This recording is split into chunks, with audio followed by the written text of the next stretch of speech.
over the Earl Naval Weapons. What's going on, guys? It's Greg here, aka NY Prepper. It is Friday, December 13th, 2024, and I have an emergency alert to share with you guys. Right now, it is just before midnight Eastern Time here in the United States, and we have some major breaking news coming in from here in the United States tonight. So it appears that we're under some kind of a drone invasion. We're hearing reports of drones and unidentified flying objects being reported all across the United States tonight. And we have some new reports coming in from Cape Cod and Maine, also from the West Coast. And apparently also multiple drones flew over the Earl Naval Weapons Station in New Jersey. So this is extremely concerning. And last night somebody reported to police that a drone crashed in their backyard. And then when the police showed up, 10 drones appeared out of nowhere.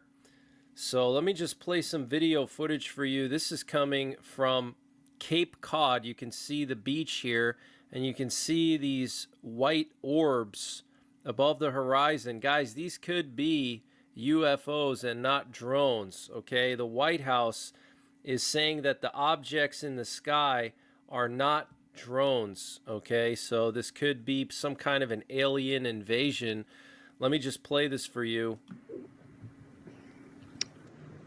Smugglers Beach, Yarmouth, Mass, Cape Cod. I spotted some of these drones right on the beach side. They're moving right across.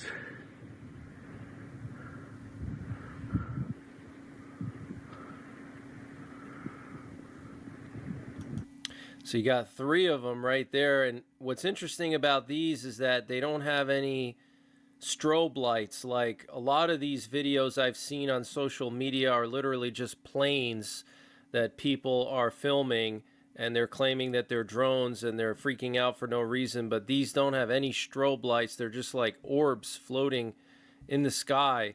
And this is what a lot of Air Force pilots here in the US have reported seeing, are these orbs. And they'll actually travel several miles a second. And sometimes they'll get very close to our Air Force pilots. And it got so bad that the U.S. military had to open an investigation into these orb sightings by Air Force pilots, fighter pilots. This is very strange, guys. Look at this.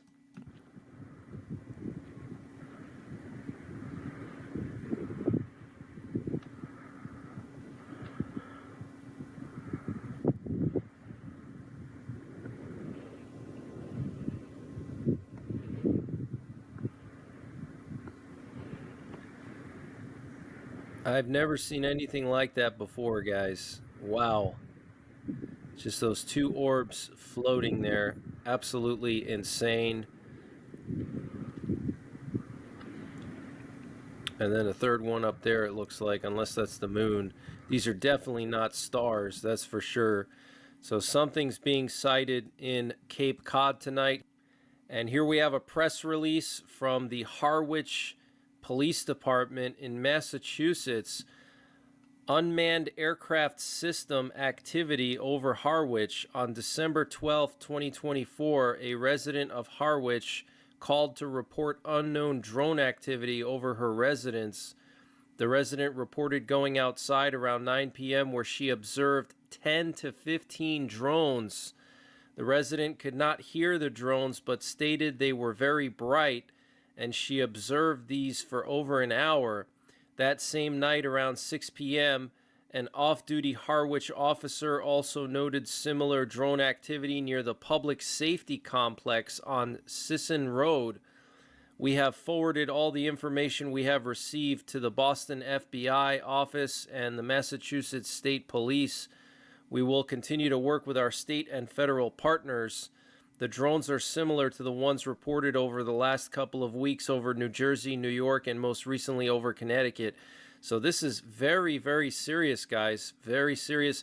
You know, this could be China or Russia scouting out our coastal defenses in the event of an invasion. If they're planning to invade, they're scouting out our bases. I mean, this is very, very concerning. Or they could be aliens. I don't know. Here we have some audio from a police scanner in Pequannock, New Jersey, Morris County, New Jersey. Somebody reported a drone crashing in their backyard. County for 85. What was the exact call? This wasn't actually saw it crash or heard it crash? Per the caller, a drone fell out of the sky by the power lines behind their house. And then 10 more showed up. Wow. And then 10 more showed up. We've heard the caller. Listen. Caller, a drone fell out of the sky by the power lines behind their house. And then 10 more showed up. Wow, 10 more showed up. And there have been multiple instances of drones entering the airspace at a Navy weapons station in New Jersey. Officials there said Friday. Naval Weapons Station Earl, which is located in Colts Neck, New Jersey, said it was aware of the sightings in the region and continues to closely coordinate with federal and state agencies to ensure the safety of our personnel and operations. While no direct threats to the installation have been identified, we can confirm multiple instances of unidentified drones entering the airspace above Naval Weapons Station Earl. Bill Addison, Public Affairs Officer for the Naval Station, said in a statement to ABC News, the base remains prepared to respond to any potential risks, leveraging robust security measures and advanced detection capabilities. So if you don't know what Earl is, it's not far from New York City. It's a giant naval weapons station. They store all kinds of rockets and missiles and torpedoes there. And here we have a news clip coming from Ocean County, New Jersey. One of their officers called 911 after seeing 50 of them come off the ocean. Advised after we made contact with that officer that there were 50 that came off the ocean. 50? 50. That was my reaction also. There were 50 that were coming off the ocean.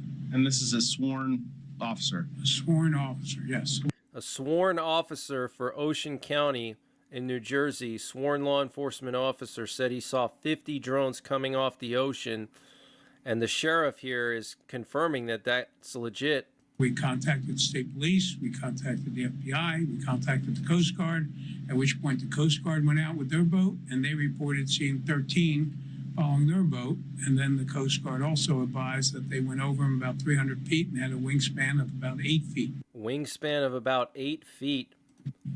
You know, the Ocean County Sheriff, that drone unit, they have an industrial grade drone. They put it up. They were tracking one of these drones, Elizabeth, and they said this thing easily evaded them, disappeared out of thin air. So, you know, to me, it's if this is not our military, then it's even more scary, and we need answers, frankly. Wow. Easily evaded their drones. Elizabeth, and they said this thing easily evaded them, disappeared out of thin air. So they have industrial grade drones, guys, not like little, you know, hobby drones that you buy from DJI. We're talking about, you know, drones that are 4 or 5 feet, and they could easily evade those police drones. That is crazy. So this leads me to believe that either it's Russia or China, or these are aliens. And we had U.S. nuclear forces on high alert earlier this afternoon, and earlier this evening there were a bunch of nuclear attack options broadcasted. And what you're looking at here is a nuclear war command and control plane that was in the Gulf of Mexico communicating with our submerged nuclear-armed submarines.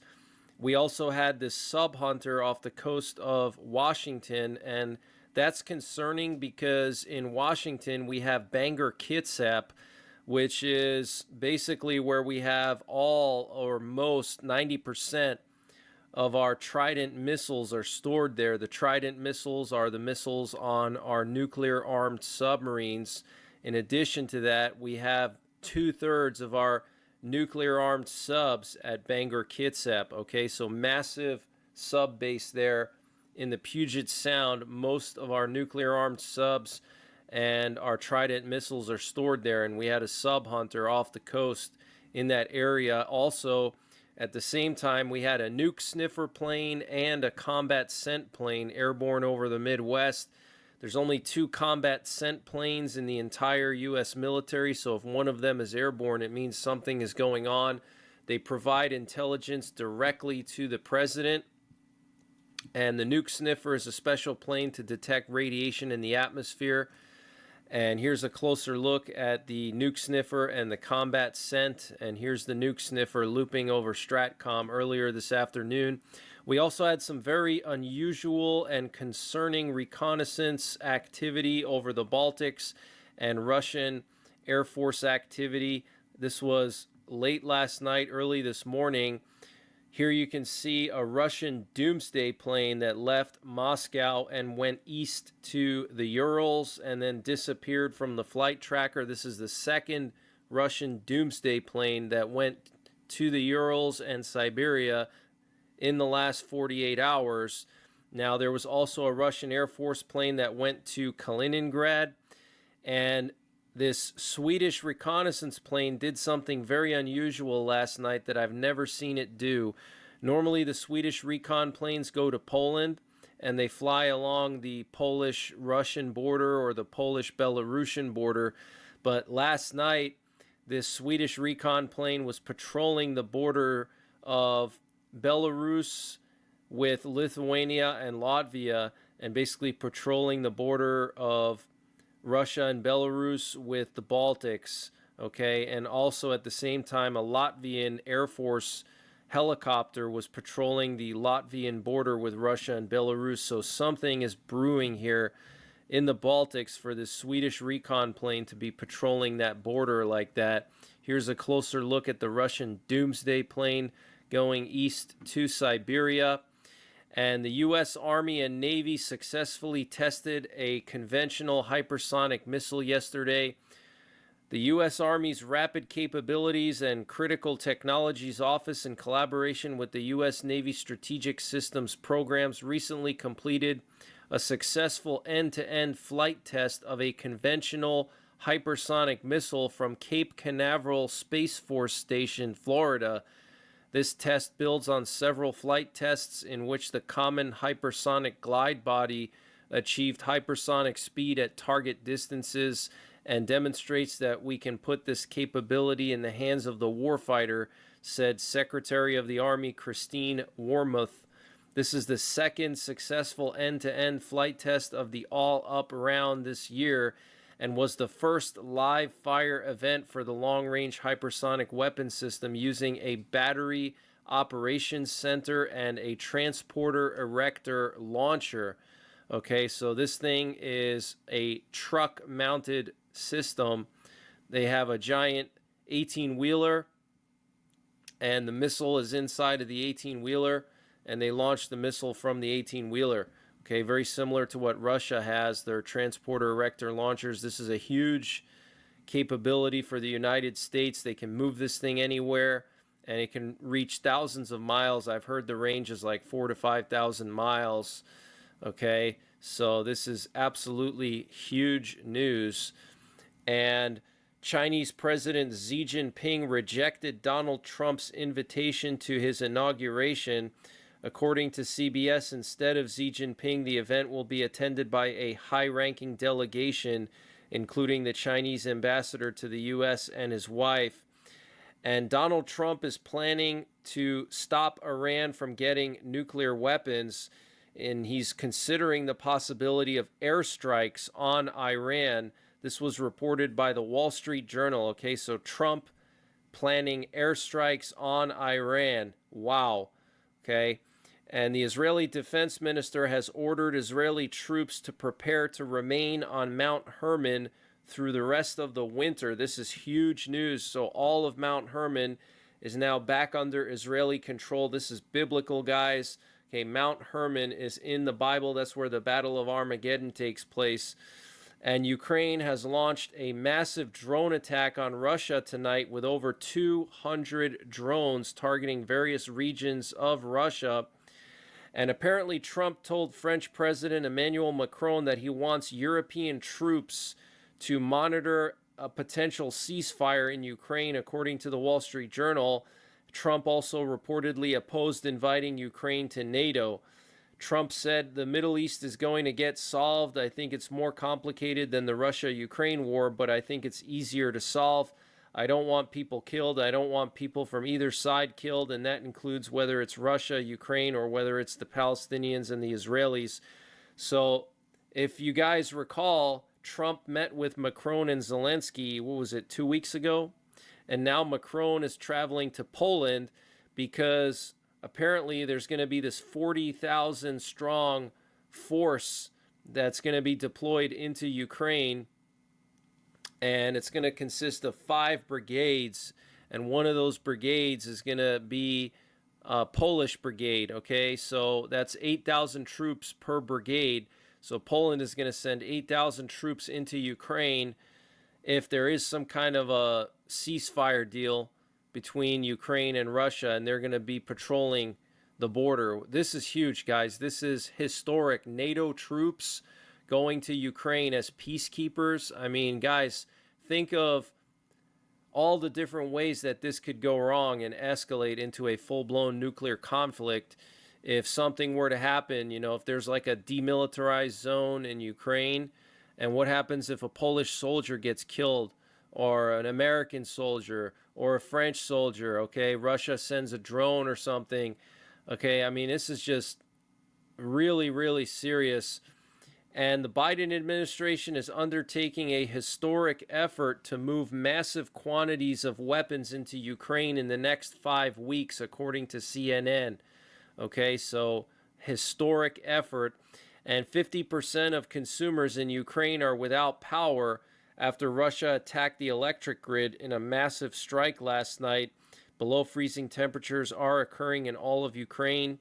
And according to President Zelensky, at least 93 missiles and 200 drones were launched by Russia last night. 81 missiles were shot down, including 11 by F-16 fighter jets. And what you're looking at here is a U.S. Air Force C-5 super heavy military cargo plane going down to Qatar from Ramstein.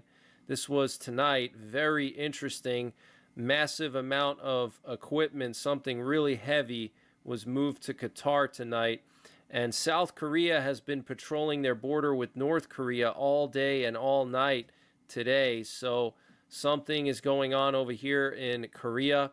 But that's the latest breaking news that I have. I will be in and out of the 24/7 stream tonight and this weekend, monitoring the emergency action messages with my home radio system. I'm very concerned that Putin is going to launch a massive strike on Ukraine. Just the other day, there was satellite imagery that indicated that Putin was preparing up to 20 Oreshniks, 20 ICBMs that they're going to launch at Ukraine, which is just insane, guys. Okay, and remember, like 3 weeks ago, Putin said that a lot of Oreshniks could have the same effect on Ukraine as a nuclear strike. Okay, multiple Oreshniks striking Ukraine all over Ukraine could have the same effect. Okay, that's what he said. And he also said they could go after decision-making centers. Okay, so that means Zelensky's compound, Zelensky's palace, the Ukrainian parliament, the Ukrainian Ministry of Defense, Ukrainian intelligence services, all kinds of stuff. Okay, so things are really spiraling out of control. I will be monitoring the drones and updating you guys. And I will be back tomorrow with more updates. So make sure you're tuned into my 24/7 stream throughout the day so you can hear news as it comes in. We have some fantastic moderators on the live stream that update the stream with breaking news. So until the next time, take care, God bless, and don't forget the 3 Ps: prepare, practice, and persevere. What's going on, guys? It's Greg here, aka NY Prepper. It is Friday, December 27th, 2024, and I have an emergency alert to share with you guys. Right now, it is 22:28 Eastern Time here in the United States, and I hope you guys are having very happy holidays. Wanted to wish all my subscribers a happy Hanukkah and hope everybody had a Merry Christmas. So Russia is preparing to carry out a large missile attack on New Year's Eve and another attack 7 to 10 days after the New Year, according to Ukrainian intelligence. Now, what's interesting is just about 30 minutes ago, on one of the Russian nuclear war frequencies, this strange missile alarm was being broadcasted. So let me play it for you.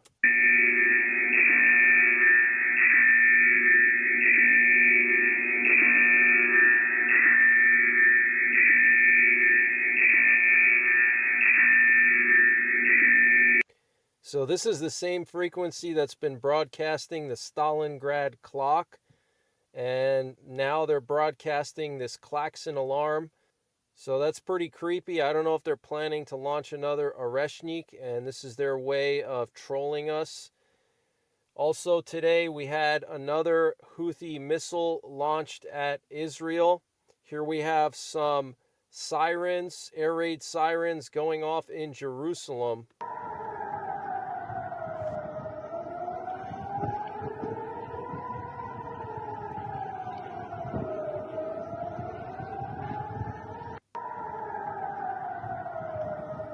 So guys, during Hanukkah, the Houthis are launching ballistic missiles at Israel. Apparently this missile was intercepted by the U.S. THAAD system, the Terminal High Altitude Area Defense, and apparently this is the first time that THAAD was used in a combat situation. So very serious situation there between the Houthis and Israel. It looks like the Houthis are not stopping, and Israel is planning more strikes on Yemen. And Slovakia will consider halting electricity supplies to Ukraine. And before I continue with the breaking news, I wanted to mention the sponsor for this update, which is EMP Shield. Guys, I'm proud to announce that I'm going to be partnering with EMP Shield. They have just given me a special discount code just for my subscribers.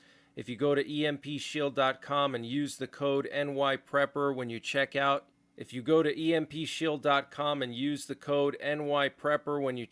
you'll get 15% off your entire order. Good for anything on their website. They're also doing a Cyber Monday sale. Guys, the threat of an EMP has never been higher, and you need to protect your vehicle and critical electronics. The EMP Shield is a device that protects your vehicle's computer or electronics by installing in line with the electrical system. The EMP Shield has passed rigorous military testing and is compliant with several military standards. They're also IP66 weatherproof and made in the USA. They can be used to protect your ham radio base stations, your RV, your camper, your solar generator, and various other things in addition to your vehicle. So go to empshield.com, use the discount code NYPrepper to get 15% off, and the link and the discount code are in the description below this video. And we know that Israel and Iran are planning to strike each other again soon. We know that Israel was talking about launching massive strikes on Iran to stop the Houthis after the last missile attack, which actually was not intercepted and hit some residential building. Okay, the head of Mossad and some of the Israeli generals were calling for a massive strike on Iran. And Iran said recently that they could potentially launch a preemptive strike on Israel before Israel strikes them. So that situation is not going away. And Slovakia will consider halting electricity supplies to Ukraine if Ukraine stops the transit of Russian gas to Slovakia. This was reported by Reuters. And the H5N1 bird flu virus from the seriously ill case in Louisiana shows it was developing mutations that could help it spread more easily in humans, according to the CDC. So here's the actual CDC website. It says here the CDC has sequenced the influenza viruses in specimens collected from the patient in Louisiana who was infected with and became severely ill with the H5N1 virus. The genomic sequences were compared to other H5N1 sequences from dairy cows, wild birds, and poultry, as well as previous human cases, and were identified as the D1.1 genotype. The analysis identified low-frequency mutations in the hemagglutinin gene of a sample sequenced from the patient, which were not found in virus sequences from poultry samples collected on the patient's property, suggesting these changes emerged in the patient after infection. So this is not good. The H5N1 is now mutating. Okay, so this could be the next pandemic. And the Russian tanker ship that was seized by the Finnish Coast Guard yesterday, after it was suspected of cutting another undersea cable connecting Finland to Estonia, was apparently carrying spy equipment. According to the British magazine Lloyd's List, the ship had been turned into a spy ship. Sources told the newspaper that the Eagle S was full of interception equipment to intercept NATO's sea and air traffic, and that the devices required so much power that they caused blackouts on board the ship. Investigative measures have been taken on the ship, and among other things, material has been collected, the analysis of which has begun. The investigation has also focused on interviewing the crew. Despite the fact that the beginning of the preliminary investigation was fast-paced, it is an investigation that all in all is challenging and time-consuming, says Commissioner Sami Paila, who leads the investigation. The crew consists of 20 people from Georgia and India, and some of them are suspected of crimes. The crew has been cooperative even if the situation has been confusing for them, says Paila. The police have not yet decided whether to arrest them, as it could affect the operation of the ship. The ship is suspected of belonging to the Russian Shadow Fleet, which defies sanctions to transport Russian oil across the seas. Wow. Okay, so spy equipment to intercept NATO sea and air traffic. Absolutely insane.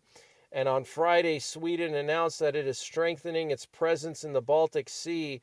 Prime Minister Ulf Kristersson also stated that he spoke with Finnish President Alexander Stubb and NATO Secretary General Mark Rutte after the cable breaches. So this is the third cable that has been cut between Finland and Estonia. The first two were internet cables and communications cables, and this one was actually an electrical cable. So you see what Russia's trying to do? They're trying to isolate Estonia in the event of an invasion, okay? And the Estonian Defense Force is launching an operation in the Baltic Sea to protect the underwater cable Estlink 1. This is what the country's Minister of Foreign Affairs, Margus Tsonka, wrote on X. The announcement of the operation comes after the power cable Estlink 2 between Estonia and Finland was cut. The Estonian government, together with the country's defense chief, decided on Thursday to launch a naval operation. Early on Friday morning, the patrol boat Raju was sent to protect the submarine cable. This is to ensure that nothing happens there and to ensure that our critical connection with Finland remains operational, says Estonian Defense Minister Hanno Pevkur on Estonian radio on Friday morning. Wow. Okay, so this could potentially be the last cable connecting Finland and Estonia, and that's why they're deploying the Navy there to protect it. And here we actually have some pictures of this Russian tanker that was seized by the Finnish Coast Guard, okay? So it's just a regular oil tanker, and here's a closer look. You can see the Finnish Coast Guard, and I'm hearing these are actually Finnish special forces that boarded this ship, okay? This is very, very serious, guys. And China was caught spying on U.S. phones again. China's Salt Typhoon cyber attack just hit a ninth U.S. telecom company. Hackers accessed private text calls and even identified owners of targeted devices. The attacks focus on government and political figures, especially in Washington and Virginia. using advanced methods to avoid detection. So you see what the Chinese are doing. They're hacking into phones belonging to VIPs, okay, government VIPs. That is very concerning. And China called on the U.S. to reflect on its dangerous actions in space after the U.S. Space Force stationed a unit in Japan for the first time. Zhang Zhaogang, a spokesman for the Defense Ministry, accused the U.S. of continuing to expand its space military capabilities, strengthening space military alliances, and provoking a space arms race, saying its actions have jeopardized global strategic stability. Earlier this month, a Space Force unit began operating out of Yokota Air Base in western Tokyo, the first such unit stationed in Japan. Okay, so China getting butthurt that the U.S. Space Force is now stationing an entire unit in Japan. And North Korean troops deployed in Russia's Kursk region are suffering heavy losses and being left unprotected by the Russian forces they are fighting alongside, according to Ukrainian President Zelensky. And a wounded North Korean soldier that was captured while fighting for Russia against Ukrainian forces has died from his injuries, according to South Korea's intelligence service. Ukrainian President Vladimir Zelensky confirmed the soldier was critically injured and could not be saved. And according to John Kirby, North Korean troops lost 1,000 soldiers in a week fighting in Kursk. Some are actually committing suicide. And Ukrainian drone attacks led to a decrease in production at Russian oil refineries, according to the Moscow Times.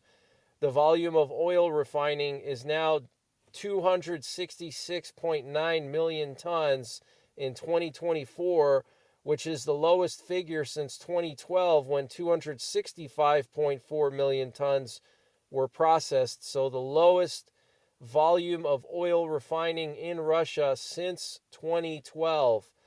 And Ukraine is expected to lose all the territory it captured in Russia's Kursk region by the spring and will not be able to use it as a bargaining chip in future negotiations with Russia. This is being reported by Bloomberg, and Ukraine has already lost about half of the territory it captured in August. And U.S. intelligence says Russia mistook the Azerbaijani airliner for a drone. U.S. officials report that a Russian air defense system shot down the plane, misidentifying it as an incoming drone amidst heightened drone activity by Ukraine. Confirmation bias from recent drone attacks may have contributed to the tragic error, with Russian forces on high alert. Okay, so basically their air defenses thought this was some kind of a drone and they shot it down. Absolutely insane. And the U.S. is going to send a $1.25 billion aid package to Ukraine. It will be officially announced next week. And Poland has begun mandatory firearms and survival training for kids in grade school. The Education for Safety program will create 1-hour weekly lessons conducted in school gymnasiums. The curriculum encompasses firearms handling, state security education, survival skills, tactical rescue, first aid, and cybersecurity. Students will also be taught how to assemble and disassemble weapons. The program is set to be rolled out across all 18,000 schools nationwide in Poland. Managed by the nation's Department of National Education, the program is designed to teach students how to deal with threats caused by warfare and the basics of tactical rescue. Other areas students will receive training in are mass accidents and disaster response, along with basic first aid and health education. So this is very serious, guys, okay? Poland is training teenagers on war, okay? How to handle firearms, tactical rescue, first aid, survival skills, okay? This is a sign that something is about to go down. And Israeli Channel 12 is reporting that Israel is planning for a massive campaign against the Houthis that will continue for several weeks. And earlier today, the U.S. and the U.K. launched more airstrikes on Yemen. And Trump has asked the Supreme Court to halt a ban on TikTok in the United States. And Panama's president, Jose Raul Mulino, said on Thursday that he will not negotiate with Trump over control of the Panama Canal and denied that China was interfering in its operation.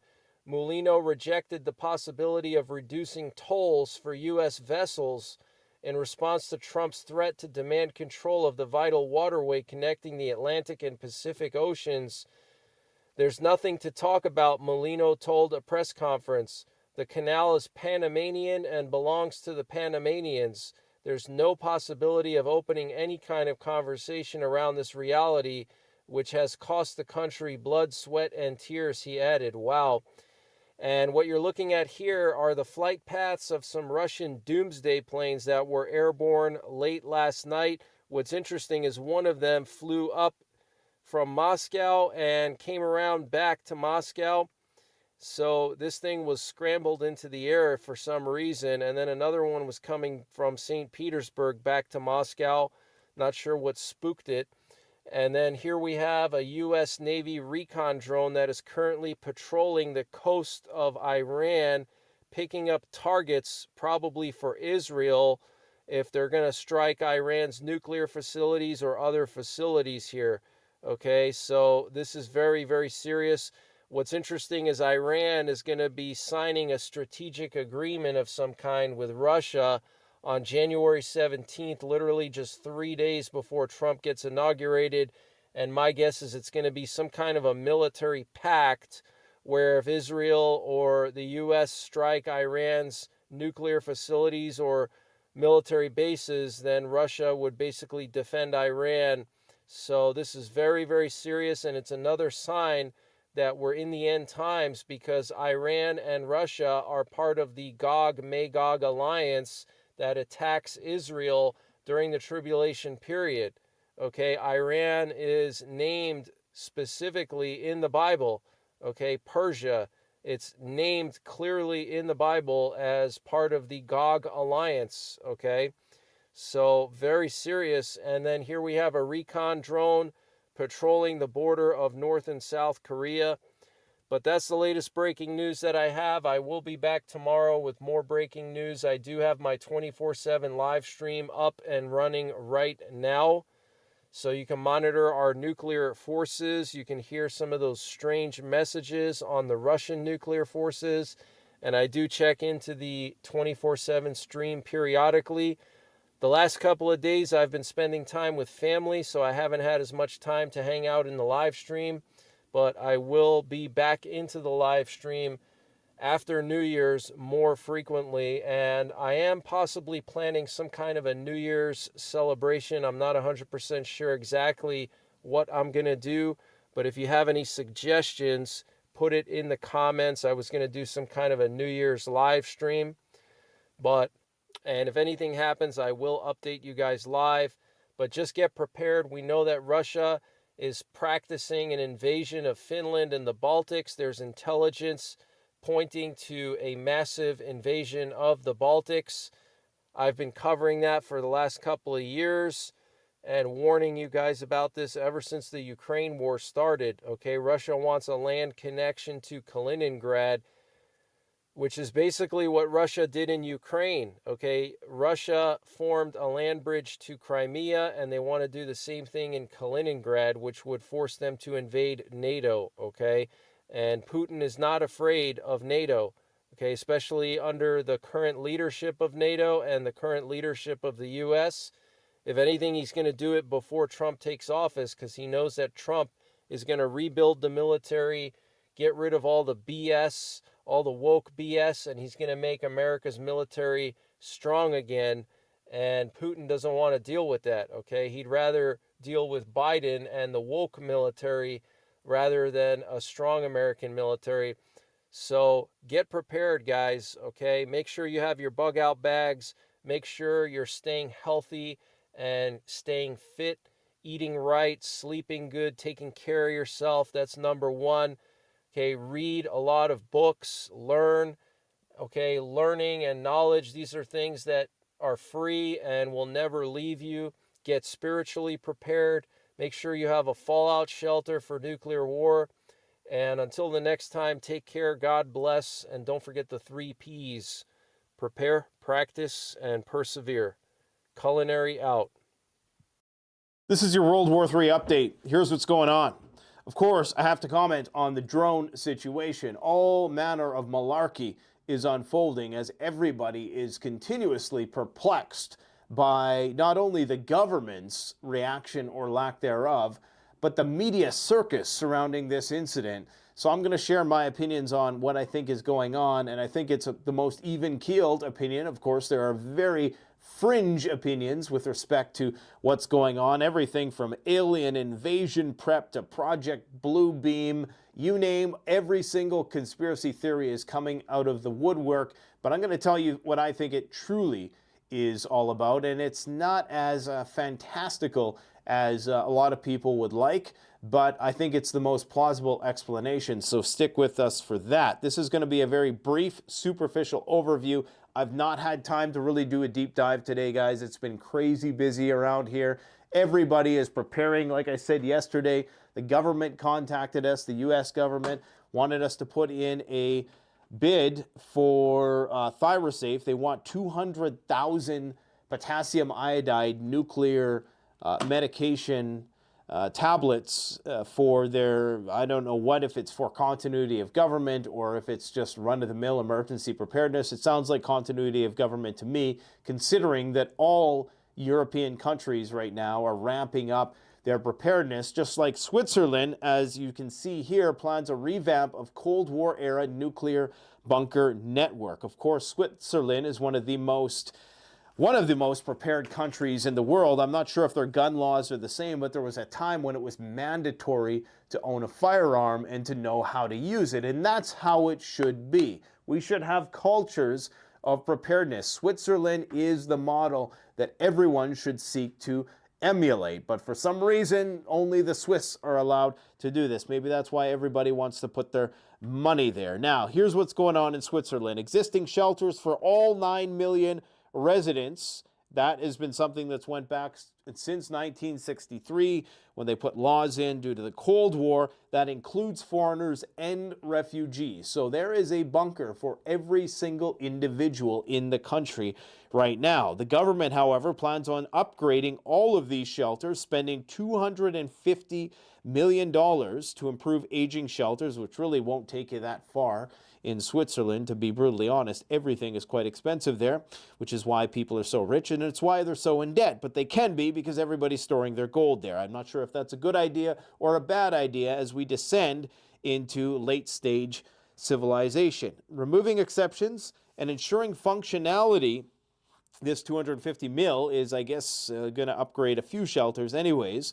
Some shelters were found to be unusable, so owners have been given deadlines to fix the faults or pay penalties. So this is required by law that people have a place to take refuge in should the proverbial shit hit the fan.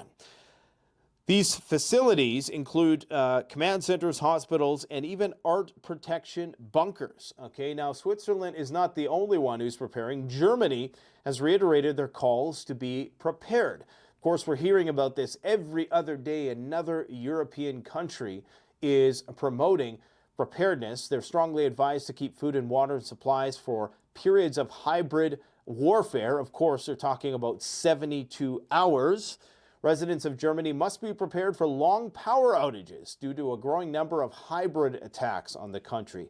You see, this is how they kind of time release the bad news, right? They don't want people to panic, but they want you to get incrementally more prepared. You start with 72 hours, and then maybe a few months down the road, they say, you know, we're going to extend that to 7 days. And then it starts to become a hobby for people, so people start to become intrinsically motivated and start taking it upon themselves to be more and more prepared. This, of course, is coming from Civil Protection and Defense Management, Renee Funk. I'm not sure if we have a similar position within our government where you have disaster management merged with civil protection. I presume that it'd be something under the auspices of FEMA in the United States. I don't even know if we have anything in Canada to that effect. I'm sure we do, but I'm sure it's wholly inept at addressing the needs of the population, which is why you need to take matters into your own hands. The government doesn't care if people are kicking in your door in the middle of the night. They can't protect Canadian citizens, but they don't want you to have a gun to protect yourself when times are good. How do you think they're going to regard you when times are bad? Now, let's hear what Mark Rutte, chief of NATO, has to say. He is demonstrating a lot of alacrity here with the idea of boosting NATO's military expenditures, as well as going into a full-on war mobilization footing. But he says, don't worry, we're not at war. So let's hear what he has to say. I just delivered a speech here of about 25 minutes, and I will try to summarize it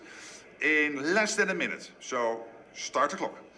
Basically, what I said here today is that today, yes, our defense is strong enough to defend ourselves. But in 4 or 5 years, we really are in difficulty because China and Russia are ramping up defense spending and defense production. So we have to do two things. These guys really think that they have a few years. I mean, think about that.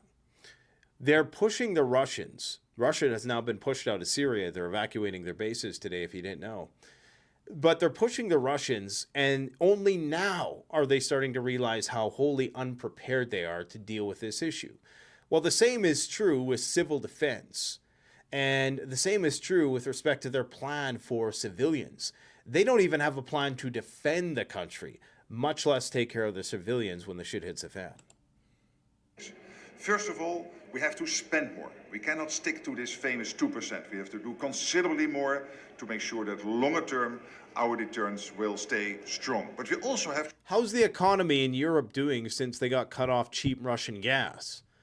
Now they're asking you to spend more. Do you think that's going to lead to social unrest? Social unrest is going to beget a militarization of the police forces and authoritarianism, and we all know how that cycle goes. To ramp up defense production, get more innovation into our defense systems. AI and quantum, etc. We all need to bring this to the battlefield to make sure that we can defend ourselves by using these new technologies. In summary, what I said is that, yes, today we are not at war. Yes, you are. So, no war today. Yes, there's a lot of war today, and you're funding it. But we are not at peace either. That's true. And if long term we want to prevent war, we have to spend. We have to make more war.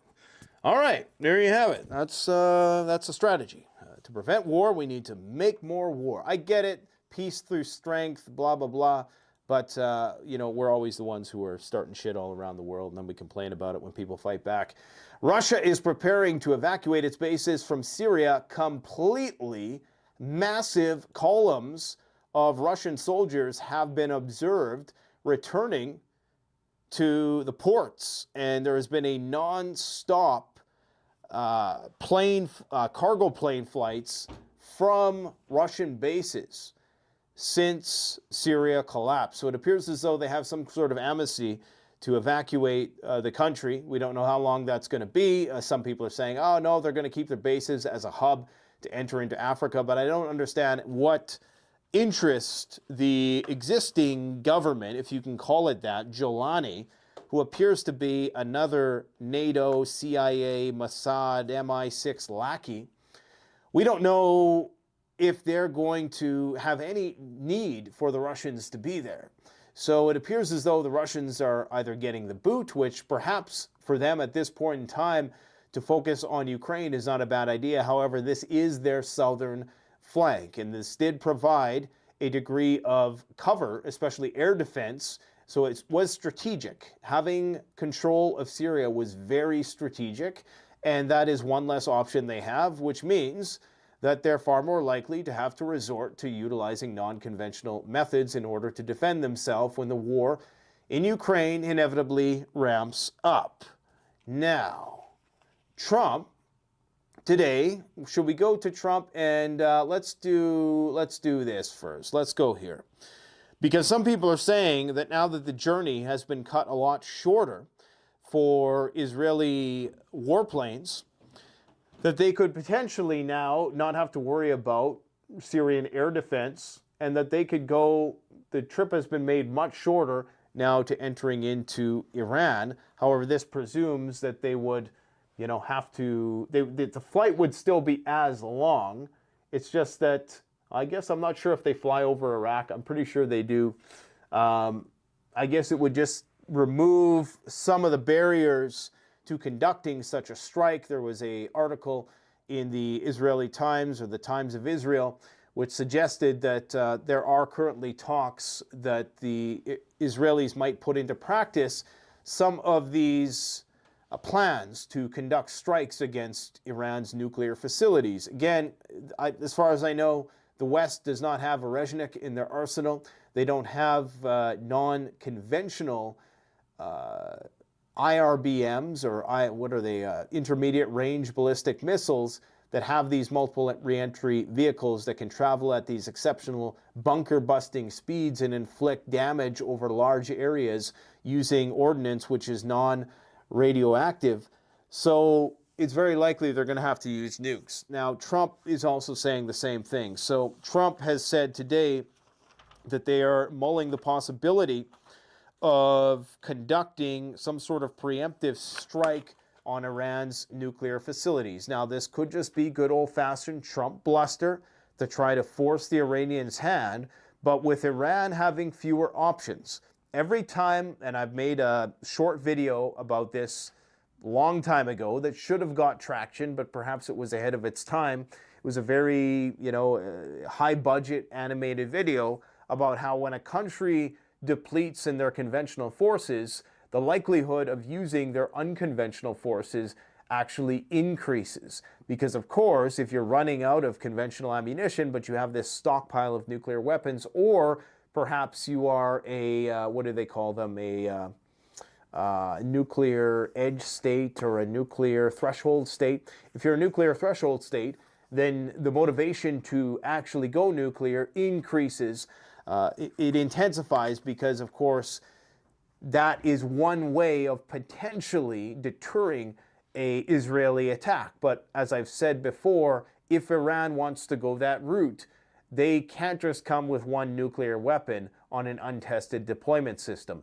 If Iran wants to establish real nuclear deterrence, they have to, presuming that the Russians aren't going to bring them under their nuclear umbrella yet, they're going to have to at least show a dozen of these nuclear warheads, and they're going to have to show the ability to put these onto ballistic missiles, which they very likely can, and they've already shown that they can penetrate Israel's air defense. Even the THAAD system will be insufficient to protect completely against an Iranian attack. Iran already has the civil defense infrastructure built to house these nuclear weapons in places where they can only be reached with tactical nukes. And even a tactical nuke is not necessarily guaranteed to be able to collapse a lot of these deep underground military bases. So what Trump is going to do, I don't know, because the only real option they have is a nuclear one. Now, if the US and Israel did a combined onslaught and just, put every bomber and F-35 and F-16 in the region on Iran at once, I'm sure they could inflict a lot of damage. But then, of course, they would have to deal with Iran either certainly going nuclear or a massive attack against Israel, which, of course, now is not as much of a threat due to the collapse of Syria and Hezbollah rendered inert due to this ceasefire deal and the occupation of territory that was once occupied by Hezbollah now being infiltrated by the Lebanese military. However, Hezbollah still has a lot of fighting power as well, and anything can happen in Syria. Syria is a powder keg just because, you have people parading around right now. We're already starting to see the end of the honeymoon phase. There's people being paraded through the streets, people being tortured, people being murdered, public executions, extrajudicial killings. There's women who are getting beaten in the streets because they're not,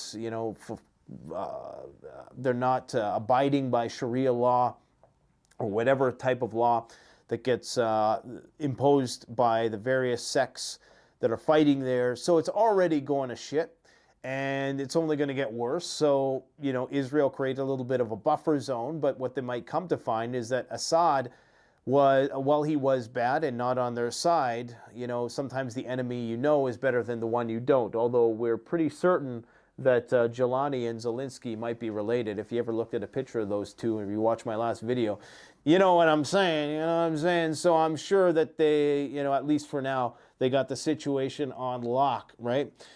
Now, let me just see. Yeah, I think I covered all of that there. Should we go into the drone conversation?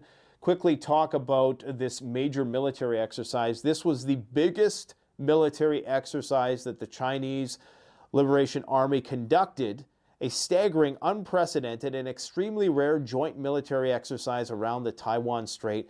This is the biggest since 1996. Okay, the PLA designated 7 reserved airspace zones east of Fujian and Zhejiang, spanning 800 plus miles from the December 9th to 11th.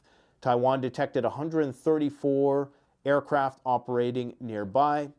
Taiwan, of course, is on a very high state of alert as a result of this. So this, of course, after Xi Jinping has rejected Donald Trump's invitation to the inauguration, signifying that we are going to be entering a very tumultuous period of U.S. and Chinese relations. And I suspect that the tariff war is only going to be the beginning, because everything could pop off very, very soon. Now that Turkey has essentially picked a side, finally, anything goes, because we're in the final phases of the World War III sorting process. Okay.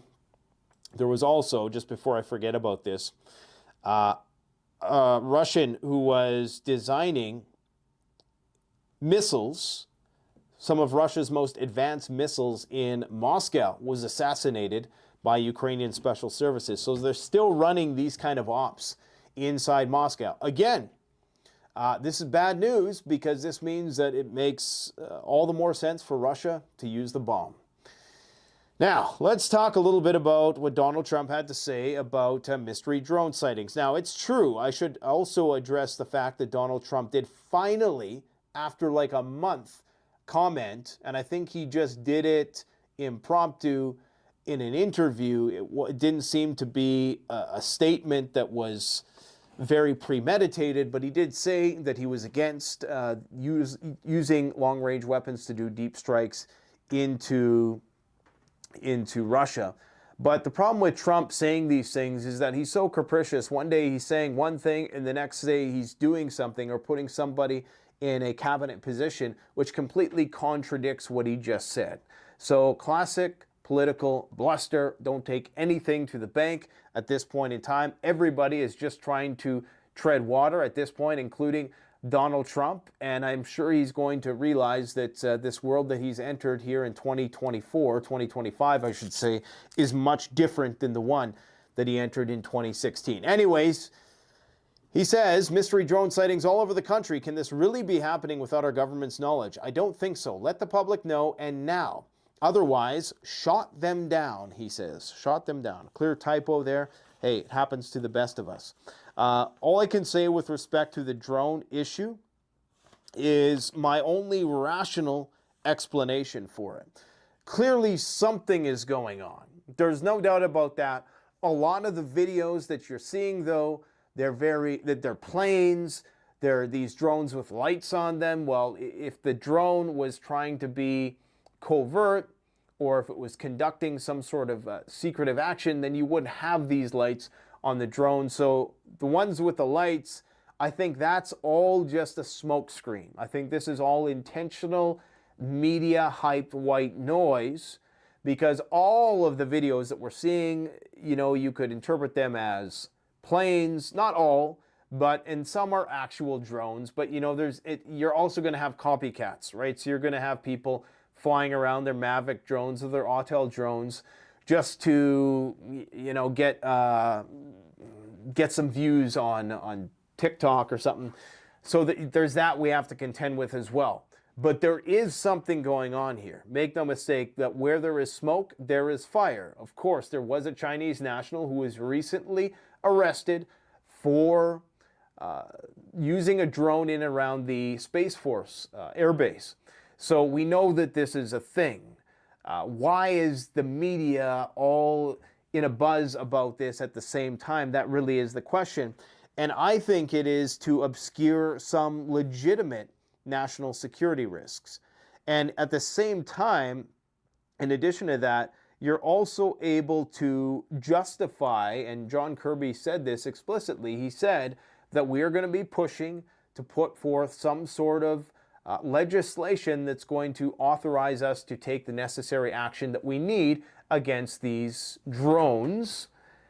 That, of course, will give the government more power and likely at the expense of civil liberties in some shape or form. Of course, the DJI drone ban is right around the corner, so this could be a part of the psychological warfare to justify the crackdown on DJI drones, which of course are all made in China. DJI, the best drone company in the world, is a Chinese company, so this could be partly ado with that to build up the negative sentiment towards drones. In fact, people are already shooting at drones, but the guy who was shooting at the drone that I seen on the video, it looked like it was a plane, okay? So people are starting to get crazy about this, and you can't blame them for the following reasons. National Security Advisor John Kirby has stated, and I'll play this in the background, maybe I won't because I might get a strike, but the administration is urging Congress to pass legislation that expands existing counter-drone authorities, enabling better identification and mitigation of threats to airports and providing officials with the tools they need. Kirby is being incredibly contrived and just premeditated about all of this.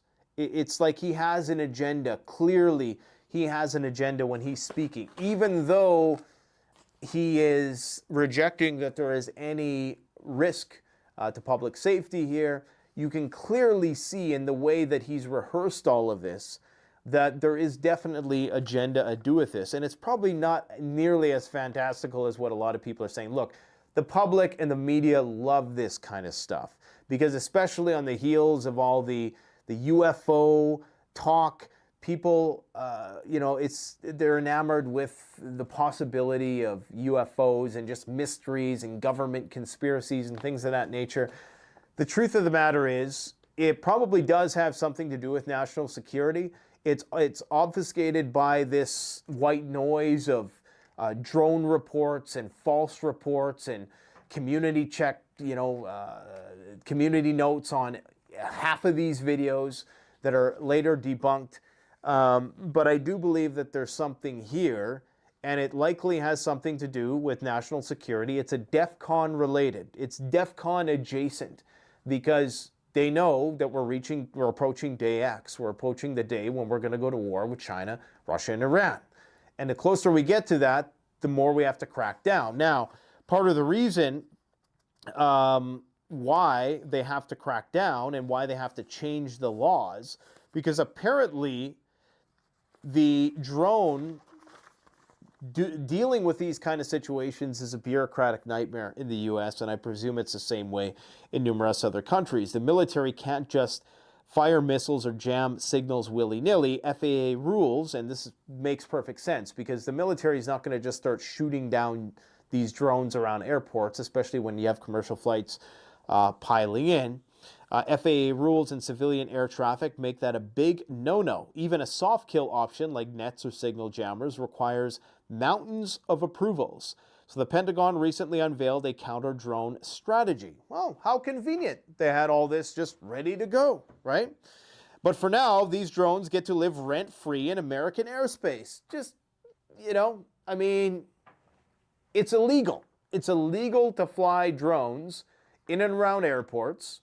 So you're telling me they can't just simply track where the drone is going? It just makes no sense. Welcome to the future where drones hover over and red tape reigns supreme. I don't think it's quite that simple. In Germany, they're also experiencing similar incidents. particularly around the Ramstein Air Base. Unknown drones were spotted over that U.S. military base in Germany. The drones flew over the base on the evening of December 3rd and 4th. In recent weeks, suspicious drones have also appeared over the facilities of defense concern Rheinmetall and chemical giant BASF. This has been happening all over Europe, by the way, these drone incursions. So clearly there's a lot of espionage happening right now, getting ready for the hybrid war that is ramping up. But there was one other thing that Kirby said that I wanted to bring to your attention that I found was very suspicious. He said that we are at the beginning and not the end of this. Why would he say that if he denies that there is any confirmation of any sort of drones? Who would make a statement like that? That is a verbatim statement from John Kirby. He says, we are at the beginning and not the end of this. Well, how do you know that? Okay, so tacitly admitting that there is some truth here. There is some fire to this smoke, right? I believe that there is definitely a hidden agenda at work. And no, I'm not putting on the tinfoil hat. I'm not talking about Project Bluebeam or any of that shit. Maybe. But look, that's going to keep a lot of people entertained and busy. But the truth of the matter is, this probably pertains to national security. This pertains to the U.S. likely about to be infiltrated on a massive scale and likely to have a lot of sleeper cells activated, and they have to get ahead of the problem. Unfortunately, they're not really getting ahead of the problem because they're behind it. The government is always behind and then overreacting to things. Now, let's see what Kirby has to say here, because I like how this reporter kind of holds his feet to the fire, but this all just seems theatrical. And I don't agree that it's a distraction. I hate that. That's a cop-out argument. Oh, it's a distraction from this. We don't need distractions. We're buying fart coin, for frick's sakes. We're, Hawk Tuah coin. I mean, this is not a population that needs to be distracted to be ruled. So that is a cop-out argument. There is something going on here that extends beyond the mere media circus entertainment of it all, but we just don't know what that is yet. I would like to hear your opinions in the comment section below with respect to what you think this is all about, because I think that there's some truth here, and it's intentionally being perhaps downplayed because they know they can make people look like fools, and these videos that get easily debunked, and it's called poisoning the well. So if you want an issue, if you want the public to stop talking about something, you put up a bunch of fake stories, right? And then the media can point to those fake stories as discrediting the entirety of the argument or the claim, when really you've just debunked. It's somewhat of a straw man, I suppose, also. You just debunked a false, claim that you intentionally made. So it's a way to kind of control people's curiosity about this and suspend curiosity. So be very careful about sharing videos unless they've been thoroughly vetted, because there's a lot of mass hallucination going on right now as well, which does not help. And of course, because America is a country the most fixated on the UFO extraterrestrial life issue compared to any other country in the world. You get more UFO sightings in the United States, and that is essentially confirmation bias at work. You're going to have, if this kind of story is going to blow up anywhere, it's going to be in the U.S. Let's see what Kirby has to say here. Do you know and you can't say? Can you tell me that? No, I'm telling you, Martha, I'm telling you, we don't You know. don't know. We All right, don't. let me can't ask you this. corroborate every single sighting. Some of them we have, not all of them, and we're working hard to do that. We know people are. So they know there's a problem, but they're not willing to admit that it's a national security problem. The fact that they're talking about this at all, I mean, there's just been countless reports, and now every time somebody looks up in the sky and they think that what they're seeing is a drone, they're going to call and report it in, and that is just going to be added to the white noise. So, I don't know. Let's see what else he has to say. Afraid of it. We know people have concerns. We have those same concerns. Yeah, because But they're what I flying over can your tell you- house, and it sounds Of like there are course. motorcycles landing on your roof. Of so course. let me ask you this: one, person who watched this online said they think it's a Pterodynamics Transwing drone One person who watched this stuff online. XP4, which is being developed by the U.S. Navy as a recon and logistics drone capable of Why would they have lights? Why would the lights be on? picking up and dropping off packages between land and moving ships in high seas and winds. They're suggesting it's an American company. We asked the company. They said we can't speculate on the origin of the drones that are flying over New Jersey. So is that an avenue that has been inspected? Is this a private company that is practicing something? And wouldn't they have to clear something with somebody to have this kind of activity? It could very well be, as I said, these could be commercially developed drones of some kind. Why not just take one down and figure out what's going on? Well, the idea of taking something down, again, you want to worry about public safety. First of all, we don't have enough conclusions to take that kind of a policy action, but That is true to an extent, because, of course, if they did take one of these drones down and it fell on a house, the same kind of excuse they used with the balloon. I don't think this is complete incompetence. They know stuff, okay? They know a lot that they're not telling us, obviously. These are obviously their drones, I think a lot of them. Okay, so we have multiple breaking news coming out. Please share this video. Today is December 28, 2024, and welcome to the Real GS News channel. Alright guys, so we're going to start with this one here. A U.S. military jet is seen chasing a mysterious drone over New Jersey. So that's a drone, and right here, this is a U.S. military jet, and is seen chasing a mysterious drone. Wow. Still, no answer. We have no answer. We don't know what's going on. All we know is there's a jet following this drone, and that's it. That's all the information we're gonna get. We have no answer. What you're seeing are stars, according to some multiple agency. We have more breaking news, guys. This thing right here, this thing is getting really hot. And guys, I must warn you, there's gonna be certain things I'm gonna show you, and is basically fighting words, and there's gonna be like F-bombs and stuff like that, but things are looking really hot on X. And you guys already know Laura Loomer and others that were hit on X, their badges, blue check mark, were removed. I mean, this thing is getting really hot, guys. So Musk and Vivek ignite mega war over skilled immigration and American mediocrity. Let me show you something really quick here, guys. So this is Elon. This is his message here. All right, so this is his page, right? So let me just click on his page really quick, so that way you guys won't think that it's a fake account and this and that. So all right, so you see Elon, 209 million followers. All right, so that's his page, and this is what he tweeted out not too long ago. The reason I'm in America, along with so many critical people who built SpaceX, Tesla, and hundreds of other companies that made America strong, is because of H-1B.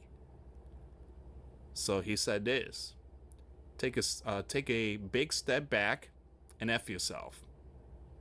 I will go to war on this issue, the likes of which you cannot possibly comprehend. Was that a message towards MAGA? The comments box. You wouldn't believe what's going on in the comments. I mean, people is like, who in the world you think you are? Who are you talking to, man?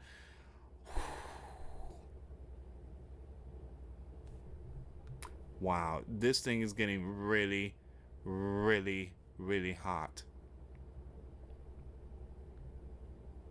So I try not to talk too much about this because, again, the platforms are really strict, man. But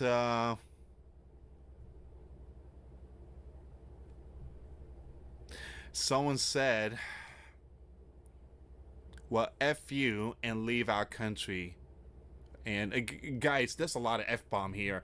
I cannot show a lot of stuff here, but everybody in this comments box is telling Elon, pack your bags and get out of here. So it just, this is not looking good.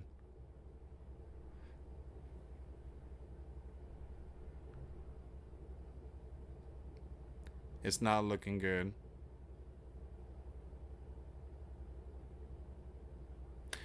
Someone is like, well, it seems like he's coming out the closet now.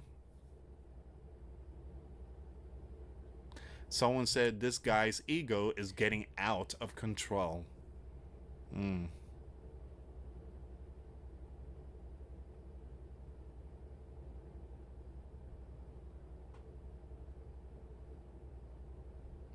Someone said you're gonna lose this one, Elon.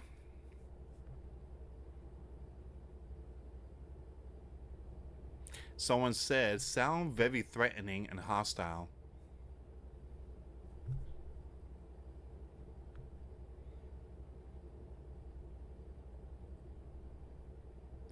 But yeah,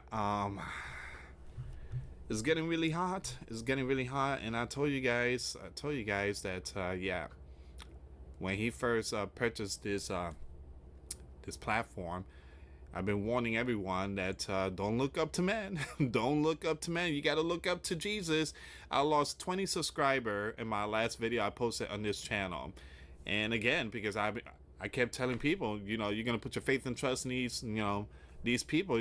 I mean, they're gonna backfire on you, and you think that you know, a lot of them are the good ones. And just like Donald too. Just wait. And I'm not trying to bash no one, but why is Donald inviting Gates to his Mar-a-Lago? I'm just saying. It's like inviting the devil. But again, and I've been sounding the alarm, and I warned that ever since Pence had that fly on his head during the debate versus Harris, remember that in 2020? I knew something was wrong.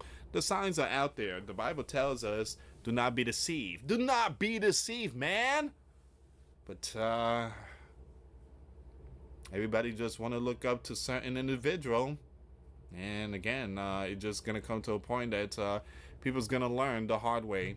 All right, guys, for those of you that want to send us letters, a prayer request, you can send it to me, Luis Santiago, or my wife, Jessica Santiago, at 3432 US Highway 19, number 2, Holiday, Florida, 34691. We have more breaking news coming out. Boom!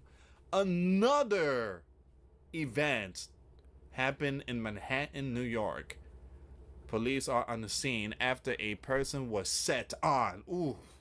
Not another one.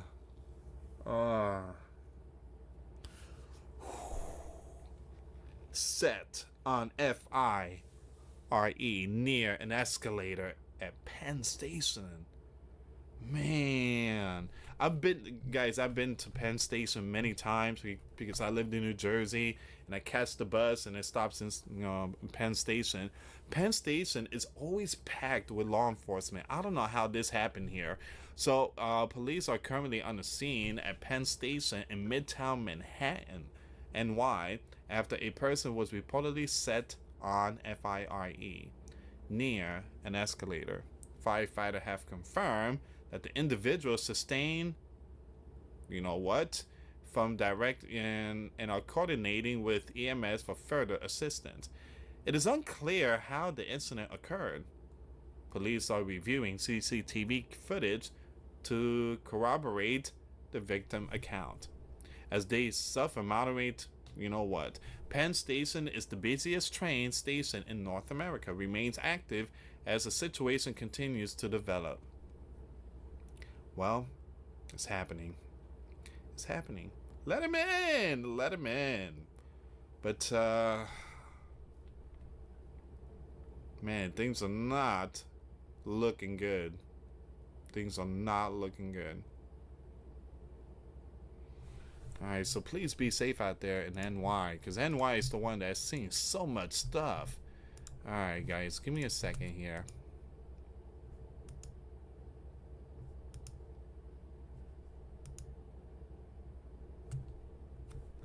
we have some more breaking news. Donald came out and said this.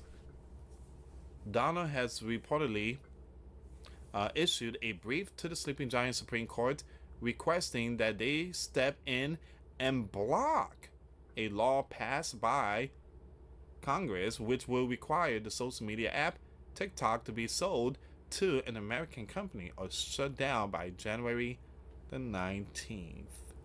Alright, so once again, very important information there. Alright, give me 1 second here, guys. We have some more breaking news coming out. There's some heavy clashes going on. This time, it's these two right here. The Taliban and Pakistan. Again, I'm going to skip their names there, guys.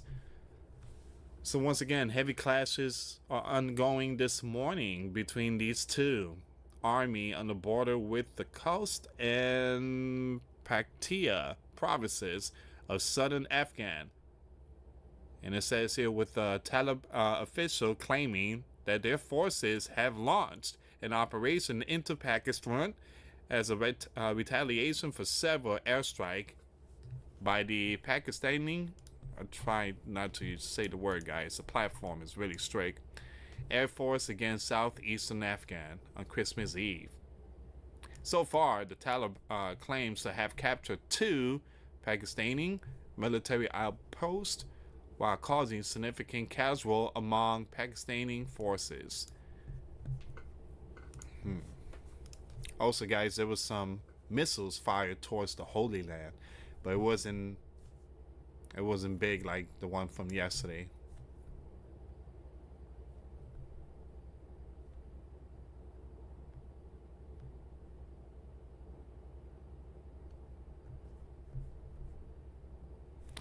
All right, give me a second here.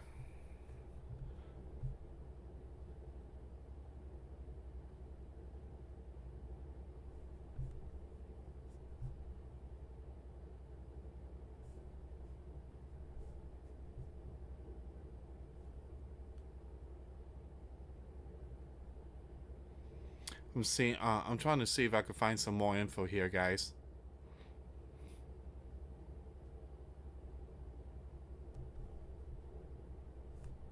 Look at this. We have breaking news. We have breaking news in this one. These are the steel barriers that Joe is trying to sell for like $5. Unbelievable.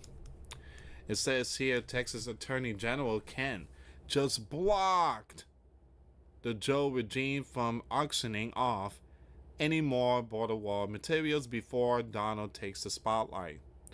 We will hold his administration accountable for illegally subverting our nation's border security until their very last day in power. Wow.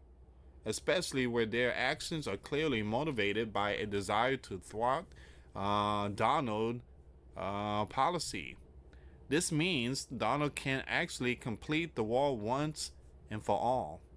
It's sad that Joe is trying to sell. This is basically our protection. He's trying to sell it. Man.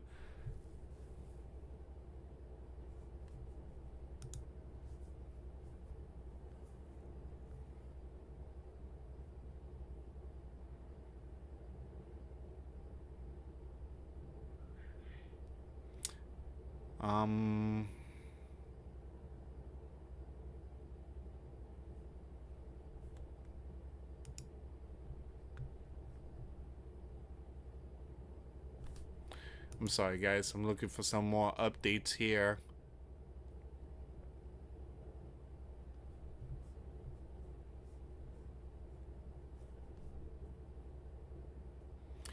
Let me just refresh the page. I might talk about the H-1B. I have the full article.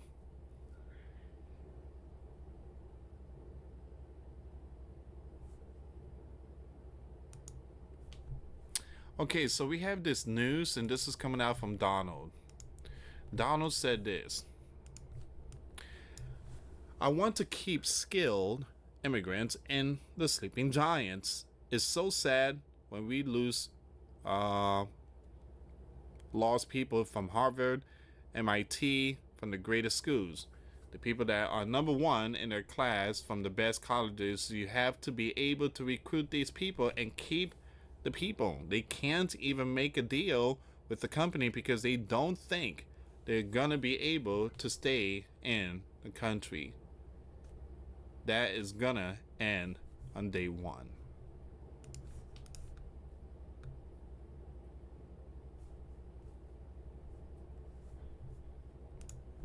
Someone said this. Donald also wants American job growth for Americans, for us, the Americans.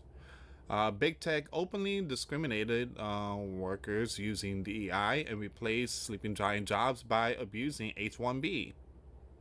Now, the difference between Donald and Tech Bros is the fact that Donald talks about American jobs for Americans. Tech Bros want American jobs for foreigners. And it seems like that's what Elon is supporting. This one here, American jobs for foreigners. You guys already know Elon is like, that's how I succeeded in life because of the HB1. And then he dropped the F-bomb on anyone that tried to, you know, this and that. But what Elon said, that was just completely wrong. That's no way of talking to people.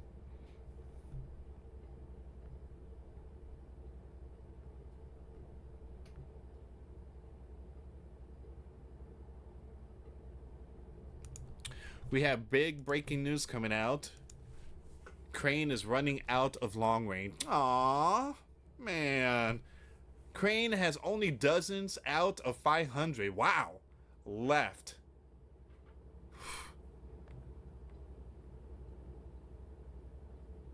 Man, you know how much it costs to fire at least one? Man, that's a lot of money. Once again, so Crane has only dozens out of 500 long range left and has no likelihood of getting more, as the sleeping giant has already assigned arms supply for deployment in the Mideast and Asia. The newspaper notes that Crane cannot count on the British partners either, as they have no equipment to provide. Of course, we gave them all of it.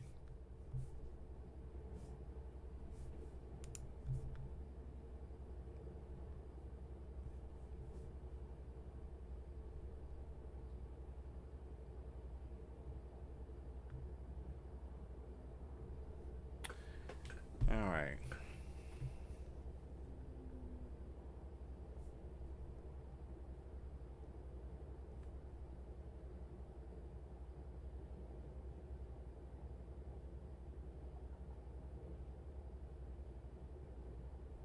Wow. Look at this, guys. I told you this thing is going to get really hot. Okay, so you got Elon here, right? This person said, and again, some of these words are going to be very disturbing. Much of the anger being driven towards Elon today is simply disappointment being projected by the, look at this. Again, Donald supporters. That's on the fringes of the conservative movement against Elon, whom they wish was an unrepentant, wow, like they are. Elon said, exactly. Wow.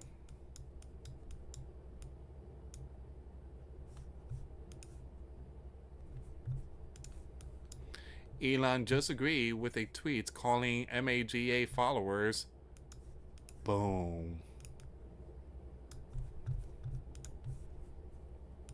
Well, Donald, why so quiet?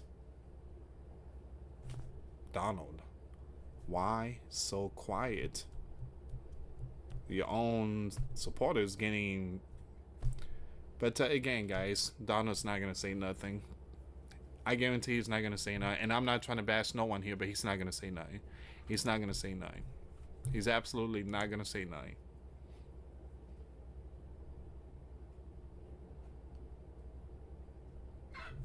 And like I say, guys, and I've been saying a very long time, this is why I don't look up to no man. And I warned about Elon from the very beginning, and especially that Neuralink stuff. but a lot of people just kept emailing me that I'm just wrong, this and that. But again, eventually people's gonna find out. Scripture said, do not be deceived, do not look up to no man, period. The problem is, everybody want to look up to man. Everybody want to look up to aliens and this and that. Wake up and smell the Folgers in your cup. All right, so Elon and Vivek wanted to be tactful.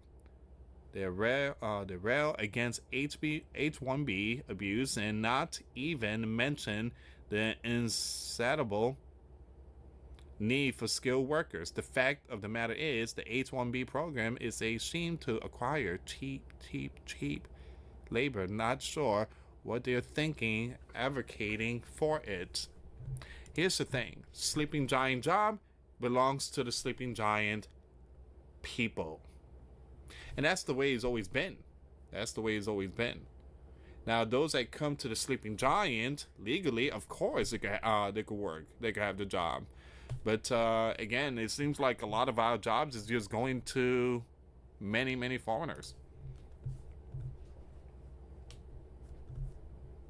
Some people say something else like this one here. Give me a second. I disagree. I entered the Sleeping Giant on a H-1B visa, worked here for 6 years, transferred back to the UK, and then returned on an L1. I moved up to a green card and eventually became a citizen. And all that time, I was paid on par and sometimes higher than my U.S. colleagues.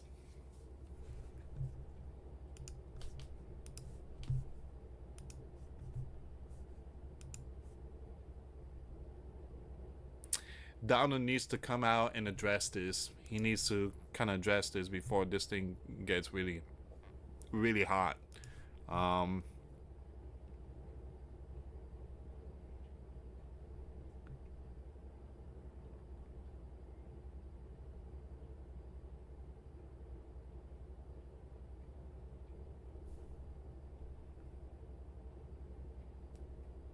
Give me a second here, guys. I'm trying to see if there's any more information here.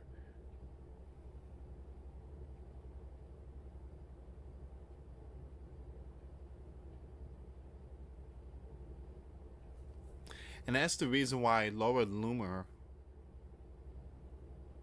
her blue check mark was removed.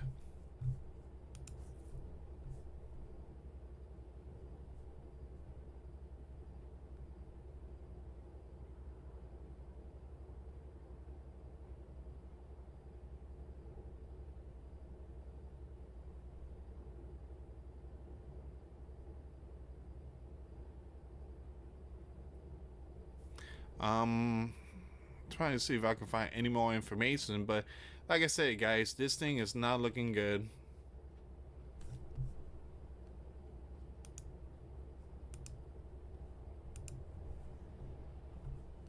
Let me bring this one up. H-1B, the key to jobs and growth if we fix it. The H-1B visa program was created to fix skill gaps in industry like tech, engineering, and math. But caps and corporate abuse have undermined its potential. Employers are scrambling to hire qualified talent, while many H-1B visas are being granted to low-skill workers. H-1B hires don't just fill critical roles, they thrive company growth and create more opportunities for American workers. But when caps and loopholes hold the system back, the Sleeping Giant economy pays the price. Fixing H-1B means tighter oversight to prevent exploitation, raising caps to meet demand, and ensuring businesses grow jobs here, not overseas. Fix the abuse, raise the caps, keeps jobs and innovation right here in America.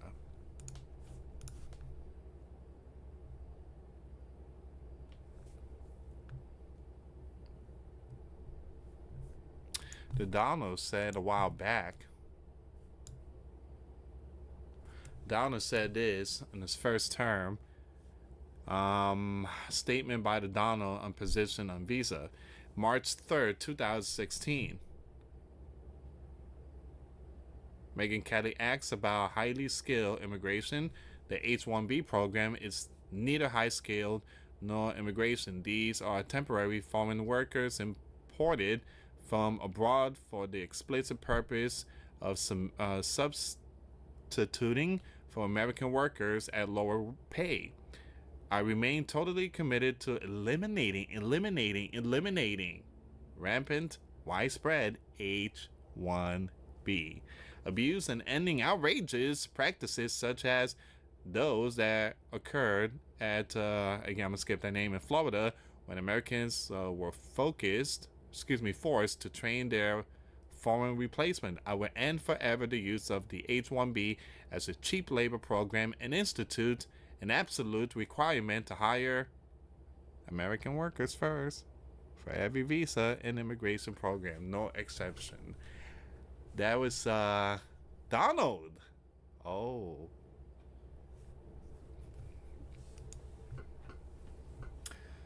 Donald, you need to speak up. I'm just saying, again, I'm not trying to start anything here, but this is fact. But again, guys, like I said, we're just gonna wait and see.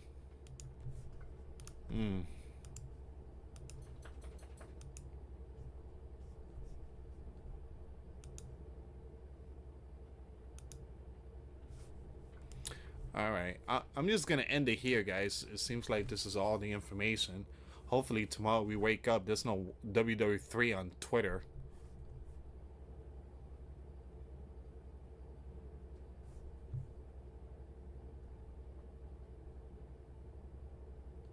Yeah, this is all of it here, guys. So I'm just gonna end it. Hopefully, you know, things could kind of cool down on X, but like I said, things are not looking good.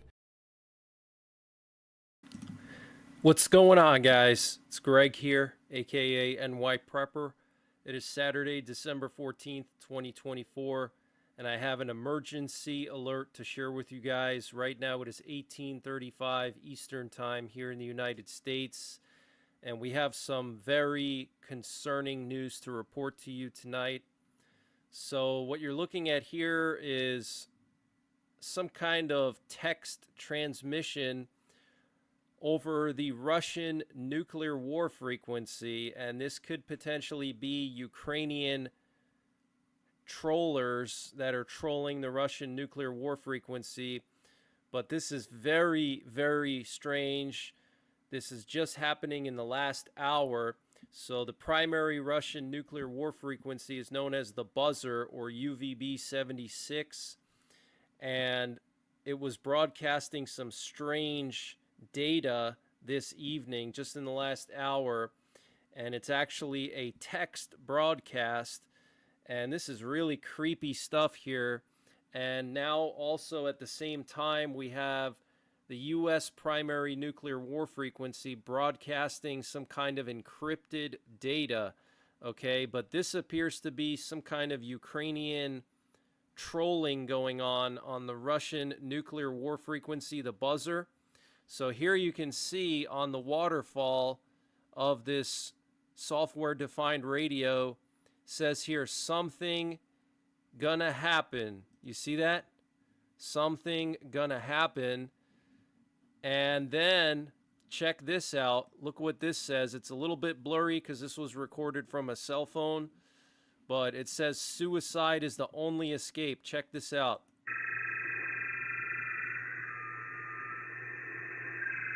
And that weird noise is the signal that was broadcasting on the Russian nuclear war frequency. So my guess is this is Ukrainian trollers, but look what it says. Suicide is the only escape. Check this out. I've never seen anything like this before, and the timing is strange because in the last hour, we had a whole bunch of nuclear attack options broadcasted here in the United States, and then also now we have encrypted data being transmitted on the primary nuclear war frequency here in the U.S.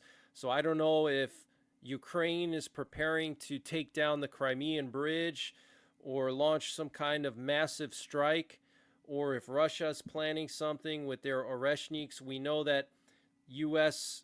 intelligence stated that this weekend possibly Russia could launch as many as 20 plus Oreshniks at Ukraine. Those are the ICBMs that Russia has, the RS-26 Rubezh. These are basically ICBMs, okay? And satellite intelligence indicated that Russia was preparing at least 20 launchers, at least 20 Oreshniks that they were going to fire at Ukraine. What if they have nukes on them, guys? But now we have Ukraine, or maybe NATO or the West, trolling the Russian military, okay, broadcasting this data that translates into text. So let me play this for you.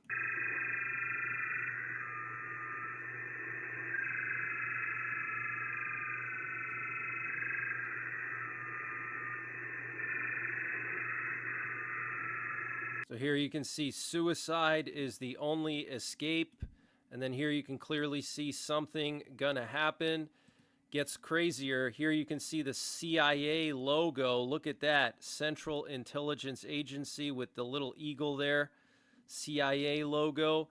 And then here you can see what appears to be the Masonic symbol, or maybe something else. It's hard for me to tell, but if any of you guys out there can figure this one out, is this the Mason symbol, the Freemasons? Let me know in the comments. You may want to grab a screenshot of this. And then there's some kind of a man with a halo around his head. I don't know who this person is, but you can clearly see either a man or a woman with short hair and a halo around that person. And then here's some kind of a woman with an afro. Okay, clearly a female with an afro, and looks like maybe she's holding a baby. I don't know. And then here is another woman, it looks like, maybe with some kind of barbed wire across her face. I don't know. This is just really creepy stuff, but feel free to snap a screenshot so you can further look into this, because I have no idea what this is. Haven't had time to look into it. Here's the other one. You may want to take a screenshot of that. Here's the other one. And then there were these characters that were sent out. Not sure what these characters are supposed to mean, if this is in any kind of language, if this is in Russian, I don't know. But you can see various letters and numbers here. Let me play this for you.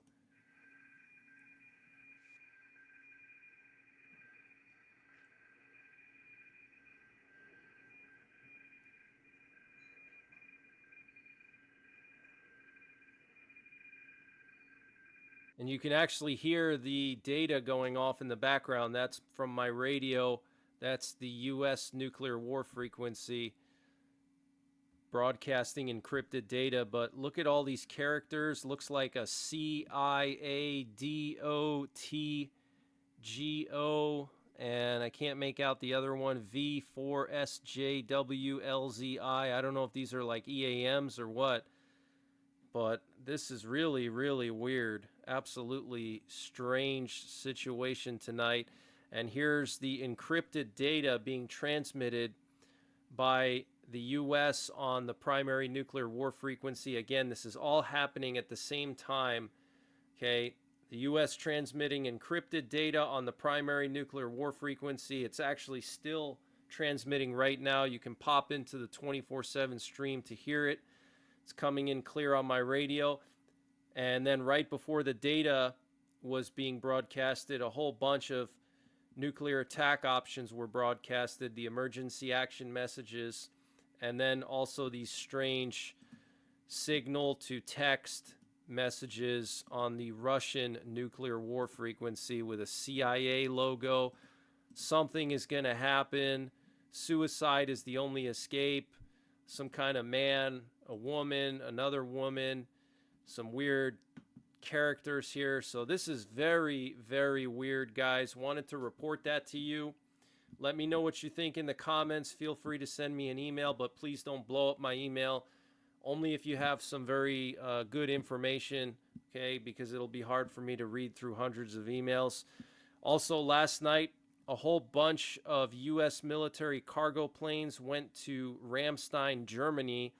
One C-5 Galaxy flew from the U.S. to Germany, and then a bunch of C-17s and an aerial refueler. So the U.S. is moving a ton of military hardware to Europe for some reason. Okay, this could be part of the package to Ukraine, could be preparing for war with Russia, I don't know. And we're hearing of fresh Israeli airstrikes on the suburb of Damascus, Ain Manin. Apparently 24 Israeli airstrikes targeted military positions in Damascus. So guys, this is literally coming straight out of the Bible. Okay, the Bible says in the book of Isaiah that Damascus would become a ruinous heap. Okay, what do we see going on here? Israel is launching the largest air campaign of its history on Syria right now. Okay, this is not just NY Prepper saying this. This was the Israeli military literally confirming that this is the largest air campaign ever in Israeli history. Okay, more than the Yom Kippur War, more than the Lebanon War in 2007, more than Gaza, more than recently in southern Lebanon. Okay, so this is biblical, guys. Okay, and the Israeli defense minister ordered Israeli troops to hold Mount Hermon through the winter. Okay, Mount Hermon is in the Bible. Okay, that's where the Battle of Armageddon takes place in the end times. All right, and Russia is preparing to evacuate its military bases in Syria.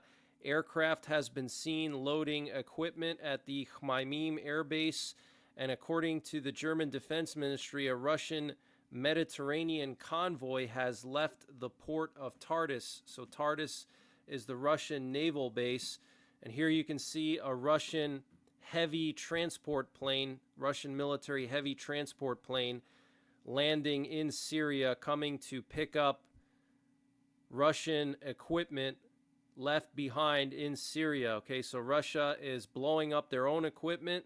They're striking their own equipment so it doesn't fall into the hands of the West.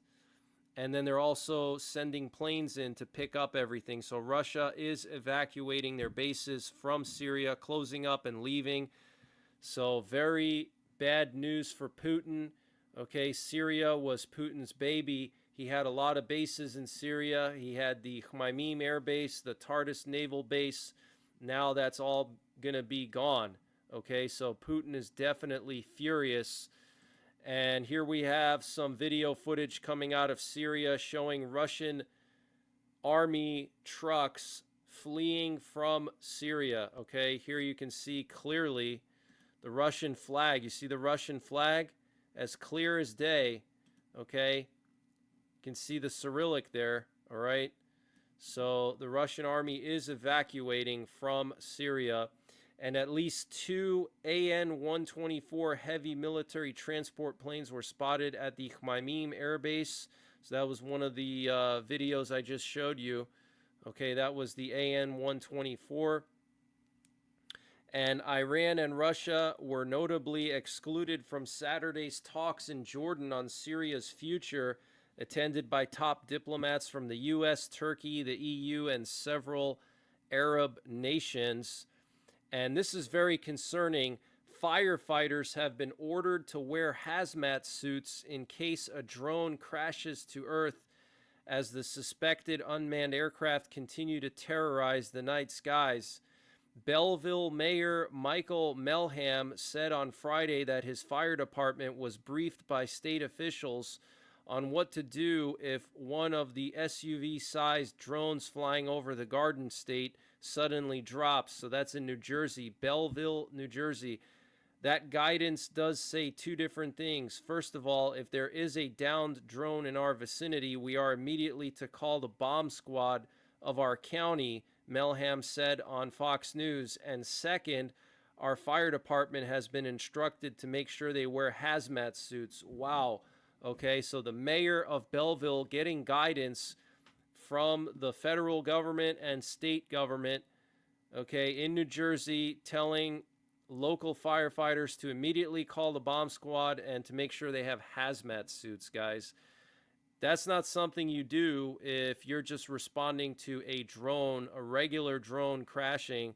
Seems to me like these are UFOs, aliens, some kind of an alien invasion, or maybe Project Bluebeam. I don't know. And here we have video footage of drones over New York City, or UFOs. You can see those weird orbs in the sky. Looks like 4 or 5 of them just hovering over New York City. Absolutely insane.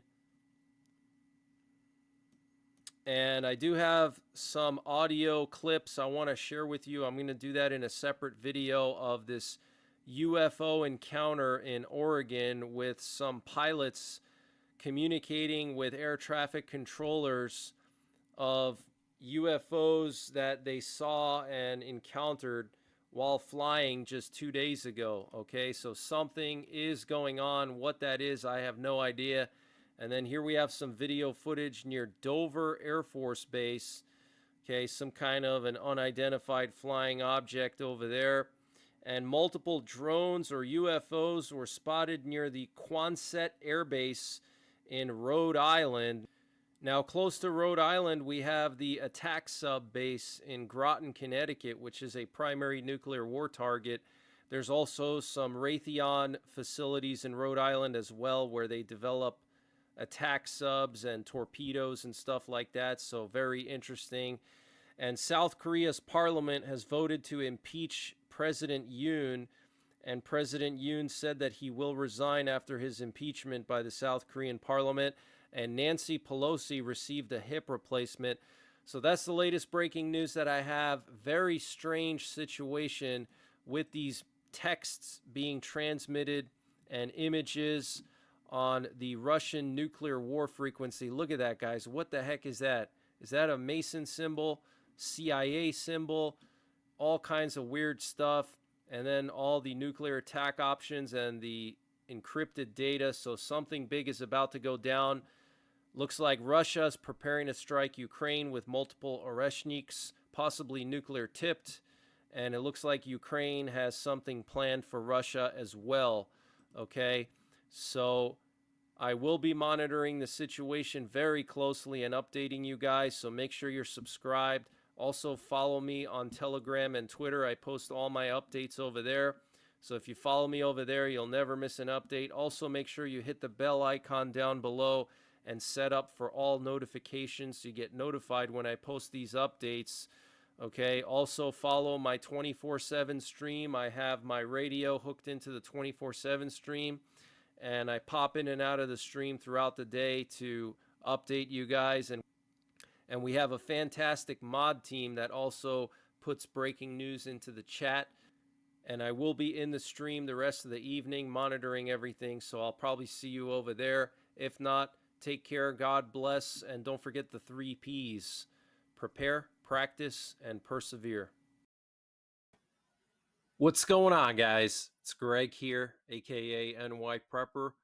It is Sunday, August 18th, 2024, and I have an emergency alert to share with you guys. Right now, it is 18:08 Eastern Time here in the United States, and we have some major breaking news coming in from the Middle East and from Eastern Europe.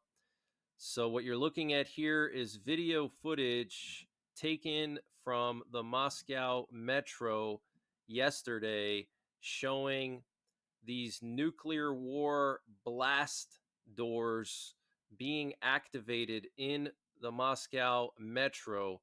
So if you guys are not aware, back in the day when they built the Moscow Metro, when Stalin was in power in the early days of the Soviet Union, they built the Moscow Metro to be able to withstand nuclear attacks.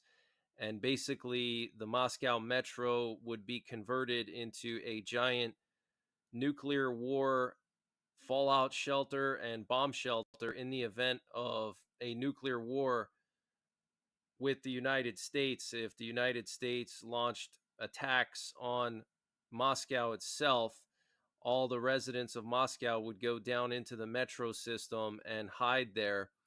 And so it was built to withstand direct nuclear hits, but they also have these metal blast doors that can be activated to literally seal the entire metro from blast waves coming in. Okay, and you can see right here this metal blast door that was activated, and why this happened, we don't know.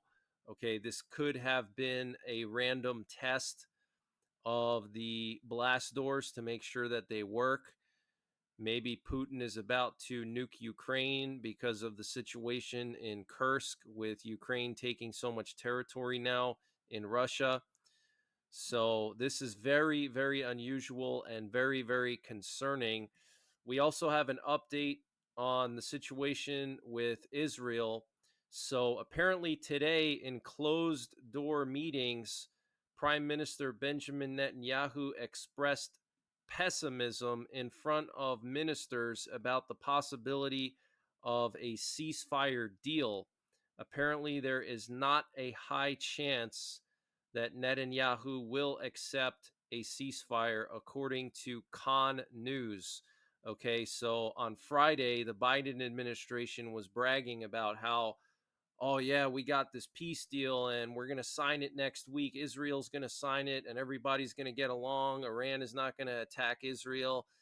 But I'm telling you guys, that peace deal or ceasefire deal is not going to work out. It doesn't sound like it is. It's just more BS from the Biden administration.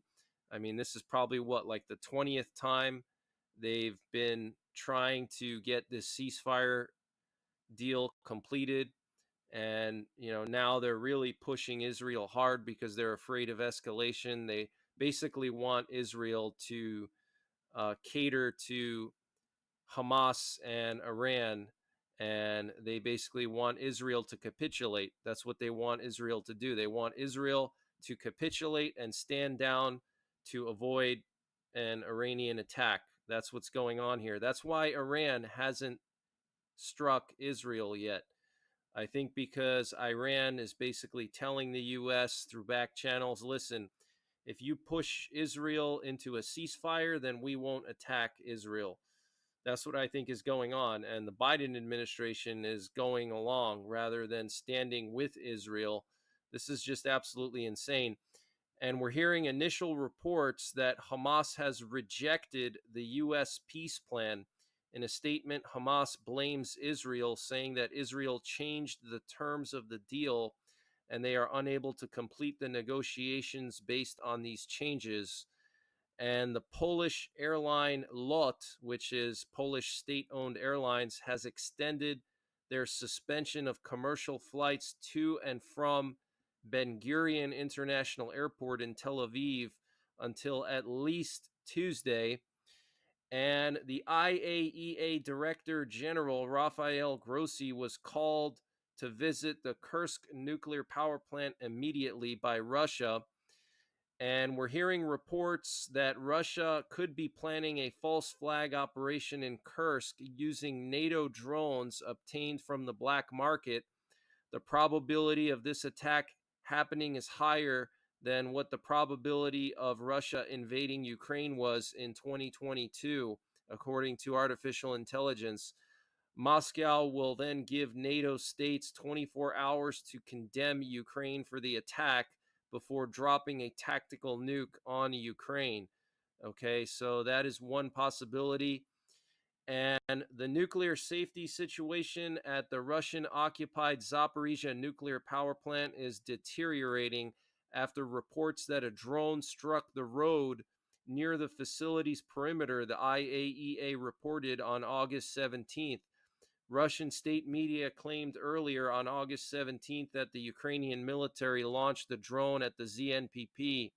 Kyiv has repeatedly accused Moscow of using the plant as a launch site for drone and artillery attacks on the Ukrainian-controlled territory across the Dnieper River. An IAEA monitoring team visited the impact site and reported that the damage appeared to have been caused by a drone carrying explosives.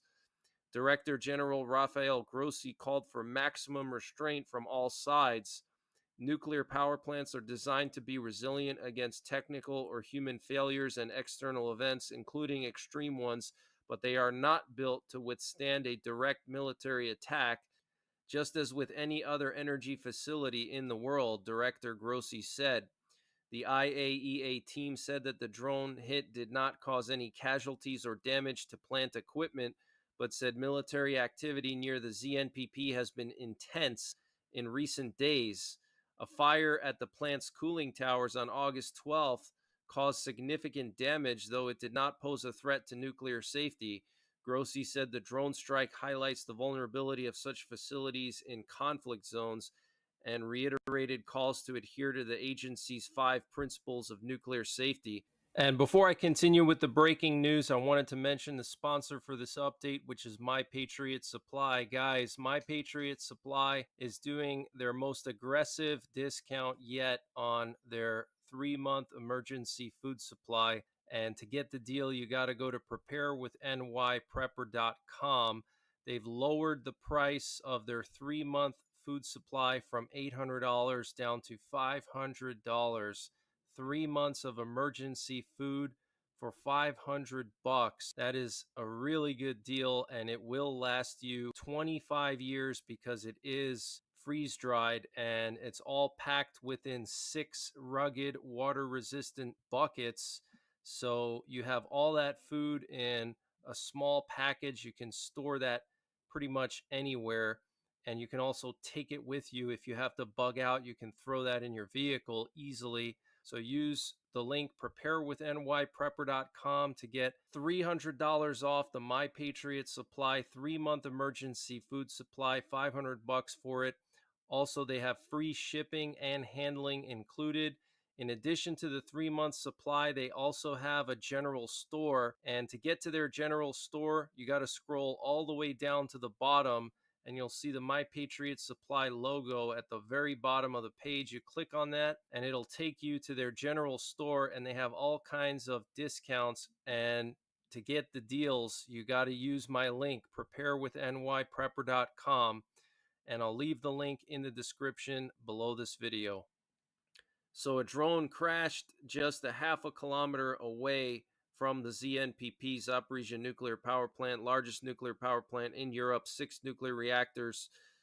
And also the situation with the Kursk nuclear power plant is pretty concerning. And 2 Italian journalists from RAI News will return to Italy for safety reasons after Russia threatened to prosecute them for entering the country to report on Ukraine's incursion in Kursk Oblast.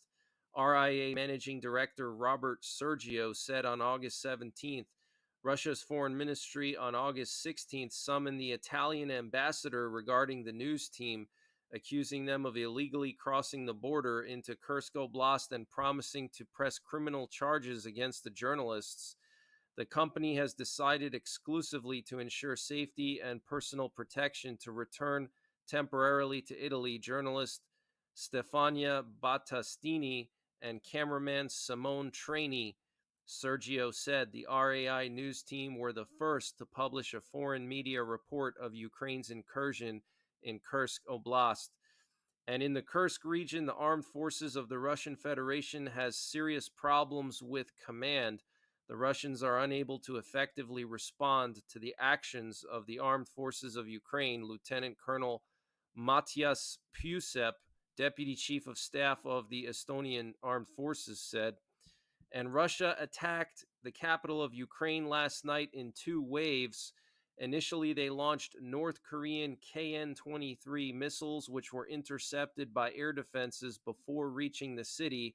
Later, they fired Iskander missiles, which were also shot down. So Russia now using North Korean missiles, guys. Okay, that is insane.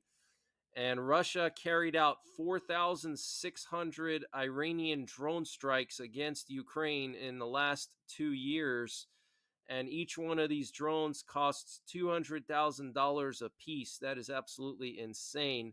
Meanwhile, Russia has very high poverty, high alcoholism, high abortion, high AIDS, and Putin's living in multi-million-dollar villas and spending millions and millions of dollars on these drones. Absolutely crazy. And the leader of Belarus, Alexander Lukashenko, is now accusing Ukraine of massing 120,000 soldiers on the border ready to attack Belarus, and he said that we can turn our defensive plans into offensive ones if necessary. Now, I want to update you guys on the video footage coming out of China that I shared yesterday showing 1,500 tanks moving towards the Chinese coastline opposite of Taiwan. There were a lot of people in the comments saying that that was fake footage, that it's old footage, and that is simply not true. That video footage was vetted by an accredited journalist, a Chinese journalist by the name of Jennifer Zhang. The footage was taken on the 15th of this month, just 3 days ago, and it does show an estimated 1,400 tanks moving in this one area through an intersection. And the reason why we know it's about 1,400 tanks is because although the video is only a few minutes long, it starts when the street clock is showing 11 a.m. and then, or 11 p.m. And then by the end of the video, it's showing the tanks still rolling through at 3 a.m. local time. So that's over a 4-hour period. These tanks were just rolling through, and they were rolling through at a rate of about 6 tanks a minute. So if you do the math, 6 times 60, that's 360 tanks per hour times 4 is about 1,400 tanks, okay? So it's real footage, and also we still have not seen or heard from Xi Jinping, the leader of China, in the last month and a half, since Jennifer Zhang, the same journalist who released that video footage of the tanks, said that she had sources that said that Xi Jinping had a severe stroke. So maybe Xi Jinping is recovering in a hospital somewhere, but it's very unusual that we have all these major world events going on with Iran and Israel, and now Ukraine invading Russia, that we would not see or hear from Xi Jinping. You know, he's a major world leader. He would obviously want to make comments about everything, especially the situation with Iran and Israel. So something's going on with Xi Jinping. We also had a strange earthquake in France yesterday.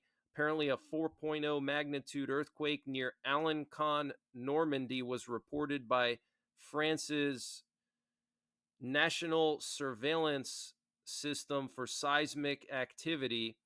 The earthquake hit in the evening on Saturday, August 17th at 9:21 p.m. local time at a very shallow depth of 5 kilometers.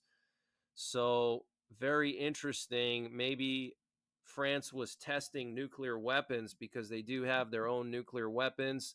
And this afternoon and this evening, we've heard a lot of nuclear attack options being broadcasted. Specifically, in the last hour or so, we've seen a lot of nuclear attack options, and I am broadcasting them on my 24/7 live stream. So you can check out my live stream. It's on right now if you want to listen to these nuclear attack options being broadcasted. But we are seeing an increase right now for some reason.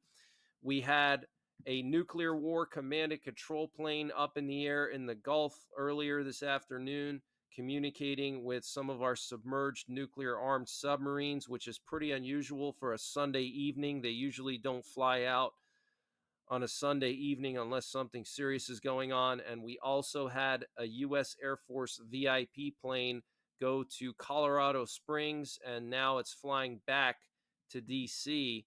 after going there earlier today. So this could be one of our joint chiefs. It could be our chief of staff. It could be one of our generals. Could be the vice president. It's hard to say. But Colorado Springs is where NORAD is located, and also where Cheyenne Mountain Doomsday Bunker is located.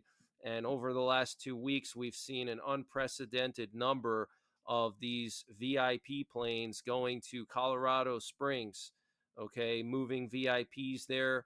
Potentially, these VIPs want to go to NORAD and monitor the situation personally. If they're generals or joint chiefs, they may want to go to NORAD HQ and maybe monitor the airspace personally if something serious is about to go down.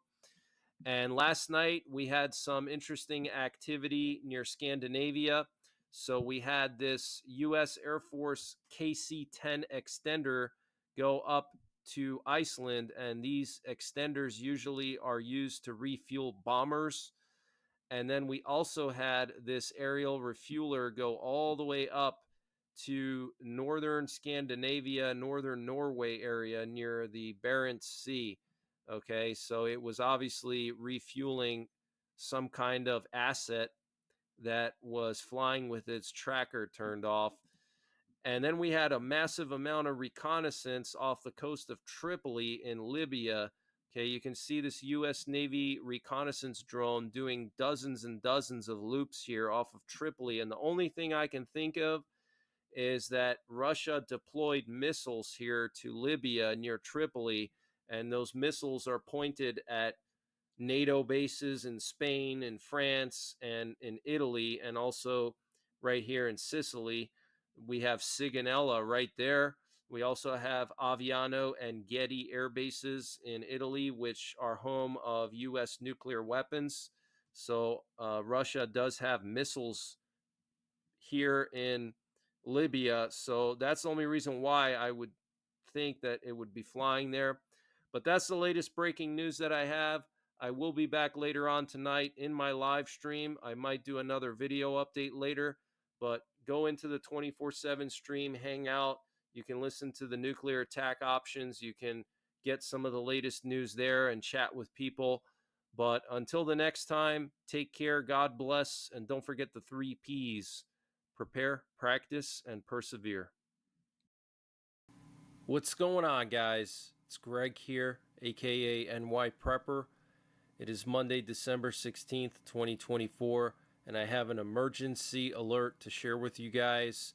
We have some more strange signals being transmitted on the Russian nuclear war frequency, the Russian buzzer, also known as UVB 76. This is the primary nuclear war frequency in Russia. It's at 4.625 megahertz.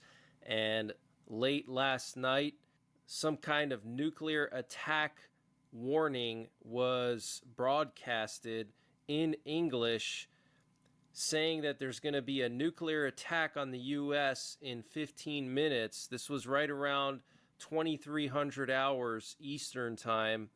Okay, some kind of nuclear attack warning. It sounded like an emergency broadcast system message here in the U.S. You know, those messages you get on your TV. Intercontinental ballistic missiles are expected to strike the United States in about 15 minutes. Okay, intercontinental ballistic missile about to impact the United States in 15 minutes. This is happening on the Russian nuclear war frequency, guys. Very strange. Intercontinental ballistic missiles are expected to strike the United States in about 15 minutes. All citizens residing within 100 miles of military bases, major industrial centers, infrastructure such as power plants, dams, and water reservoir systems, California, Nebraska, Pennsylvania, Ohio, Texas, and the District of Columbia. If you reside in any potential targeted state, seek underground shelter now. Seek underground shelter now. They mentioned numerous states: California, Nebraska, Ohio, Pennsylvania, various states, and they said within 100 miles of any military facility or industrial center could be targeted. This is an attack warning. This is an attack warning. Take rescue before countdown ends. It is too late to evacuate. Relocate to a basement or underground room on the ground level of a sturdy building. Relocate to a underground facility. Relocate underground. Stand away from windows, doors, and exterior walls. Make as much space as possible between yourself and the outside world. Carry a battery-powered radio with you to use throughout your stay at the shelter. Do not leave your shelter until it is a deep stay. You will be exposed to radioactive fallout if you leave. Fallout is a result of nuclear explosion. Sustained exposure can result in illness or death. Keep an eye on local news feeds for further updates. Wow, guys, that is just absolutely insane. So this was broadcasting on the Russian nuclear war frequency. Very, very concerning. And all the while, we still have encrypted data transmitting nonstop on the primary U.S. nuclear war frequency. And this comes after all those strange signals over the last 2 to 3 days on the primary Russian nuclear war frequencies. I've showed you guys those in my prior updates over the weekend. If you haven't seen them, I recommend you check them out. Very strange. Something is going on. We know that this week Russia could launch as many as 20 Oreshnik ICBMs at Ukraine. They've shut down their airspace every night from 11 p.m. to 3 a.m. Eastern Time over Kapustin Yar, which is the missile facility where they launched the ICBM from the first time at Ukraine. So something could happen any hour now. Let me just play this for you. This is extremely weird, very concerning.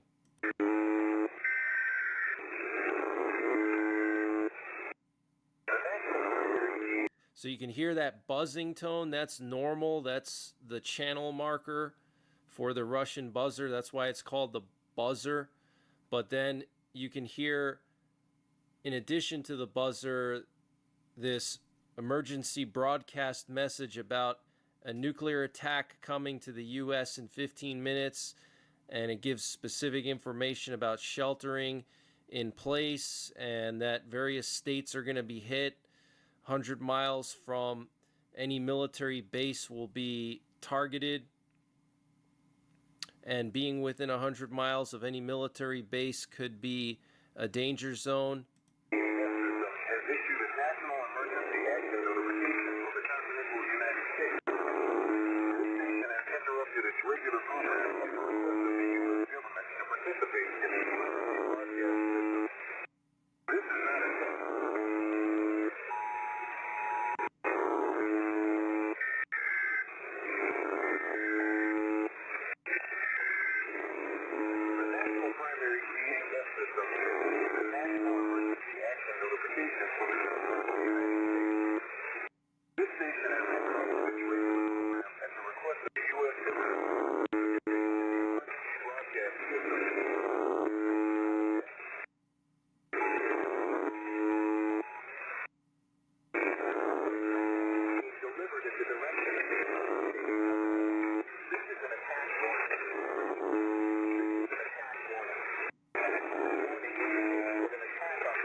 Just 2 days ago, we had these strange images broadcasted on the Russian primary nuclear war frequency as well. These were signal to texts, and you can see here some kind of a man or woman. Here we have what appears to be St. Matthew. Here we have some kind of a woman with an afro or a halo behind her head. Here we have something that says, "Something gonna happen." And then here it says, "Something gonna happen," CIA logo.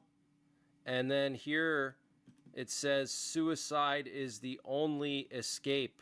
Okay, that is just absolutely insane. And this was caught by me and my radio consultant. We were the first to catch this. Nobody else on social media captured this.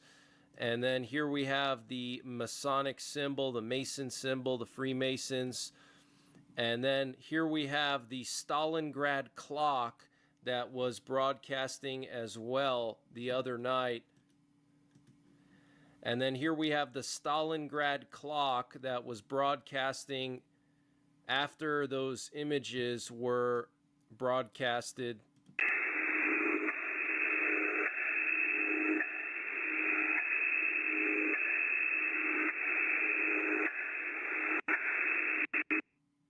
And it sounds like a ticking clock, and that comes from the Battle of Stalingrad. The Russians would play this ticking clock on the loudspeaker in the city, and they would have this pre-recorded loop with the ticking clock, and then periodically it would be interrupted with a message that says every second a German soldier dies or something like that. And it was basically psychological warfare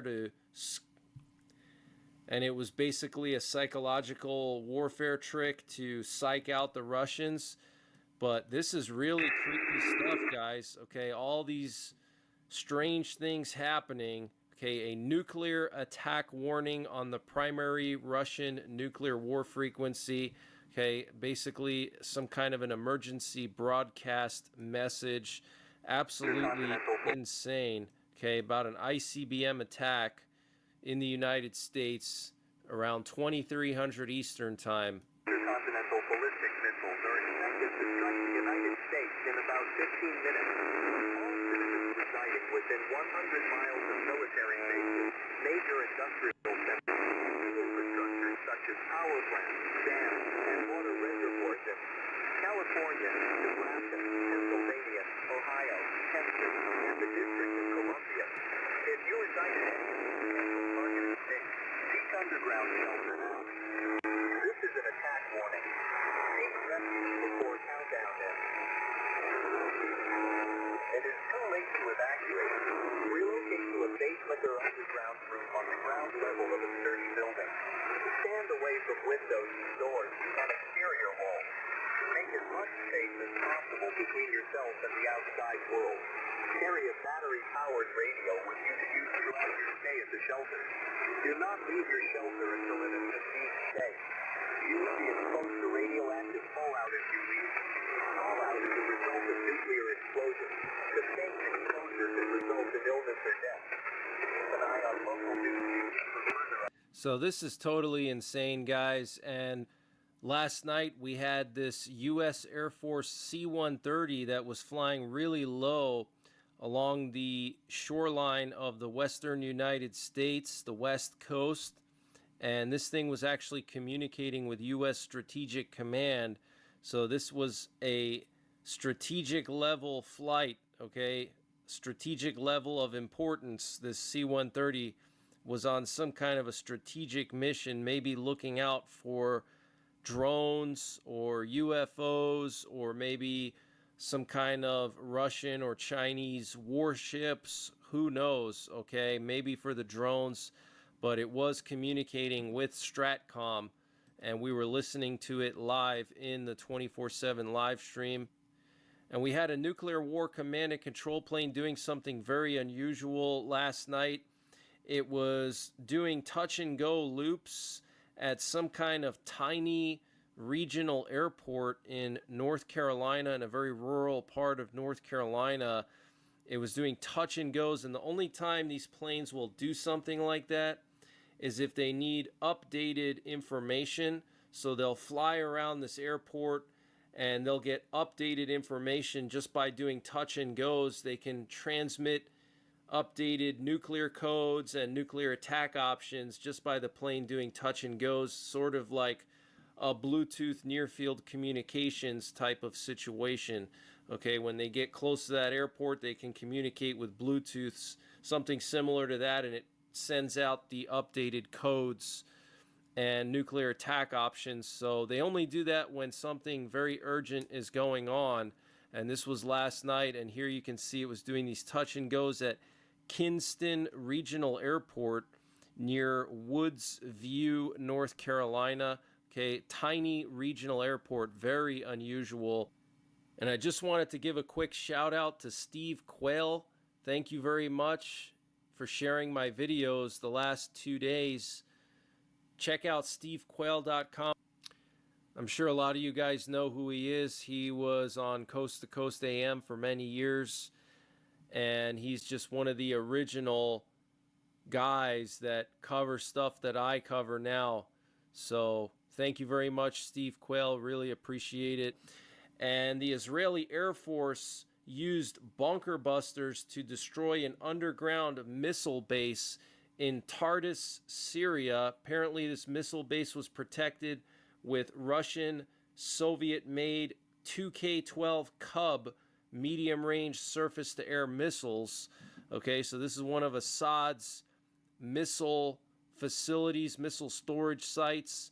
And we don't know if this was Russian missiles in this bunker here. Okay, maybe the Israelis destroyed Russian missiles that were stored in Tartus. Remember, Russia has their naval base in Tartus, and Russia has been scrambling to evacuate all their personnel and equipment from Syria, including Tartus. So it's very possible that this was a Russian missile base that the Israelis hit.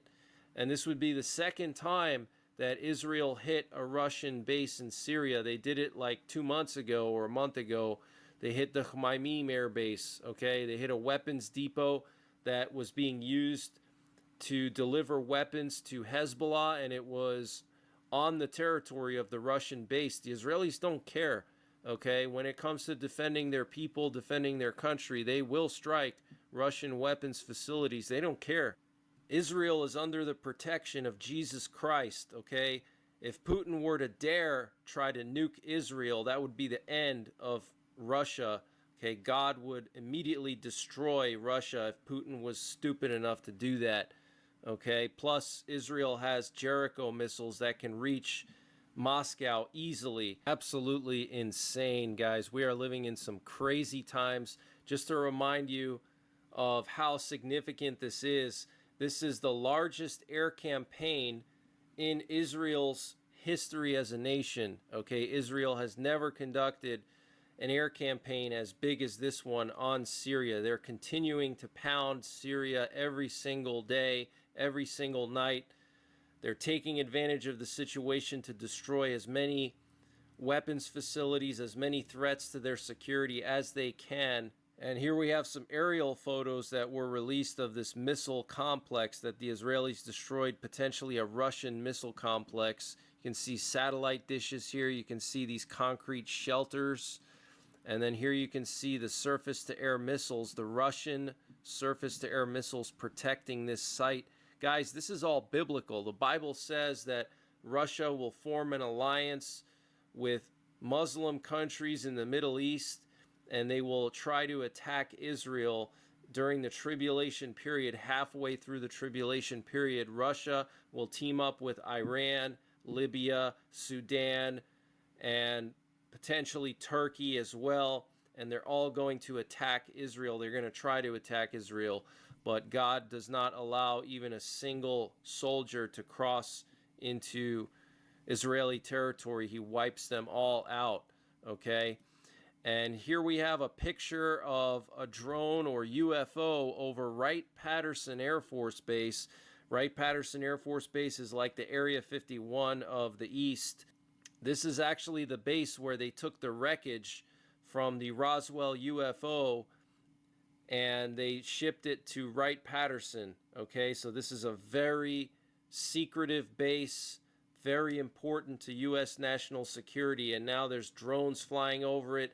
It appears that these drones are flying over all military facilities across the United States. They're gathering intel on our military bases and giving it to Russia, China, Iran, okay? They're scouting out our military bases. This is what is going on, okay? I thought these were UFOs, aliens, but I don't think so because it's so widespread and so specific. Aliens would not really focus on some random base like Wright-Patterson, because really Wright-Patterson doesn't have any like nuclear reactors, any like big energy sources or anything. So, you know, if you're an alien, Wright-Patterson Air Force Base doesn't really stand out, okay, unless your alien buddies were kidnapped by the U.S. government and being held there and they sent out a distress signal, then yeah, maybe you'd know where it is, okay? But in the past, any kind of like UFO sightings over military bases were usually like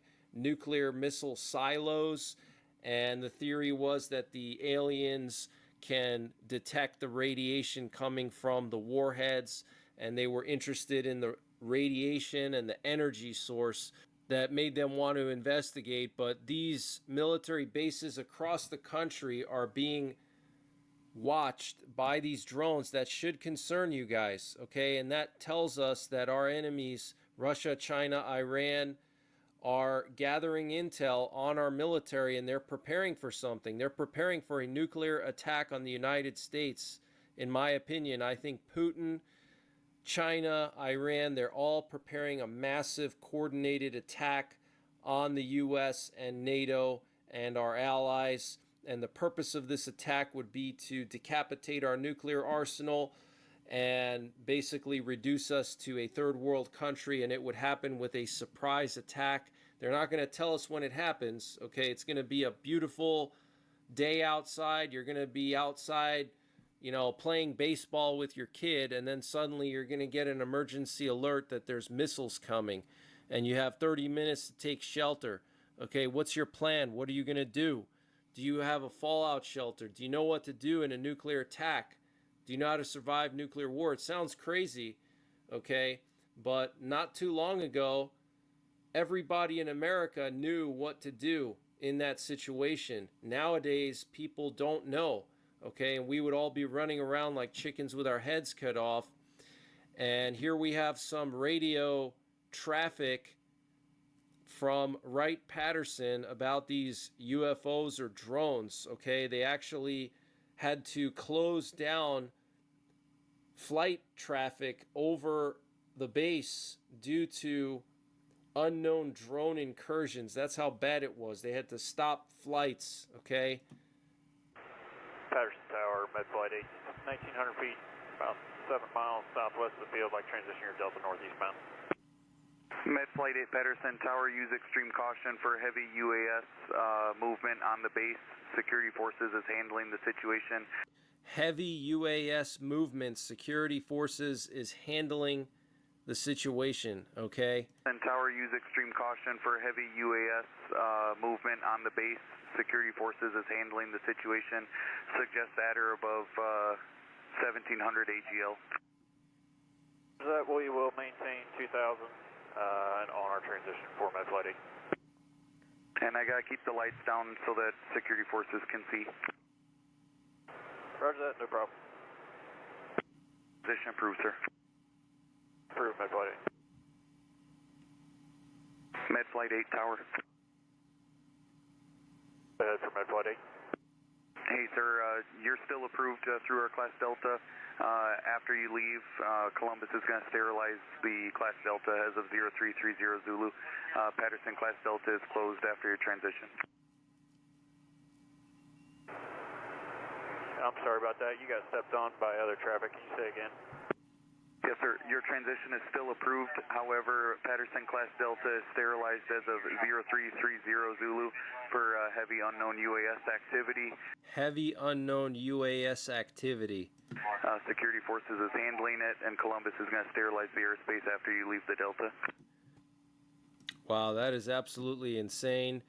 And the Russians are scrambling to evacuate all their personnel and equipment from Syria. Here you can see 2 Russian Air Force planes leaving Syria yesterday.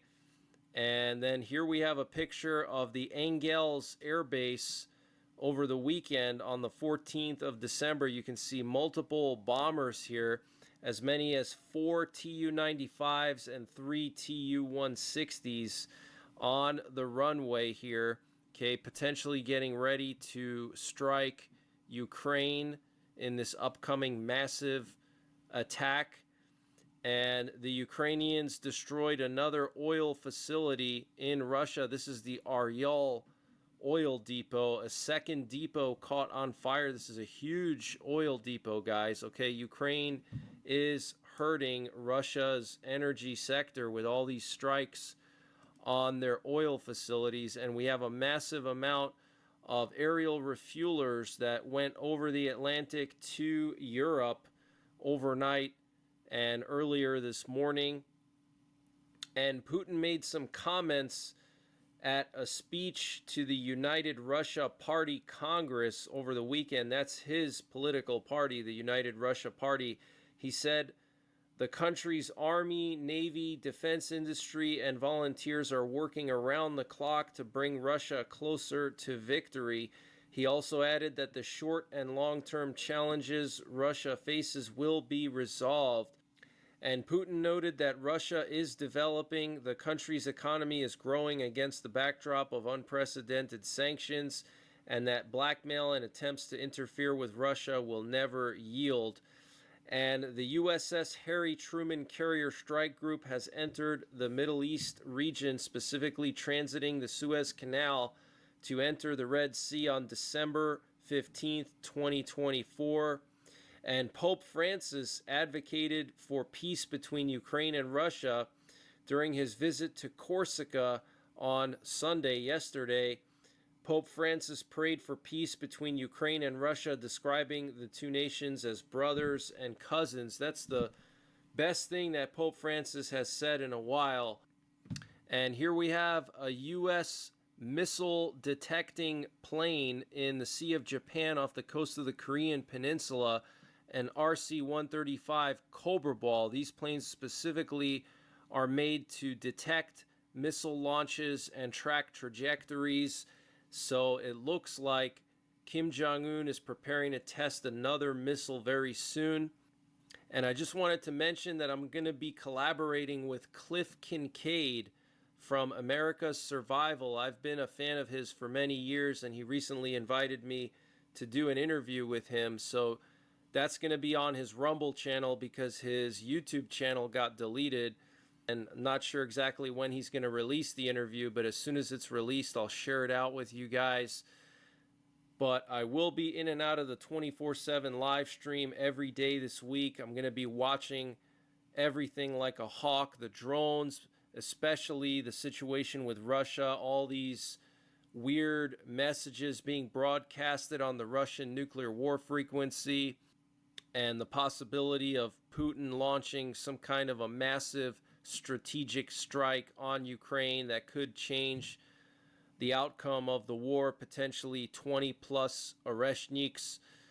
So I'll be back later with another update, and until then, take care, God bless, and don't forget the 3 P's: prepare, practice, and persevere.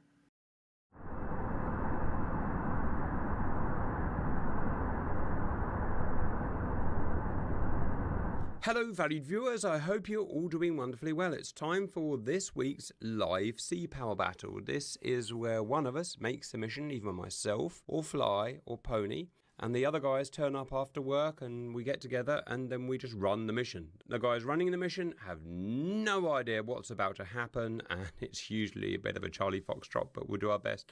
Apologies for my voice, viewers. I've been really ill over Christmas. It's just life with a 2-year-old, it appears.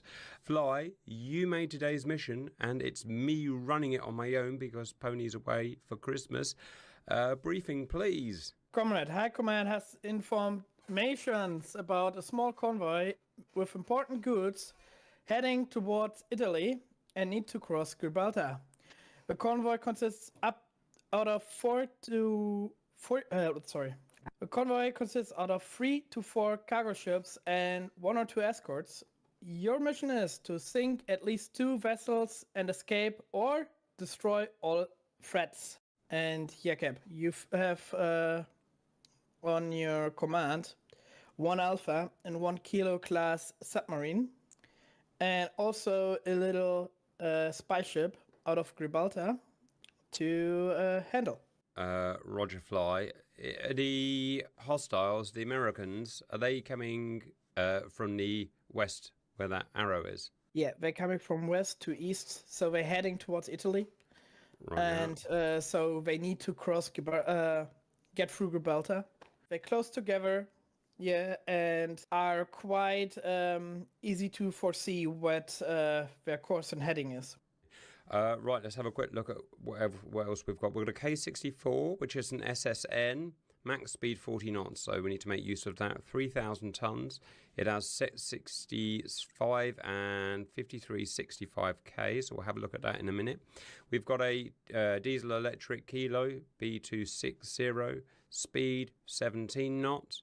It has test 71, 5365K and use at 80. For what it's worth, we've got this spy ship here, which is weapons. Just to remind ourselves, because I don't know anything about these weapons. Where's the good old Mark 48 when you need it? A Set 65 is an anti-submarine only, so that's irrelevant for today. A 5365 is an anti-surface wake homing torpedo with 10 miles range. That sounds useful today. A USET 80 is an anti-surface active passive sonar homing, range 10 miles, speed 48 knots. Okay, so that's that. And a Test 71 is a bigger version, active passive homing. No, that's anti-submarine only. I'll take that back. So we've got two weapons that we can use today. A 65K wake homing, and we've got a USET 80 active passive 10 miles. All right. Yes. So you have on the Alpha class, you only really have the 5365K. Mm-hmm. It has 6 of them, and the Alpha, the Kilo has both the 5365K, 6 of them, and also has the Upset 80. And if I remember right, it has 6 of them also. Roger. Welcome in, viewers. Okay, let's go. So let's see what we've got. First, we've got the ship here. Currently, emissions tight. Well, we can change that. No point in hiding it. Radar on, and it doesn't have any weapons. Next, we have our diesel electric up to the north here. It's currently 100 feet and 3 knots. And it's not emitting, and it's weapons tight, all fine. And we have our SSN down to the south, 300 feet, 5 knots, and it's not emitting, and it's weapons tight. Right, let's plan what we're going to do, guys. So we know that the hostiles are going to come through the strait here, so we're going to just do we're in a static position for a pincer pretty much already. So we've just got to not screw it up. So if we imagine our torpedoes have a range of about 10 miles, that means we're going to fire at, 5 or 6 miles. Let's have an ideal position of firing. Let's say, let's make it, I don't know, there. Let's make it 8 miles. It's a good idea. There, okay, so I want to get my guys on the edge of that ring, assuming that they're going to come through and go something like that. Okay, there's nothing on the surface. So let's get our guys into position.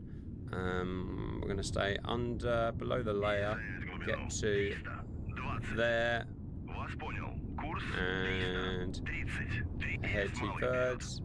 You can go there, and you can go below the layer and head 2/3. Electric range is high. Whoops. Electric range is high. That's it. Let's get that movement done. We get all the movement we can done now, and then we can just hopefully sit and wait. Cap, set the paragraph on flank just so it's effing wear out. This guy here, Roger. Yeah. Oh wow, he's punched it. 11 knots. Big daddy. All right, very good. And this guy the viewers wanted the event log so they can watch that. Roger. Right, something I should really learn to watch as well. Right, sit rep, we have the SSN.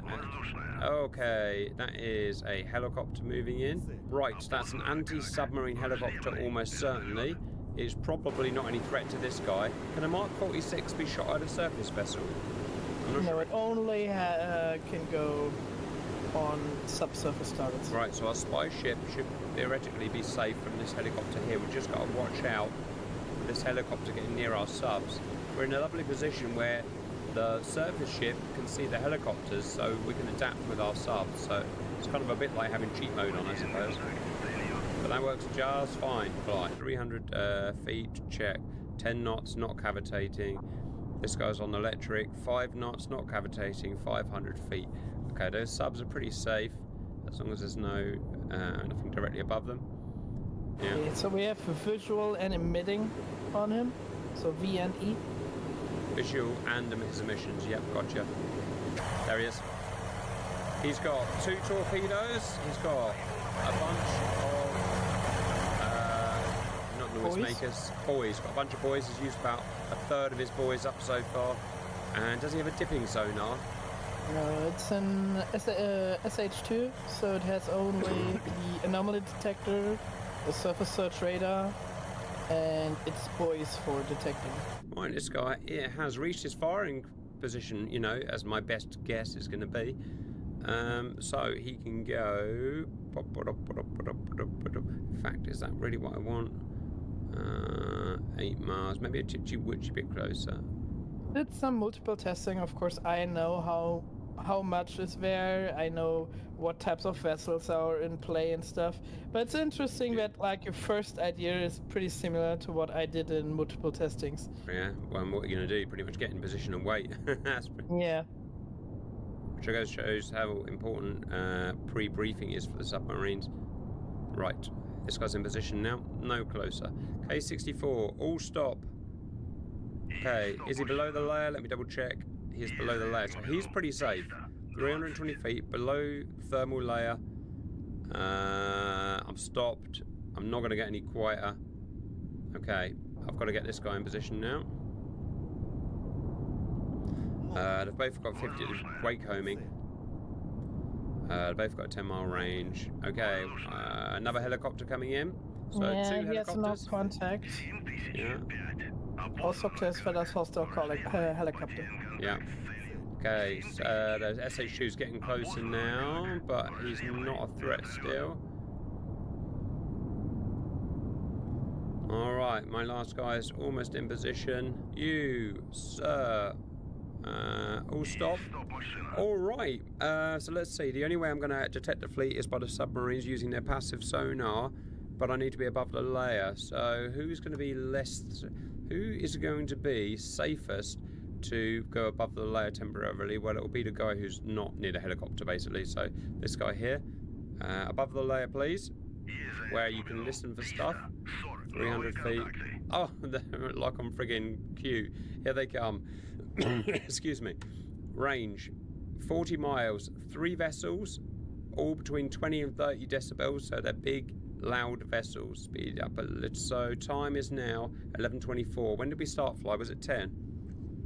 Yep. Right, so we are roughly 1 hour 30 into mission. Yeah, so if they're 40 miles, I can dive again for another 20 minutes.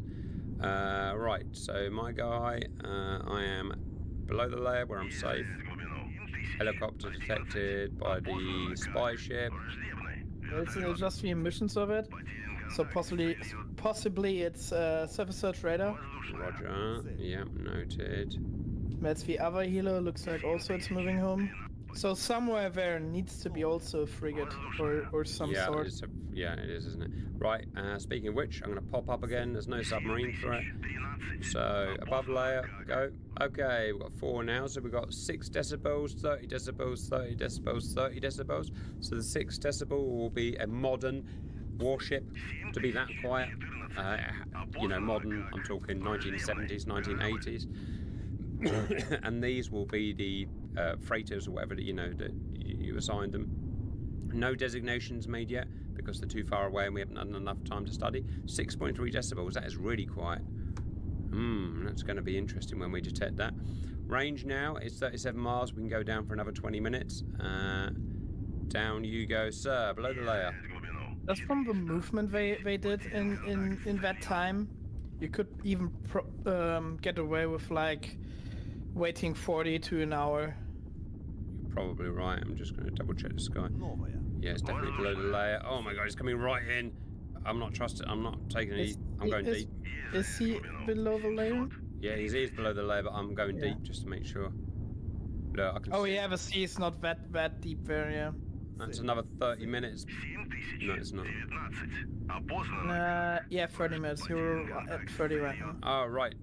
Up you go, sir. Range. Oh, god, they are going slow. 34 miles, 9 decibels, probably just because it's closer now.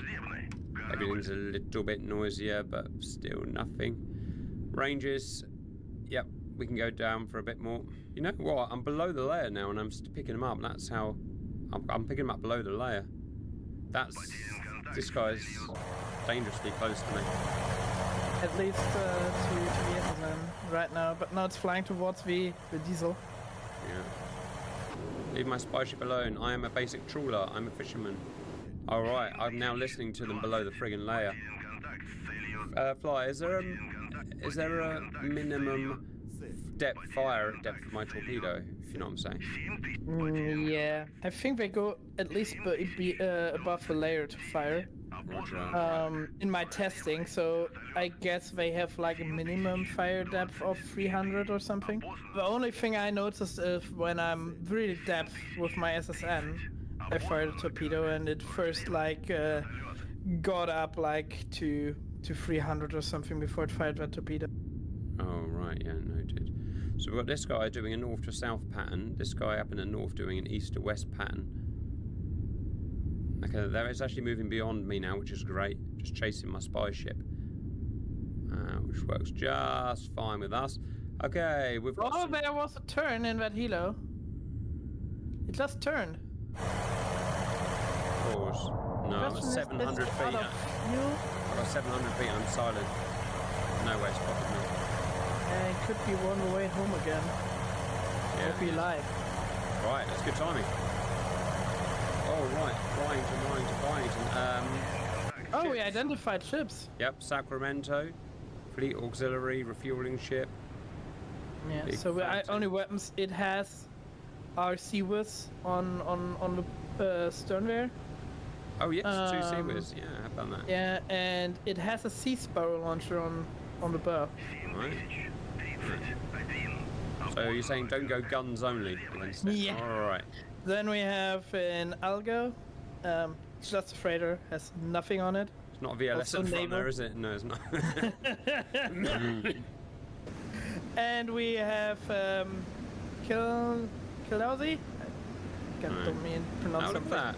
It has 2 Seaworths, one on the bow, one on the stern, and 2, I think, 30 mil, Yeah. also bow stern. Yeah, how about that? Alright. So don't surface No. next to one.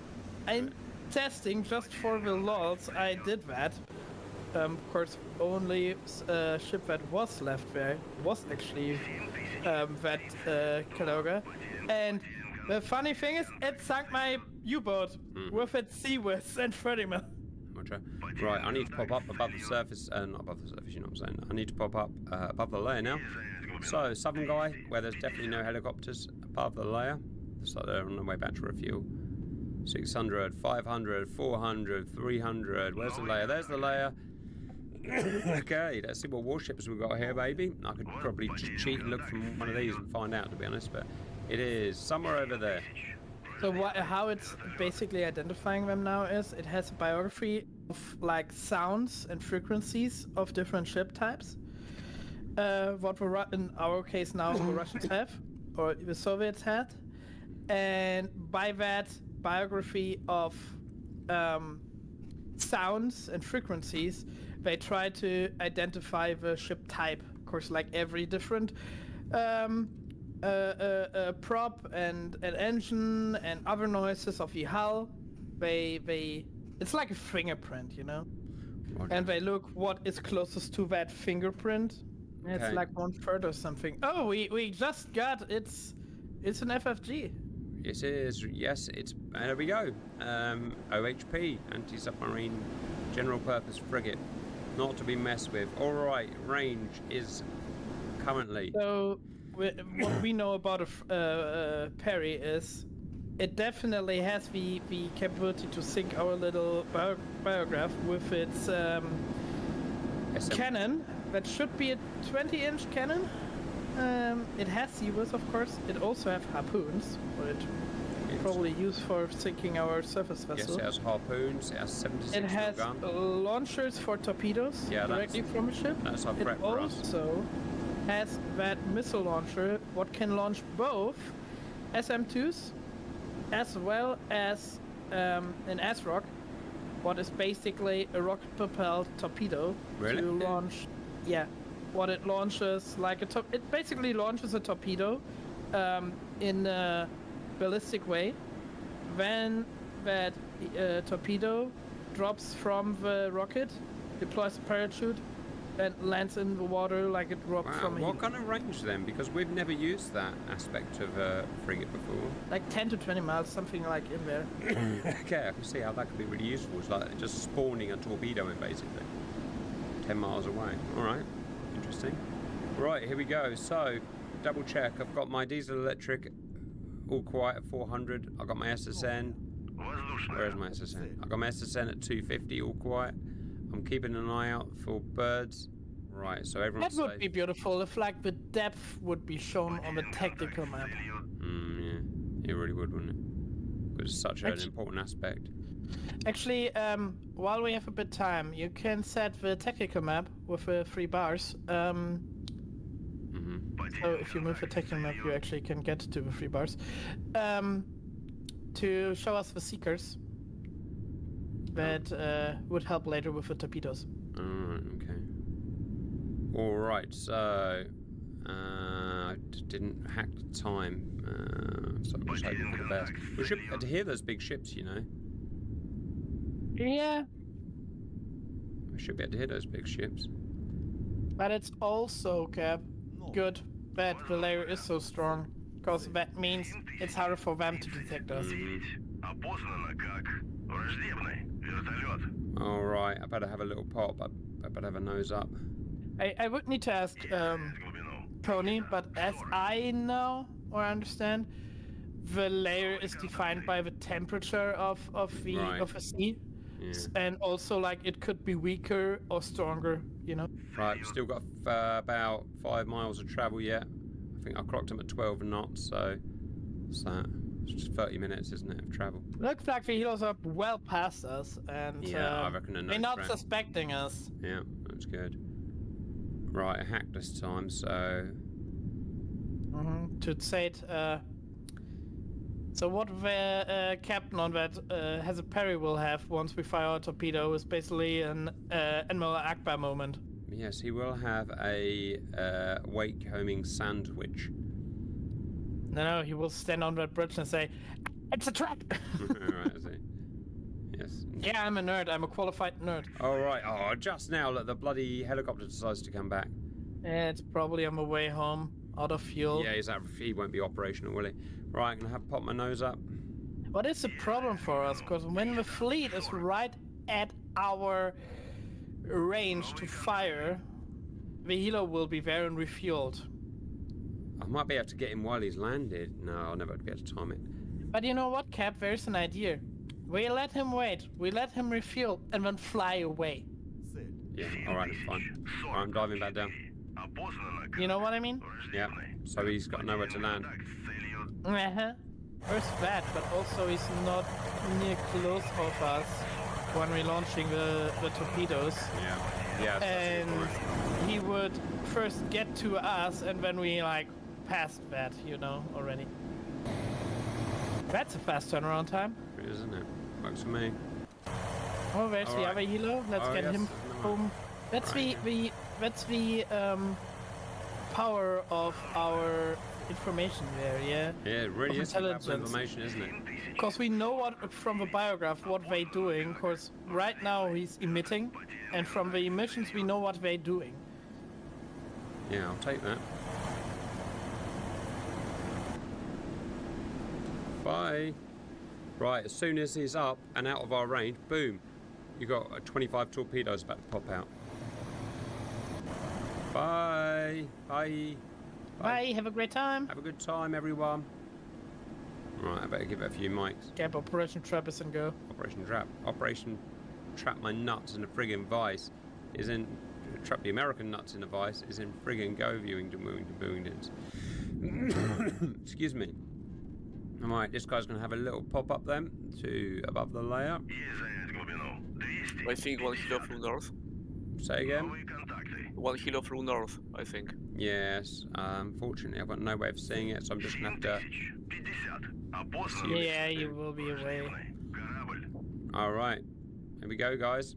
Getting ready to fire the boom boom sticks. After you fired, Cap, you should definitely Run. go change. One thing, change direction, but also change your depth. So, I'm just getting my guys ready to fire. He's just facing north. He is in... Oh, look at that, I can see him. Like a freaking wolf pack. That's beautiful. Getting this guy here. Almost ready to fire. He is above layer. Right. That's it. We're going to start firing. So this guy's got 55, 53, and you step 4. Okay, so here we go. We're going to go. You. Fire. You. Fire. You. Fire. You. Fire. Pause. You. Fire. You watch our torpedoes shoot our friggin' torpedoes now. Or our own missile friggin' hit our guys. Right, I'm gonna go that way. 2/3. Very deep. You. Go that way. 2/3. Very deep. Oh, Cap, you're evil. You are evil. I'm a little bar steward. Alright, wake homers. I've got 8 wake homers out. My boys are turning. Don't need to put any noisemakers out. It's the underwater version of Dance of the Vampires here. Alright, run boys, run. Yeah, I'm just going deep. I'm not going to take any chances. Just sending them deep as hell. What's that? Pick something up. That's the noise of our torpedo. No, wait, what is that? I don't know. So I'm gonna hope it just disappears as I run. It's not an enemy torpedo, but it's too fast there. It's not a boy, is it? It could be an ASROC launch, but well, I'm diving, so I can't do much. It needs time to travel there, you know. It's not like bam there. It's like, you know, it's flying there. And it's like 30-40 seconds to travel. Alright, speed it up a bit. Come on, boys, turn. SSN, banking, rolling. Diesel electric, rolling. The SSN diving, because it's not changing depth, right? Try again. Very deep. There we go. Better. Feel better. Yeah. Oh, I got active pings coming in. That'll be the... well, just be everything. Searching. Yeah. Right, so this guy is slow, but I don't want to run the batteries out. But he's quiet as hell. The helos don't have an idea of happening. They're miles out, aren't they? They're miles out. Wow, look how quick these torpedoes are getting to station. Right, and this guy's definitely deep. Yeah, I feel extremely safe at the moment. Oh, OHP's going all nuts and stuff. HP now noticed things. Come on, find the wake. Find the wake. Problem is, if there's the wake, it will not find a wake. There's a big old wake there to find. Yeah, promise Cap, it turned. I might, well, we've got plenty of torpedoes. There's more here. Wish it had wires and I could take control of it and bloody turn it in. Ah, you bastard. Pause. Well, what about the rest of them? This one missed as well. They did a UE and turned around and they all missed. So, how about that? That's unfortunate. Yeah, but there's still a you know what? chance it's going to cross. They might still cross the wake. And... we will see. We let it all play out, and when we adjust for that. Come on, pick it up. Pick the. There's a giant. Again, your mission requirements, Cap, are at least sink 2 vessels and get away with it. Yes, yes, it found the wake. It's found someone's wake. I don't know whose wake it's found. I would not want to be in that surface sag right now. Check my submarines while I've got a minute. SSN, 1,000 feet, 10 knots. Bye. Diesel electric, 900 feet. Super cap, best cap. Oh no, this was spinning around in circles. God, no, mate, you were doing so well. So that the third torpedo, the upper third torpedo, left to right, that should go for the Perry. Like the direction looks pretty good. It's gone dumb. I don't know what it's trying to do. It's a shame. I'm sure they should have hit. So again, it's following the wake. So a wake is like a cone behind the ship. Yeah. So it's like hitting the wake, turn, hitting the wake, turn, until it's close enough to actually home on the prop itself. Well, ladies and gentlemen, if you're going to buy a torpedo, I suggest buying American, because all they had to do is just do a little bit of spinning round, and all of our torps just missed. Yeah, but that's an active torpedo. Don't forget, we have our use sets for also the 4 of them to use on them. Oh, that one looks awfully good for them. Isn't it? Oh, hang on. What one is that? Sacramento? Ah, indeed. Ah, indeed. Come on. You know, this might be a bit of luck. Come on. Come on, we need a bit of luck right now. We might just hit it by fluke. It should still fuse. Also, the thing is actually that like the ships are turning so much, there will be so much wake in the water.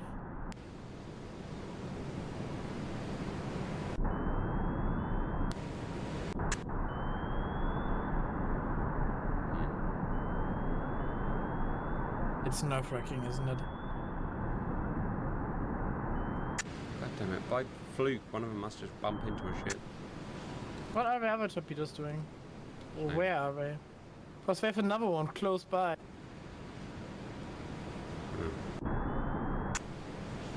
Decided I don't like wake coming. Did we just lose a torpedo? Wait, count the torpedoes. Zoom out, count the They're there. yeah, okay. It's gone a bit stupid. Pause, we've been shot at. God damn it. Oh, we found a torpedo. We've been hit. We've been shot at. We're at 1,040 feet and 5 knots and silent, and yet we've still been found. They really probably just launched a torpedo off the hull of the Jose Perry in the general direction of our shot. But as long as we are very deep, silent, and changed heading, there's a very low probability that torpedo will find us. Alright, well I'm at 1,040 feet, I'm at diesel electric, and I'm on electric at 5 knots. I can't do much better than that, can I? Yep. Alright, fingers crossed. Also, when you look on the torpedo, you see the depth, and... Roger. I'm not going to lie, Fly, we're not having a lot of luck. Oh, 2. Yeah. Yeah, I guess he has rocked them out then, or whatever it's called. Both high. Fingers crossed. Alright, oh. That one looks guiding. The Sacramento is really banking there. Gotcha. Right Damn in the time. engine department. Smashy, smashy, boom, boom. Right, we've got a hit. We've got a hit. Okay. You fight at the Seattle. Does appear we did. Man, he's They are not wrecking, yeah. Very interesting, aren't they? Oh, but he's just not making a wake anymore. So it's disabled them, so Wake it's sitting is not just only the props. Wake is also just the hull going through the water. That's actually what wake is. Oh. Will be viable start to just full stop with those hobby torpedoes.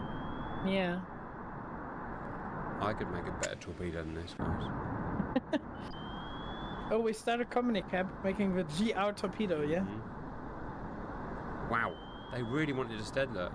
And they made of old Madstar parts. So they're at 200 feet, I'm at 1,000 feet. Right, I'm on the bottom basically. I'm at the Hello, so where's this then? Should be lower. It's good for a lower depth. 1,100 feet, that's its rating. but they didn't fire at the SSN. They only fired at this guy up here. There could be torpedoes above the SSN, and we just doesn't hear them. Alright, well, we'll see what happens. But I'm honest, Cap. I rather don't hear a torpedo. That also means it's not close enough. Possible track. Possible track. What's the Perry? Ooh, well, that would be a juicy target. So I can define the load of a vessel like freighter.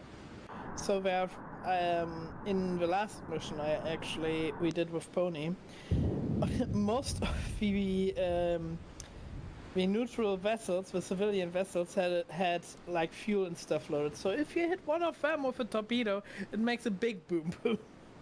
Yeah. Right, well this 46 is going right above me.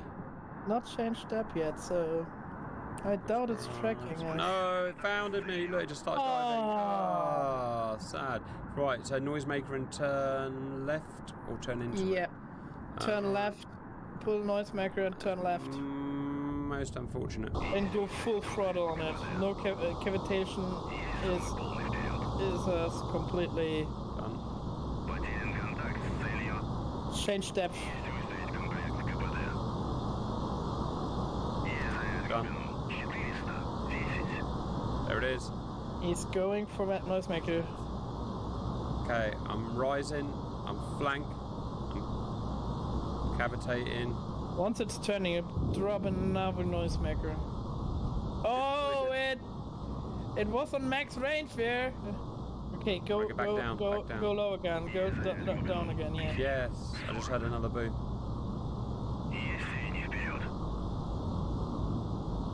Yep, you successfully evaded the torpedo. Yeah, I'm out of its cone. Right. We start again, guys. Thank God these extremely dumb helicopters is all I can say. Interesting that they're not called on the helos. Yeah. But our spread worked out, looks like. That's 100% them problem. Right, we need to launch some more friggin' torpedoes. We've got some wakes, we've got some passives left. Yeah, we have 4 wakehomers and 4 upsets. Alright. All others. So I tried to use the set 65s, and we can try to use the set 65 if we need to. But you need to be like pretty shallow, launch them, and hope they find the ships. Well, thus far we've sunk exactly 0 tons. I wouldn't use kilo because there was a lot of noise and they know it wasn't sunk. I'm not sure how the AI is smart, but they know there's some there. So I would use kilo. I would go for the alpha only. Roger, in that case I put it very deep and head it in a different direction. Yep, don't forget the convoy is moving, so I would at least get one of them above a layer and just check. I'm doing it as we speak. Yeah, I've got a few hundred feet to go yet. Okay then. Oh, they moved. 100% did move. Alright, we need to do some more friggin' anti-shipping, boys. Yeah. I'm just looking at that's the Perrys now. No, it doesn't matter. The Perrys at the front again. Right, so I am out of range of break. You can assume that the one that is like lonely there under the 2 others. That's Perry there. That's Perry there. Yeah. that is the one you hit, because it's probably running only on 1 engine or something. Roger. So I was going to do a Wakehomer against OHP to keep it busy, a Wakehomer against these, and then try firing the anti-submarine missiles, question mark? Let's first get rid of the Oliver. Right. And probably 1 torpedo, question mark? We think about... Yeah, because we are short in supply of them. And I would put the diesel electric for now, just to go and get closer back, so in the other direction. And monitor, basically. Of course, if we keep it, let's say, below the layer, but ready for go above the layer, but not shooting something for now, we can better monitor what's happening there. Right, I fired a torpedo. I've got the chuff out of there again. 7061. Опознано как. We also could fire the other Wakehomer at the convoy once we moved, so they get problems with their counteractions. Nah, let it go for a bit and get the other one above the layer so we can monitor the Perry. If we are above the layer but we're not doing something, it probably not notice us. And I would not get it closer, I just would get it towards east, the diesel. God damn, these torpedoes, I might as well just not bother. No, it might intercept the wake still, mightn't it? Mm-hmm. They're pretty fast. Look at it. It's 45 knots. Come on, hit the wake, hit the wake, hit the wake. She hasn't noticed it, look. Come on, hit the wake, hit the wake, hit the wake. I am hitting your wake. Yeah. Ah, God, I'm having such a bad time with these torpedoes. Far away, yeah. Alright. That didn't work. Hey, let's shove another one. At who? At the Perry. Alright then. I'm not sure there's a point of bothering with Perry. I think she's going flank speed, and that's why you missed. I will go for convoy. Convoy is your mission, and Perry doesn't seem to bother you. Alright, let's get it done then. I'm you commander, Cap. I'm just giving you tips. Right, above the layer. Okay, I'm also not Alkin. I'm not saying where's your captain, and in the end it's not a captain. Just sing something. Does OHP have those sonar? Yep. And also a tow decoy. No, it won't let me fire the anti-submarine torpedoes. You just set it close by, like a bit in front, holding a bit forward of it. Lower, Cap. Ah. Now it's going after after the noise active. No, so I'm I going would after set that it. one there. Yeah, Cap, but you're holding forward, but also you need to put it a little bit lower of it, so it getting active before it passed the target. I didn't understand that. Okay, well let's do it again. It's. I don't think even it's supposed to do that, but I tested some things and it can work. Can you select seeking pattern of the torpedo? No. So it will go snake or circle one? Anti-sub ones go for a circle pattern. Oh, this one was completely useless again. God damn it. Something wrong with my torpedoes. Yeah, they just changed their speed now. I'm gonna have to end up using my guns, aren't I? Because I mean, there's not much You else don't I have can any. do. You don't have any guns on a modern sub. I don't have any guns on a modern sub. Yeah, this isn't Wolfpack, is it? I don't know. I'm out of ideas. I'm open to any suggestions at this point, guys. We said 65 should have mid-course update, so you should be able, as long as the wire not broke. Press on the set 65, the eastern one. Done. And then click on, like, close to the contact. No, it won't let me change it. It's because I'm not in command. I'm not in contact with it anymore. Yeah, it broke for. Whoa! It just went active. Oh yeah, it just went active. This one might get lucky. Yeah. You could launch some torpedoes from the diesel one now. Yeah. It is at an extreme range of 10 miles, so I can't do anything with him because he's out of range. Yeah, that's why I said to you, you need to put it in a west direction just to keep up with the convoy. Come on, give me a bit of luck. Nah, don't looks like. We're too far away. I don't If care. you go anymore. if you go lower, you can get away without cavitating. Yeah, cavitation is pressure dependent. If the lower you are, the higher is the hydrostatic pressure of the water, and that's preventing from cavitating. There we go then. Yeah, cavitating is dependent on pressure, temperature. Basically, what happens is the prop goes through the water, yeah, and it's like one side has high pressure, the other one, like plane wing, yeah, in the air. One side goes higher pressure, the other side goes lower pressure. That's how it's moving, yeah? And when it's moving, the lower pressure side, the pressure drops so low that the water, even that cold water, is then boiling, yeah? And that boiling water makes noise when the gas is popping. And it looks like you're getting another hit.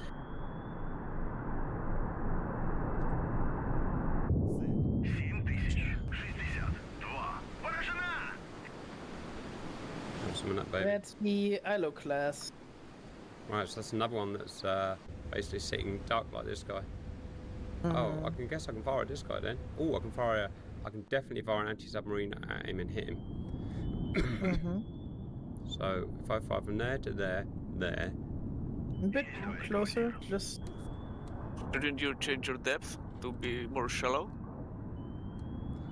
I think the torpedo will remain on the depth it was fired. Yep. I believe. And how reliable is that the anti-sub? As I said, it's not made for it, but if it sees something, that torpedo, it goes for it. Yeah. So if we get it close enough and that sonar detects something, it goes for it. I'm just gonna go for it, I reckon. Here it goes. The American torpedoes, actually, the anti-sub torpedoes, actually, you don't can make it. They really don't want to. You can fire them into shallow, into a convoy. They don't do. Right, fire this one shallow. There's not much else I can do about this. Yeah. Right, well this guy's completely out of everything, so he can go away. This guy's my last bet. Yeah, I would use them as an observation point. Just get it far away enough that they don't recognize it. Well, I can still sink 2 ships if we can find a way of getting these things to hit. Yeah. Right. Looks like the Perry just doesn't care anymore. Yeah, he doesn't. He's no interest in saving his friends.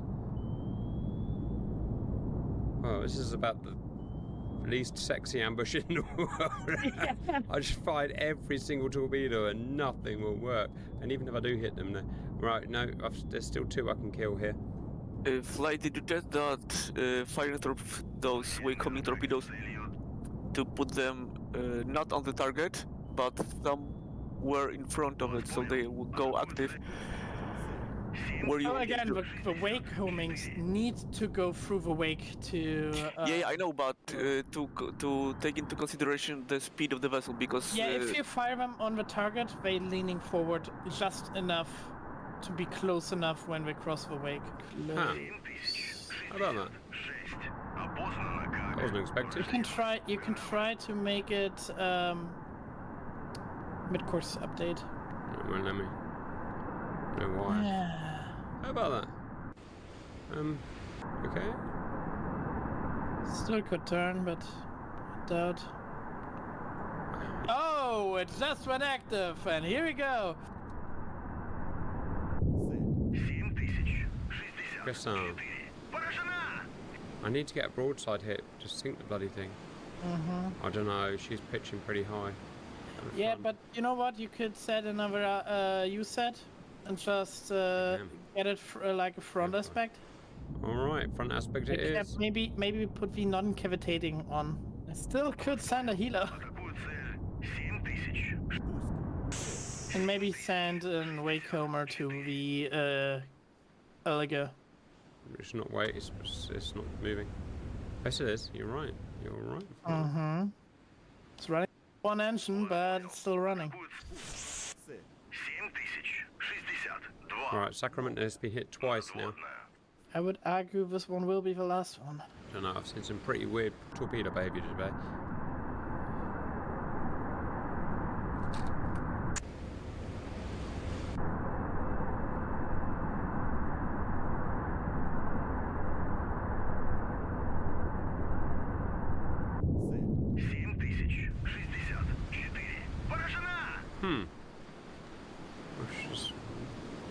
Yeah, don't know what to say about that. I don't know how to make it hit elsewhere on the ship. Okay, we know where it is. Maybe fire it where it is just a bit more Yeah. to the right. So when it's going active, it's basically pointing from the nose. Alright. See what this thing does real quick. So you're not firing on the Sacramento like the target itself, but you're firing like just a bit higher, just a bit to the right. Let it go active. Yeah. So like about we're there, about here. A bit more up, a bit more right. Yeah. Yeah, there. Come on, big fat knock base. This one is actually a bit on a better aspect to not only meet the wake, but also like go for it. Alright, wait. Come on, baby. Yeah, it's got it. Oh yeah. Now it's running through the wake of it. Get some, you big fat monk. He's repaired his damn props though since last time. Mm-hmm. Or just got the Sacramento as well. Damage control is going. Right, I hit my 4th hit on Sacramento and my 2nd hit on Eagle. Right, what have I got left? I've got a Wake Homer and I've got one more active. And then that's my lot. Who should we try and sink? I think she's going down, you know. Yeah, it looks like at least. Okay, I'll fire everything I've got at Eagle. Oh, so close to sinking. Oh, yeah. So close to sinking. Oh, she's gone. Oh, no, she's not gone. Oh, that was surprisingly... That was surprisingly difficult to sink, guys. Especially because I put her on full freight, so like, yeah. She's heavy. I don't know why my nuclear submarine's just on the surface dead. On the bottom dead. But... Okay, I guess we ignore that. You can go through the event log and look if it's that hit by a torpedo or something. He's a bit ahead. Oh god, you know what's happened? Oh. Oh, our own torpedo hit it. Oh god. That's painful. Yeah. That's painful. But look at through the event log, we see that. I can see it, yeah. Summarizes today, pretty much. On the plus side, she's running low. Or she's already running low on the rear. And I've got 2 missiles. Torpedoes, yeah. Torpedoes, whatever. Seaborne missiles, I call them. She got her props going again. She is ambitious. Yeah, damage control is working. Is it not pinging? Should be pinging by now. The Bellatrix gets another boom boom. Bye bye. Ow. Oh, yeah, that's done a lot of damage. That one did a lot of damage. Did a lot of damage. Nova Wake Homer.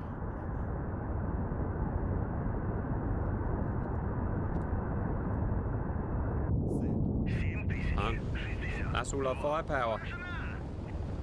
Is she going to sink? Now is the question. How is the Seattle going? Sacramento's Sacramento, trimmed. yeah. She's trimmed. She's not going to Yeah, sink. it's the Seattle Sacramento class, but yeah. Oh, well, I'm running away now.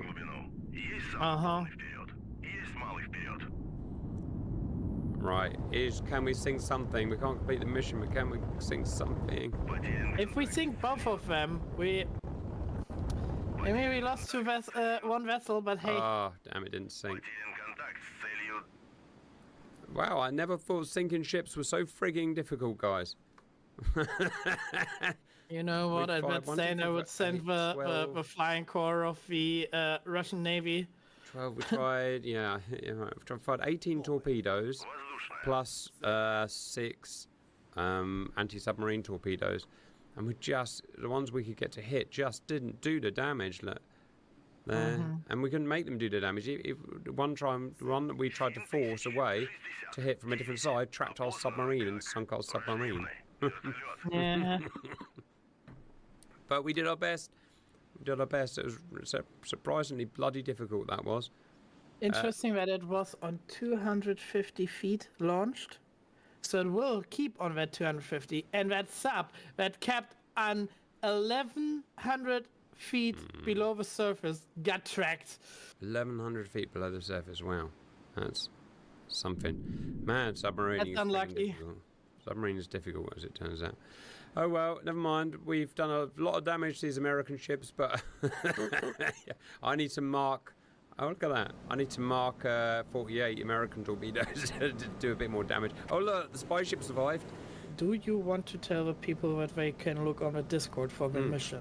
Fly just reminded me, you guys say that you want to try these missions that we do.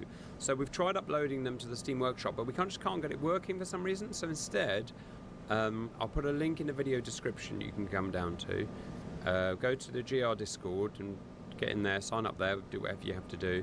And then I'll put the name of the room that you need to go to, and we'll upload them there. That's literally the only way we can find of doing this.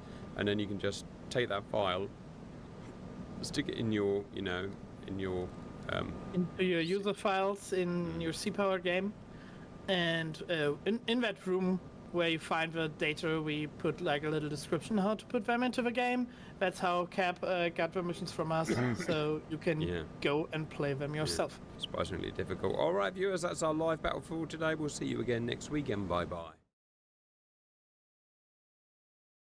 The plumes of main battery fill the sky as in comes impending doom.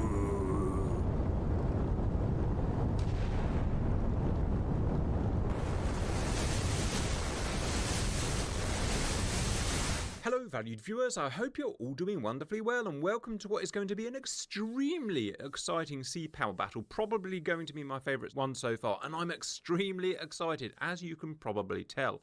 Now, Sea Power is obviously a naval game based kind of 1960s to mid-1980s, the era of the surface-to-surface missile.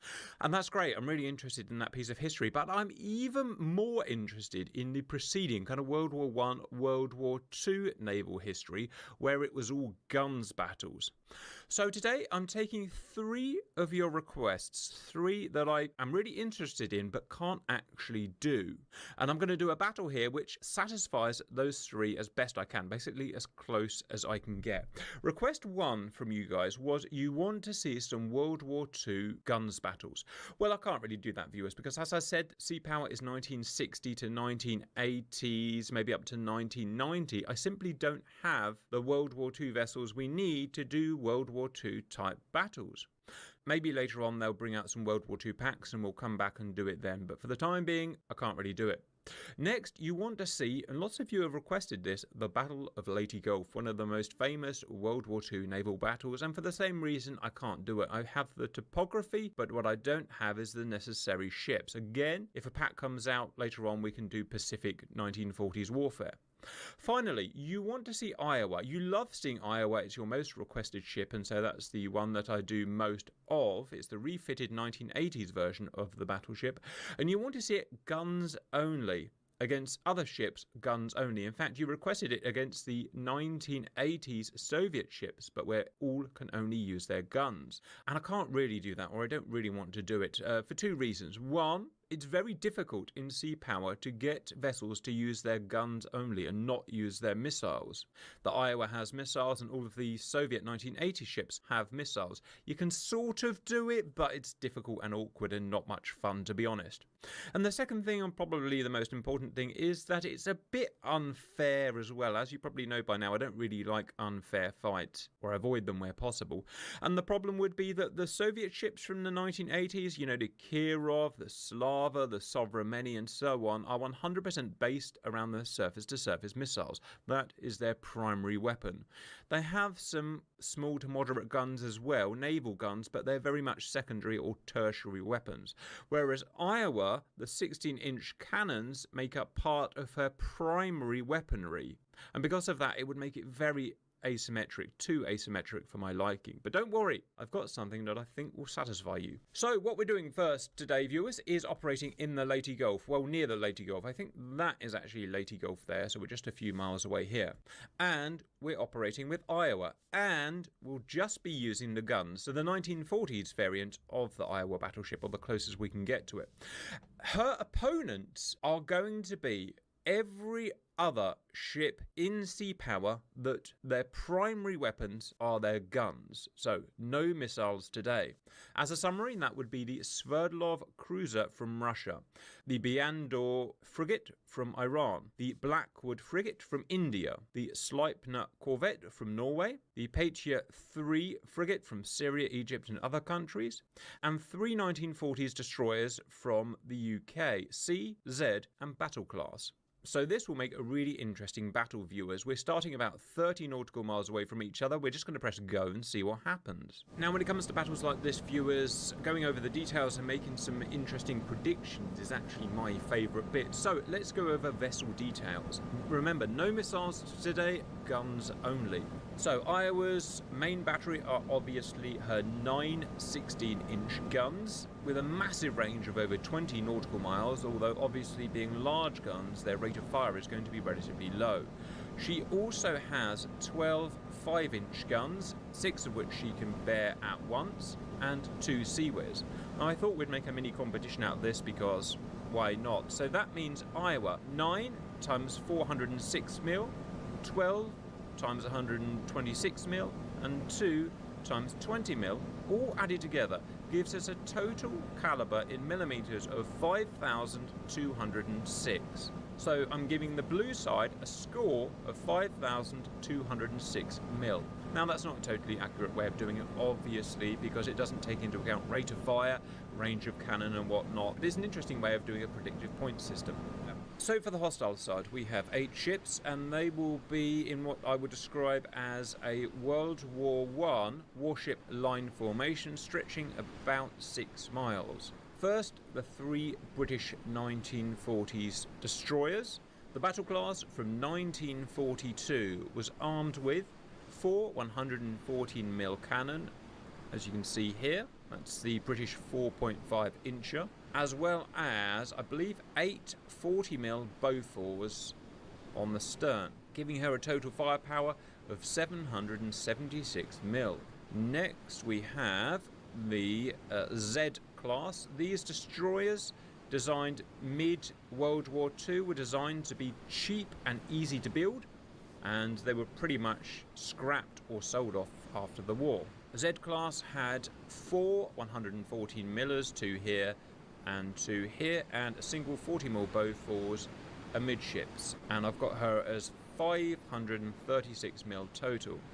Next we have C-Class, very similar, 1943, 3 114mm guns and twin 40mm Bofors amidships. Total 422mm. Next, the Petya 3 frigate, Soviet-built and operating under the Syrian flag today, was bought by several other countries as well from the 1960s. She's armed with 4 76mm guns here and here, with a total firepower of 304mm. Now note, obviously, most of these ships, being frigates, destroyers and corvettes, have torpedoes as well, but almost certainly they're not going to be used today. It's going to be a guns battle, so I've ignored the torpedoes. Next, from Norway, Sleipner class corvette, all the way back from 1936, armed with twin 76mm here and single 40mm Bofors here. Total 192mm. Next, from India, Blackwood class frigate from 1955, armed with a measly surface 2 40mm cannon, presumably Bofors there and there. Total 80mm.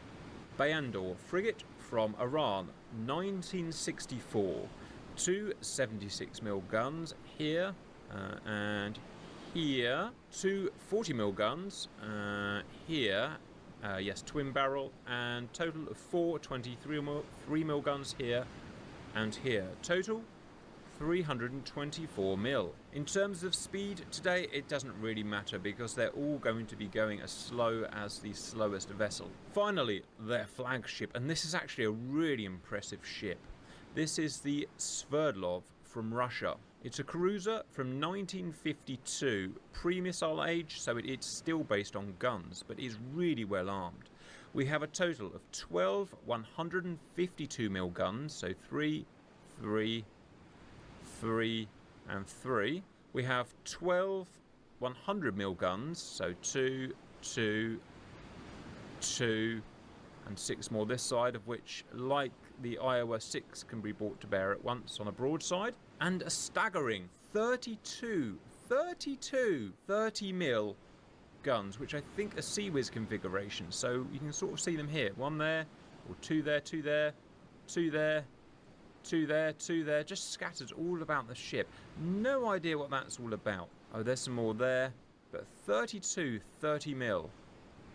Absolutely incredible. Oh, look, there's another battery there. They're all around here, look. So it's a weird mix of 1940s, but 1950s kind of Gen 1 CIWS. There's another couple, look. It's going to be really interesting seeing this vessel. In terms of ranges of the various guns, I don't know, but you can make a pretty decent assumption. The biggest gun on Red's side today is going to be, yes, it's going to be these 152 mils. They're going to have a range of, well, I can probably find out now, actually. Whatever that is, looks like about 12, 13 miles. No, more like 15, 16 miles. We have to make a prediction now, viewers. Who's going to win? A single Iowa, which has a total firepower of 5,206 mil, or 8 smaller vessels from various countries, cruiser down to corvette, with a total battery size of 6,390 mil, so more than 1,000 mil more than Iowa. These guys have the firepower overall, the amount of lead they can put in the air at once, but Iowa is going to have the range. So like in real life, Iowa will be able to reach out over the horizon, use her high elevation antenna to find them with her radar, and shoot at about 20 miles over the horizon and start picking them off before they can respond. But is she going to be accurate enough to do that with her ammo supplies before they get within gun range? Because when they get within gun range, when they start peppering with this amount of 6 inches, I personally think they're going to start smashing the Iowa to pieces. Because remember, she's not armoured above the deck. Anyway, there's lots to talk about, viewers. Let's get started. Alright, viewers, in we go. So we're going to play as Iowa today because I believe we need to. Now, the first thing I need to do is get rid of her missiles. So I've put a civilian trawler in to fire my missiles at. It's the only way I can find them doing this. So, I apologise, civilian trawler. Sorry, not sorry. Get rid of those suckers.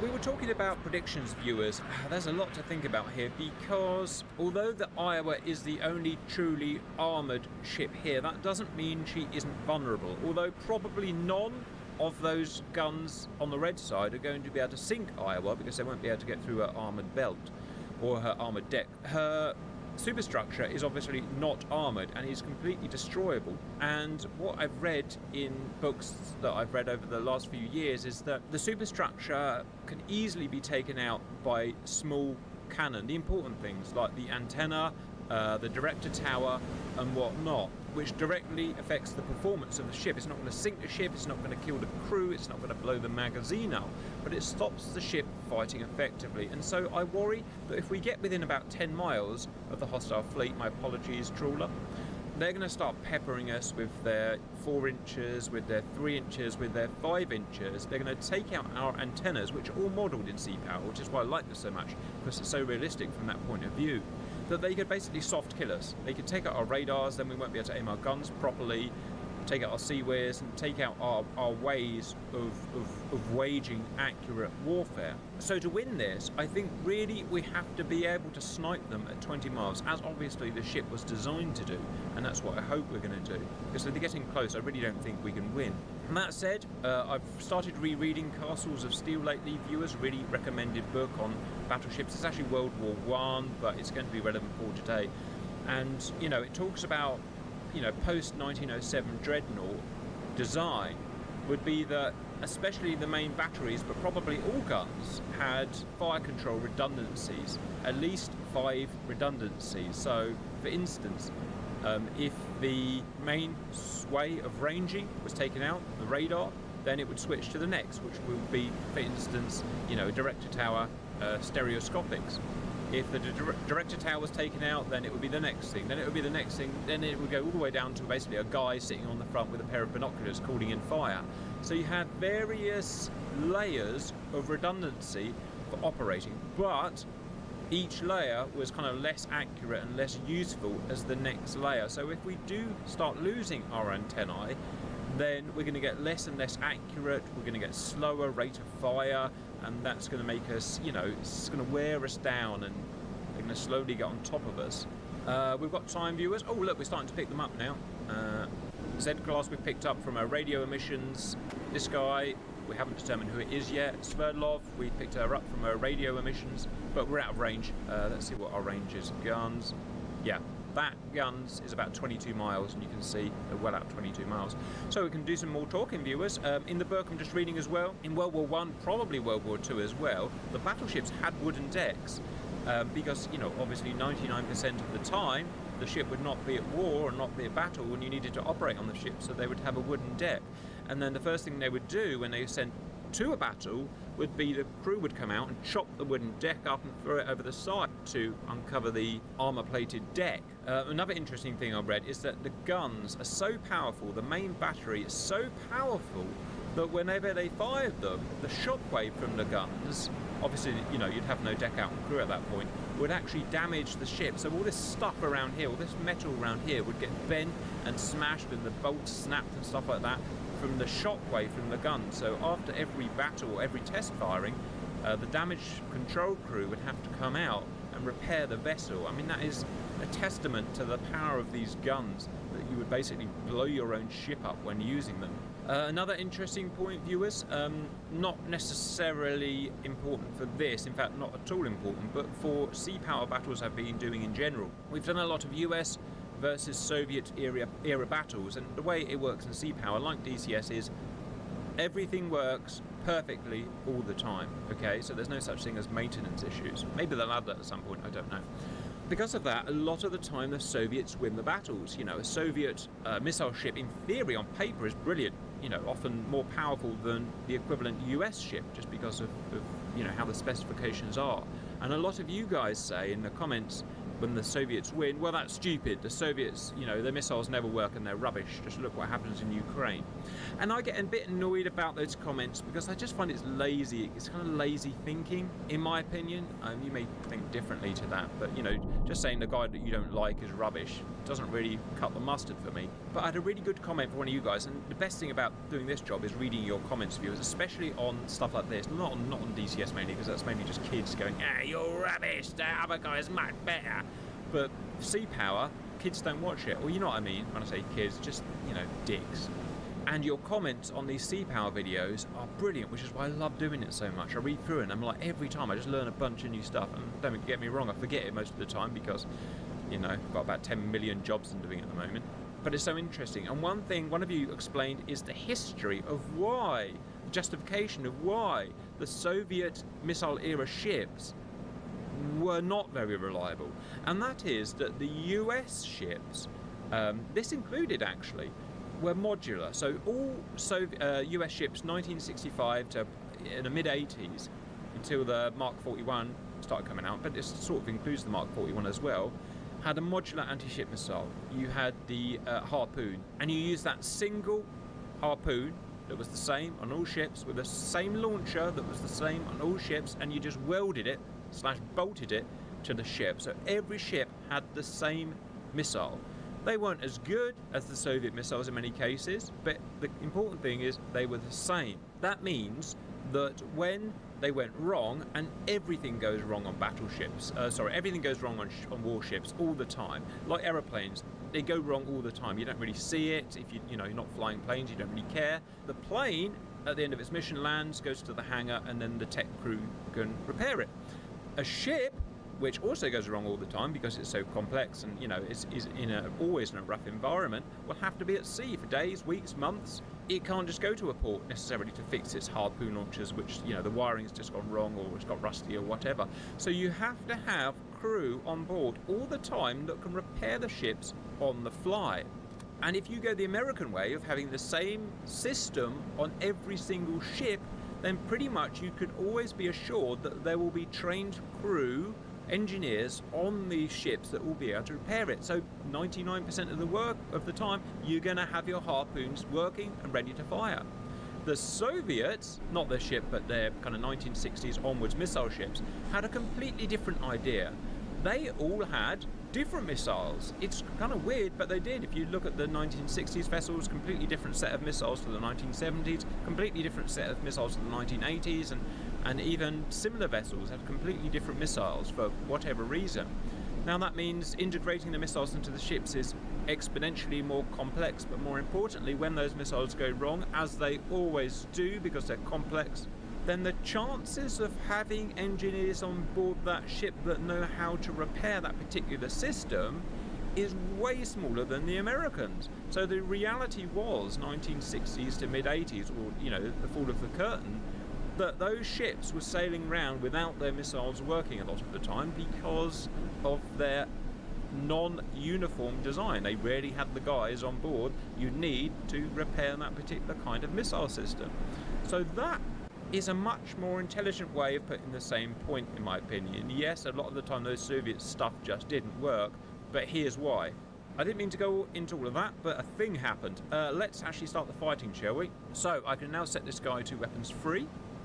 Check the range. I'm just going to let AI fight. Oh my god, he's already in range. He isn't. No, he's not in range. No, hold fire. Sorry, but he was about to start firing outside of his effective range, and I just don't think that's a good use of ammo. I don't know, is it? Is it a good use of ammo? Let's see what range he's got here. We're doing that as ever. These are not scripted for YouTube viewers, so we just do it on the fly. There's 20 nautical miles. I think let's at least let them get within the red ring, because I know you can lob missiles slightly further, shells, but I don't want to waste them. It says 1,200 rounds here, and that sounds like a lot, but once you start firing for 9 barrels, we'll deplete them pretty quickly. And there's no rush as well. These ships out here, they're at 19 knots at the moment. It's going to take them half an hour or whatever to get within a gun range, or quarter of an hour, something like that. Reading about tactics, World War I, World War II, surface fleet tactics is really interesting, viewers. You destroy your 40-knot destroyers and how you would use them. Absolutely fascinating, and we're not going to do that today. It's going to be imagine if these were all capital ships, basically. You send them in a big line like this, and you just stomachs them out at 20 miles.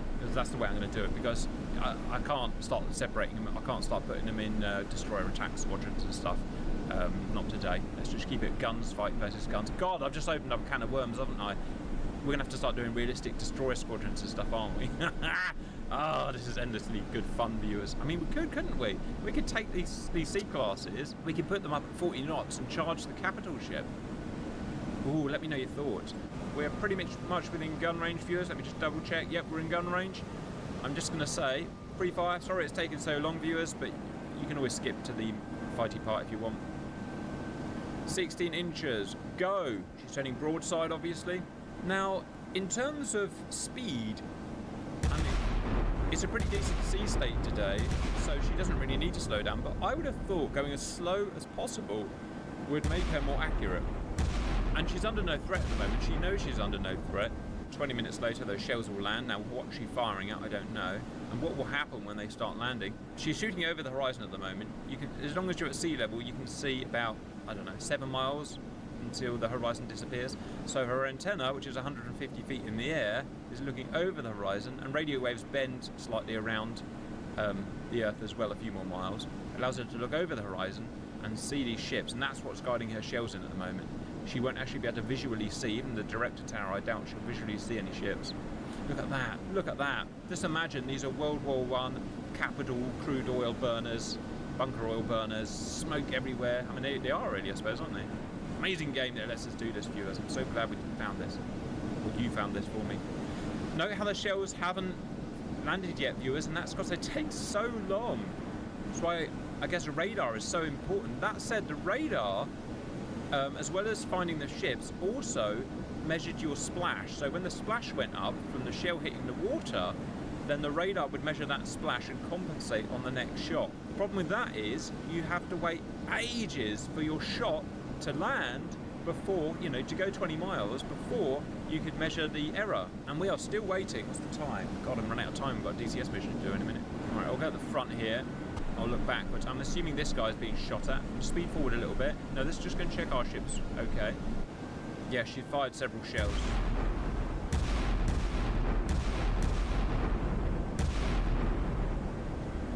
Well, that's just impressive. Wow. None have landed yet.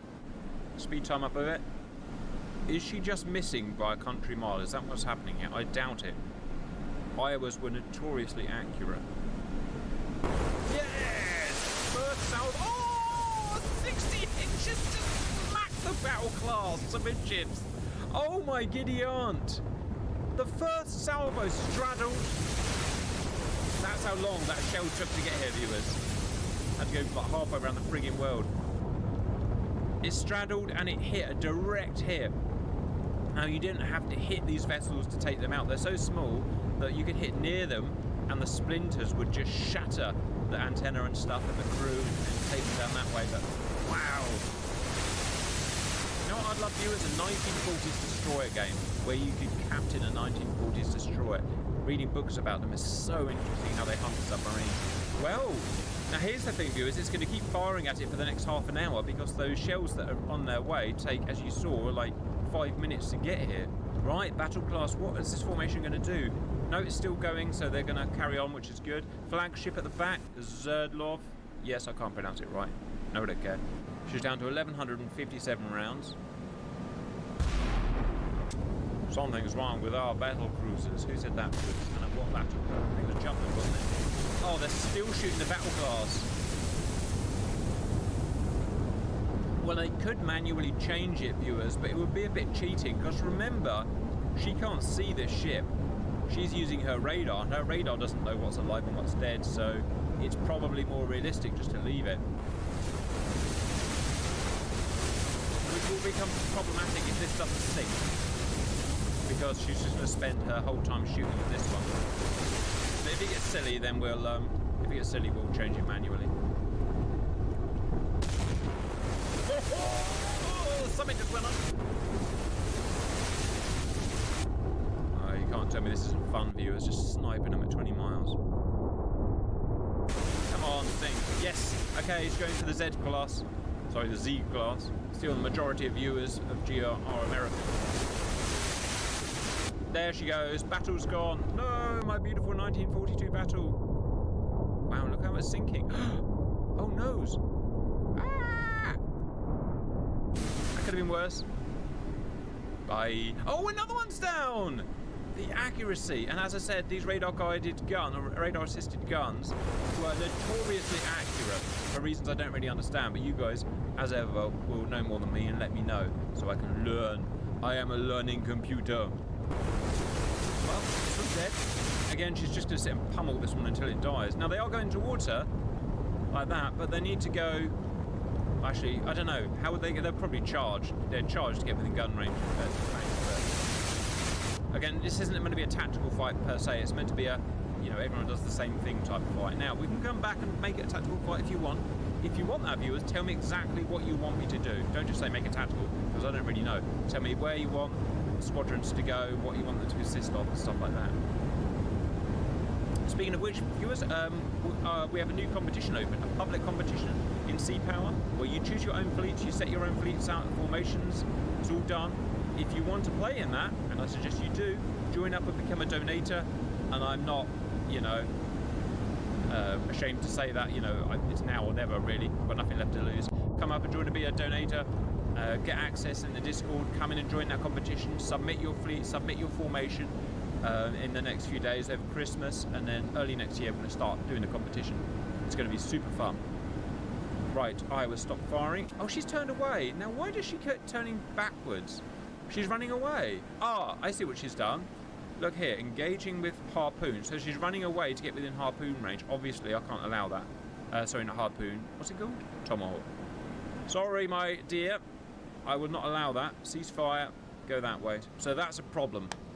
So what I need to do is find a way of getting rid of her Tomahawks as well. This is why I didn't really want to do the Soviet ships, because they base all of their movements around their missiles. I'll have to engage manually. It's not a major problem, viewers.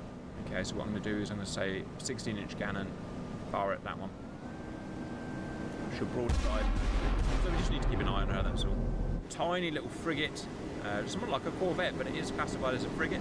1960s, there are 3 different flights of these, 1, 2, and 3. Anti-submarine, obviously, general purpose.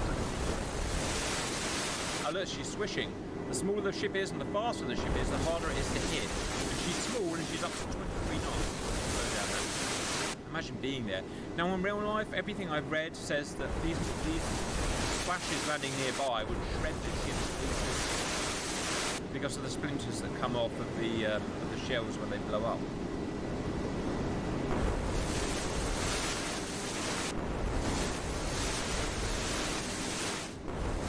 Check Iowa's operating fine. Yeah, she's over it. She's down to 1,000 rounds now.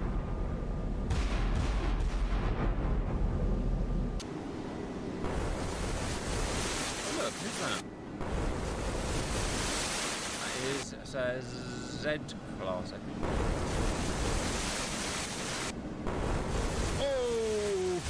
Oh, it just takes one, viewers. It just takes one. Right, I better go and ask her to fire at this guy now because she'll only stop firing. So you fire back, guy.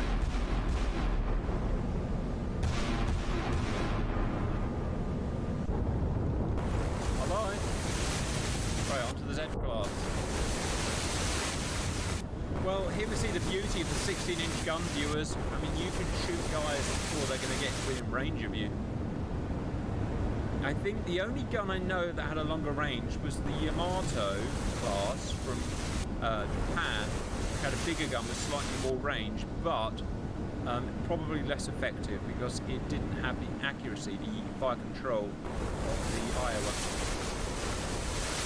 This guy's just gone down to 5 knots. We've hit him. We hit his power plant, or damaged his prop, or done something. He's down to. He's limping. That makes him an easier target. Oh, and we're straddling him much closer now. Look, still broadside. Oh, we've just sunk something else. Look. Yeah, that's the Z or the C-class, whatever it was. She's down now. Right, we can change target now because she'll only start using her tomahawks otherwise. We're down to 970 rounds now. Let me check the range.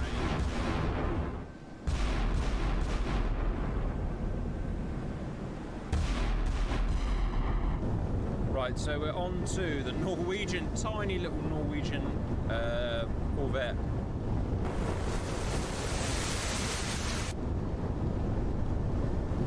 Bye-bye, and that's all the British down. Oh dear. This is very much a one-way battle, viewers. It's the Indian ship. That's the Blackwood, isn't it? Funny looking thing. Look at the size of the foxhole. Jesus Christ. What the hell are these things here? They must be anti-submarine mortars. Why is it so lightly armed? Well, almost certainly it's anti-submarine primary. I don't think I've seen Iowa over the horizon yet, and that's right, because we can't see her over the horizon.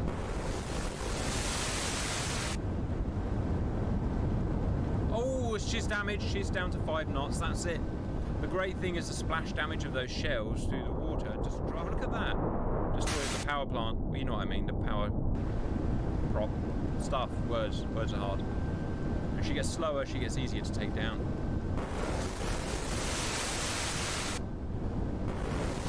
And she's down. And she's dead. Ah, this is almost too easy. It is too easy. At the end, what we'll do is we'll put them broadside viewers and fight close up. Right, I need to change that one there. Just shows the use of these guns. Before the missile age, these guns would have been everything, right? You know what I'm really interested in is if we could have sent the destroyers in at 40 knots and charged her, would she destroyed him in time? Because a ship to hit at 40 knots is hard to hit. Why is this guy standing still? He's standing still.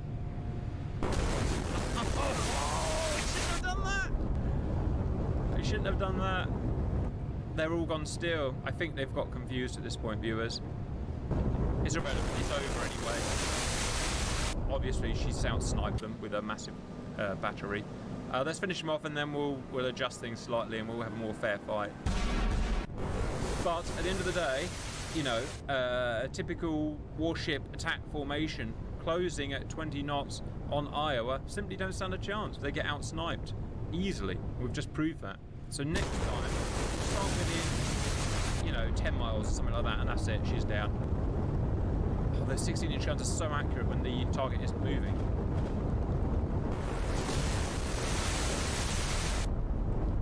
Alright, she's down. Let's go and sort that out. Alright, viewers, so that was 25 miles or 30 miles or whatever it was. Pause. What I'm going to do is quickly get rid of my missiles, because I need to, obviously, so...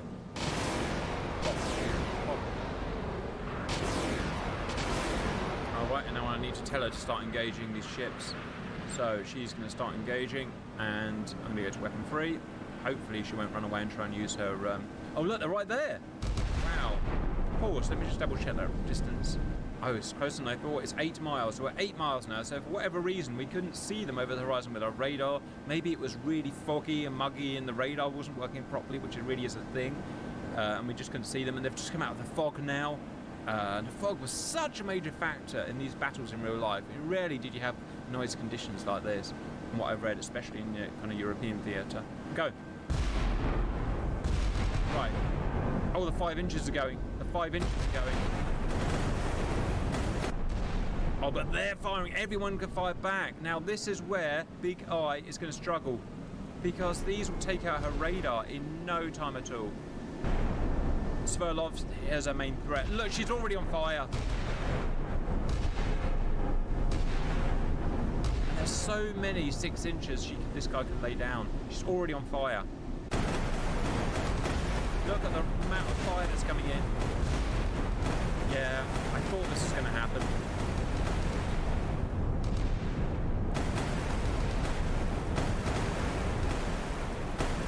As much firepower as she has, she's got so many rounds per second coming in at her.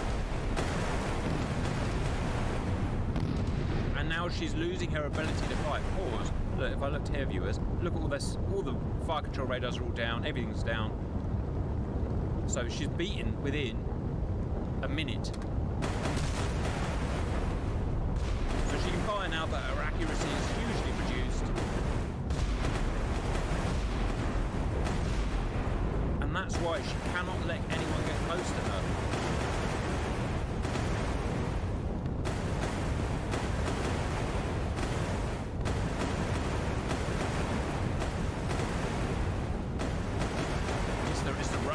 I mean, they're all doing damage. They're all doing damage. As I said, the superstructure isn't armoured, so, you know, a 30 mil will take the superstructure out. But, oh, they've stopped firing. She's dead. Or is she? No, she's not. Now, they're not going to sink her. Iowa's not going to sink because they can't penetrate the hull. But she's going to be out of action. Her guns to stop firing. I think all layers of her fire control is gone. So, no? I take that back.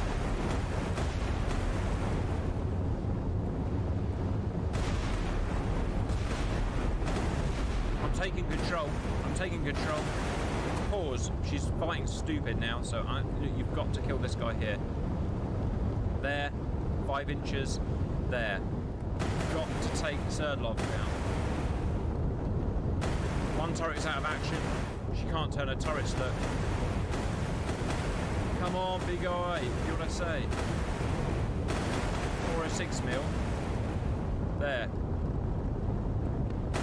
Turrets are jammed. Oh, she's not doing what I say.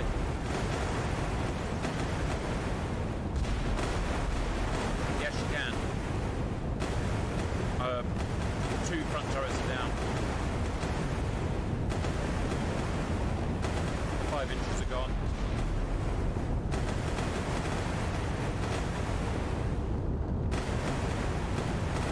She can't move. Oh wow, look, we haven't managed to damage this guy though, look. Come on, let's not give up.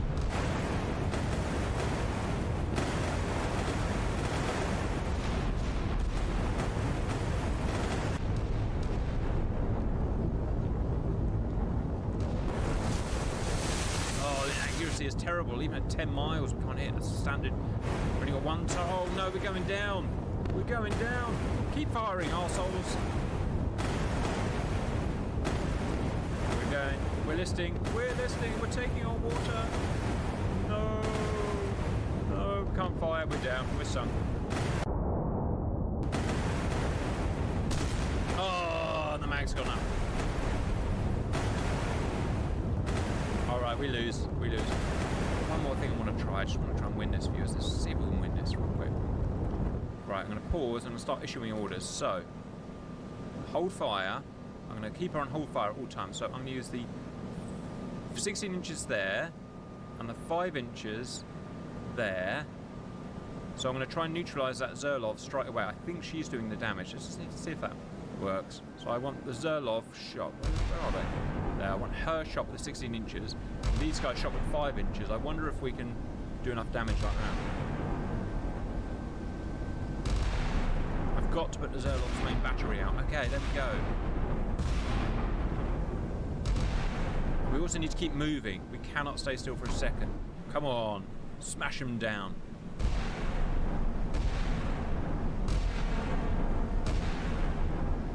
Come on, where's my straddle? Do better. Yes! Yes! Yes! Right, we just took the bridge out. Ah, oh, midships! She's got it! We just took her out. The ship's dead. Pause. Oh, look at this. We are the best. Now, what's the biggest threat? It's probably a battle class next, isn't it? She's got the next biggest gun. So what I'm going to do at this point is take the 16 inches. I'm going to go against the battle class. There. Are the 5 inches still firing? Battle class. Everything on battle class now. Turn. I want to put a knife in you and watch it turn. Oh, this is extreme fun, viewers. No man should ever have this amount of fun. It should be physically impossible to have this amount of fun. You, sir, are about, and it feels wrong, but you're about to go down. We just took a massive hit amidships. That's our radar gone. But here comes the volley when the radar was still up. Hold your horses.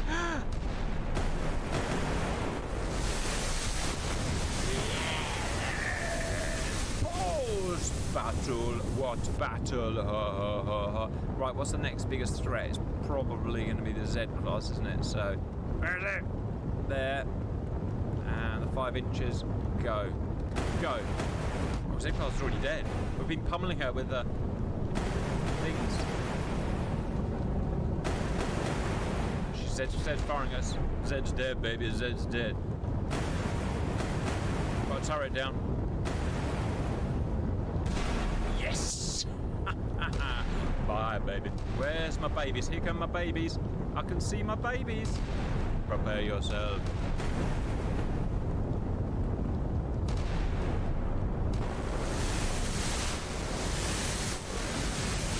Okay. Got a shot. Got a hit. Gonna need more than that, big eye. Yes, another salvo. Oh, look at that. Imagine seeing that in the background. Foggy, and the sky lights up at 16 inches. Fired, and you know you've got like a minute before your impending doom. I would not want to be a World War II sailor.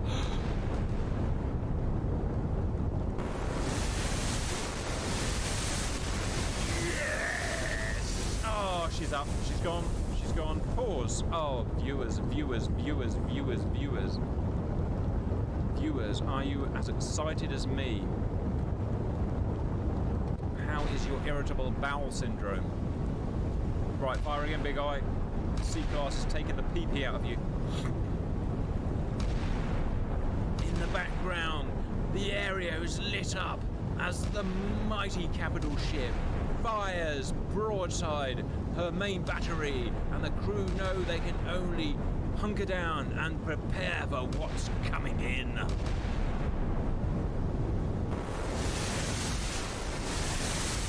Oh, dearie, dearie me. She's still firing. We're gonna... Why aren't my 5 inches firing? Why aren't my 5 inches firing? Oh, we're hurt. We're bleeding. I've got time to bleed.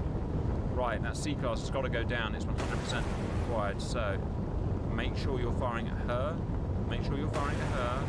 Push the button. In the distance, the radiation of the plumes of main battery fill the sky as in comes impending doom.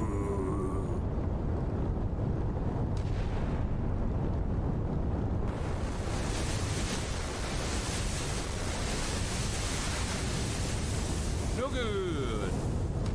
More plex. Oh, we didn't need to. She did herself in. Oh, I feel rough. point of having a baby, viewers, is that the illness never stops. It never, ever, ever, ever, ever, ever, ever, ever, ever stops 1 minute.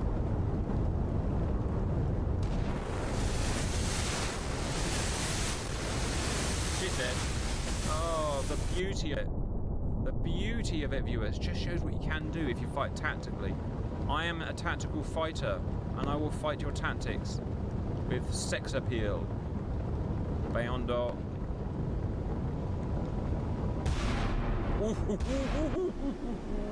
I mean, she's going fast. She's got that on her side, but still.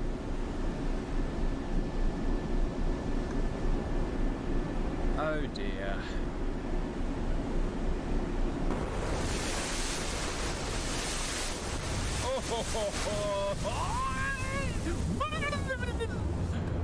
This is the funnest thing in the world. You should not have this amount of fun with your pants on, viewers. It's physically impossible.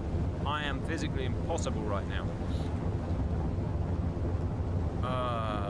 More battleships, please. What a turnaround, viewers. Proper target acquisition means multiple maximum boom. Right, this ugly thing. Your foxhole's too big. You look like a big crooked nosed knob face. Your knob's too big. You look like a face with a knob on it. Oh dear. It's just taking the PP now, viewers. Ladies and gentlemen, I give you the battleship.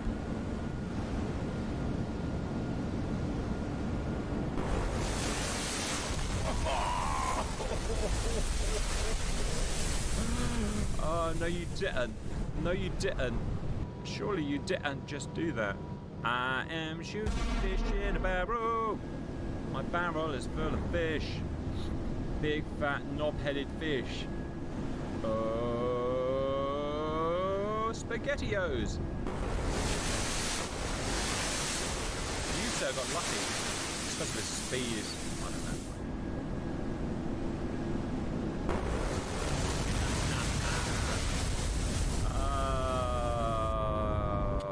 All the things are belong to us. That's it. So, what have we done today?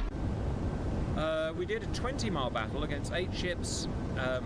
You know, the ships I could find in Sea Power that are guns only. Their primary armament is their guns and not some sort of missile. And at 20 miles, it absolutely smashed them to pieces. There's just no comparison. There's nothing else to say about that. They couldn't get within guns range. Let's see, then we did 10 miles where I did not help Iowa out. I just let her defend herself, and she made terrible decisions and shot at all the wrong vessels, and she got smashed by the 6-inch guns of the Spurlov. Then we reran a 10-mile battle with me controlling her and making moderately intelligent decisions. So she took out the main threat first, and then that's it, fine. That's what she would have done in her life.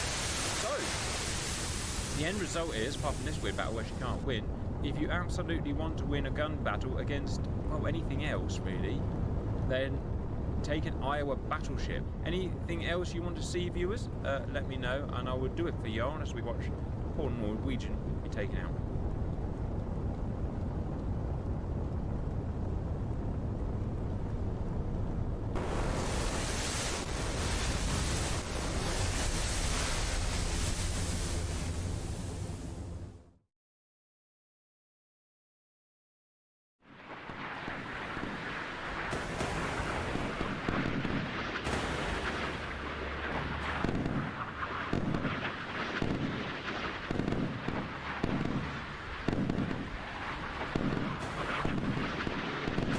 Valued viewers, I hope you're all doing wonderfully well. A couple of days ago we did this battle, our first carrier battle in Sea Power, 1980s US Nimitz carrier group versus 1980s fantasy Soviet Ural carrier group. It was a really good battle, but boy was it hard, hence I said exciting and emotional, and it really was.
More than a month since these reports started, the federal government doesn't know what they are either. What's your message to the White House?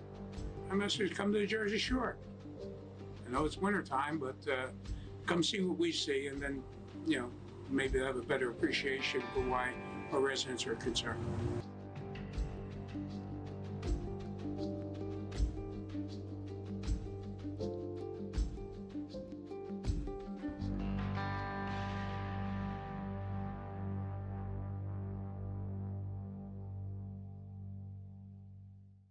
Welcome back to the channel, everybody. My name's CJ Faison, and tonight I'm doing something that no YouTuber or anyone even in the news has ever done. I have chartered a massive boat to take just me out miles and miles offshore to see if I can find where these UAP drones are coming from. There is mass hysteria going on right now in New Jersey. People are evacuating New Jersey because of the fear-mongering and the craziness going on, and our government is not giving us any answers. That's to say the least. But tonight, I hope to give a little bit of clarity. And I know a lot of people have said in previous videos that I've done personally, and I've seen on other people's videos, oh, you're just covering this topic for clicks and views and money. Well, if you knew how much I was paying to charter a boat in 18-degree weather that's this large, it has this big of a capability of going miles and miles offshore, this video here will never make enough money to cover that cost. I'm going offshore with a captain. It's going to be him and me tonight. We're going way offshore, and we're going to see. We're going to run up and down the coastline all night long, and we're going to see just what we can find. Other officers called 911 after seeing 50 of them come off the ocean. Advised after we made contact with that officer that there were 50 that came off the ocean. 50? 50. That was my reaction also. There were 50 that were coming off the ocean. And this is a sworn officer? A sworn officer, yes. We contacted the state police, we contacted the FBI, we contacted the Coast Guard, at which point the Coast Guard went out with their boat, and they reported seeing 13 following their boat. And then the Coast Guard also advised that they went over them about 300 feet and had a wingspan of about 8 feet. This is for the people of New Jersey, for the people of Pennsylvania, and myself who have general curiosity and a little bit of, I wouldn't say I have fear, but I definitely think there's panic in the air. So my buddy Ricky, he owns this boat here, and not only does he own it, he's a captain. He's usually in South America around this time of year, but he was nice enough to be like, yo man, let's put this deal together. Super last minute. Obviously, we didn't know the drones were gonna happen and all that good stuff, but this is the boat that we're gonna be on. It's got a cabin inside. I'm gonna vlog this whole experience for you all. We're gonna document as much as we possibly can, and it's freaking cold out here. I can't even barely feel my fingers, can barely talk. But without any further ado, let's get going.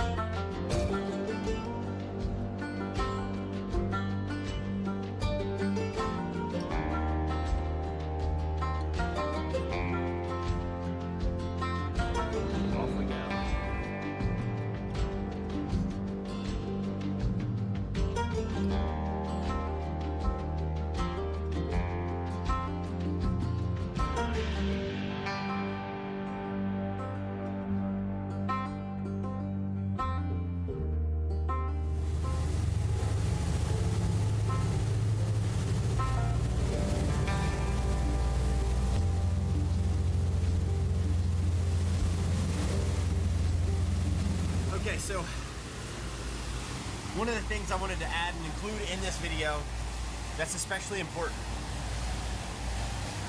These drones are seen around the hours of 5:30 to 6 o'clock at night, all the way up until 11, midnight-ish. But now there's been drone sightings that are later in the night, progressively getting later and later and later. So, listen, I'm just trying to put clues together. I'm trying to see if I can find anything out here. I just had my flight radar app. There's nothing on the radar whatsoever. And I'm telling you, as this sun starts to set right here behind me, it's cold. I mean, it's really, really cold. And you all have to think about this when... I just think it's something's being covered up and something's not being said. And I think we're all taking news stories at face value instead of investigating ourselves like this. To my knowledge, there's not been one news reporter, YouTuber, journalist, nothing that has come out and done this. But that's because it costs money. A lot of money to make a boat like this. You know, you got fuel, you got your captain, you got the cost of the boat. It's not cheap. It's not cheap at all. And I'm doing this on a whim. And that's exactly what this is. So now looking around right now, there's nothing in the sky that would make me say otherwise, that there's a drone or anything along those lines. Not right now, at least. Again, we're still a tick early. Have you seen much of the news about them? No, I've never tried to watch it.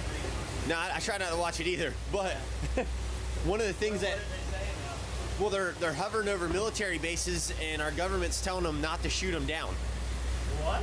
Yes, I see them. Yeah. So we got 2 jets right here.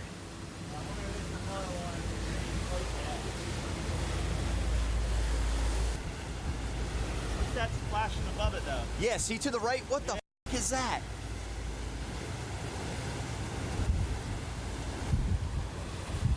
Dude, look through here. That's looks like one. Really? Green and red flashing. I don't think it. Let's chopper that high. But... What the f? Yo, that's 100% one. 100%. There's another one above it. Up there. See it up there? Yeah. Get the f out. One there. One there. Another one right next to you. One there. I'm gonna grab the. I'm gonna slow this down to one engine real quick. They're everywhere. Out front of us too. Look. They're everywhere. It's gotta be them. It's gotta be them. 1. Yes. 2. That's 3. exactly what they are. 1, 2, 3, 4.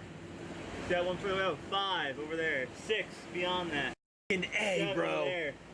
8. Now, holy shit, man. Shit, we're getting them good, bro. Oh my, yeah.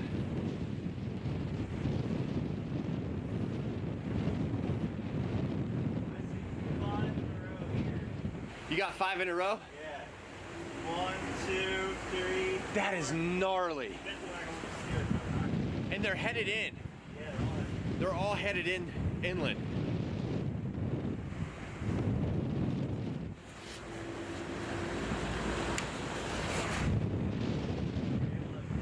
Here. Oh yeah. Let me spin around, go down C, and it'll be my pond. 10-4. Man, this is wild. Shit.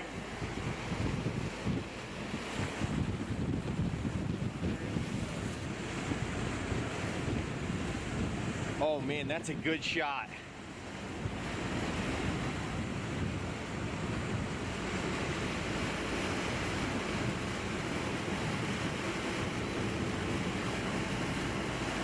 Damn, this one's changed directions.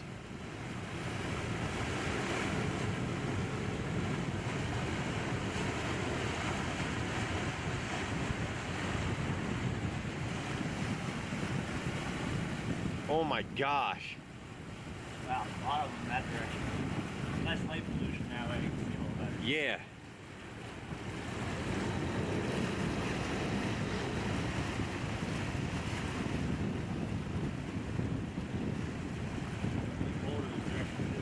Yeah. You're not kidding. That's all good. Yeah, look. Man, what the that one was just going that way. Now it's like coming this way. This one was headed inland, and now it's headed to the left.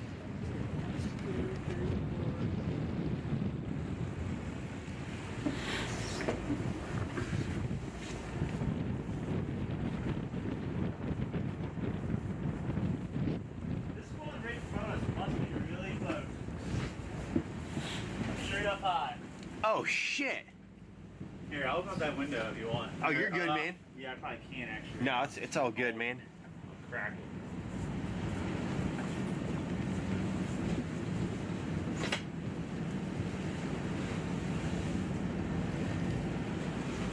gosh, that thing is right there at us.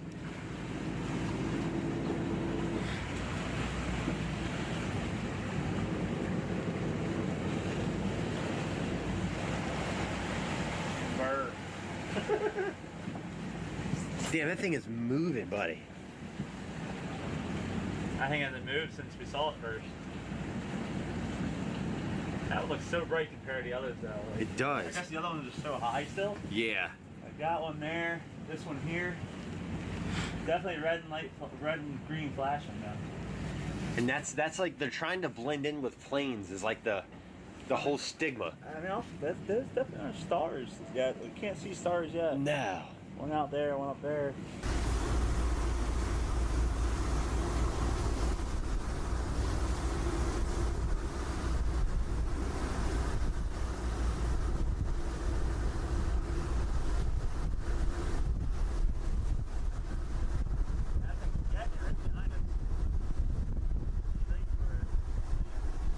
That thing's like hovered over us, like, but it wasn't there when we first pulled out.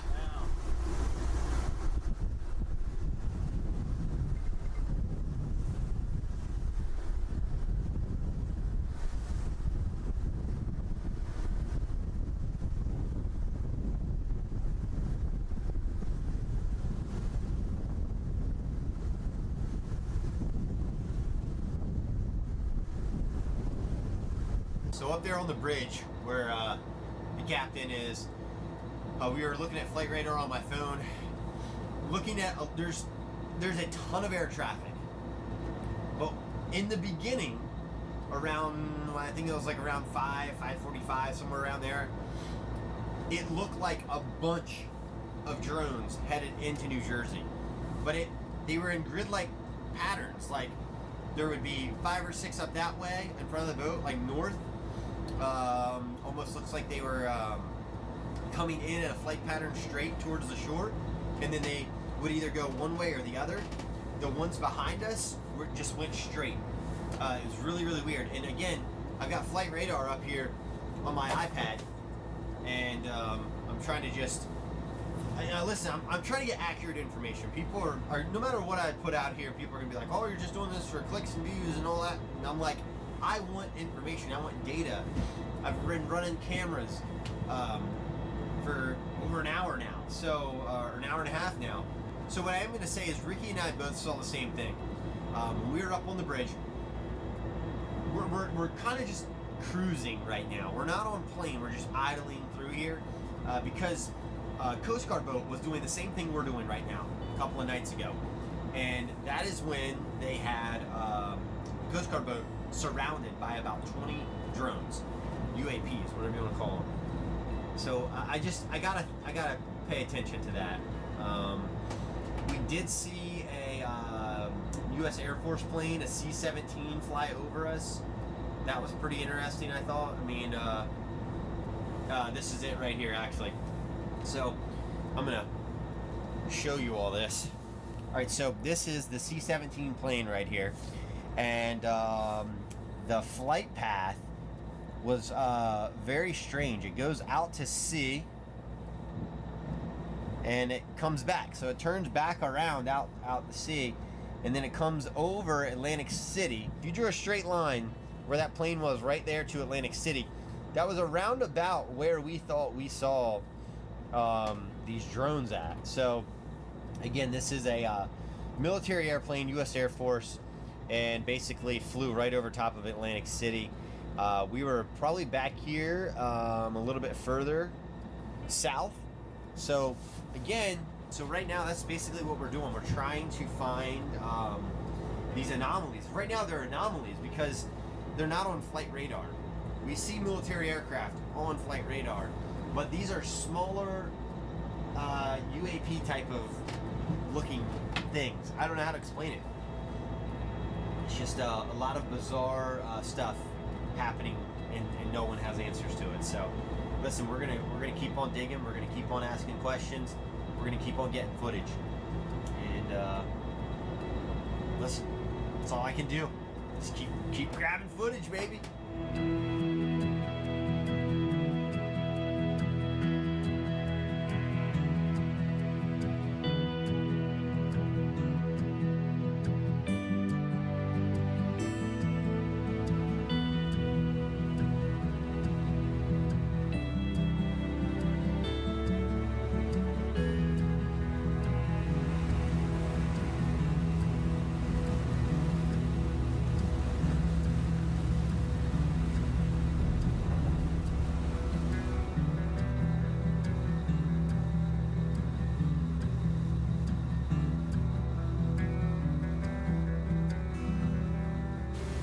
Is it like flashing at us, or is that my imagination?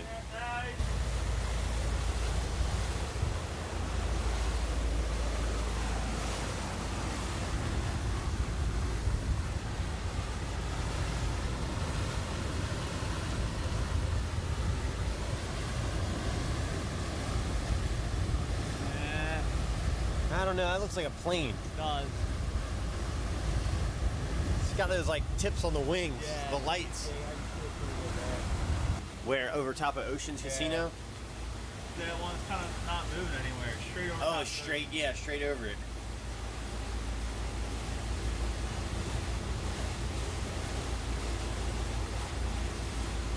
Might be this little Cessna Seahawk. That's this guy Skyhawk. here, I think. Oh, yeah, you're right. No, there's nothing behind it. Not moving at all. No, I think it's not moving, not even a bit. Not much can you zoom. Not that far, but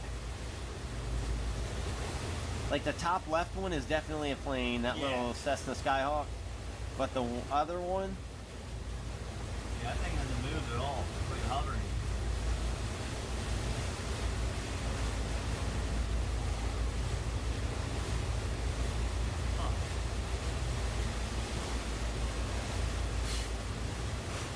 Long fingers, hang in there a little longer.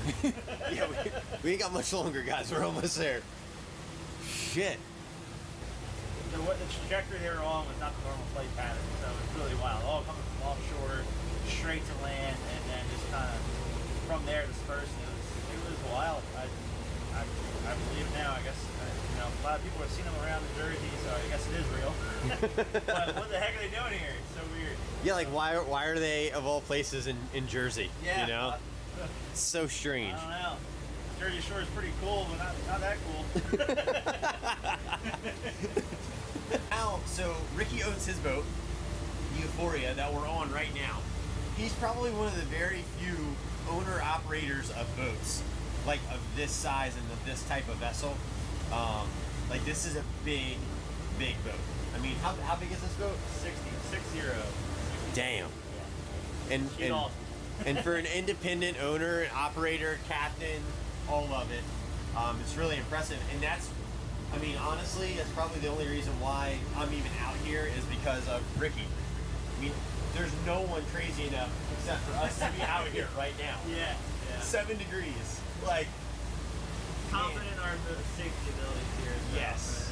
Feeling comfortable being in 7 degrees. It's not ideal, but I'd rather be in the Caribbean right now, or usually are. yeah, 'cause that's where he usually is. And everybody in the comment section right now just put a congrats, Ricky. He just had his baby boy a month ago. So it's a month old, right? Thank you. Yeah. It's so cool, man. Full experience. Yeah. Now both of us, like, I'm a month away from being a dad. He's been a dad for a month. So it's kind of cool. I mean, we're it's just cool. Like, we reconnected back on this. I was about to say fishing trip. I don't know what this is. Drone hunt. Drone hunt. We're fishing for drones. Yeah. So the information that we got earlier, and I say information, the data that we collected, again, they were coming off the coast, headed towards inland, and then they dispersed. So it was probably the most bizarre thing him or I have ever witnessed. And you got to think about it. He's out here all the time. He knows these waters like the back of his hand. He knows the skies damn near like the back of his hand. He knows what's an airplane, what's not an airplane. And I would hope that most of the world probably would know what's an airplane and not. But again, if you're questioning what's flying over your house and you're living in the state of New Jersey, flight radar, that'll pretty much settle it for you right there. I mean, you'll know whether or not it's a plane. So it's just crazy, absolutely crazy night. But it's like been so silent though after, you know? Yeah, well, we got only an hour past sunset. Pretty much all planes. You can definitely tell, and flight radar does show. And it's kind of cool because it made it a little more conclusive. But we were actually seeing what is not plane, what we're not planes. Yeah. Most likely drones, and it made a believer out of me. I had no idea. So just curious and wondering what they're doing here, or if it's actually us and ours and no way saying. I don't know. I still think it's like a foreign adversary. I really do. Like, God, I hope not. I hope not either, but man, we don't need that at all. But yeah, the stars, they'll kind of fool you too. I mean, I know y'all can't see it on the camera and whatnot, but the stars will 100% make you think, oh my gosh, there's drones everywhere. So like I put the I had the infrared camera just sitting up here. I've got the big camera with the zoom lens that I've been trying to get some shots with, but yeah, I mean, y'all, like this is something that is happening in Jersey for whatever reason. And well, I can't even say it's just happening in Jersey because drone sightings are everywhere right now. And I may be and I will say this, at the beginning I thought, wow, people are finally looking up in the sky for once at night, seeing airplanes. And then now the government is confirming, no, it's not airplanes, it's something else, but we don't know what it is, and we're not going to tell you because we do know what it is, but we're going to say we don't know what it is. So, what do you believe?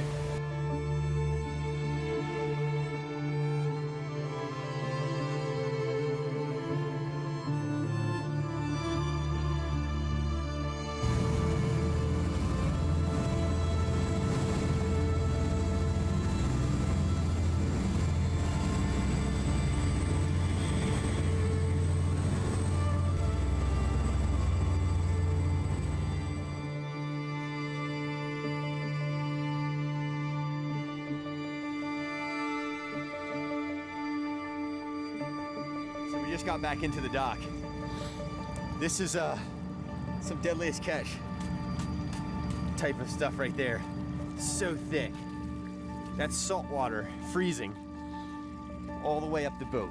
I'm a very analytical person. I try to make sense of things that don't make sense, and that's what I'm doing here in this video, not only for all of you but for me as well. And there's a couple of things that I have questions for. Is there an actual mothership off the coast of New Jersey that is launching these things? How big is that ship? And not only that, but how are these drones staying up in the air for 4, 5, 6, 7, 8 hours at a time? How are they traveling so far? What is the purpose and the reasoning behind all of it? I'm obviously not privy to those answers. I'm not a part of the government, nor do I ever claim to have been, but I do claim to have a pretty good head of common sense on me at some points. And I just think about that. I'm like, how are they recharging these things? What is the energy source? There is no heat being emitted from these drones whatsoever. So it's not like they're burning a fuel of any sorts. We've never seen anything in our skies such as this. When the police are calling for help to our government and our military, and no one can do anything about these things, it's a problem. When the New Jersey State Police put their advanced drones in the sky to chase these drones, they can't even catch them. Now, I know what you all are probably going to say in this video. Well, CJ, you only caught drones at the very beginning of the night, and that is absolutely correct. I think that we actually got out there about 45 minutes too late. I don't think these drones are coming all at one time. I think there are waves of them that are trying to fit in with flight patterns, and they're also trying to blend in with aircraft. That's why they have the lights on them. I get that question all the time is, well, CJ, why do they have lights on them? Well, hidden in plain sight is sometimes way better than going out in the open and saying, hello, I'm right here. And I feel that's what these drones are doing. I feel like they're trying to fit in and look like airplanes, mimic airplanes, but they're really not. Some of the drones that we saw tonight, or last night, were over the ocean. Police officer that saw the 50 drones, apparently the drones were coming from the ocean, and as soon as they hit the shoreline, they dispersed in all kinds of different directions. To me, that's terrifying because we don't know what the hell it really is. But also, I'm not stopping here. Like, I know that it's going to take multiple boat trips out there in order to find out more information. And it's hard for cameras of even this size here, even longer telephoto lenses that we have, to get an accurate picture or video of them. I think that's why they're operating at night. People are like, well, why aren't they out in the daytime? It doesn't make any sense. Again, hidden in plain sight is how so much gets put past of you and me And again, I'm not some crazy theorist about all of this stuff. I'm just like, hey, listen, if it makes sense, it makes sense. If it doesn't make sense, then there's got to be an answer to the question that we all have.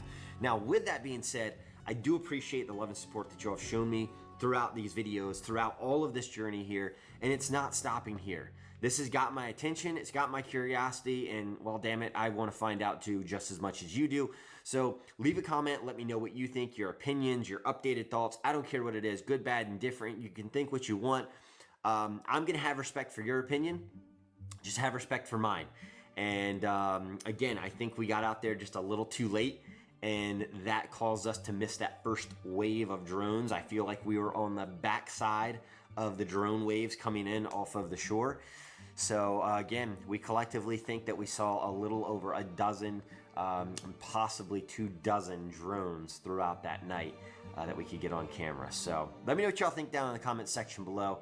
And if y'all want me to go out there again, maybe I can talk Ricky into doing an overnight boat trip where we're out there for several days at a time, and we go even further off the coast, because international waters is only 100 miles away. And the things that happen out there, well, you'll guess it, or we're gonna see it.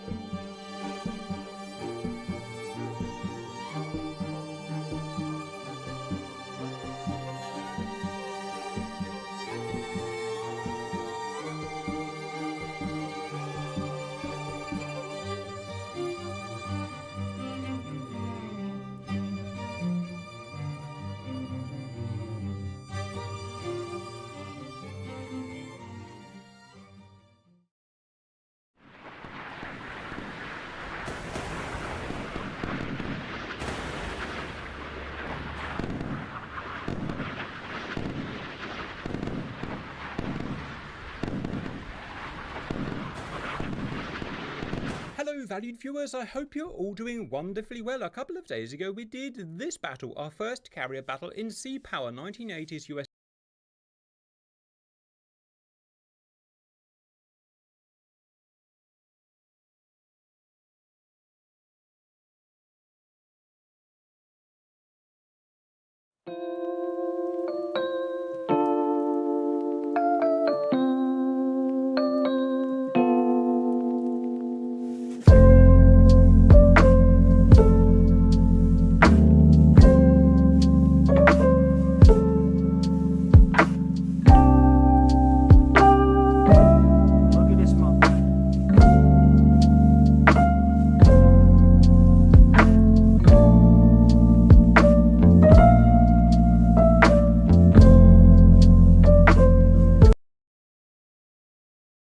Look at this mother. Look at him spraying. He is spraying the sky again.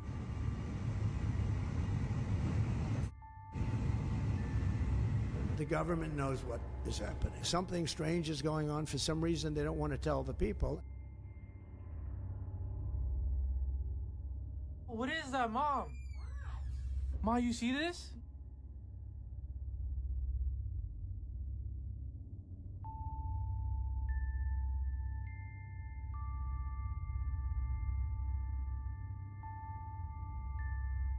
Hello everyone, I'm Max, and today I'm here to maximize your fear. Okay, so we're back with more UFO/UAP/drone footage from New Jersey. You guys seem to absolutely love this topic, so I figured I'd bring you another one.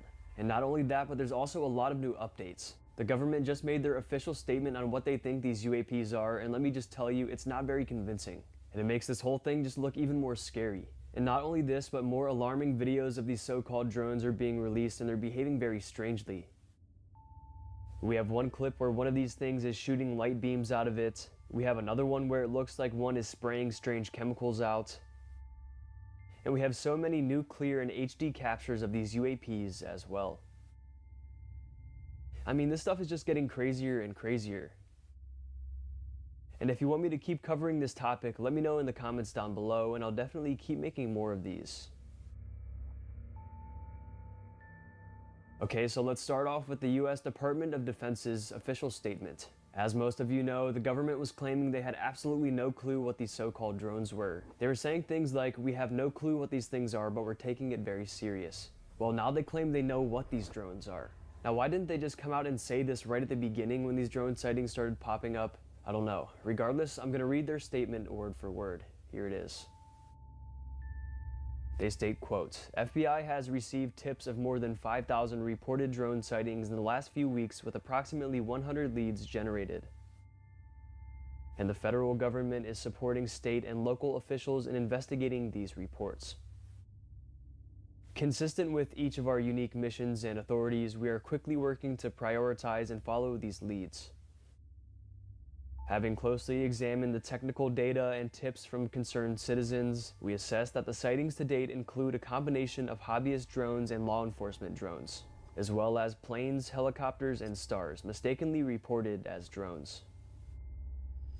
We have not identified anything anomalous and do not assess the activity to date to present a national security or public safety risk over the civilian airspace in New Jersey or other states in the Northeast. Now, what do you mean we haven't identified anything anomalous? What about the drone crash in New Jersey, where the huge drone somehow completely vanished from the crash site without a trace? And what about all these strange photos everyone's capturing? And what about these strange videos everyone's capturing? I think it's pretty obvious that these are not any ordinary drones. I mean, sure, maybe some of them can be mistakenly identified as drones, but some of these are just so outlandish that it's obvious that they're not hobbyist drones, or law enforcement drones, or planes, or helicopters. It's funny to see people respond to these claims. People aren't having it, and aren't believing them for a second. I also just got word that the FAA just banned drone flying in 22 New Jersey cities until January 17th, 2025. If they're not worried about these drones, then why are they banning them in a huge portion of New Jersey? Now watch, even though they're banned, these sightings are still going to continue. Then what are they going to say it is? The FAA states that the restrictions are for special security reasons. They also state that if people violate these restrictions, they will take measures to intercept and detain those in violation. They also said they'll shoot down some of these drones and use, quote, deadly force. Anyways, considering all of this, let's now dive into the clearest and best sightings of these drones that seemingly debunk their claims. This brand new video here has been alarming people, and it's one of the craziest sightings yet. It was posted on December 13th, 2024. Their caption states, "What's going on? The drones seem to be taking action as of today. Take a look." Look at this mother. Look at him spraying. He is spraying the sky again. Bro, this is crazy, man. Look at this guy. They're spraying the skies. A man walked out of his residential home this night in New Jersey, and he began watching these drones flying way up in the sky. As he watched, one of the drones, this one in particular, began spraying something out or something. You can tell he's completely shocked. The drone is many, many miles up into the sky, but somehow a perfect beam of light stretches on for miles, down towards the ground. Now come on, you're telling me this is just a regulated drone? I don't think so. Now yes, planes create trails that look kind of similar to this, but at night they wouldn't look like this. This trail here almost looks to be illuminated in the dark night sky. And this doesn't look like a plane.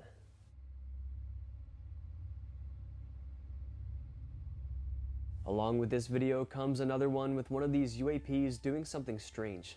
This one here comes from Middletown, New Jersey, specifically right by the bay there. It was posted on December 12th, 2024, a day before the one I just showed. The caption says, "What are they shooting at or dispensing?" Take a look.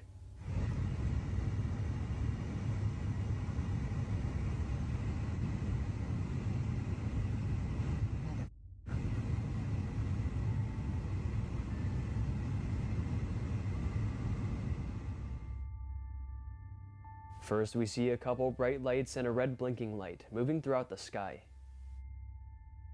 Then this thing starts shooting out red beams of light at tremendous speeds. I mean, this UAP is already traveling at least a couple hundred miles per hour, judging by how quickly it's moving throughout this area of the sky.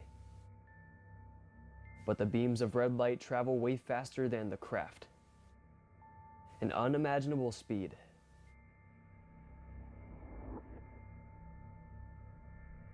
This almost looks like that old game Galaga where you shoot out the missiles at the drones. That's what it reminded me of for some reason. But this one here is no game and it's real life. So first we have these crazy looking UAP sightings, and now we have these UAPs shooting things out and dispensing things. Definitely some pretty alarming stuff. Do you guys have any theories for this clip here?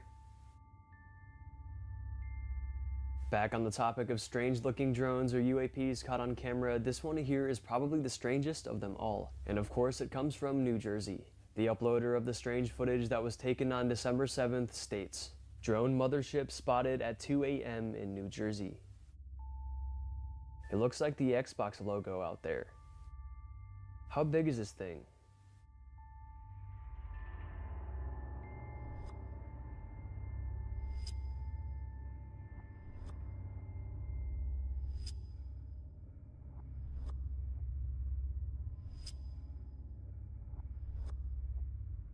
I would say this is one of the most compelling videos yet. This strange and absolutely huge craft is just hovering out there. It has no lights, trying to remain stealthy. But it was still easily caught on camera. It really does look like the Xbox logo, like this guy states. It's white and seems to be a curved X shape. This one can't just be a plane or just any ordinary drone because of the hovering ability and the immense size. If you pay close attention, you can see a dim light orb appear and disappear in the top right-hand corner of the screen. But it's unknown if this is just a visual glitch or something.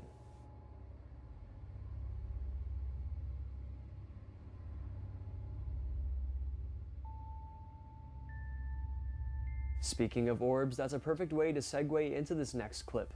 Now, not only are these UAPs just appearing as strange crafts, but they're also now appearing as otherworldly orbs. This is a brand new exclusive clip that was just uploaded an hour earlier from the time I'm filming this. It was posted on December 19th and titled, "Possible Orb Sighting in New Jersey."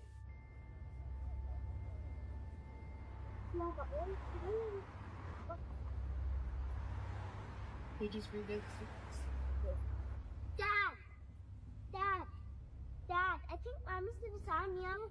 I think Mama's gonna sign me up. Now, unlike these other videos, this one was taken in broad daylight, making it extremely convincing. If it was night, people would be saying, "Oh, this is just a star."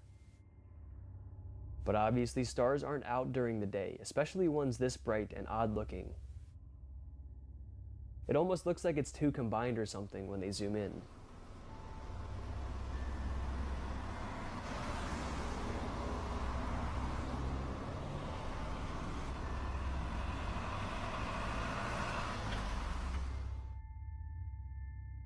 And even if this was taken at night, it still doesn't even look like a normal star. It looks like a star trying to disguise itself as a star or something. I don't know how else to describe it. The father was outside playing with his children when he spotted this out-of-place light.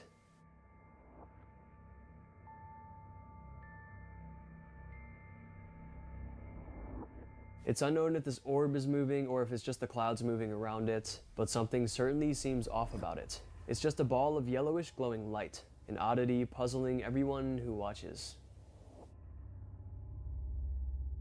This quick sighting happened on December 14th, 2024. These sightings are seeming to all happen on the same days. December 12th, 13th, and 14th seem to be the most popular, especially considering my last video on this topic. And if you haven't seen it already, definitely go check it out. One of my favorite videos I've ever put out.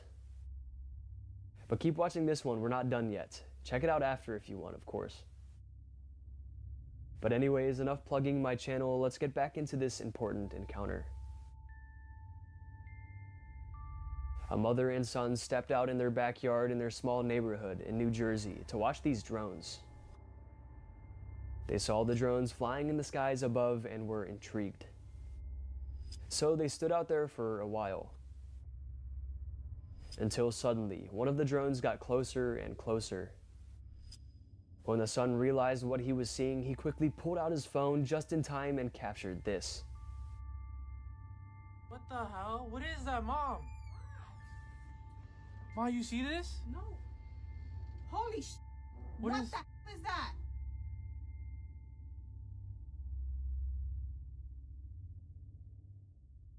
It looks like two airplanes combined in one or something.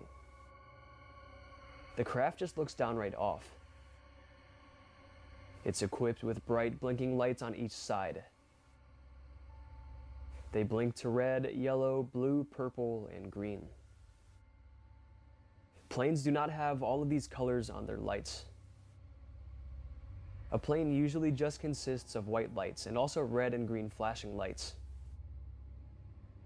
Skeptics called out AI on this one, stating that the craft is simply AI generated. But this one does look pretty real and doesn't really look like AI.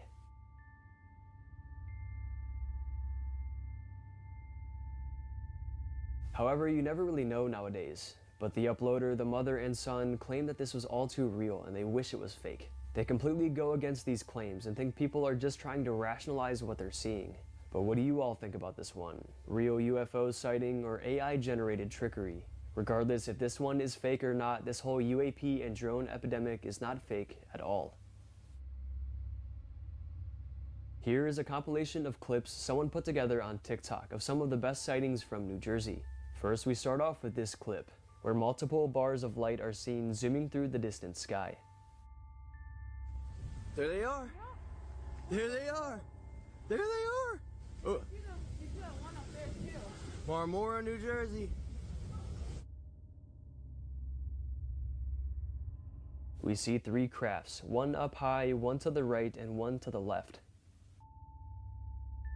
He gets the best footage of the one on the left. Freezing the footage here, the UAP seems to be just a bar of 4 interconnected lights. It's literally just a straight line of white round lights.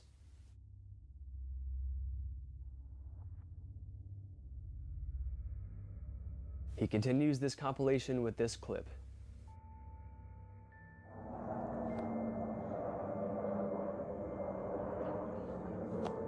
We shouldn't be outside. A girl was outside in her yard watching the sky after she heard about all of these drones. That's when she caught this plane-like UAP, a fixed-wing craft. However, this one could just be a plane, but she believes something was off about it and that it was flying weird, so she believes it wasn't just a plane. Regardless, still some interesting footage. Next in the compilation, we have 2 triangular drones ripping through the night sky. Go! Well, here they are. They look like a f***ing look like a triangle.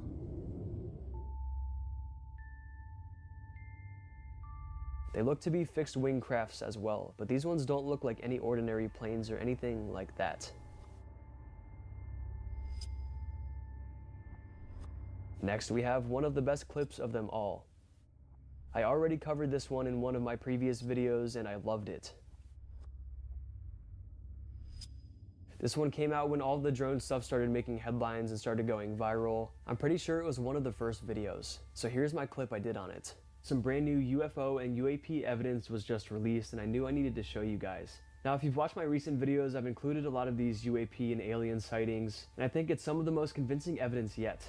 But anyways, along with the other sightings, this brand new one just emerged. It was just posted on December 6th, 2024, and it comes from New Jersey, USA. Here's the footage. Oh my god, here we go. Here it is. Freaking kidding me right now. What is that?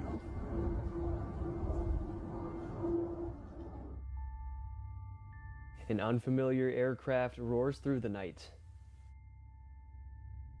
This is not a plane, as we can tell the shape is not like a plane's. It's more circular and wide. It certainly looks like a UFO or something. It almost looks to be star-shaped or something. Freezing it here gives us a good look at the lights. 7 lights surround the craft with 1 or 2 large red blinking lights. Some online viewers theorize this is a top secret government-made craft that we've never seen before, and that we weren't supposed to see at all. Others believe this is an alien craft from another planet. The correct theory, though, remains unknown.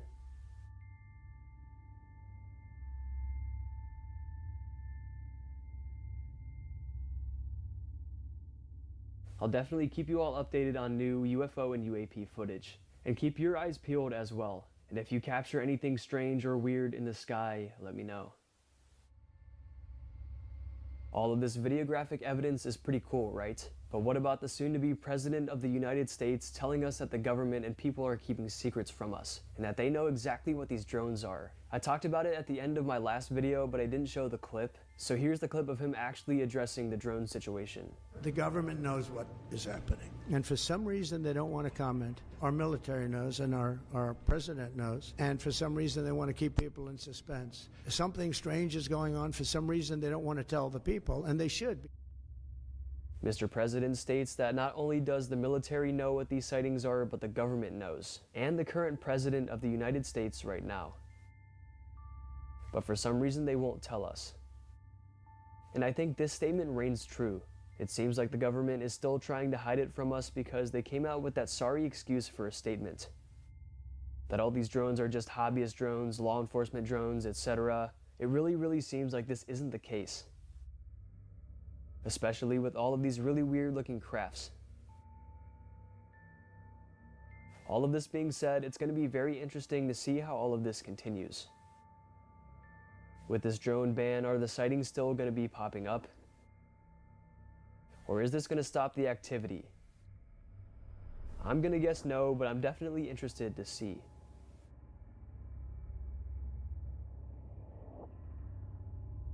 So in this video today, we took a look at some of the most interesting and intriguing sightings of the UAPs in New Jersey, some of them being extremely alarming and some of them being just downright weird. We also looked at the government's direct responses to this whole epidemic and how they're cracking down and getting better at security on these things. But will we ever find out the truth? Or are they just going to continue to keep the truth hidden? I will certainly keep you all updated. Alright, I think that's going to be it for today's video. I hope you guys enjoyed, and if you did enjoy, go ahead and smash the like button's mom. Let's aim for 5,000 likes for another one of these UFO type videos. And if you want to get to know me more, you want to see more of my spooky content, you can go ahead and follow me on Instagram, Maxwell Fear, or you can go ahead and follow me on TikTok, Maximum Fear YT. And be sure to subscribe to the channel because only 20% of you guys who watch my videos are subscribed. And be sure to hit that bell as well so you don't miss when I upload. And also feel free to check out my special Maximum Fear merchandise and coffee mugs. They're in the description down below. And shout out to my second channel, More Maximum Fear, where I post other scary content that you guys would definitely love. Alright, I hope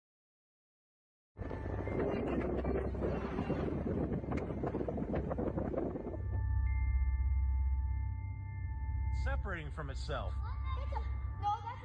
What the hell is that? Ni idea. A mí no se mueve de ahí.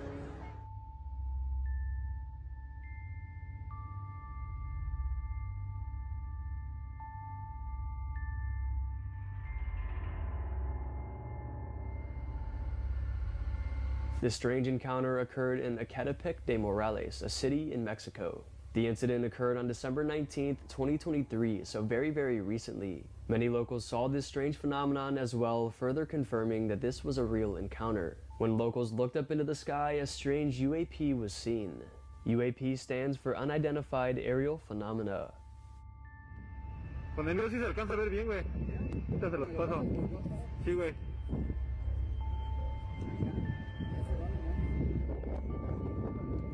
No mames, güey. What the heck could this be? You can tell by the tone of the locals' voices that they are very puzzled and freaked out. It seems very authentic. But as we can see, the UAP almost looks like a sea urchin or something, but it's huge. It's large in size and has some sort of spikes coming off of it. Now, I've personally never seen anything like this before, and I honestly don't think anyone has, though commenters speculate UFOs and extraterrestrial beings. Could this be some sort of UFO controlled by aliens? This footage definitely leaves us with many unanswered questions.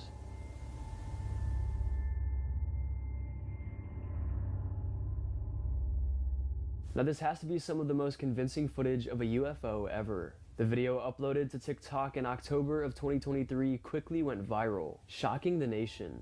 The video starts out showing a big group of people gathered around on the side of the road. They all have their phones out and they're recording something. Then the man pans the camera over, and this is when we can see exactly why they're all filming like that.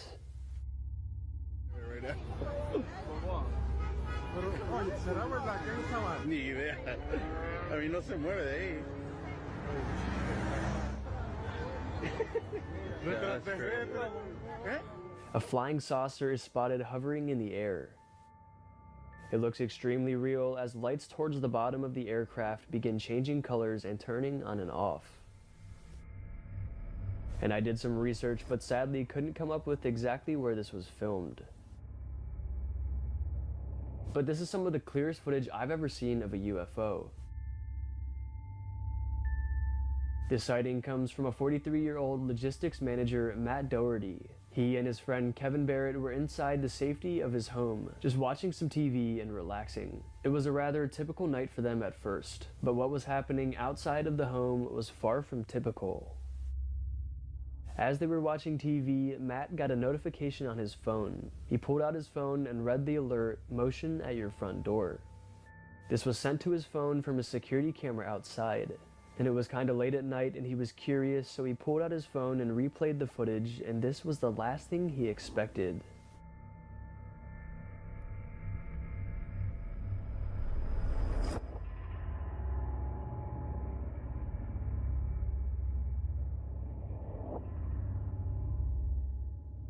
Something moving through the night sky set off his motion-detected camera. A strange UFO is seen. 3 lights in a triangular formation are seen moving together. Matt and his friend had never seen anything like this before, and they were very weirded out. They wanted some answers, so Matt contacted his dad because he knew that he's very knowledgeable on flights and planes in the area. He reportedly looked at various flight trackers, and sure enough, no planes were in the area at all at the time of the incident, adding much more mystery and credibility to the footage as well. What could this have been? Did Doherty's camera really capture a UFO that night? Some skeptics speculated Starlink, the satellite that we can see from Earth that kind of looks like a UFO. However, I have actually seen this satellite in real life and caught footage of it, and it looks nothing like this at all. The Starlink is a straight line with way more lights. It's not a triangle-shaped craft with 3 lights. This is something completely different. Dude, that is so cool. Is it planes or like? No, it's a satellite. It's the aliens. But anyways, let me know what you guys think about this one in the comments.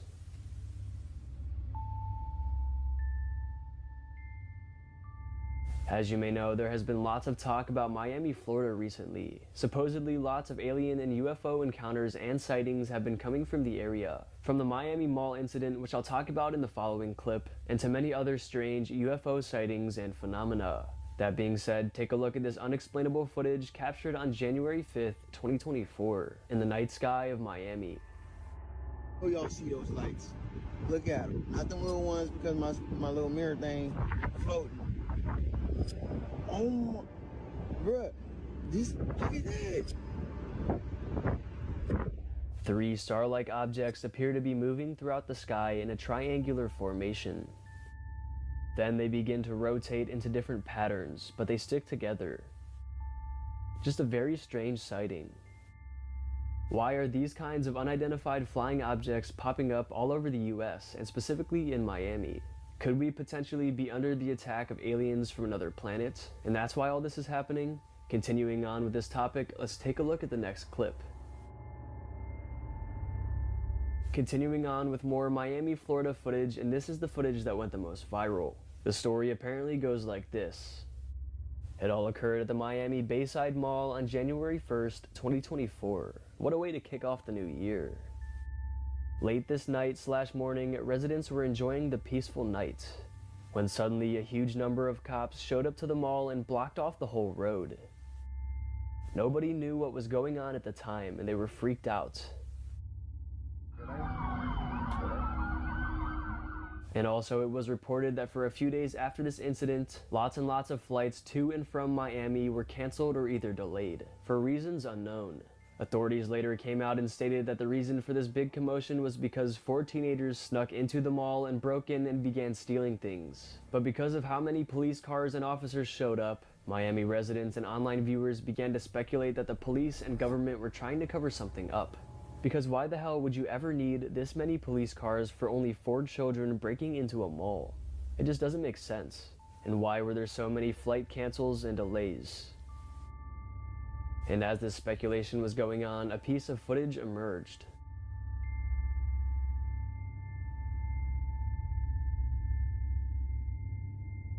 The blurry footage shows what looks like an extremely tall gray figure walking along the sidewalk, with police cars piled up at the scene.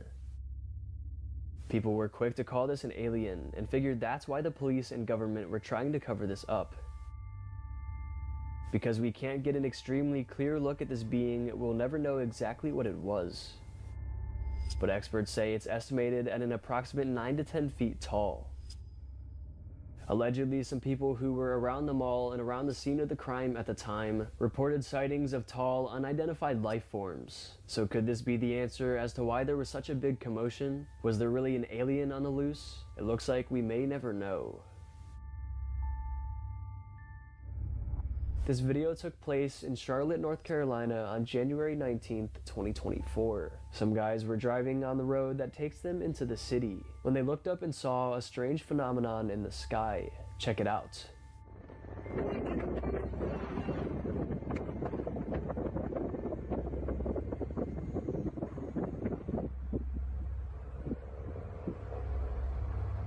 What? A giant flame is soaring through the sky. It has 4 smoke trails following, and it seems to have 6 different sections of fire. What could this be? Some thought it could be a plane that's on fire and plummeting to Earth. But because it's a straight line of fire evenly spread out, it doesn't seem likely. If it were a plane, we would probably be able to see an outline of the plane where the flames are. Others speculated that it's something from space, like a meteor or a comet or something, but no meteor has ever really looked like this. Because of these unanswered questions, people began to lean into the supernatural for a plausible explanation. Perhaps it was a crashing alien spacecraft, and I couldn't find any more additional information as to what it was, so I don't believe it was ever revealed afterwards. However, I'm sure an investigation is in progress to figure out what the heck went on that night in North Carolina.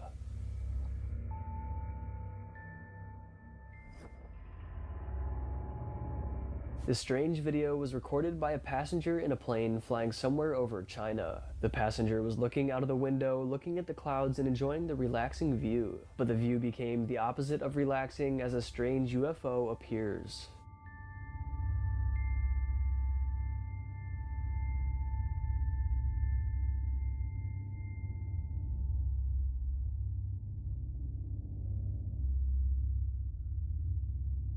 It keeps up with the plane rather easily. It almost looks as if the strange craft wanted to get a closer look at the airplane. As it flies beside the plane, it shoots off some sort of missile, and then it takes off astonishingly fast and disappears. According to the uploader, the UFO accelerated at an estimated 24,000 miles per hour, and that's physically impossible. If this is true, this aircraft must be a craft from another planet, and because the footage is so clear and so close up, it makes it all the more compelling, leaving little room for speculation.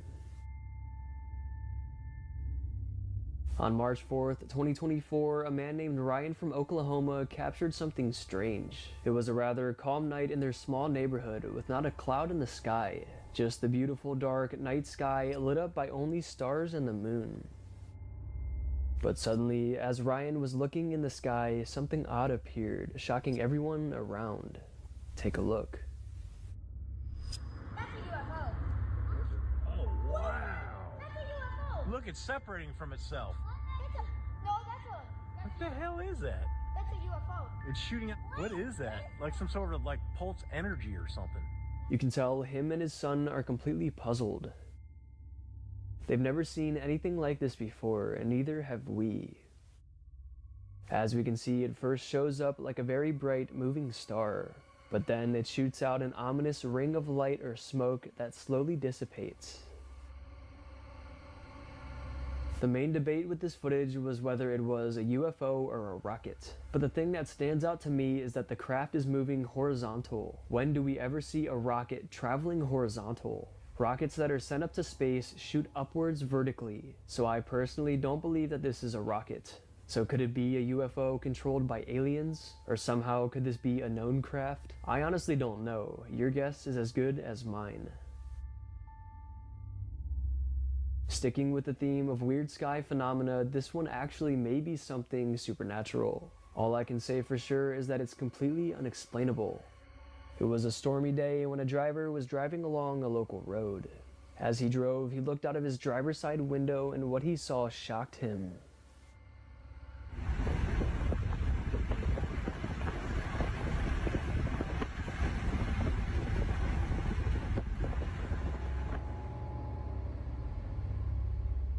The video, reportedly taken on July 30th, 2023, shows a cluster of 8 or so bright orange lights hanging in the cloudy sky. Because the car is driving, we can't see if they appear to be moving or not.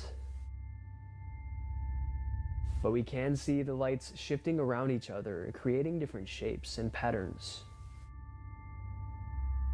Not surprisingly, the driver was freaked out by what he captured and knew that he had to upload it to try to get some answers. He wanted the world to see what he had captured. What the hell could possibly cause bright lights to float around in the sky like this? This is definitely a weird one. If you guys have any theories or think that you know what this could have been, let us know in the comments down below. Uploaded to TikTok on January 7th, 2024, a man would capture some very mysterious footage. He was all alone on a remote island when it seems he saw something he was not supposed to see.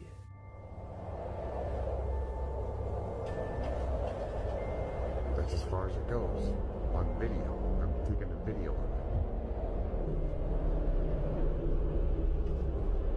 A fleet of 6 flying saucers fly through the evening sky, followed by a gang of helicopters close behind. It appears they're chasing after these UFO crafts, probably in an attempt to shoot them down or capture them. And the footage is very clear. We can clearly make out flying saucer-like aircrafts. It's assumed the government or military spotted these UFOs on CCTV watch cameras and then immediately sent out aircrafts to try to apprehend them. Definitely a very crazy and clear UFO capture. Taking a look at a video that was captured on Christmas Day of 2023. A group of friends were outside when suddenly a bright light appeared over them in the night sky. They quickly looked up above, and when they saw what it was, they took out their phones and immediately began recording. Take a look at this strange UFO video. Is that fool? Boy, that dropping on Earth. Whoa! Hey, bro, it's gonna start shaking. Hey, bro, that might be a plane, fool. As you can see, some sort of craft is on fire and it's plummeting towards Earth. It's a very odd shape and doesn't appear like any aircraft from our planet. And the men recording are freaking out and have no idea what it is. But right after this, they began to notice some more strange happenings in the sky. Check it out. No, that's not even stars, they're actual... Moving again, it's moving again. Things, bro. It disappeared. Oh, there you go. Faster move. But look how fast it's moving. Oh, it's going straight down. Following each other, What looks like 2 stars are seen, but one of them begins moving around super fast and begins blinking strangely. Because of all of this, it was speculated that the craft that was plummeting towards Earth was a crashing UFO, and then the other objects that were seen in the sky were UFOs that weren't crashing. Also, the authentic reaction of the videographers is what is making people believe. You can tell that they're genuinely shocked and at all at what they're seeing. Some skeptics speculated that it could be a rocket, but it doesn't look like any rocket to me. And also, how can you explain the other UFOs in the sky at the same time? So many of you know that there was a total solar eclipse that just happened in the US. It just happened on April 8th, 2024. And it truly was an amazing spectacle. However, some unexplainable events took place around the world during this eclipse. Let's start off with the strange UFO that passed through the clouds during totality. Just above Van Griff Acura, a car dealership located in Arlington, Texas. Bruh. Look, there's something flying through the air. Oh, shit. What was that? What was that? Yo, what the Aliens! Yo.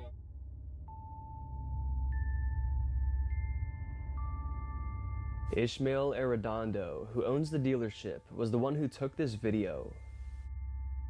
He recalls him and the sales team were innocently watching and filming the spectacle, definitely not expecting anything weird like this.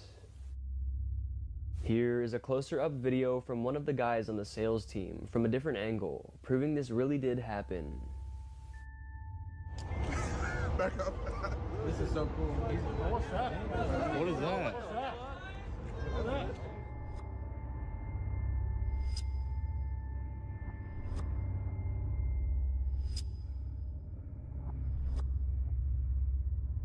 He also recalls that as soon as totality started, when the moon covered the sun, that's right when this UFO flew past. He has no clue what it could have been, but states that no airplanes or no aircrafts at all were flying around during this spectacle. They did not hear the sounds of an engine flying overhead or anything at all like that. It was just completely silent. As we know, planes and flying objects of this world are very loud and easy to hear when flying overhead. But as I said, this was silent, proving this was either some sort of unknown creature or it was an advanced aircraft that somehow doesn't make any noise while flying. Considering that this was Ishmael's first post of this nature on his account, it makes it so much more believable. He's just an innocent dealership owner who happened to capture one of the most unexplainable videos of the entire year. Taking a look at yet another horrifying event that took place during this eclipse. This one comes from Dallas, Texas. The caption of the video reads, "What did my husband catch while zoomed in? It's definitely not a bird." Here's the video.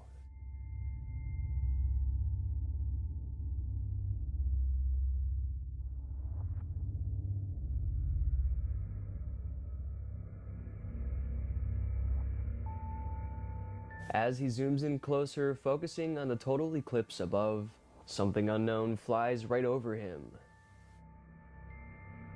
At first glance, it's very quick and we can't really see anything at all. However, when we slow the footage down, this is when we get a good look at the creature. A partially see-through dark-colored bird flies past. Some commenters attempted to debunk this video by stating that it's a bird or a bat. But it seems much longer than a bird or bat, and it looks like it has a tail or something. And the shadowy appearance is making many think otherwise. As the video went viral, people began calling this a dragon, perhaps a dragon that only comes out during a solar eclipse. Others think it's some sort of ghost bird or some other unidentified creature. Once again, this is the TikTok user's only video that has ever been uploaded like this. She doesn't upload any scary content. But anyways, as you can tell, so many weird and unexplainable things happened this day.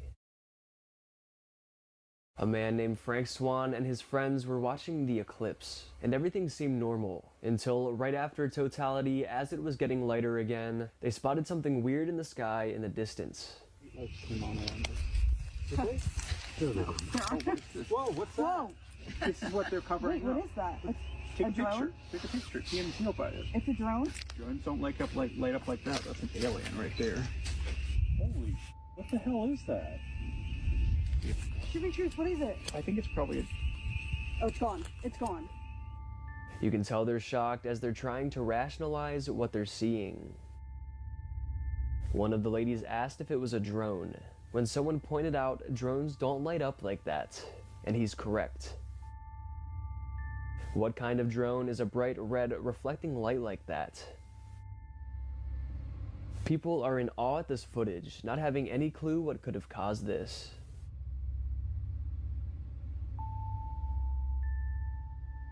Obviously, this is some sort of unidentified flying object, but what it is exactly is unknown. No one has yet to come up with a rational answer, and the way it just disappears randomly is what's puzzling people the most. If you guys have any answers of what it could have been, let us know in the comments down below. Coming back at you with another weird eclipse phenomenon. I'll let this one here speak for itself.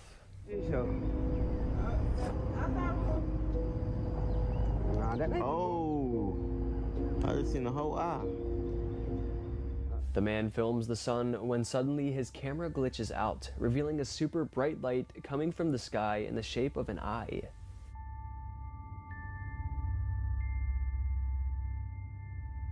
It only appears for a second, so you have to watch closely.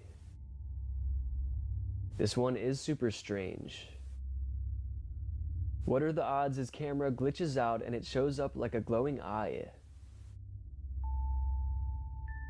Maybe this one is not so scary and more of a positive thing. It could be a sign that God is watching over us from heaven. Definitely an interesting piece of footage. I showed this clip that occurred during the eclipse.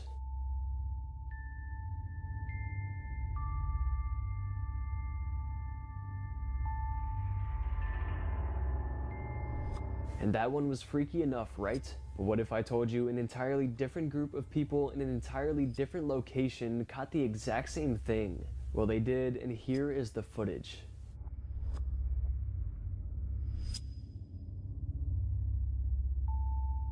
Because this was caught on camera from multiple different angles and multiple different locations, we know this really happened. Seeing this black shadow quickly soar through the clouds next to the sun is really puzzling. It seems something much deeper and darker was going on during this eclipse, something we were not made aware of, giving us some of the most shocking footage yet.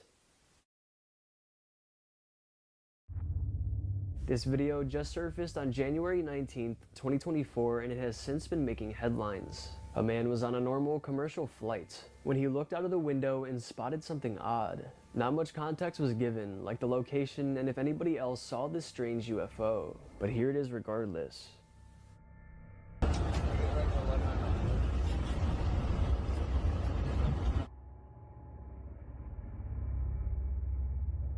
What makes this footage so groundbreaking and so believable is how clear it is. It's super HD footage, to the point where we can even read the letters on the flying saucer. TRUFF. Could this be a secret aircraft controlled by the government and this is some sort of acronym code? Or is it an alien spacecraft controlled by extraterrestrials? Either way, the footage looks super real to me.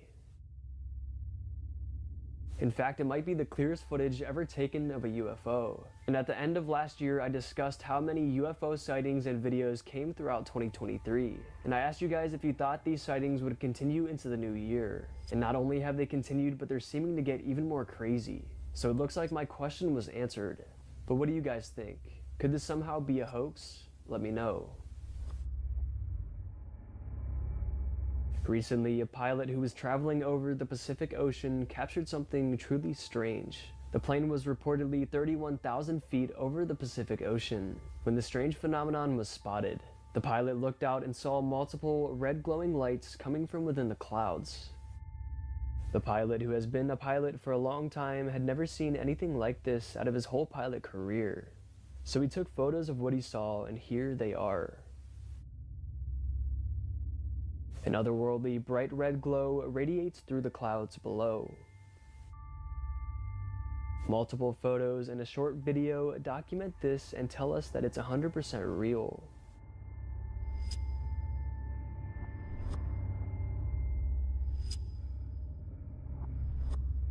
And according to Sky News, the pilot later stated in an interview, "We had no clue what we were seeing, and we began joking about being caught in a military exercise or even an alien invasion."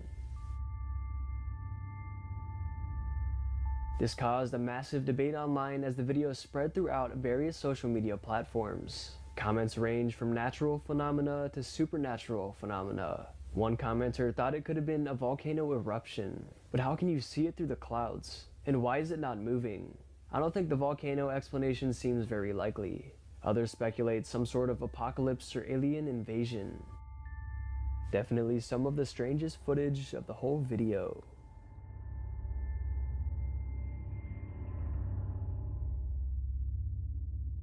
On January 18th, 2024, a very mysterious video would surface on social media. A man was just driving along a 2-lane highway this evening, listening to music and minding his own business. This is when he quickly looked over to his right and noticed something weird going on in the sky above. What the f is that?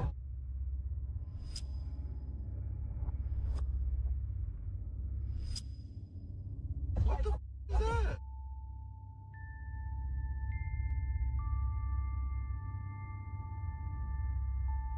You can tell he's shocked as what appear to be a couple of UFOs hover above the trees. It definitely looks strange. Just yellowish, bright lights floating, not moving forward or backward. And as he zooms in, we get a better look at what he's seeing.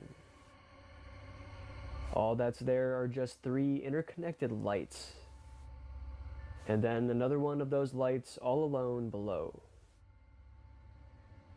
What could this be? Is there a worldly explanation? Most speculate this was a UFO, but others think it could be a plane or helicopter or something flying. And since we don't know the answers, the only thing we can do is guess.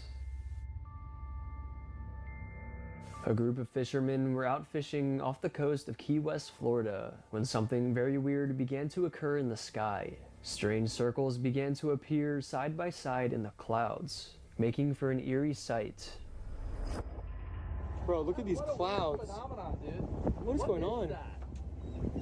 But look over there, there's a circle one that's the actual cloud. Yeah, it's like a missing puzzle piece or something. What is going on here with these clouds? And the fishermen are completely puzzled and have no idea what could have caused this. So they took to social media and their questions were answered. Many people thought this was some kind of supernatural phenomenon. However, despite the otherworldly look of the clouds, the explanation is not as scary as we once thought.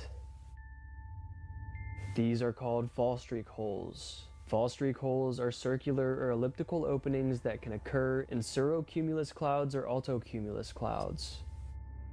Long story short, they form when clouds hold very cold or freezing water, and it occurs when the water rapidly freezes or evaporates. This could be caused naturally, or it could even be caused by crafts flying by like airplanes. And because it's a rather rare phenomenon, not many people know about it. So people often mistake them for something supernatural like UFOs or aliens. So it turns out it's not as scary as we once thought, but it's still very fascinating and cool to look at.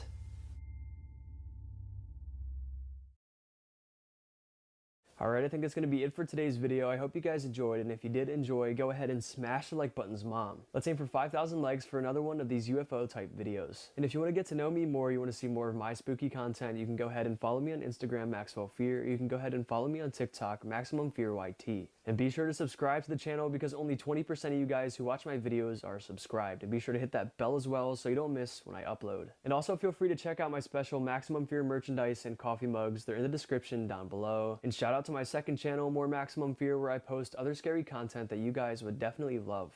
Alright, I hope your fear was maximized. Thank you all so much for watching, and I'll see you in the next one. Well, just as fast as they started appearing, those mystery drone sightings along the East Coast are falling off. But after more than a month of seeing them pop up all over the place, like this one in Connecticut, there's still no explanation as to what they are, who's operating them, where they're coming from, or why. News Nation investigative correspondent Rich McHugh is with me live this morning for the latest. Rich, you've been in the field with police investigating these drones. Have they given you any updates or explanations? Good morning, Marky. Well, updates, yes. Explanations, no. On a federal level, I reached out to the FBI. They say they have nothing to tell us at this time. On a background call with reporters, they said they largely dismissed the some 5,000 sightings as manned aircraft, but they say that there's over 100, at least 100, that still need further investigating. Now, on a state level, Sean Golden, the Monmouth County Sheriff, he constructed this heat map with every reported possible sighting. He tells me that the reporting sightings of drones locally have decreased. Nearby Ocean County Sheriff Michael Mastronardi, he's the one who has that drone unit, who brought me along with them. He says they've been investigating, but the reports of drone sightings they've also decreased. This doesn't obviously solve the mystery. The feds have repeatedly said that the spike in drone sightings does not pose national security risk, despite not being able to locate the drone operators or where they are launching from. I asked Sergeant Kevin Fennessy, who runs that drone unit, specifically what they saw. Take a look. We had one that was flying basically at us and like stopped midair and did a 180. Then we had another one that looked like as it went up, the lights just turned off on it and it was gone. Most of the ones that we've gotten reports of have all been fixed wing drones, you know, instead of like a quadcopter like we have, which is, you know, the body of the drone and then 4 arms that come off. So his account, Markey, runs obviously counter to the narrative, nothing to see here, and obviously why many Americans are not really satisfied with the federal response at this point. Yeah, they want answers for sure. Rich McHugh, thank you so much. Appreciate it. All right. Thanks for watching, everybody. Go to joinnn.com to find News Nation on your television provider. Also, don't forget to click that red subscribe button below to get more of News Nation's fact-driven, unbiased coverage. SUV-sized drones in New Jersey. Dozens of reports seen near military bases, armories, civilian areas, over people's houses, properties owned by President-elect Trump. The FBI says they've been investigating it for a month. A month? But many, like my next guests, say the response has been tepid. What could they be, and how is this so hard to figure out? Joining us now is New Jersey State Senator Jon Bramnick and former defense and intel official who investigated UFOs for the federal government, Luis Elizondo. Thank you for having both of you here. I appreciate it. Senator, let me ask you, what do you make of how your requests to satisfy people's curiosity have been met by other officials? Not very well. Either the government doesn't know anything, or the government is in a position where it's an embarrassment to the people of the state of New Jersey, because people already come to the table with distrust of government. This adds to distrust. And I'm deeply concerned that people are going to come up with conspiracy theories. You see them on the internet all the time. So this doubled down, and it double downs on the people who make up theories and also don't trust government. So it has a double whammy on government. Have they told you anything, Senator, about what to say or what to think? The only thing I heard is Governor Murphy did a press conference while he was signing another bill, and he indicated he wasn't concerned with the safety of residents.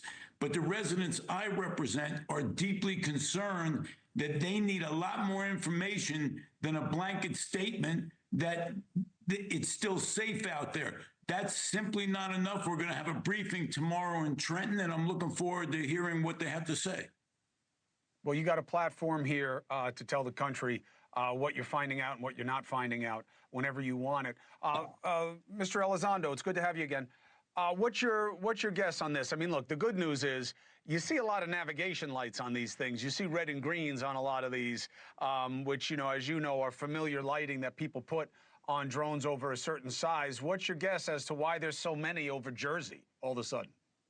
Well, Chris, surprisingly enough, it's not just over Jersey. Recently, over a few weeks ago, we had a very similar issue over Langley Air Force Base, one of our most sensitive military installations. And frankly, if you look back the last 4 or 5 years, there was actually a very similar occurrence back in Colorado, where for weeks, local and state law enforcement officials were chasing these things in the skies, almost doing a racetrack pattern, and no one seemed to know what the heck was going on. Actually, this is one of the very reasons why I decided to testify before Congress a few weeks ago, because quite frankly, we don't really have control of our U.S. airspace. We don't have awareness of what are in our skies. Do you believe that the FBI has been looking for a month and doesn't have any answer about what these are when there's so many? Well, I've worked with the FBI in the past, and they tend to be very, very competent when they're doing investigations. I do believe they have some answers. I don't think they have all the answers yet. What further makes this more complicated, you have an issue where these things are being seen over civilian airspace, so you have jurisdictional issues, right? You have, from a federal perspective, you have FBI leading the law enforcement investigation, but you also have the Department of Defense. You have folks like the U.S. Air Force and Office of Special Investigations. You have DHS and even the FAA. And so all these federal agencies, forget about even the state and local agencies, are trying to work together and try to deconflict what's in the skies. And unfortunately, they just don't seem to have a common operating picture right now of exactly what we're dealing with. You think they're wrong about the size? Because, you know, it's not easy to find drones of any significant size on the commercial market. Yeah, so here's the problem, Chris. Great point. We know that commercial drones tend to be a typical size, and they use a certain amount of power, if you will, and have a certain amount of loiter time, a certain amount of range. It typically can be anywhere between 15, maybe 20 minutes if you're lucky. And then you have to have line of sight in order to control these things. If you talk about anything bigger than that, you're really talking about a state-sponsored capability. This isn't a hobbyist. This isn't a drone that someone buys, let's say, from Radio Shack or buys from Amazon. This is something far more complex that can be flown beyond line of sight, i.e. over the horizon, and has a loiter capability in some cases of several hours. And if you're talking about an SUV size or larger potentially drone, this is a problem. Look, the U.S. Navy has been reporting these types of drones, in some cases the size of cars and even bigger, for years now. And this is exactly emphasizing the point why we need to take this topic seriously. Hey, thanks for watching. Go to joinnn.com to find News Nation on your screen. And don't forget, click the red subscribe button below to get more of News Nation's fact-driven, unbiased coverage.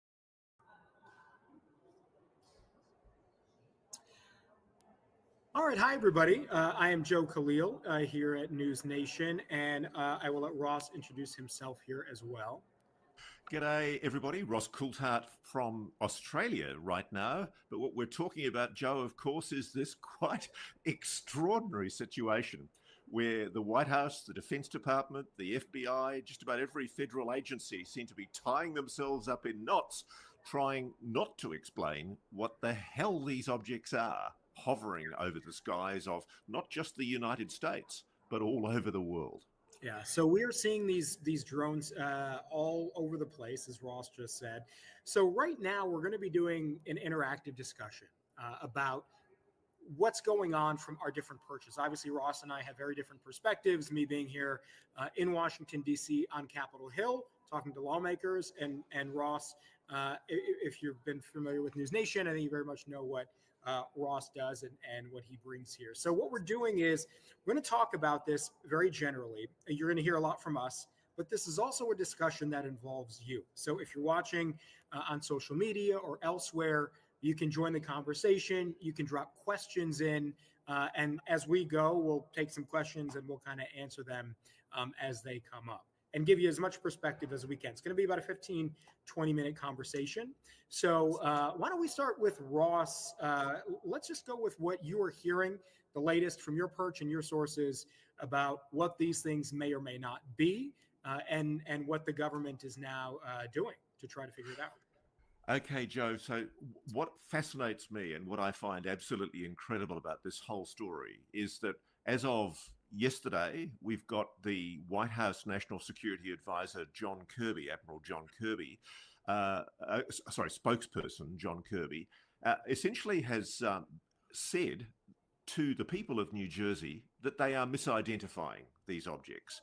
And I can tell you, senators, congresspeople, local residents of New Jersey are fiercely angry that the White House is telling them that they're not seeing what they're seeing with their own eyes, and what they've also filmed with their own cameras, their own equipment. It is utterly ridiculous that we have a situation where the White House is making, frankly, completely false claims. The people of New Jersey are not alone. There are now sightings of purported drones all over the world, over sensitive military bases. I noticed Gwaine has asked on YouTube, when did this whole saga start? Well, it didn't just start a couple of weeks ago in late November. This issue is one that we've been reporting on my show, Reality Check, for several months now. that there have been sightings of anomalous objects, so-called drones, according to the Defense Department, over very sensitive defense facilities, the Eglin Air Force Base, the Langley Air Force Base in Virginia. There've been, we're told by sources inside those bases, repeated attempts to bring those objects down with counter-UAS electromagnetic weapons. They have failed. They also have not been able to find the frequency that these drones are purportedly being transmitted to or from on. Essentially, my understanding, Joe, is that the FBI and the Defense Department are completely in the dark. That's the thing that is at the heart of all of this. The White House, as you know, I'm sure you can fill us more in on this, the Defense Department spokespeople, Sabrina, has actually said that there is no evidence that this is a foreign adversary nation. And she also, in a statement to media a day ago, also said that there is no evidence that this is American military technology. Yeah. So we're running out of possible explanations for what these objects are. So we'll take it from what the White House said. We heard Thursday, John Kirby, as you referenced, Ross, repeat that there is no evidence so far that any of these drones, we'll call them, are a foreign adversary. No evidence, he says, that they pose any threat to the public on the ground. And he said that there are several sightings that ended up truly being manned aircraft that were mistaken for like a mysterious drone, unmanned vehicle, when in fact there was a pilot and they were lawfully there. I want to start there because Senator Andy Kim, he was a House member days ago. He's now a U.S. Senator from New Jersey. He went back to New Jersey and was with local law enforcement on the ground there who were seeing these things. So they took him to a hot spot. Sure enough, last night, they saw some of these things. And Andy Kim not only took out his cell phone as U.S. Senator, started recording what he saw, but he and the local officers also opened the flight tracker app. Why this is important is because John Kirby said some of these things have been misidentified. They're actually airplanes or they're manned, aircraft. If they were airplanes with a pilot, they would have been on the flight tracker app. In other words, they were supposed to be in the sky and they were, nothing to see here. What Andy Kim and what the officers were seeing from the ground was not on the app.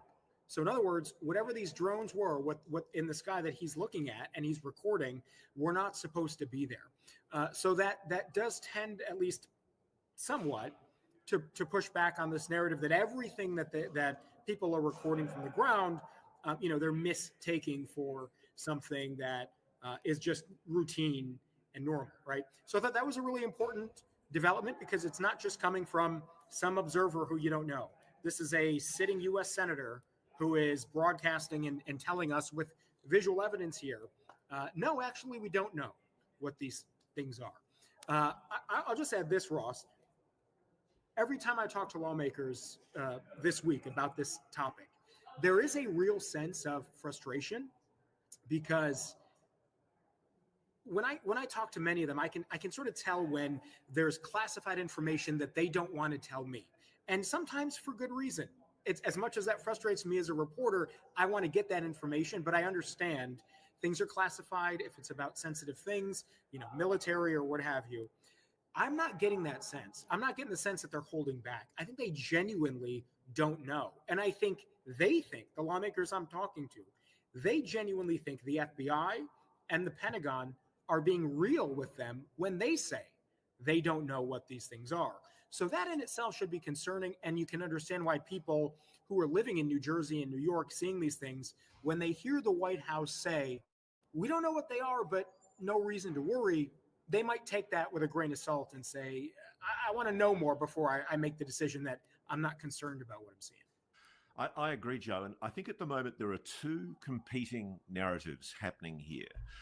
All of us inevitably have a suspicion that governments know a lot more than they're prepared to let on publicly. Yeah. And so I think you and which is a valid thought, right? Yeah, yeah. I mean, one of the things that I'm very careful about is often for very good national security reasons, somebody like you or me might get a phone call from a senior official in an intelligence service or the Defense Department, and they might say, hey guys, privately, we can tell you, yes, there is something happening, but we can't talk about it right now.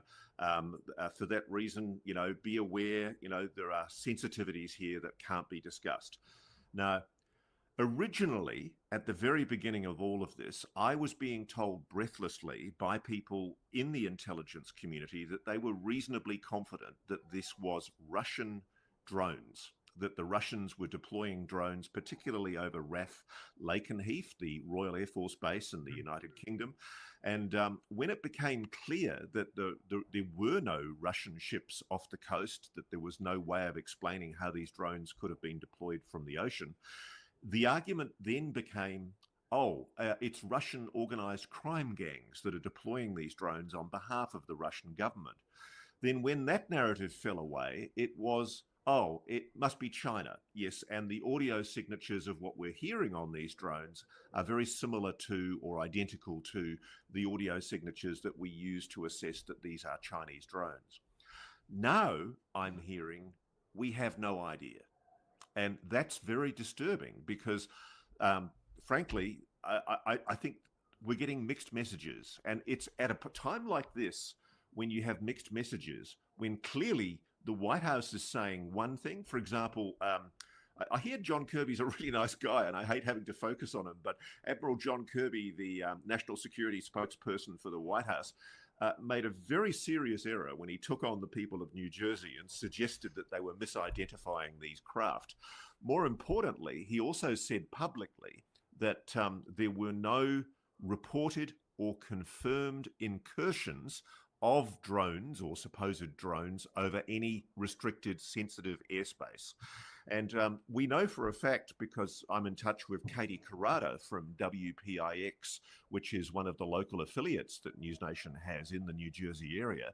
Katie had talked to the Picatinny Arsenal base commander, who'd issued a statement confirming that 11 reported and confirmed drones have now been absolutely definitively identified to have entered the restricted airspace over Picatinny.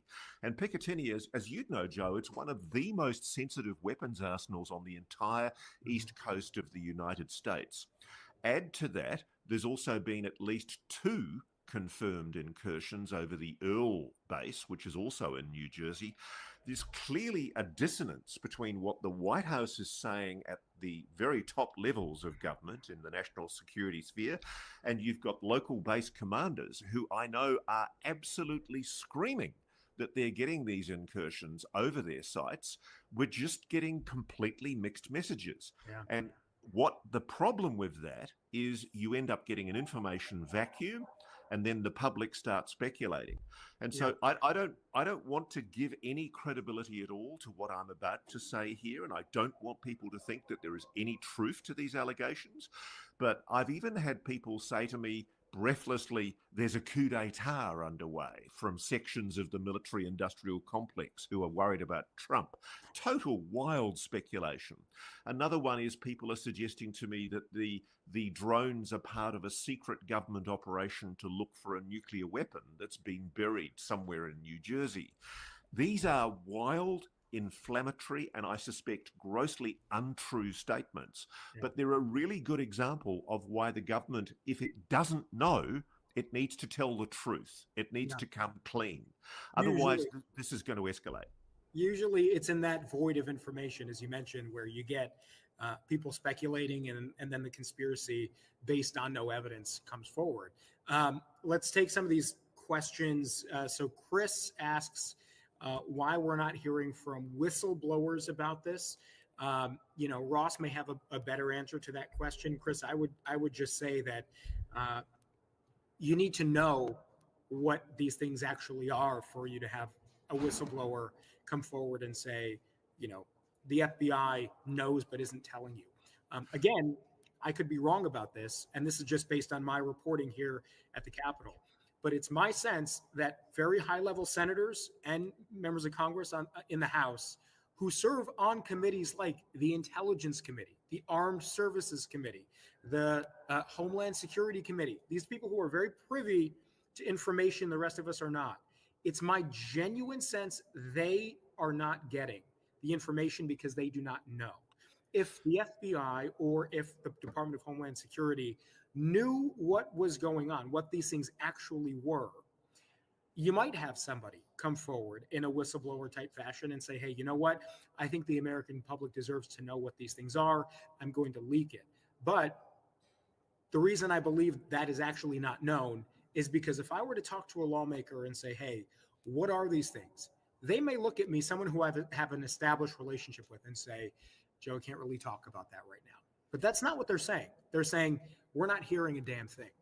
That is genuinely the situation. So I can, Ross, if you want to take another crack at that, but I think that's why, we're not seeing any whistleblowers, because you need to actually see something to blow the whistle on. And in this case, I don't think we have that yet, at least not yet. Okay, so I can give some light on this. I am talking to whistleblowers, people who are aware of the FBI's situation, where the FBI stands on this. I can tell you that inside the FBI, there is a near panic about what's going on because they have no answers at all. The whistleblowers, if you like, the insiders, are telling me that, frankly, they are scrambling for answers, genuinely mystified as to what these objects are, and they are as bemused and bewildered by the White House's attempts to placate public interest in this issue as we are. Moreover, as I'm hearing increasingly, Joe, I just get flooded every day with people sending me new information. And what I'm hearing is that there have been sightings as far away as Germany. Reuters is reporting today that there have been drones flying over sensitive military facilities in Germany.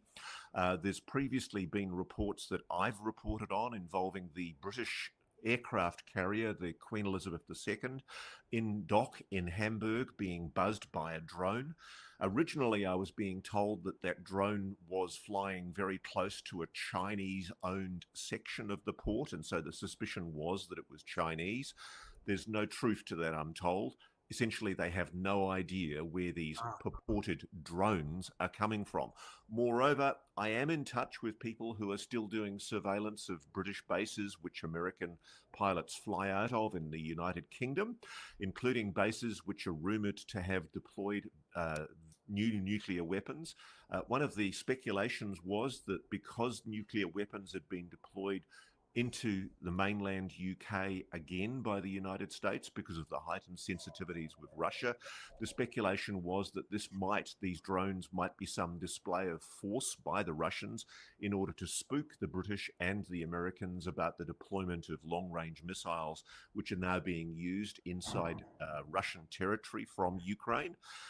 Again, my sources are telling me that, yes, they are seeing these supposed drones. People are only calling them objects. They're not calling them drones. Many people I'm speaking to say they do not believe that these are drones. People all over the world. I've got reports from China. I've got reports from Russia, Australia. There've been drones supposedly or objects seen over Sydney Airport, which is only a short distance from where I live. There's been objects seen over Rotorua in New Zealand, another country adjacent to where I live. Indonesia, Japan. This is not an exclusively national US problem. And that's what I think people are failing to get. And Joe, I, for the life of me, do not understand why, after the hullabaloo of the February 2023 shoot downs, when we had a major public hysteria about a Chinese balloon going across the continental USA, I, for the life of me, do not understand why we are not talking about this in the mainstream media outside of News Nation. One more point I wanted to make. In the news special that we're going to be doing on primetime on Saturday night for News Nation, there's two experts, John and Jerry Tedesco, who are citizen scientists who I've reported on for Reality Check. I touched in with them because they mentioned to me they've got a mobile laboratory that they locate off Long Island, on the beach off Long Island, near Fire Island, Long Island. And incredibly, they have been contacted by the FBI, or shall we say a federal agency, I'm assuming it's the FBI, and the FBI gave them a list of 10 questions. And the 10 questions clearly reveal that they have no idea what's going on. So that's secondary corroboration of what I'm hearing from primary sources inside the FBI, that the premier national security federal agency that we entrust to secure our country is completely in the dark on what these objects are. So I'm glad you brought up the special tomorrow night, Saturday, 9 p.m. Eastern, 8 p.m. Central Time.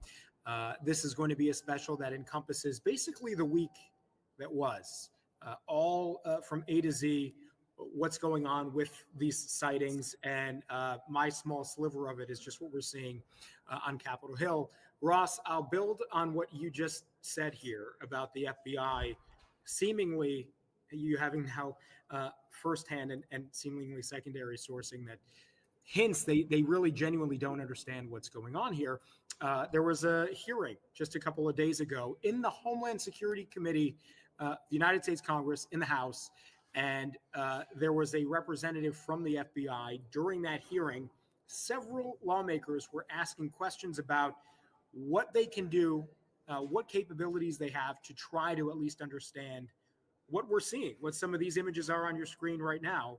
And several times the FBI representative in that hearing was soliciting information from the public, sort of pleading to give us. I'm just going to talk to that image there for a moment, Joe.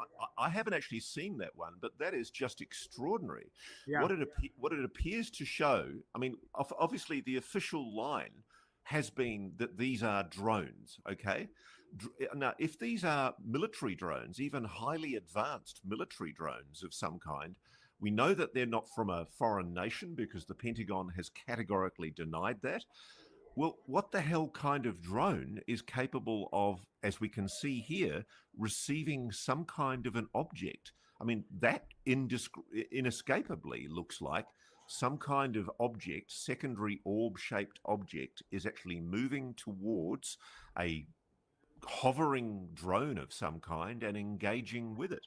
I've never seen technology like that, and this is one of the issues that I know the FBI are investigating, that people are now reporting. And in fact, one of the local mayors that we've interviewed on tomorrow night's special, Sam Morris, who is from Mine Hill Township, he talked about the fact in the interview with us that these objects appear to be showing stealth, that people are reporting that when they get close to these objects, when they're moving towards them, when helicopters have been engaging with them, they all of a sudden seem to go dark. And this is something I'm hearing from multiple people, that this is displaying what we would call one of the 5 observables. And so one of the key things that we look at when we're talking about unidentified anomalous phenomena, there are a minimum of 5 observables that are used to test whether this phenomena is at all anomalous. And we're being told, okay, you've got the official line that these are drones. So far, Joe, nobody has presented any evidence at all that these objects are drones. And one of the aspects of UAPs, of perhaps potential non-human intelligence, is what's called mimicry. There are scientific papers that have been published that have reported that on occasion these anomalous objects sometimes take on the appearance of planes or helicopters or indeed drones. And I really do think we need to start asking the question, is that what we are seeing here? Because also we are seeing other anomalous aspects to these objects. In some cases, I've seen people post videos. Obviously, I haven't been able to authenticate those videos where the objects appear to instantaneously move across the sky, or where they display stealth, where I think in one case there was a an F-16 jet over the Lakenheath base in the United Kingdom about 3 weeks ago, was moving towards one of these glowing orbs on the horizon. It was taken on a long shot from one of the viewers outside of the base. As the jet moved to engage with this supposed drone object, the drone object moved off at a speed faster than the F-16 jet. Now, these objects, whatever they are, most commercial military drones do not have the capacity to fly as fast as an F-16 jet. Yeah. The other thing that I know is being reported inside the Pentagon and also inside the Defense Department, sources of mine are telling me that these objects have been tracked well above 25,000 feet. And the reason that's significant, sometimes as high as 50,000 feet, the reason that's significant is because most drone technology can only fly to a height of about 20 to 25,000 feet. So something is displaying performance characteristics that are coming dangerously close to what we call the 5 observables: instantaneous acceleration, hypersonic velocity, transmedium travel, stealth, and positive lift. Propulsion systems that do not display any kind of known propulsion system. There's no jet turbines. There's no propellers. These objects are not showing, I'm told, the normal infrared signatures that would be compatible with a powered aircraft. This is the issue. There is a huge information gap here. And what I'm hearing from people who are genuinely concerned inside the defense community, inside the intelligence community, and particularly inside the FBI, is that they're not getting any explanation from the Defense Department.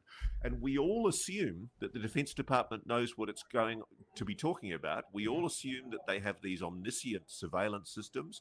I'm told those surveillance systems are not working on these objects, that they are losing these objects when they try and track them back to source, especially when, as has been reported, these objects are seen moving out across the ocean. Yeah. So there are so many unanswered questions, Joe, and we're just not getting any answers. In fact, we're getting contradictory statements from the White House. And I'll just add, even the governor of New Jersey on the record, this isn't something that is being whispered behind closed doors. On the record, he said as much, that when our helicopters have tried to approach and shine lights on these things, they, in his words, quote, go dark. So that is something that is already well established here. So we're going to wrap this up. Ross, thank you for doing this. And again, just one more pitch. If you've been following this story in a comprehensive way, tomorrow night, Saturday night, 9 p.m. Eastern time, 8 p.m. Central time, the Ross's special. So thank you for leaving your questions. If our producer, Alex, if there's a way that we can just type out some answers to some of the questions we didn't get to, I think we'll be happy to do that. But thank you, everybody, for watching today and following along. Keep staying with News Nation. I think we've been as good, if not better, than anybody else that's been covering this story specifically. I think we've been far ahead covering generally on the UAP issue. So stick with us, keep watching us, and thank you for your time now. Thank you, Joe, and thank you, everyone, for joining us. See you on Saturday night, 9 p.m. Eastern. Members of Congress received a classified intelligence briefing today about the drone swarms that have appeared for weeks now over a growing number of states. And then late this afternoon, the Department of Defense issued yet another statement about the mystery drones, assuring the public that it is taking the issue very seriously. In Nevada and elsewhere, millions of eyes are fixed on the skies to try and catch objects that have appeared in restricted airspace and buzz critical infrastructure. George Knapp is here with an overview. At this moment, 1 year ago, there was another drone swarm that was underway. For a period of 2 weeks, dozens of unidentified objects swarmed Langley Air Force Base in Virginia. And even though that base has some of the most sophisticated technology in the world, it could not track, identify, or deter the so-called drones from entering restricted airspace. The same appears to still be true for our military, which has frequently blurred the line between identifiable drones and objects that are truly unknown. Omaha, Technique Kid, Rockwell Peralta, pass ability to launch helo ASAP. In July 2019, more than 100 unknown objects buzzed and swarmed around 10 U.S. Navy warships 100 miles off the Pacific coast. The objects were documented on camera, on radar, and on thermal sensors. Splash. In multiple shapes and sizes, including huge wingless orbs with no detectable propulsion system. Just drones, no biggie, the Pentagon suggested. A few years earlier, when Navy pilots on the East Coast encountered unusual objects on a daily basis in their training ranges, the debunkers called them drones or balloons or both, certainly not UFOs. 4 years ago this month, dozens of unknown drones appeared nightly for weeks in the heartland. The sky is lit up with Christmas lights, basically. There's lights and things flying all over. Sheriff's departments across the border area of 3 states have been flooded with similar reports since mid-December. The U.S. military never learned who or what was behind it, as if it was just one of life's little mysteries. In the past few years, the all-purpose term drones has replaced swamp gas and weather balloons as the military's go-to explanation for unknown objects. In what might be the most ironic of the current sightings, intrusions by so-called drones caused air traffic at Wright-Patterson Air Base to shut down this weekend. Wright-Pat is where the wreckage from the 1947 Roswell crash was reportedly stored. Nice touch, drone people. We have no evidence at this time that the reported drone sightings pose a national security or a public safety threat, or have a foreign nexus. An assortment of government officials have tried to quell public concerns in recent weeks, but the public isn't buying it, and the mystery drones didn't get the memo either. Social media platforms are jam-packed with cell phone videos of assorted lights and odd objects seen nightly in the skies over New Jersey and many other states, including Florida, Texas, California, and Oregon. Most are likely the lights of airplanes, but some do resemble standard drones, albeit a few the size of an SUV. They do not perform like known drones. New Jersey officials have demanded briefings and say they were told the drones are not a threat, are not being flown by the U.S. government, are not being flown by foreign adversaries, and by the way, the government is unable to track them, doesn't know where they originate or where they go each morning. It was the biggest amateur hour presentation I've ever seen about anything, okay? It was ridiculous. There were no answers. Every question that was asked by a member of the state legislature, great questions, no answers, no resolution. They don't know where the drones are coming from. They don't know who's doing it. They don't know why they're doing it, but they say there's no credible threat. It was annoying to be there. The president-elect is among those who doubt what the public is being told. They know where it came from and where it went. And for some reason, they don't want to comment. That is not an airplane. In the absence of credible information, rumors have swirled. Maybe they're from Russia or China or an Iranian mothership parked offshore, or maybe it's a secret operation by the feds to quietly track down a dirty bomb or nuclear materials smuggled into the country by terrorists. Officials have tried to quash such rumors, but their credibility has been impaired. Just days ago, the public was told there were 0 verified drone intrusions into restricted airspace over military bases. Then, in a statement just days later from multiple agencies, including the FBI and the military, it was admitted there have been intrusions by unknown drones over 2 New Jersey military sites, also confirmed drone intrusions over a nuclear power plant. Prior to the New Jersey outbreak, mystery drones repeatedly flew into the highly restricted airspace over 3 critical air bases in the UK. So what gives? It's a serious deal, man. We gotta. I think it's a test. Somebody's testing us, and we're failing that test. The Pentagon emphasized today that it still thinks many or most of these drones are hobbyist or corporate drones, but that's not very reassuring since the military and police seem unable to track them back to whoever is flying them. 20 years ago, when the Navy pilots encountered this famous Tic Tac object, military sensors allegedly could track a golf ball 100 miles away. Now we can't follow drones that are reportedly the size of automobiles. You know, the hearing today was classified, but it's not a big deal, not a threat. Don't worry about it. Not getting a lot of answers. Couldn't some of them be spy drones essentially sent by our adversaries or enemies? Absolutely, there could. And, last week, of course, the Pentagon said, no, they're not. They're absolutely ruled that out. But, of course, now they're saying, well, maybe they are. And I think that if that was the case, if China is flying drones all over the country, over military bases, nuclear sites, That's pretty scary because we're not able to track them. We can't or won't bring them down.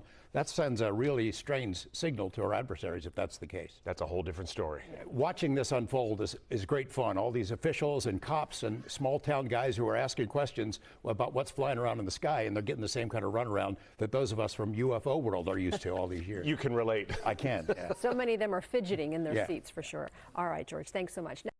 Ladies and gentlemen, welcome to Casper Site. Yesterday, I had the honor and privilege to have a conversation with Nick Pope, aka the real Fox Mulder. Nick Pope worked for the UK MOD for 21 years, and in between 1991 and 1994, his job was to investigate the UFO phenomena. So in the conversation that we had, we spoke about the New Jersey drone situation. We spoke about alien technology. We spoke about the implications of ET and human race. We also talk about the UK version of the Roswell incident, the Rendlesham Forest incident, which happened in 1980, and also the famous Cosford incident that happened in 1993. That and more. Be sure to check out all of Nick Pope's social media links below, and also 2 books, which is the Rendlesham Forest incident and also Blood Brothers, his most recent book, plus his brand new movie, which has just been released on Amazon Prime, Apocalypse COVID. Be sure to check those out. If you're into aliens, UAPs, ghosts, paranormal, things like that, the strange, weird and wonderful, make sure you subscribe, because this is what we cover on this channel. Enjoy the conversation. Well, Nick Pope, it is absolute pleasure and honor to have you on here. Thank you so much. I really do appreciate it. We're going to get into a whole bunch of questions. I mean, obviously, the big news at the moment is the New Jersey drone situation, which I do want to talk about. But I think it would be an insult to not talk about your history. Could you just basically give us an overview for the viewers of what you did, a bit about history? Sure. Well, I was a civilian employee at the UK Ministry of Defence. I worked there for 21 years, had a number of different postings at progressively higher grade as my career progressed. But the one that I'm best known for is the one that I had from 91 to 94. And essentially, it's colloquially known as the UFO desk, but sometimes UFO program, UFO project. The technical name is Secretariat Air Staff 2 Alpha, but because that does, yeah, exactly. Typical civil servant kind of, bureaucrat speak. So obviously that's meaningless to just about everyone, even some people in the system, let alone out. Hence, this kind of does what it says on the tin: UFO program, project, desk, whatever. And the job was basically to be the subject matter expert on the topic, to handle policy when defense ministers wanted advice on it, and of course, the bread and butter of the job, doing the investigations, but also handling public correspondence, handling parliamentary business, handling media liaison. That was through the press office, but obviously a lot of media interest in this topic. The subject matter expert has to write the lines to take and the key messages. So a whole bunch of different things. So how did you actually come about getting that job opportunity? Quite by accident, really. Right place, right time. The vacancy was just about to open up. I was due for a move. I had worked with the particular manager before, during the first Gulf War. People with high security clearances found themselves seconded into the Joint Operations Center to handle the kind of, the duties that we did down there. And I worked quite well with this particular individual. He was the one who had the vacancy. He knew I was looking for a move, and it was just, well, why don't you do a sideways move from one part of the department where I had been into the other part in which the UFO duties were embedded. So did you, when you heard about this opportunity, because it is quite extreme, isn't it? I mean, you must have been quite excited and nervous at the same time, right? But yeah, and I had mixed feelings, to be honest. Yeah. I was quite keen to get out of the particular area that I had been in, which was dealing with a lot of things like parliamentary aspects of military aircraft accidents, but also a lot of visit briefs for senior personnel, that sort of thing. And I'd done that for around about a year, and frankly, I had another year or two to go, but I was looking to get out of it and wanted a fresh challenge. This came up, but I had mixed feelings, to be honest, because part of me, look, every young, ambitious junior manager wanted to get those jobs in the Secretary of State's office. So those sorts of private office jobs. And UFOs, yeah, it sounded very interesting, but a little bit quirky. So at the back of my mind, I was thinking, is this necessarily best in terms of long-term career aspirations? So I wasn't sure about that one, but when it came up, because I'd worked with this particular manager, I felt that, you know, once the offer had been made, you know, you couldn't really step back from that. And so I did it. I did it for 3 years, and it changed my life, and it was fascinating. And as it happened, I did get a promotion at the end of that. So kind of that was the concern. You were always trying to get up to the next grade. Yeah. So what was so head of UFO department, what does your average day look like? I know it's a huge cliche, but there isn't one. Oh, but really? Kind of, yeah, because it's events led. You see, that's the point. Because the investigations are at the heart of it. Right. So you have a day where several new cases come in, but you might have a day or several consecutive days where no new cases come in at all. Right. We got about 200 or 300 a year, but they tended to cluster. So sometimes you did have those periods. So that's why I say it's events led. But let me kind of construct a day as it might have happened, cobbling together things that really did happen. But you know what I mean? Like a complex character in a drama. Yeah. So I'm not making anything up, but there's a little dramatic license to make it flow. Yeah. Okay. Better. So I don't know. Get into the office 8 a.m, whatever it was, and obviously duty staff.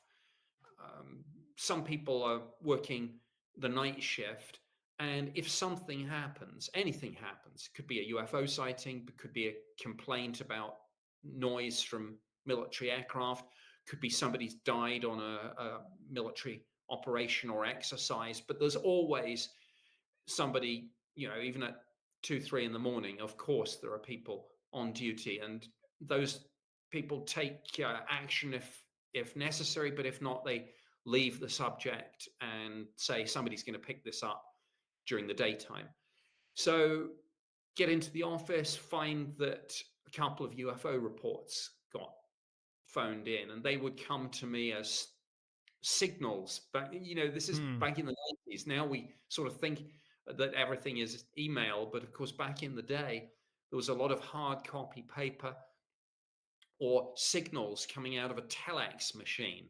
Right. So I would find, you know, as soon as the registry staff opened things up and brought the contents of your in tray, I would find maybe a couple of signals had come in about sightings reported in the night. So I would take a look. Okay, what does it look like we've got there? And one of the things that I had up on the wall was a big map of the United Kingdom, all the military bases, all the military exercise areas, ranges, danger areas, civilian airports, flight paths, also the notices to airmen. So I would take a quick look, and let's suppose, for the sake of this typical day, I would very quickly find an answer. So I would, oh, look, there was a night exercise and they were dropping flares. Yeah, let's have a look at these UFO sightings. Yeah, date and time match up. Description, yeah. Location, oh, absolutely. They would have been able to see it from there. That's what it is. Case closed. Right. So is it like is it normally when you get a report of a UFO, is your knee-jerk reaction more so as, okay, this is a potential threat straight away to us, the government, the United Kingdom, or is it this is more unlikely a lantern or a flare, or what's your general feel when you get these reports that come through? It's two things. Firstly, somebody has done that particular job since 1953. So Right. we had a history, and we had a vast archive, much of which has now been declassified and released. But so historically, we knew that most of these things would turn out to be misidentifications, and the sorts of things. It's bright stars and planets, meteors, satellites, weather balloons, airships. Right. Nowadays, it would be Chinese lanterns, it would be drones, it would be Starlink, those sorts of things. So that's, you go in sort of playing the odds, and you think there's a reasonably high percentage probability that you're going to find a conventional explanation. However, historically also, that maybe a small but statistically significant proportion, call it 5%, won't be explained like that. And then you apply, which you do for everything in the military, the threat equation. People are amazed to learn that there is an equation that defines threat. Right. And threat equals capability times intent. I've heard that before, yeah. Right. The silly example everyone gives is that, well, hopefully it's silly, is that France has nuclear weapons, so it has capability, but it does not intend to attack the UK. Let's hope. So you can say that there's no threat, but the problem arises where you have in that equation a nation that has both the capability and the intent to launch an attack on you. So you apply that to UAP, as we call UFOs in government, just as you would apply it across the board to anything, whether it's counterterrorism or whatever. There's a lot of people who'd like to attack the UK, but not everyone has that capability because of where they're located, because of our counterterrorism, counterespionage, etc., etc. Same with UAP.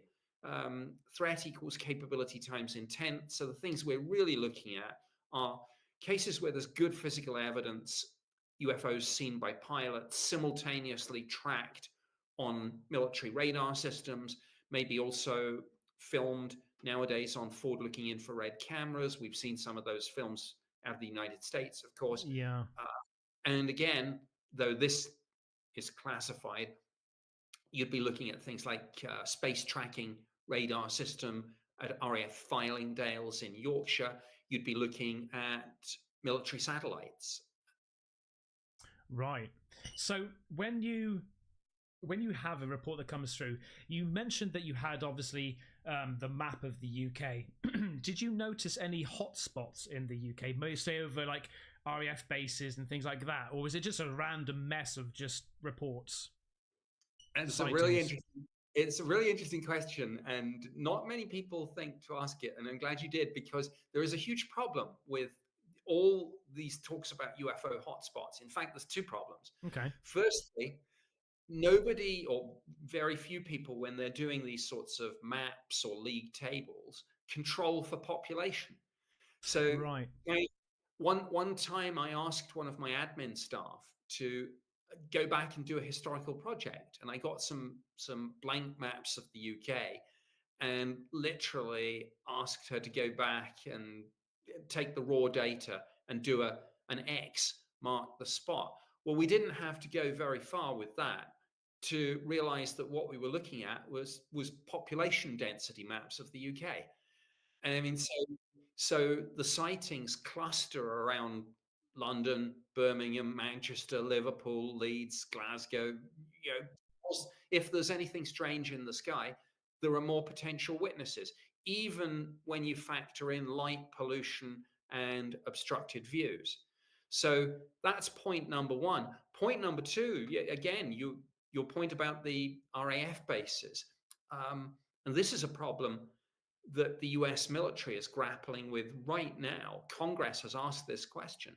There has long been this suspicion, or call it an allegation in the UFO community, that sightings cluster around nuclear facilities. But the problem with that is that nuclear facilities are proportionately much more heavily surveilled than almost every other area of the country. Okay. So is it confirmation bias? Is it that kind of, we're getting those reports because that's where we're pointing our cameras and we've got our guard personnel on patrol, and we don't have a good answer for that. Yeah.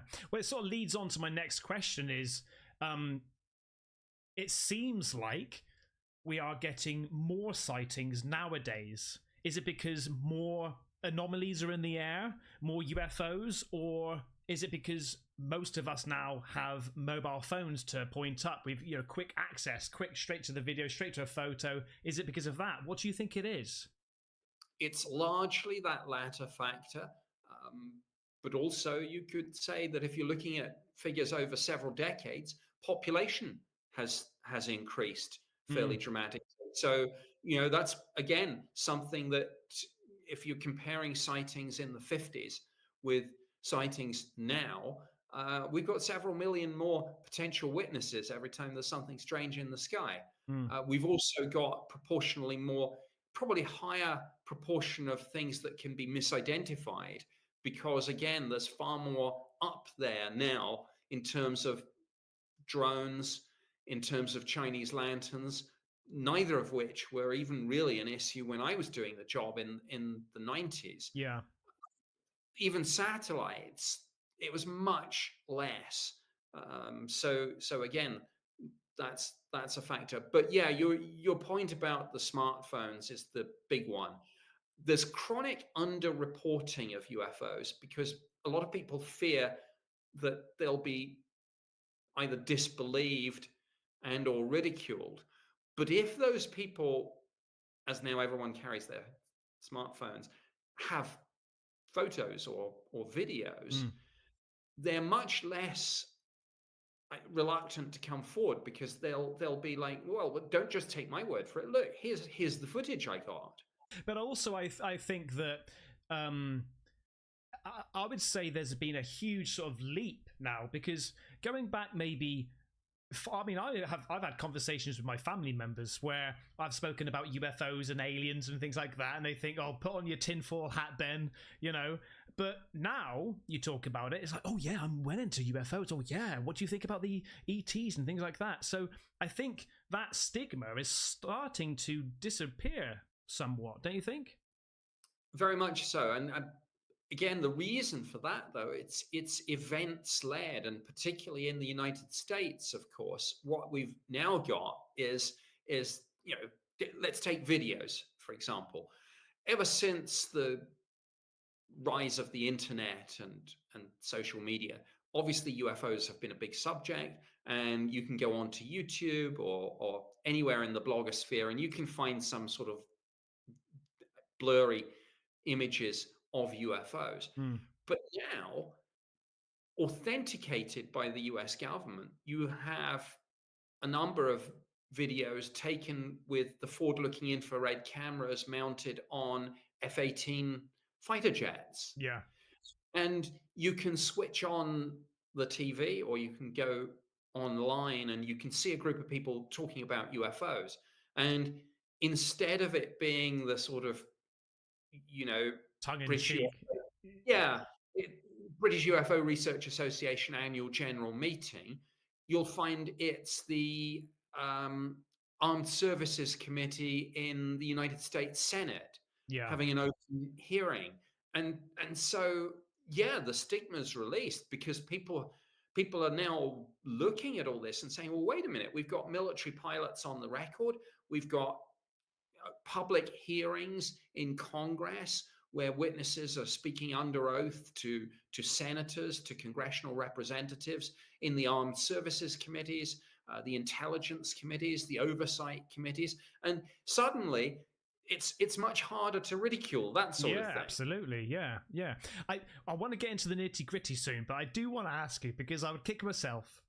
You are known as the Fox Mulder of the UK, right? You must have watched the X-Files. Yes, absolutely. Did you enjoy it? I did.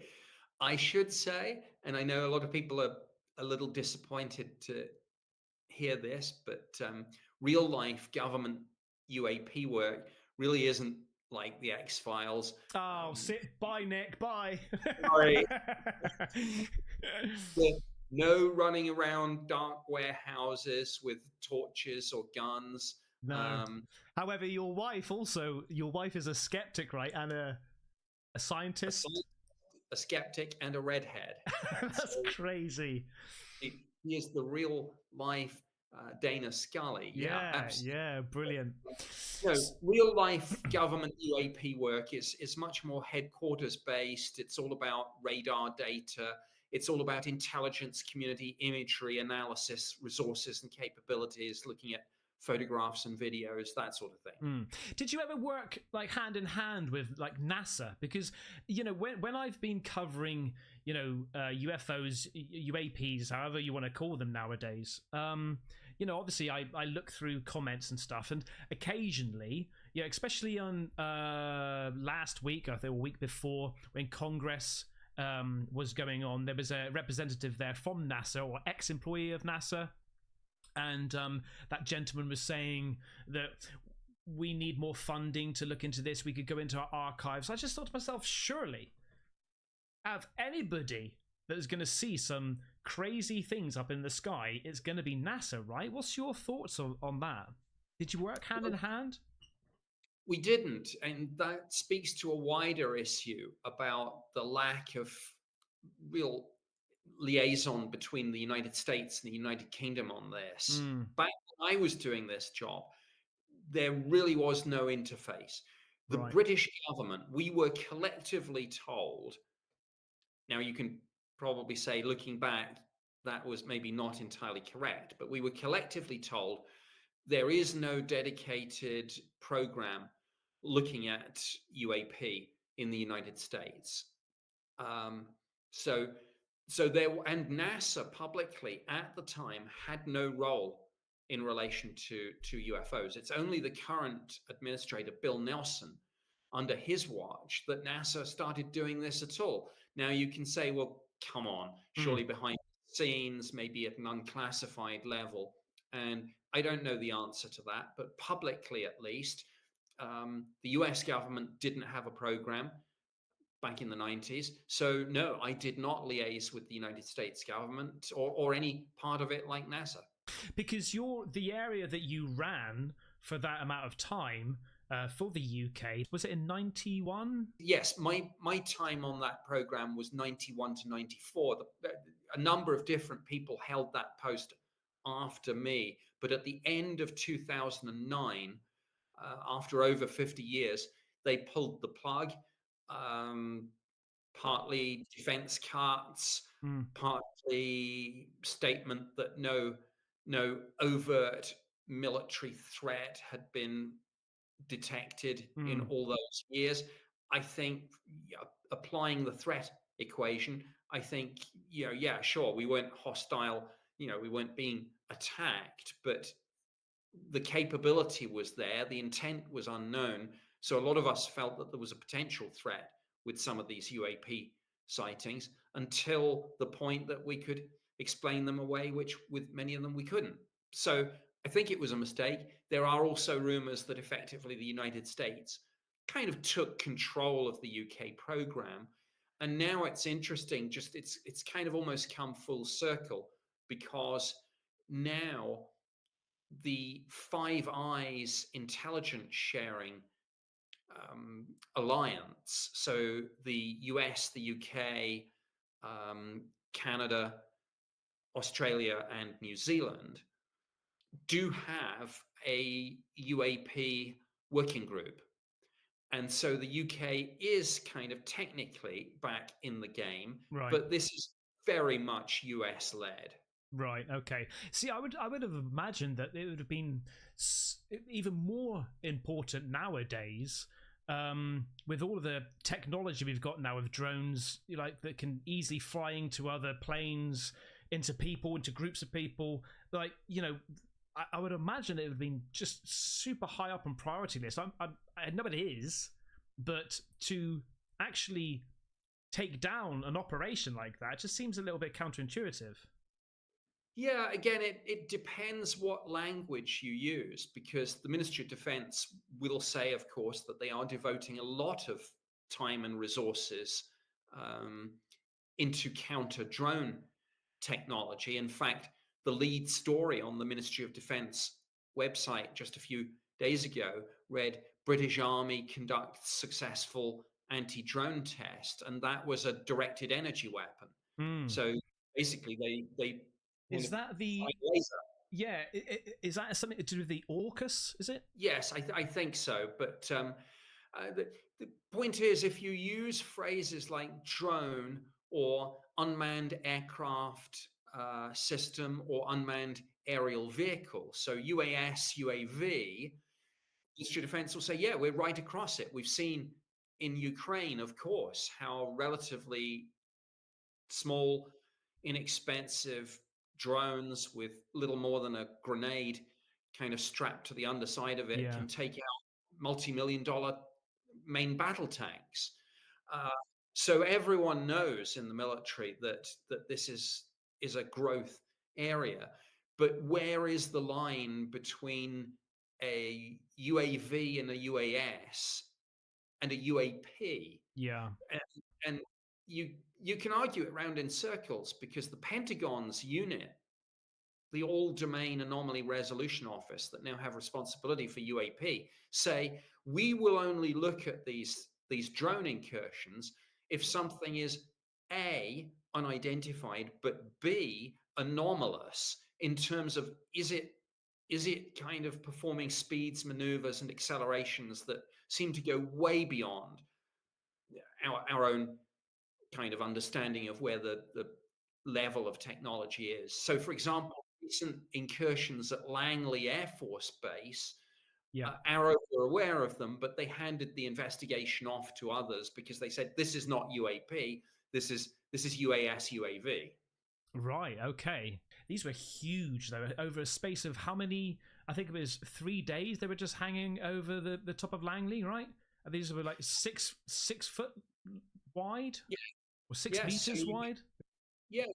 You know, it's hard to estimate something size, particularly at night when it's up in the sky, because you really haven't got a good term of reference, a frame of reference for it. But of course, those sightings over Langley Air Force Base have now kind of segued into a much wider wave of drone incursions that are literally top story at the moment in the US. Yeah. Well, let's talk about that then, because later on I do want to speak to you about your personal stories, you know, your investigations.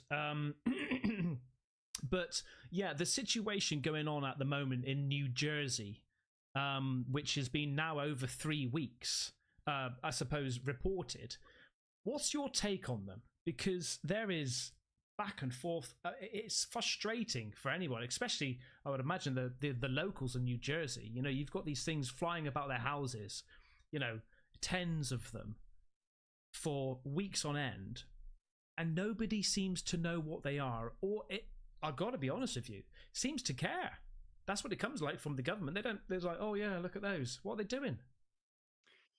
Well, I think one of the problems is that there are so many, I would almost venture to say too many different agencies involved in this, because if you look at the number of official statements that have come out over the last few days and weeks.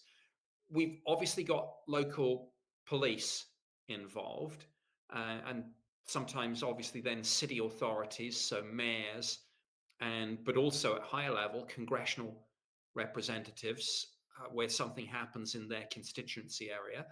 But then when it comes to like the federal response, the FBI is involved. Department for Homeland Security is involved. And of course, the Department of Defense has been involved. So we've had a Pentagon press conference about this, and it's also come up in White House press briefings from national security figures. So there's almost too many different people with their finger in the pie here. And that is a recipe for confusion. It's a recipe for left hand, right hand. It's a recipe for mixed messages. And guess what? That's exactly what's happening right now. Do you think it's on purpose to confuse the public, to scare the public? We're going into a little bit of conspiracy theories now, but, you know, I would kick myself if I didn't ask. Because when you've got blatant, you know, drones, UAPs flying around, and a straight question as, what are they? And the answer is, I don't know. You know, do you think it's a scare tactic? Do you think it could be the government doing this themselves? Are they the government drones? Well, that's one theory, that some of this is sort of secret black project technology, and that obviously one thing you would want to test is not only how well does this fly, but what is the public reaction going to be? What is maybe the military or law enforcement reaction going to be? So you do have this concept of a blind test, where one part of the military tests something and doesn't tell other parts of the military or other parts of the federal or local government, precisely because they want to see how people will react under real life conditions. Whereas if you tell them in advance what's going on, you never get anything other than an artificial reaction, because everyone's like, okay, people, the test's starting in 10 minutes. Be ready. Keep an eye on your radar screens. That sort of thing. So that's a possibility. But I would. So you actually, sorry, Nick, but you actually think that is a possibility, that the government could do such a thing as that, to test a population? Because I think, like I say, New Jersey is the most densely populated state in the whole of America. It's a huge thing to do, to test. It is, but you want a test. A really good test is under the most real life conditions that you can find, and Right. what could be more real life. But before I go further with that thought, I should say I don't think we're going to find that there's one explanation that fits all these sightings. What I think is that we've got lots of different things going on, and of course that adds to the confusion. I think there are at least 3-4 different things. Number one, some of this is hobbyist drones. I mean, I've heard the reports about the bigger ones, the ones that seem to stay out longer, but clearly some of it is just hobbyist drones, and some of it is it's almost getting farcical. So, for example, yesterday I saw some footage on social media of a news organization sending up drones with cameras on to try and find other drones. Well, guess what? People are going to see those. They're here. So some of these are just going to be hobbyist drones, commercial drones, fairly standard stuff. But I think that with all due respect, it's sort of I think people know what a drone is that you can buy from Argos than a drone which is the size of a small car they're reporting. I think they can distinguish the two, right? You can if it was on the ground, and you can if it's maybe 10, 20 feet up in the air. But if you're viewing it from half a mile away and all you're seeing is a flashing light, then no, you probably wouldn't be able to differentiate them. But just to round out that list, yeah, some of this is hobbyist drones and commercial drones. Some of it may be secret prototype devices of some sort, as we discussed, the idea of a blind test. Some of it might be kind of similar stuff, but effectively operated by an adversary. There has been talk of Iran operating drones. I think it's more likely that that's with Chinese technology, but again, adversary drones is a third theory. A fourth theory is, I guess, UAP, UFO, whatever you want to call it. And a fifth, which kind of plays into all of this, is that just some of this is frankly mass hysteria, and that people are so caught up with this now from the constant 24/7 drumbeat of alarmist news media coverage that any kind of strange light that people see in the sky suddenly becomes, in some people's mind's eye, one of these mystery drones. And what do you think is the explanation where the reports of them going out into the ocean, you know, fishermen, you know, people in airplanes actually seeing and recording these glowing objects going out into sea, going into the water, coming back up, going back over to New Jersey? You know, they are transporting back and forth. What do you make of this? This makes me think of the espionage angle to this, the idea that an adversary, possibly Russia, more likely I think China, maybe through a proxy, might be Iran, might be even commercial entities, is launching some of these from the sea, either from a submarine, which maybe briefly surfaces with its lights out, launches a drone swarm, and you hear a lot recently about AI-controlled drone swarms, and a lot of people are saying China is way ahead of us on this. So that's one possibility, or off a commercial vessel of some sort, being, you know, one of these neutral flags, flag of convenience, but really somewhere amongst the crew there's an officer with the Chinese Communist Party, and it's all maybe espionage, because some of these objects have been seen over military bases, we discussed Langley, but some over critical national infrastructure.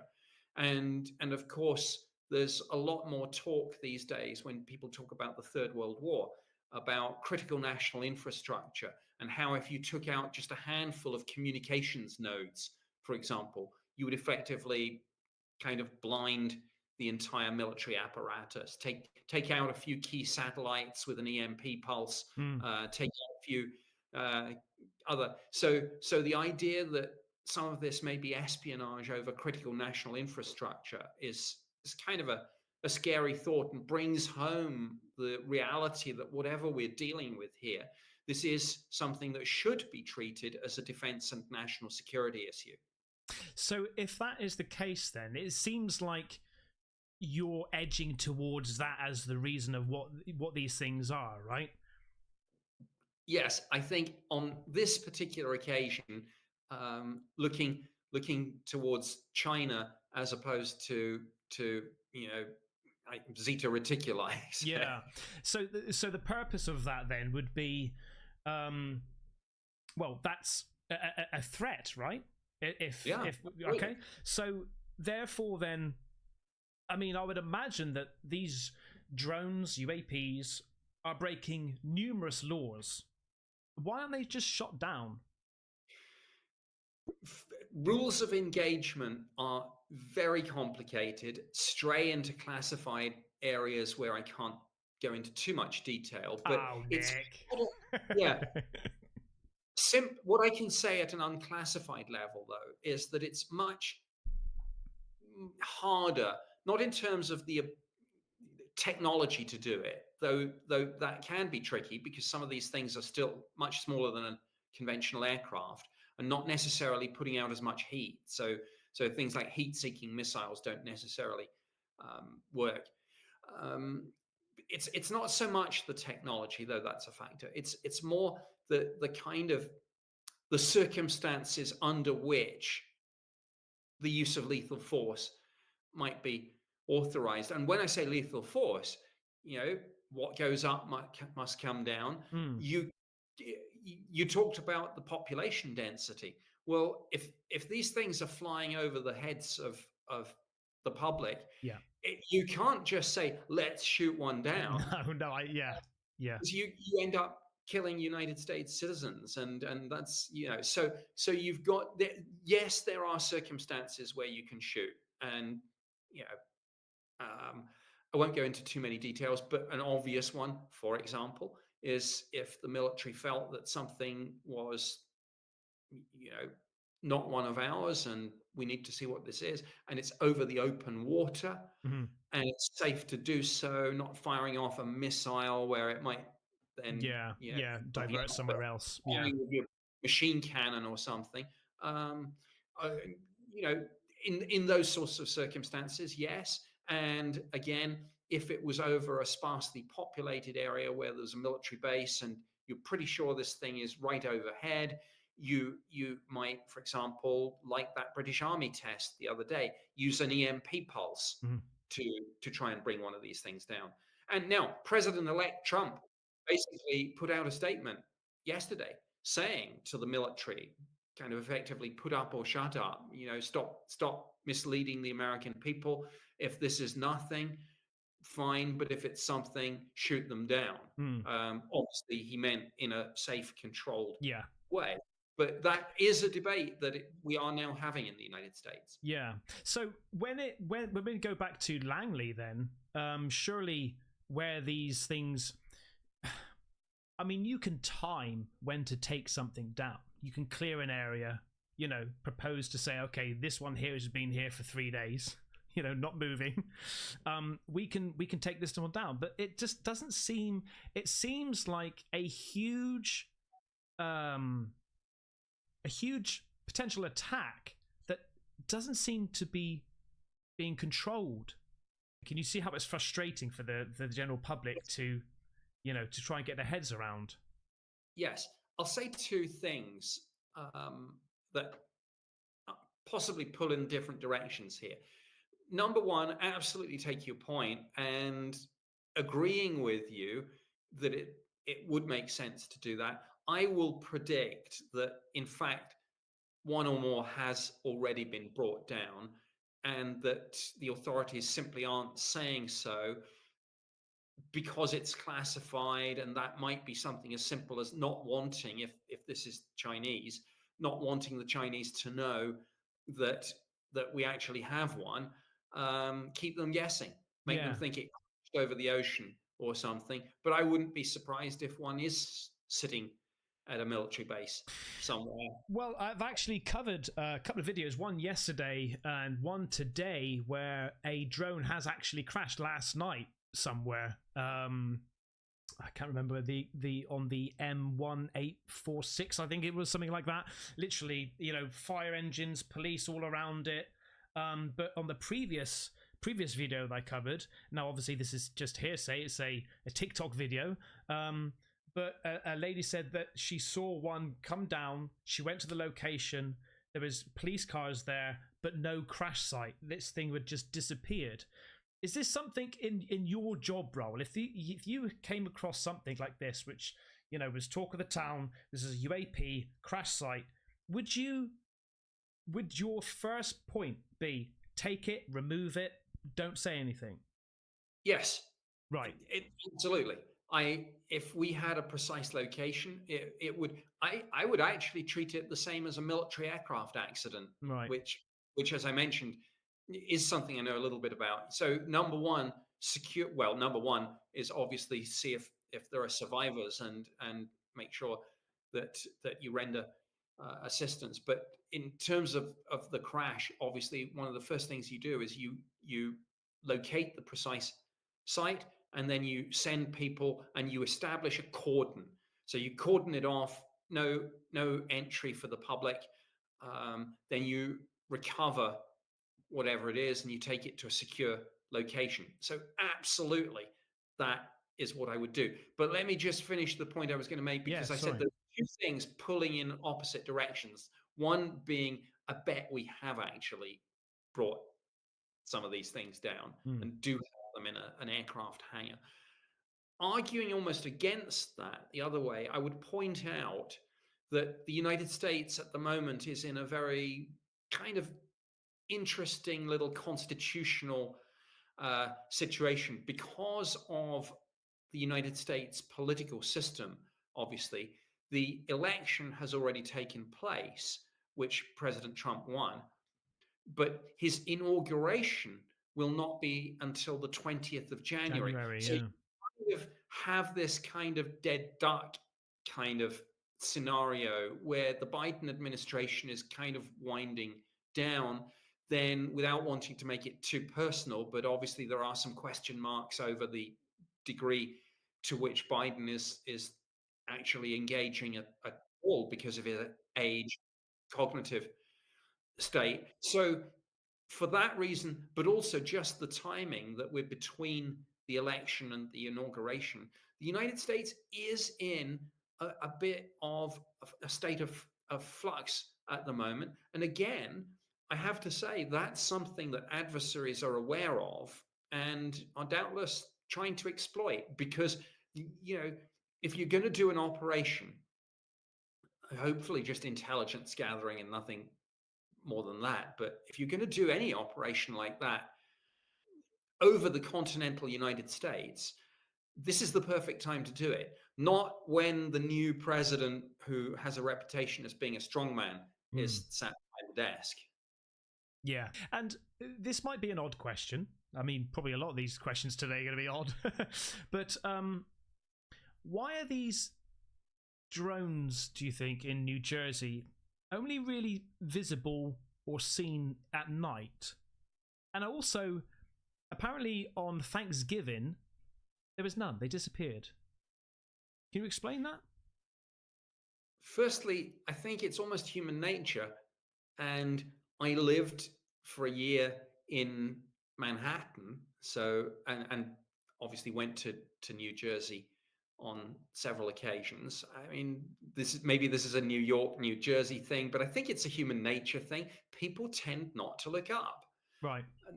During the day, everyone's going along head down. Often they're on their smartphones these days, or they're listening to music on a device. They're on their way to like work, to take the kids to school, to do the grocery shopping, whatever it is, and people don't tend to look up.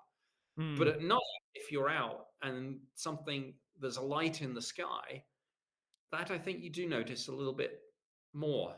Let's go back a little bit now, because you've actually you've got two, I would say, huge stories that I really want you to talk about. It's the Rendlesham Forest incident. Talk me through that, because I would say it's the biggest one in the UK. Would you say? Very much so, yes. It's sometimes been called Britain's Roswell. That's right, yeah. It wasn't a crash, but this was December 1980. So, of course, it was before my time working for the Ministry of Defense, but I inherited the file. I, at one point, did a cold case review of some of the data that we had, radar, radioactivity. I'll get to that. But essentially, this was 3 consecutive nights of activity in the county of Suffolk, in Rendlesham Forest, which lies between 2 United States Air Force bases at the time, Bentwaters and Woodbridge. And so most of the witnesses were military. They included the deputy base commander, Lieutenant Colonel Charles Holt. On the first night, something landed, and security police and law enforcement personnel went out, saw a small craft of some sort in a clearing in the forest. It was there for a few minutes, then it took off vertically, cleared the treetops, and accelerated away at high speed. What was good about that is because this thing landed and it was December, the ground was quite hard and frozen, but there were indentation marks. And this just shows you, in a way, how heavy that thing was, right? Exactly. the deputy base commander estimated that the object weighed several tons, and they literally, it sounds a little bit low tech, but again, it's kind of a MacGyver thing, I guess. They went out and they got some plaster of Paris. Oh yeah. It up, and they poured it into these indentations so as to get a kind of mold, I guess, of whatever the I don't know what you would call it, the strut, the landing leg. Yeah. And those I've seen one of them. So how deep is this thing? How deep is the indentation, do you think? It's a few inches. Wow. That's because the ground gets solid in the winter, right? Oh, yeah, absolutely. Now, to compound that situation, there was physical heat given off by this object to the extent that the sides of the trees that were facing inwards to the clearing where this thing landed, there were burn marks and scorch marks on some of those trees. And again, some of the bark and some of the sap was forensically analyzed, and then this has started a few conspiracy theories, even in the Ministry of Defense, was spirited away by the United States Air Force. Actually, the senior US general in Europe took personal possession of some of this stuff. Right. But also not just physical heat that caused these burn and scorch marks, but radioactivity levels. So they took a Geiger counter out there, and they found that the radiation spiked in those indentations. And all of this is recorded in the now declassified Ministry of Defense file, which states that the radioactivity levels, and what I'm going to say now is a direct quote, seemed significantly higher than the average background, unquote. Because, of course, there's background radioactivity everywhere. Yeah. Because it depends on geology. And but this was higher by about 6.6%. Right. Okay. That's I do beg your pardon. It was 6.6 times higher. Times, right? Okay. I was going to say, because 6%, that's quite a budge, but 6 times, yes. That's huge. Now, still not at the time. The disaster preparedness officer who went out there had his I think these little dosimeters that people are supposed to wear, and then when they change color, you get the heck out of there. Oh, yeah. I know what you mean. So the levels at the time were not high enough to trigger that. But in subsequent years, some of the witnesses who got closest have had health issues that they attribute to this.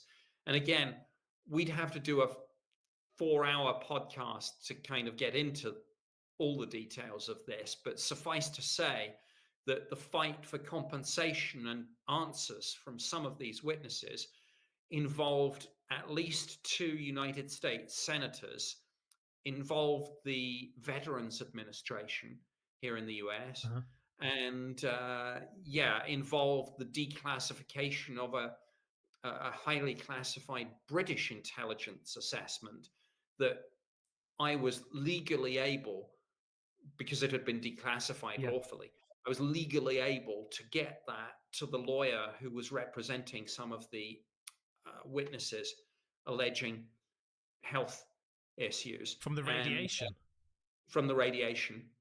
This intelligence assessment that I mentioned, which I was involved in setting up, but I had left by the time it was out. It was not an assessment of Rendlesham.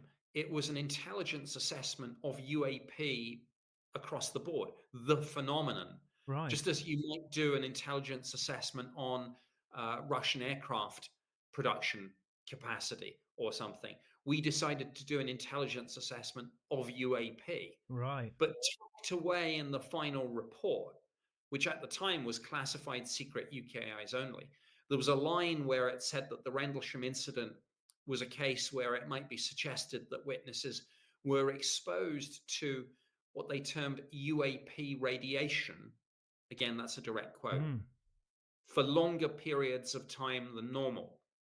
Now, I was surprised that that got declassified. Yeah. But I was very pleased it did, because it enabled me, as I say, lawfully, then to go to this lawyer who was doing hundreds of hours of pro bono work. His name is Pat Frasconia.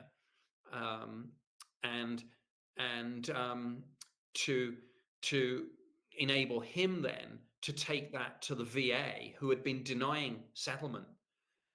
But once they saw this document, they were like, okay, we'll settle. And I should also name check the woman in Senator McCain's office, who was instrumental in a lot of this. Her name is Cheryl Bennett. Okay. And again, Cheryl Bennett in Senator McCain's office, and Pat Frasconia, the lawyer, they're the real heroes of this story. I was able to play a very small part in just getting that critical declassified intelligence assessment to them, so that they could then get a settlement for the guys. Yeah.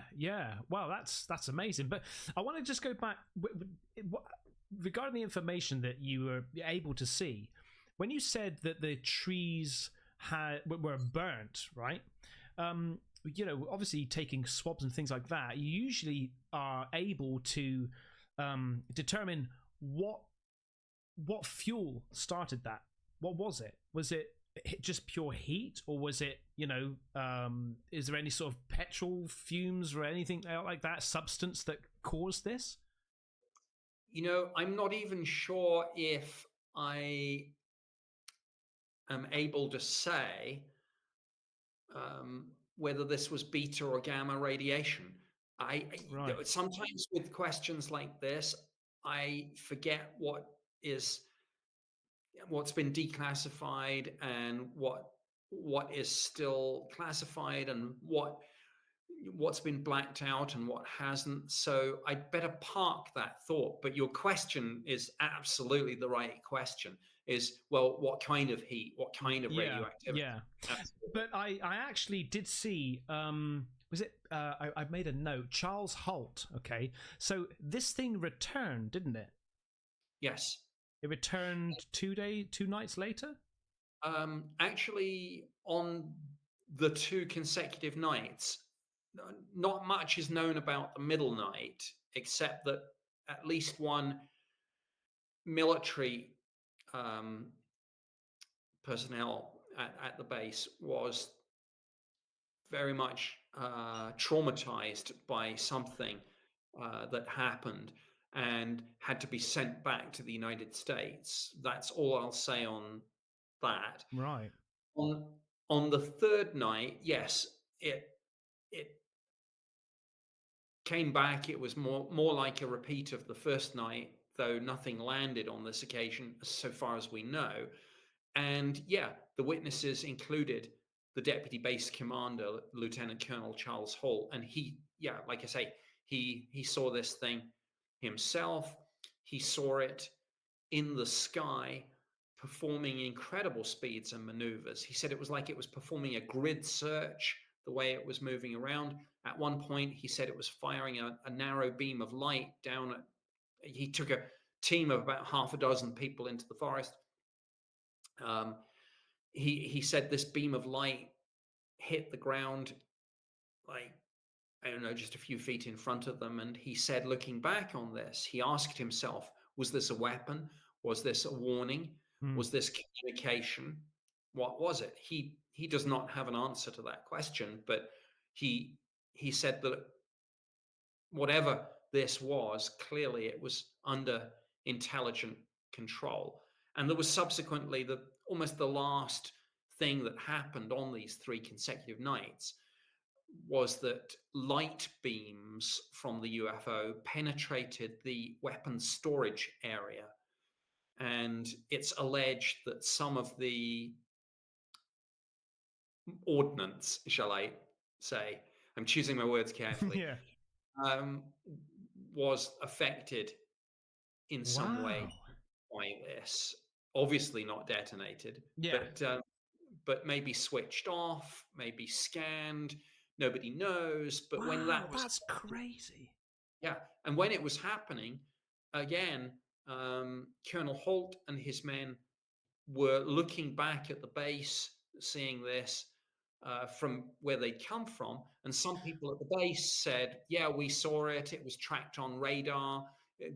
Some of the people at the control tower were out watching it. At least 2 people said, yeah, we were tracking it on the tower radar. I forgot to mention that on the first night, Heathrow, I mean, just civilian radar network picked something up. Also, the military radar network picked something up. In US parlance, this is a bogey. And they said, yeah, whatever it is, stopped directly over the base. Jesus. But he also said, I actually did watch a snippet. I'm talking about Charles Holt here. He said that finally the thing blew up into small, into white balls of some sort of white material, and then what? I can't remember what he said after that. Can you remember? It's almost like this thing exploded into different parts, and he said that at other times it was as if multiple objects, and I've heard this before in other cases. It's almost like the idea that an object can split into multiple parts that can operate independently, but central control, and then come back and reform. Now, we don't really have the technology to do something like that, particularly back in 1980. But again, it's an intriguing aspect of this, and it is something that I've heard in other UFO reports. Yeah, what that reminds me of is, you see these orbs, these glowing orbs, and then smaller orbs, like almost like a triangle formation spinning around this thing, almost like an energy source. I've seen these things start to, create crop circles. What's your thoughts on crop circles? Is that something that you would just totally dismiss, or is it something that you take quite seriously? I had to look at it because, of course, some people said there was a connection between crop circles and UAP. I have to say, I was pretty skeptical. I still am. I know it's alleged that some of the formations, that the stalks are bent without being broken. I've also heard it alleged that there are changes at the cellular level that you find in some of the formations that you wouldn't find from the crop immediately outside if it was taken as a control sample. Obviously, I'm not a scientist, but my wife is, and I know the scientific method. And frankly, until and unless that was written up in something like Nature or Scientific American or something like that, I am yet to be persuaded by that. But yeah, I kept an eye on it. So would, this might be, movies going into my head now, but wouldn't you, if there was a situation where you needed to look at some specific crop circles, and wouldn't you be going there physically and taking samples, taking this, these bent stalks and analyzing them? Did you do that? Well, this was a year or 2 after that posting, but I stayed peripherally involved, shall we say, in this. I was one of the first people into a very interesting formation that appeared close to Stonehenge called the Julia Set. Oh, really? And the Julia Set, this must have been 95 or 96. Again, it's been a while since I thought about this, but yeah, I was one of the first in there, if not the first, but we had to be hugely careful. Don't forget, I say don't forget, we haven't really covered this, my apologies, but it had been Ministry of Defense policy for decades to play down our interest in UFOs. Right. I mean, if we had been caught this is why I kind of had to do it in a semi-private capacity. If we'd been caught taking material from crop circles and getting it analyzed, the next thing that would have happened would have been a member of parliament would have tabled an emergency question, and the Secretary of State would have to come to the House to explain why we were doing this. And guess who would have gotten the summons and got the mother of all telling offs? Probably me. But the thing is, this is what you said earlier about, you know, all these fingers in the pie. Why not let you? Why not let you have full reign of what you need to do? Yeah, in an ideal world, that's exactly what I would have wanted. I didn't want to do this kind of cloak and dagger, play it down thing, but because of the political embarrassment, the problem is going back to this capability times intent, threat equation. Is no government of any political persuasion in any nation wants to say that it's lost control of its airspace, or that there are things flying that our pilots see, that our radar operators track, that we occasionally scramble jets to try and intercept, but they run rings around us and frankly seem to have a technology orders of magnitude above and beyond our own. No government wants to get into that conversation. And the way to avoid that, having that conversation, is to play down the whole thing, to try and dismiss the UFO phenomenon with sound bites about it being of limited interest and no defense significance. So if I'd been caught, in a kind of wheat field in Wiltshire with test tubes of stuff, taking it back to Ministry of Defense main building, Did that frustrate you? Yes, of course. Yeah, absolutely. And did you feel? Go on, carry on. Sorry. Yeah, because why not be honest about it and say, look, the problem came because the UFO program is embedded in the Ministry of Defense. If we'd followed the French model, and France is one of the few nations that embeds its UFO program not in either the military or the Ministry of Defense, but in their National Space Center, we would have followed a much more scientific model, and we wouldn't have had any qualms about saying, look, we don't know what this is in our airspace. It's a mystery. And because it's a mystery, we should find out. But because it's embedded in defense, and defense is all about projecting power and authority, you don't want to project that kind of, there's something in our airspace and it runs rings around us and we don't know what it is. You must have had this sense of this umbrella overwatch. And was there ever like a situation where you maybe got a little bit too close to something and you were told to just calm it down a little bit, like the smoking man on the X-Files? Let's put it this way. I was never threatened. So it's not, again, like I say, real government UAP work isn't quite like the X-Files. So there's no cigarette smoking man. But on occasion, and I think your question, you kind of, I think instinctively knew that this would maybe be the way.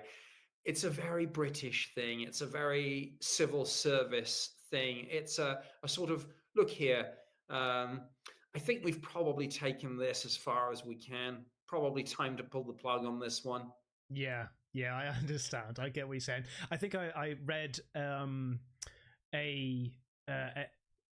think it was something that you wrote or something for the BBC, and you said, unfortunately, it's not like Men in Black, it's like Men in Grey.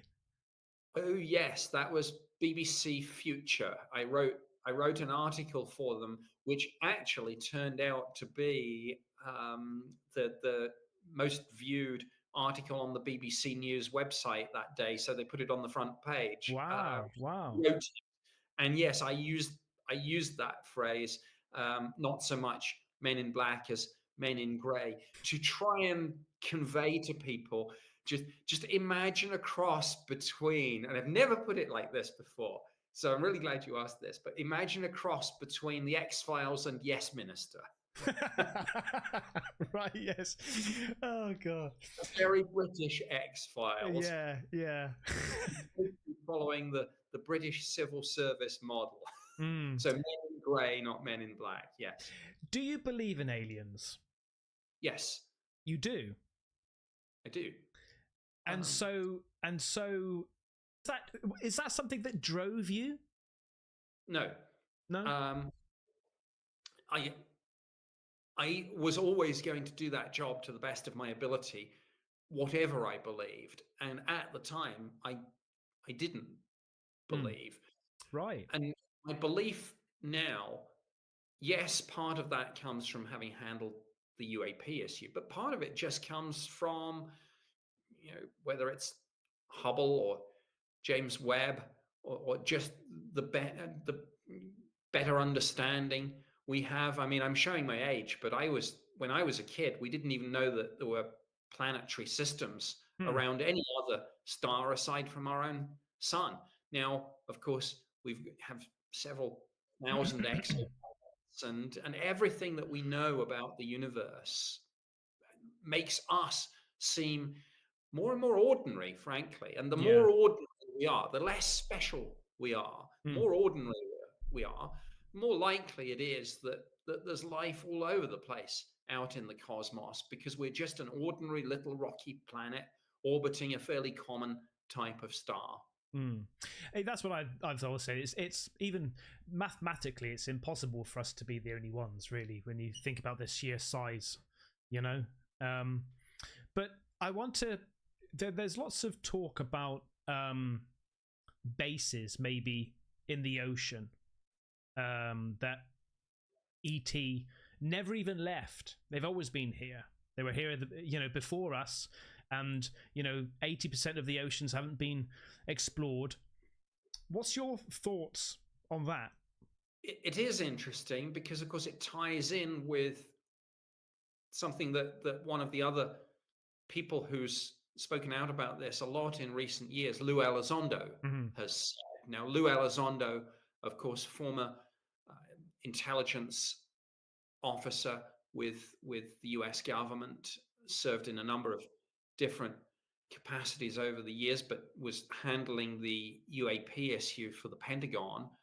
And he popularized, I don't know if he actually coined it or whether he popularized it. I'm afraid I either don't know or have forgotten. So I don't want to do him that disservice. I don't think so. I think there's always been some sort of idea, speculation.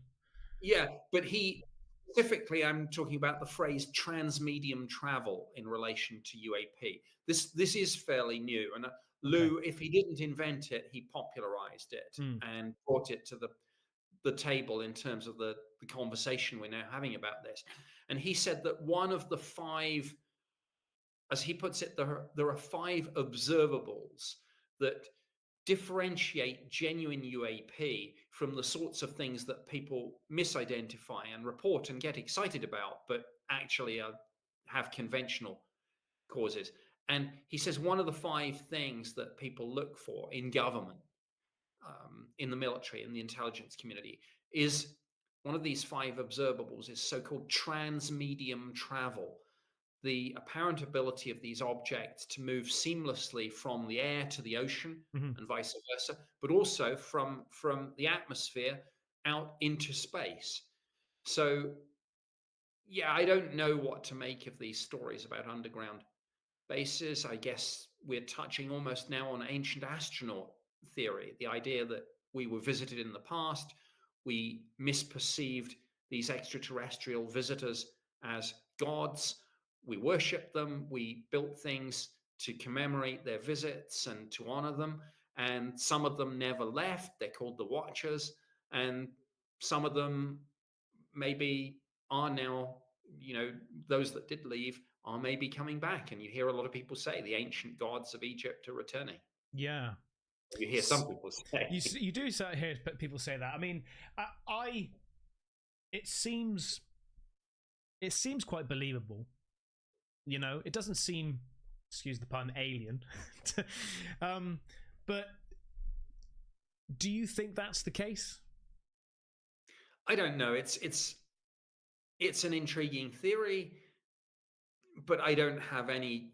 There's certainly no smoking gun. I'm not sure I would say that there's, say, strong evidence to support that particular hypothesis that these are the ancient gods returning, as opposed to any other hypothesis. You'll hear some people say could be time travelers from the future. You'll hear other people say something from other dimensions.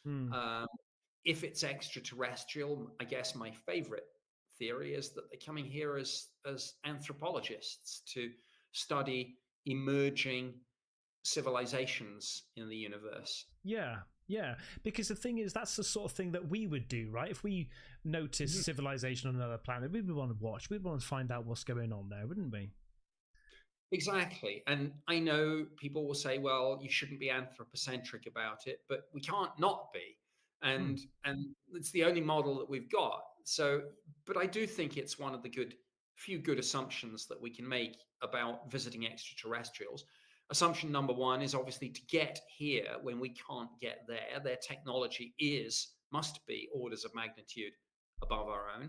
And a second good assumption is, as you say, that curiosity is inextricably linked with intelligence, and that any other civilizations will have those same drives, desires to find out what's going on, to explore. You know, I was going to lapse into seek out brave new worlds. But no, the point is a serious one. It's knowledge, not just to acquire shelter or defend yourself against predators. It's knowledge for knowledge's sake. And that's a good thing. And it's what makes us human. It's what makes us, I think, truly intelligent in a slightly, not maybe different, but, you know, upper end of the spectrum way. And I'm sure we'll find the same in the wider universe, that intelligent life that becomes a civilization, a spacefaring civilization with technology. So not just like a civilization like ants or bees, which have complex social structures. Oh, absolutely, yeah. Build very impressive things, but not technology in the sense of space probes, for example. Yeah. I think any technology-driven civilization would have that same, let's acquire knowledge for the sake of knowledge because we want to find out what the universe is like. Yeah. Now, you touched earlier, Nick, on you know, we don't as a country want to show any weakness in our air defense, okay? And this is a lot of the reason why, you know, information isn't cascaded to the general public. One of my theories, also entwined with that, is now we're going heavy into the extraterrestrial life forms now, and you know, UAPs being alien with alien tech, the implications that it might have on people's religious side of things. You know, actually opening up and saying, yes, aliens do exist. Are they maybe protecting us with that side of things, protecting our religion, our views?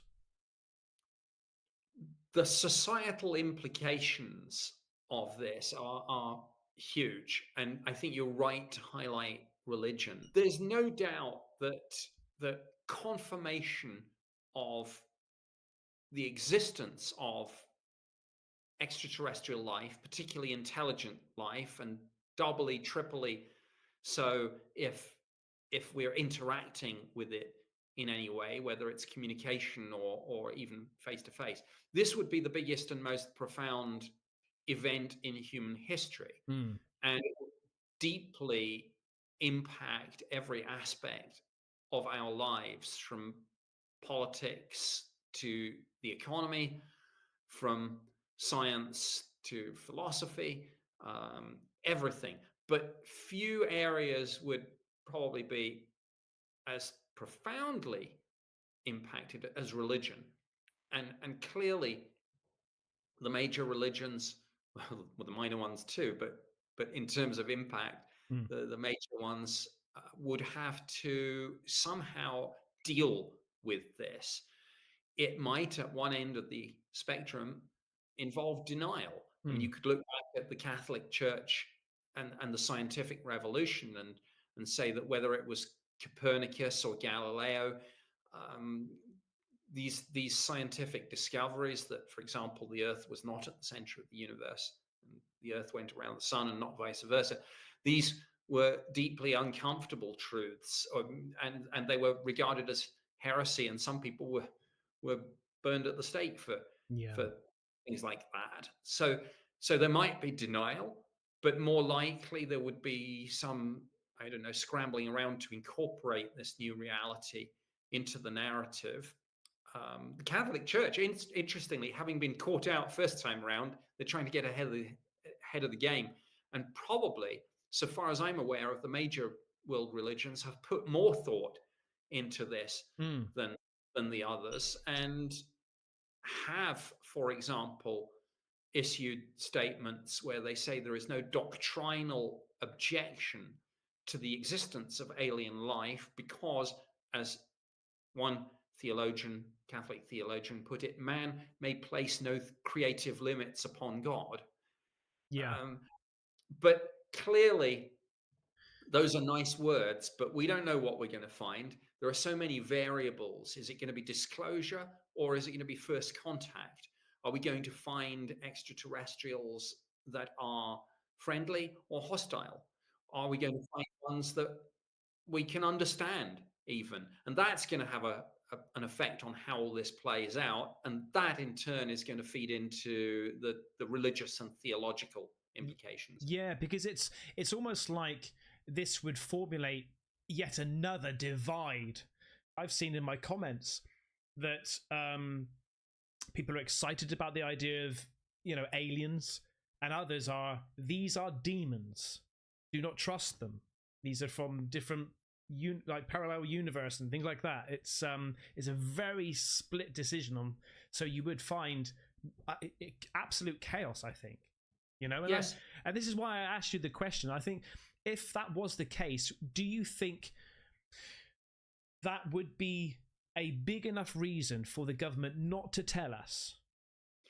It might be, yes. It might just cross that threshold, particularly if the secret is in the hands of the US government, for example, where we know that a lot of people have very deeply held Christian beliefs. I mean, what if the reality of this, what if, for example, they encounter this intelligence and they say, we regard religion as primitive superstition?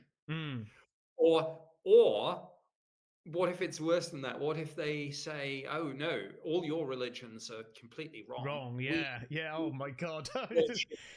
We worship the one true God, and they can go on to unpack something that you and I would regard as just crazy. Absolutely. So yes, it is so potentially explosive. And of course, speaking to your question, you've only got to see the over the years, but to this day, the torture, the hatred, the open war that is driven by religious differences, to see that if you then threw in this sort of left field grenade of aliens with either an alien religion or no religion or a demonic religion, that the authorities, if they could put a lid on this and keep it from getting out, might bend over backwards to do just that, because this would be just too much. Okay. I want to talk to you about the Cosford incident that you were involved in, and because I think that it's an area that I'm not too familiar with. I probably should have, but can you walk me through what happened there? What was the story? This was almost slap bang in the middle of my posting, and it was a wave of sightings that took place over a period of about 6 hours. late on March 30th and in the early hours of March 31st, 1993. I think this incident suffers by virtue of the fact that nobody likes second place. It's like, there's only room maybe in people's minds, or certainly, not the deep specialists in the UFO community, but the general public that look at this. It's like in America, we've heard of Roswell, but we probably haven't heard of the second most famous case. Well, the Cosford incident is probably the equivalent in the UK. People have heard of Rendlesham Forest. Cosford. But March 1993, 6 hours, wave of sightings, dozens and dozens of witnesses, lots of police and military. One witness who was, I think, leading a group of scouts on an evening hike, saw a huge craft which he described as being, he said, imagine two Concorde aircraft kind of glued together. Jeez, that's huge. What? Some of the witnesses reported these craft going very, very slow, or in some cases hovering. Some people reported vast speeds that seemed, again, significantly higher than even military fast jets. And some of these witnesses were military themselves, retired Air Force pilots, that sort of thing. We had police officers, military police at RAF Cosford saw this thing fly over the base. Meteorological officer at RAF Shawbury saw this. There was a military cadet who said he was going back home after an evening of drill or whatever. He said suddenly he heard what he thought was a motorcycle, and he looked around, didn't see anything, then realized the sound was coming from the sky. He looked up, he saw one by one the stars disappear, and he thought, it's cloudy. And then he looked again, and he suddenly realized he was underneath this huge, silent or nearly silent, apart from this low frequency humming sound, which he first thought was a motorcycle. He was underneath this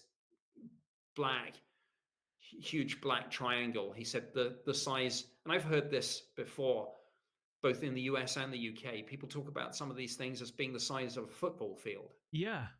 Robbie Williams has got a story about it. Yes. You know about that, right? I do. Yeah. I actually met Robbie Williams. Really? At a UFO conference. Never, really? Because he's fully into it, right? There's a picture of me and him in the Sun. They got hold of the picture and because it was a big story that he'd been to this UFO conference and he discussed some things with me, and he stayed involved. I'm not in touch with him anymore, but he stays involved with this subject, I believe. So does Sean Ryder. There are lots of celebrities who are interested in UFOs and have seen them in the US. Demi Lovato's interested. Keisha is interested. Tom DeLonge, of course. Blink-182 is interested. So this person then it hovered above him. He saw these stars disappear. He realized that this thing, size of a football pitch, and then what happened? Then it went off at high speed, and I had exactly the same from the meteorological officer at RAF Shawbury. This was later in the night than this cadet. This was maybe about I don't know 2 or 3 hours later, but he said he saw this thing. He said it was midway in size between a C-130 and a Boeing 747. He said, again, low frequency humming sound. He said it was deeply unpleasant. He said it was like getting too close to a bass speaker at a rock festival or something. Like resonates through the body, yeah. Mm-hmm. So exactly that. I remember when I listened to Robbie Williams, relay that story, and what I thought he was describing was the TR-3B. What's your views on this TR-3B? Is it government made? Is it alien? What is it? you know, there have been these sorts of rumors. People talk about TR-3B. People talk about, going back to the 90s, I remember the whole debate over Aurora, which was supposedly a secret hypersonic prototype US aircraft. Right. You know, some people say this is just cutting edge terrestrial technology. Some people say it's aliens. Some people say it's stuff that we've somehow back engineered because there have been crashes. I don't know the answer to that question. I'll be honest with you. I don't know.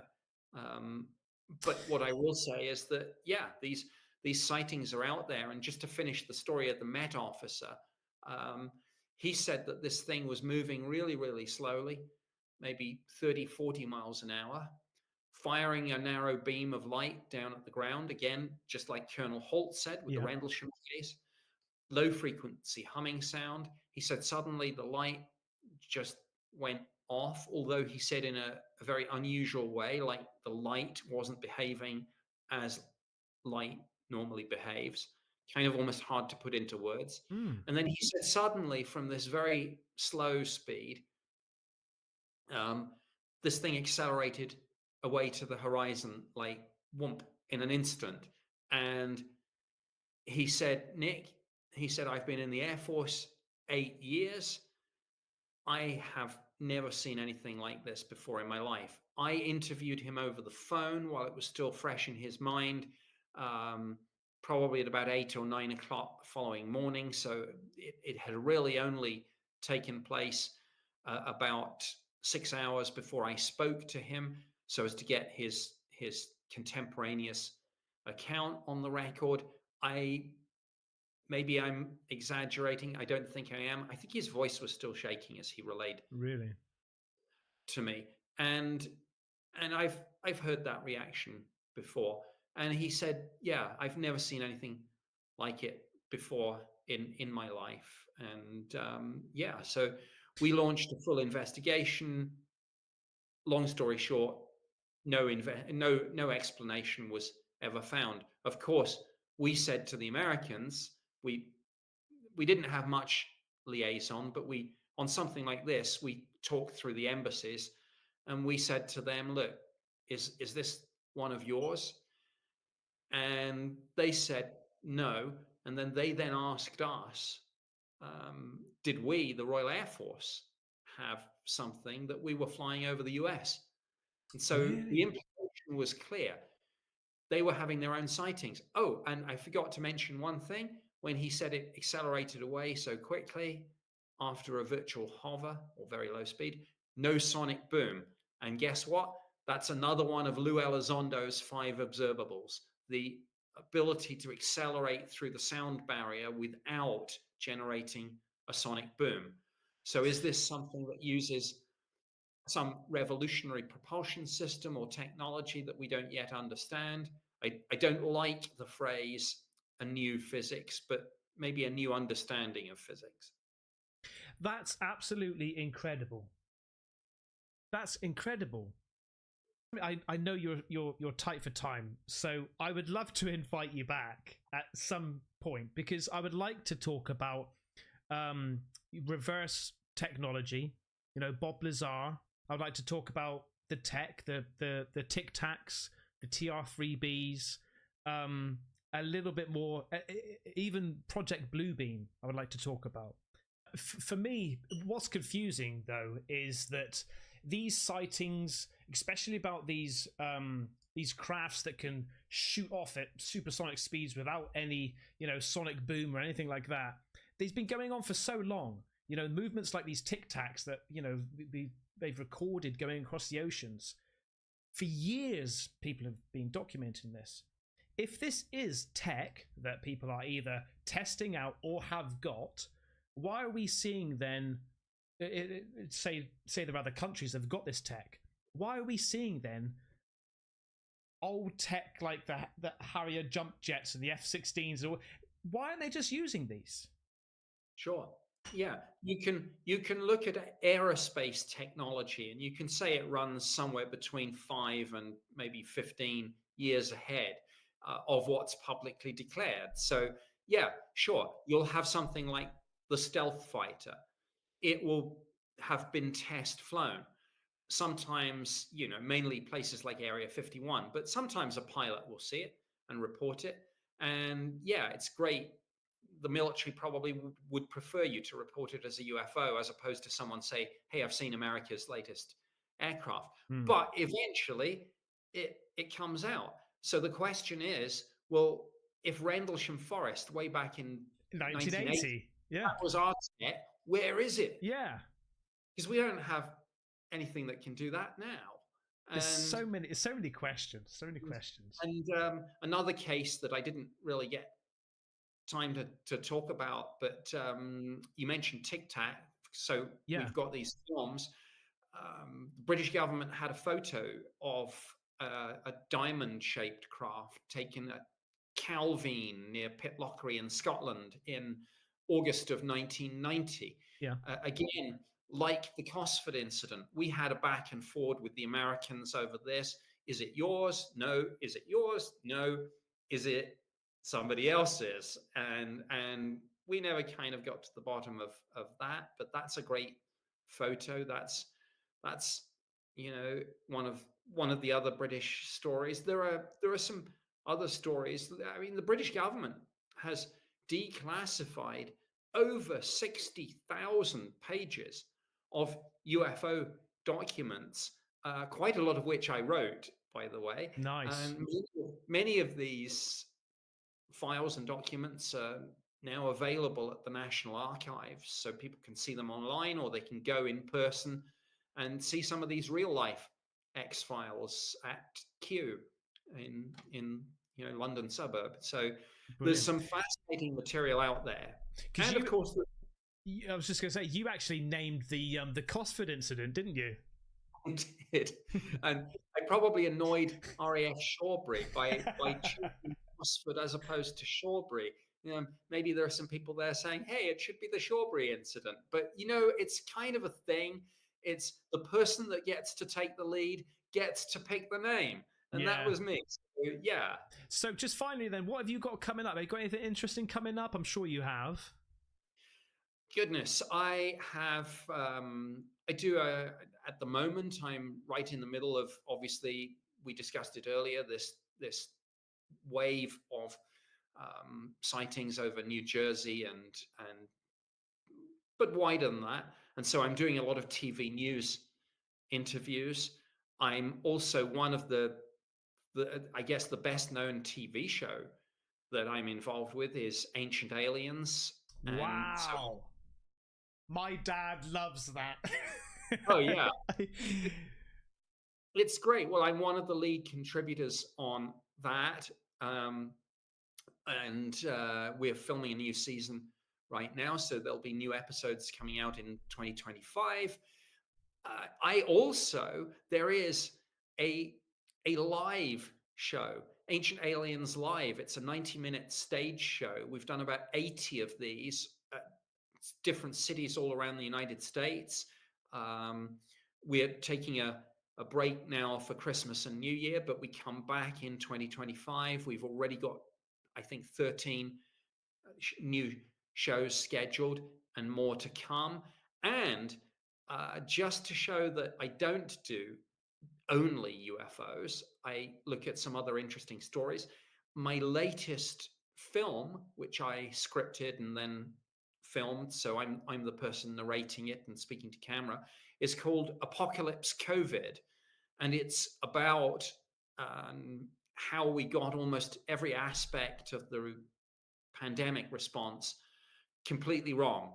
Wow. And why this is important, not just in terms of loss of things like children's education and civil liberties, but it's important because if we don't learn the lessons of the last pandemic, we won't be able to apply them successfully to the next one, which history tells us inevitably will hit, whether it's bird flu or whether it's something else. So Apocalypse COVID is my documentary on the failed response to COVID, and it got its world premiere at an event called Hereticon that Elizabeth and I both spoke at, and it is just out literally in the last few days, I think, on Amazon. So Apocalypse COVID is my current project. Oh, congratulations! How long did it take you to film that, to put that all together? That's really well done. It was. I mean, I started, I guess, work on it almost as soon as the pandemic started, because of course data were coming in on things like attack rate, case fatality ratio, things like that. But then at some point, I just had to get my head down and script it, and the script, it was over 12,000 words, so that was a lot of work. Yeah. And then, but the actual filming or my bit, I had to do all that in one day. So we had to load up the 12,000 word script, put it on an auto cue teleprompter, and I had to kind of sit in front of a camera and read the whole thing. Obviously, all the rest of it, all the post-production, all the video clips and stills, that was done afterwards. But my filming was done in a day. But yeah, this was a, you know, I'm passionate about UAP, and it's a fascinating story. But I'm passionate about this story as well, because it touched almost everyone, and it's an interesting, in one way, it gives us a good model for disclosure. And I know I'm mixing subjects here, but if you think that disclosure would be something that would upend our lives, and to a lot of people it would be something that came suddenly and unexpectedly. Well, COVID, looking back in our lives, is maybe the best model for something which just one day it was just this strange news story about a new respiratory disease coming out of China, and next moment, bang, you know, lockdowns, masks, vaccine mandates, school closures. It was like you say, it was, you know, it was even that there was a lot of, do we trust the government? Do they know something we don't? They know where it comes from. They know how to fight it. This is an experiment. It was all up in the air, wasn't it? Accusations going everywhere. Yeah, and things that what I think why I made Apocalypse COVID is the thing, in one sense, that I guess made me most despairing of people's kind of I don't know, critical thinking, in a sense, was that we swallowed this everybody's at risk narrative, and we swallowed everything we were told. Like, for example, if you said, do you think it could be something that leaked out of a laboratory? Because it does seem an awful coincidence that this happened so close to the Wuhan Institute of Virology, where they were studying exactly this, respiratory diseases that made this zoonotic leap from animals to humans. And if you asked that question, you were shouted down, and people tried to dismiss you as some crazy right-wing conspiracy nut job. And now, if you go onto the website of the Office of the Director of National Intelligence in the United States and read their assessment, it says, we don't know. Some parts of the intelligence community think it was natural emergence, and others think it was a lab leak. Yeah, and I fell out with some family members over this thing. Yeah, people were thrown off Twitter, as it then was, using phrases like lab leak and natural immunity, and saying, what about Sweden? And people suddenly found themselves cancelled and deplatformed and things. Now we know a lot of that alternative narrative was true. Yeah. Well, what I'll do is I'll leave that link to the Amazon video. I'll leave that link down below. And also, you've got a book, haven't you? I've got several books. My last book was actually, again, I'll only give you one link, okay? Well, I'm joking. My last book, just as my last film, has nothing to do with UFOs. Straight documentary on the pandemic. Very serious, very sciencey. Everything in that documentary is sourced from either scientific studies in the Lancet or material on the website of the Office of the Director of National Intelligence, the Johns Hopkins Institute. It's all scientific papers, official studies. So just as my last project was nothing to do with UFOs, my last book was nothing to do with UFOs. It's called Blood Brothers, and it's a thriller about special forces and intelligence folks going after a terrorist cell.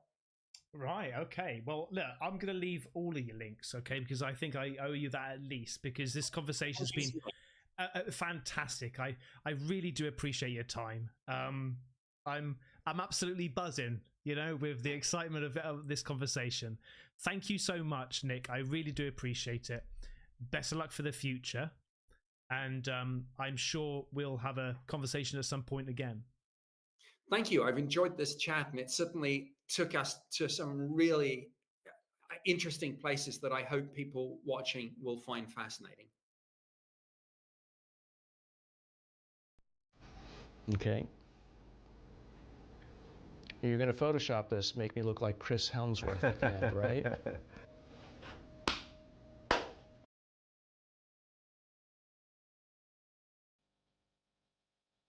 Professor Gary Nolan is one of those precocious minds that when you meet them, you know you're in the presence of awesome, incredible intelligence. He's a Stanford University-based professor of immunology. At the moment, he's a nominee for the Nobel Prize. He's one of the most reputable immunologists on the planet, extremely well regarded. He's got multiple patents, huge numbers of papers that have been published in his name. He's got 2 companies listed on the NASDAQ because of successful inventions that he's made. He's just all round a complete total overachiever. And one of the things that I loved in meeting him was his candor. The fact that he was so prepared. He's very fast becoming one of the public faces of UFO, UAP commentary. He's decided to take a very public profile because he's actually an experiencer himself. So when I asked him about the significance of the US government's admissions that have been made about UAPs in the last 12 months, I was quite shocked and surprised at what he told me. Okay, set to go. Professor, what do we know for sure about UAPs? Well, I think the thing that we know for sure is that we don't know what it is, but we do know that there is something here, something that I think defies explanation, but that something can be studied from a scientific viewpoint. There's a genuine mystery. Yes. How significant is it that the United States government came out a year ago and admitted that unidentified aerial phenomena are real? Whatever they are, they're a real mystery. I think it tells us that, first of all, the government has been lying to us for the last 60 or 70 years. I think it gives solace to people who have been told that they were crazy to have been believing or seeing this. So that, to me, at least from the personal point of view, from the human point of view, that's one of the most important things. I know this is speculative, but why do you think the US government's lied? I think it's because, frankly, they didn't understand what it was, and nobody wanted to admit that, first of all. But second, they didn't want to admit that they didn't have control over our airspace. We didn't have control over our own airspace. So it's as simple as, say, for example, the US Air Force doesn't like admitting that whatever these objects are, they're vastly superior to what you've got, and frankly, they don't know how to explain them. Yes, and what confuses me is if I were the Air Force and I saw something like this, I would want to drive one of them, right? If I was a fighter pilot who wanted to be in the fanciest, best next fighter jet, why wouldn't I want to understand and push to understand how objects like this could maneuver? That's what Dave Fravor said. He said he wanted to fly the Tic Tac. Yes, that's right. So the government's been lying, but do you think there's been a cover-up? Absolutely. I mean, there has been both a cover-up as well as a disinformation campaign to make people look like they were crazy. See, this is amazing to me to hear a scientist of your reputation saying this. I mean, you're one of the most eminent immunologists on the planet. You're a Nobel Prize nominee. You're somebody highly respected in your area of medicine. Is it a dangerous thing for you to admit that you think these things about the phenomenon? I think it's dangerously necessary. I think that this is the kind of thing that if we continue to ignore it, if we continue to ignore the potential danger of what it might represent, we are putting ourselves at risk, both to what it might do to us in sometime in the future, but then ignoring the physics of what these things are capable of doing. Let's talk about it. What is it? You know, I wish I knew, and of all the people that I've spoken with on the inside, there's really very little unanimity about what it is, except for that whatever it is appears to be so far advanced from us that it beggars understanding. So you don't think it's human? Oh, I'm sure it's not human. Is it intelligent? Yes. It certainly acts it, and in some cases it seems to have a sense of humor. So Gary, the implications of what you're saying there are enormous, aren't they? You're suggesting that there is a highly advanced civilization that is intelligent, it's not human, and it's real. Yeah, I almost hesitate even to call it a civilization. A civilization implies a lot of interacting parts that are moving towards some sort of goal. I couldn't even say whether or not what it is that is being observed is something like that. Now, the classic explanation for years, and the reason everybody giggles, is because they're immediately thinking of little green men from Zeta Reticuli. Do you think the highest probability is that whatever they are extraterrestrial? I don't think so, no. I think it's, whatever it is, it's been here a long time. So, and certainly it's been here longer than we've been civilized. So, at the very least, who really owns the planet? Who was here first? I'm not sure it was us. Now, you're good mates with Lou Elizondo, who Yes. we've interviewed, who was the former head of the Pentagon UFO program. And Lou has suggested publicly that whatever this is, the extraterrestrial explanation doesn't quite explain it. Yeah. It could explain it, but you could equally, and this is Jacques Vallée's original hypothesis that he got in a lot of trouble decades ago over, the interdimensional hypothesis, right? That whatever this is, if you imagine an expanded universe conceptually, the multiverse that everybody, talks about, could be just as easily coming from over there as it is from the other side of our own universe. Now, you're a scientist, you deal in data. A lot of people watching this are going to be incredibly skeptical. They're going to be saying, what does he know? Where's the evidence? Where's the data to prove what you say? So the data, frankly, is in the videos, first of all, that we've all seen by now. And if you haven't seen them, I'd go look up the Nimitz UFO encounter videos.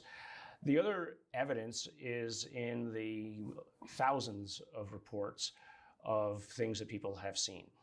Now, that to me, you can call it anecdotal, but to me, I call it preliminary data. It basically raises the question of what is it and what can we do about it, or how can we study it?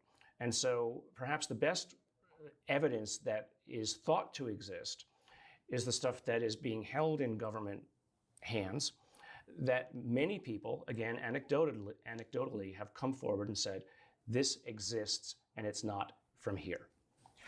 Now, the thing I find fascinating is you've been kind of embraced a little bit by the black world. You've had the CIA come knocking on your door, asking you to actually do tests on people who have been exposed to UAPs, correct? Yes. What can you tell me about that?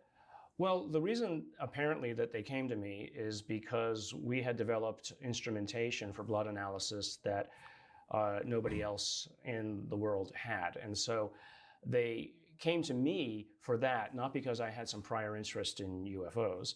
They came to me for that, and then I guess the embracing came because most of the other scientists with whom they had met ran away. And I was, just drawn towards this, but I also found it fascinating to speculate about what all of this might mean and what it might be. So I got brought in further and further. So in your studies, I understand I've spoken to some people whom I suspect might have been part of your study, but there are pilots, for example, who've engaged what they believe were craft off the east coast of America, and they were exposed to what they think is some kind of radiation. Have you been able to determine if any of these people have suffered injuries? In some cases, not the pilots especially, but for some of the ground personnel, we were able to see damage in their brain tissue that was considerable. So this is injuries suffered by people, and is it directly attributable to the UFOs, the UAPs? They claim it. Now, again, many of the people viewing will walk away saying that I said something happened. No, I am relaying what it is that was told to me. The confirmatory evidence that I have are the MRIs that basically show that anybody could look at repeatedly and see that there was damage. And when you say damage, what sort of damage? You would call it a sclerosis. It would be seen as a scar tissue in the body or the brain, dead tissue. So it comes out as white blobby As bits. we generally call it white matter disease. Now, one of the known examples of this that is public is there's a fellow called Thomas Winterton who's featured on the Skinwalker Ranch TV show. And he allegedly was exposed to some kind of radiation or energy. And you could actually see on his MRI a difference in his brain. Oh, yeah. Well, that was a horrific event. I mean, not only was the brain matter damaged, but there was an edema across the back of his head.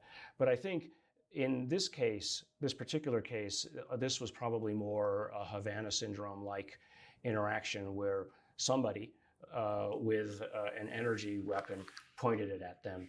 And as has been, I think, also talked about on that TV show, we were able to determine the relative strength of the energy based on how far into the brain it traveled. So the other thing that you've been roped into is analysing samples. And there's one case I'm fascinated with, which is the Council Bluffs, Iowa event in December 1977. And tell me if I'm wrong, police and 11 different witnesses from 4 different groups came across a pile of molten slag that they saw fall from a craft of some kind. A blinking craft. A blinking craft. It was still bubbling and hot. The police testified to this as well. They were on the scene. And everybody says it came from this craft. And I have the original Polaroids from the police of the event. And quite a bit of investigation was done back at the time on this, where they looked at the metals, and actually it was beautifully looked at, because they looked at all of the possible normal ways that this might have occurred. Thermite, is there a nearby foundry? There was a nearby foundry, but how do you get 4 by 6 feet of slag? Right. Steaming slag. Right, you would have to have dragged it, and you certainly aren't going to put it in any kind of balloon and then float it over a park and then drop it. Because this was molten steel, really, wasn't it? Molten metal. I mean, it was molten iron. And so one of the things that was looked at to see whether or not it was steel. It was not steel.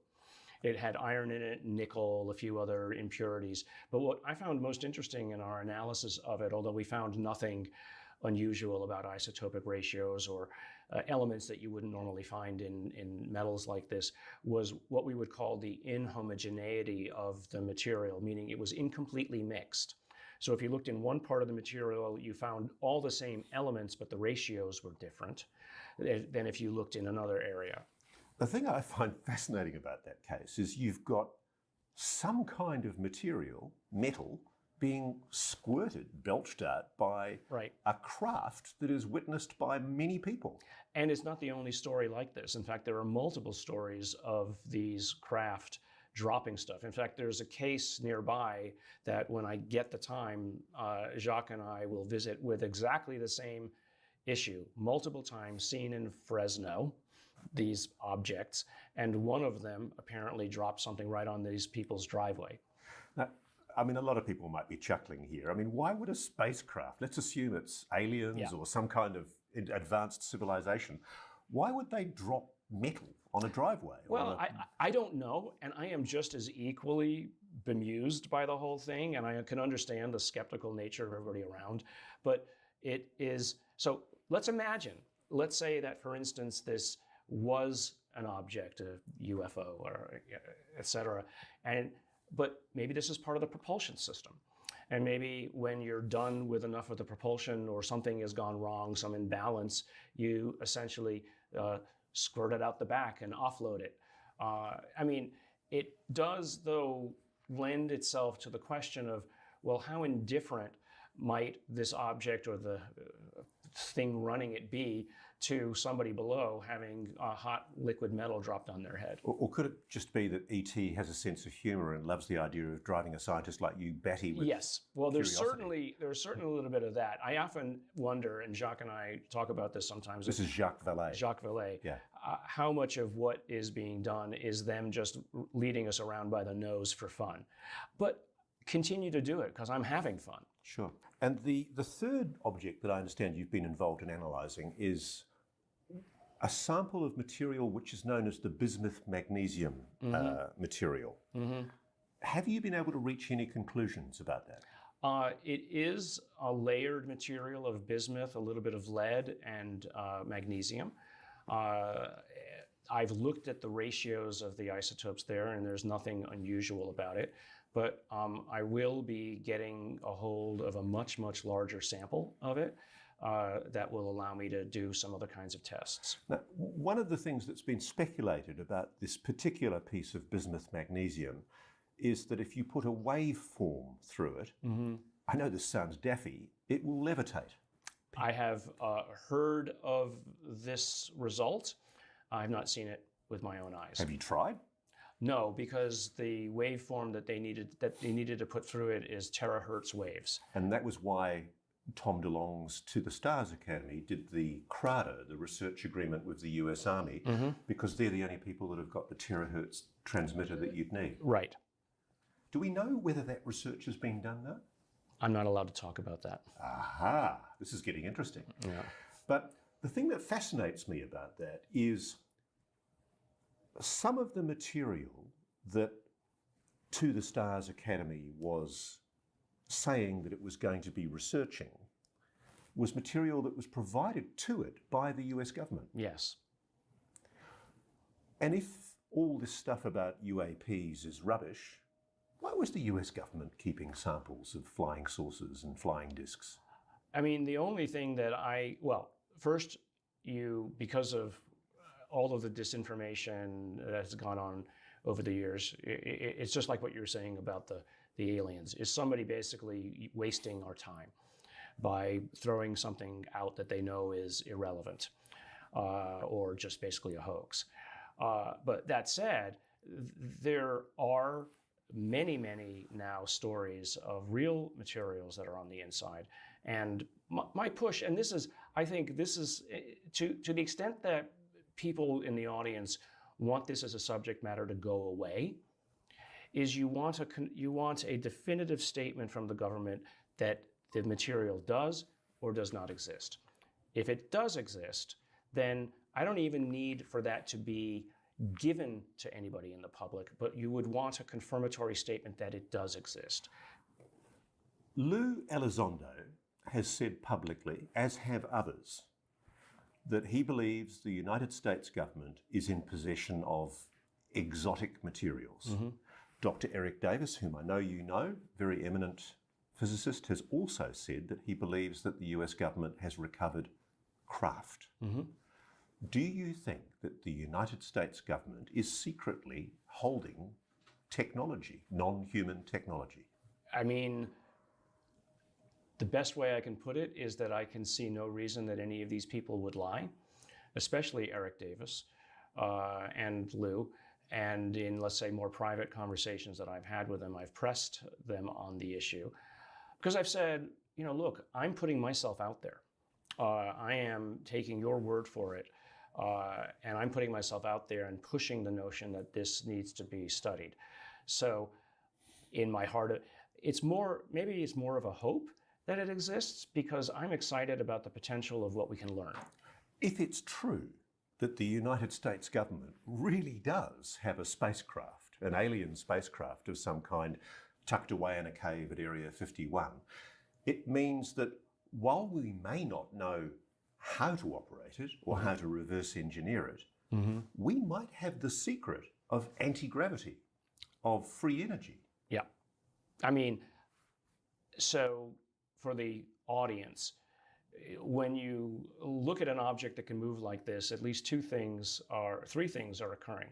One, the objects can move and accelerate to 5,000 miles an hour instantly and decelerate. Okay, so whoever is in there didn't get squished, and so therefore they have control over momentum as well as gravity. These things can hover.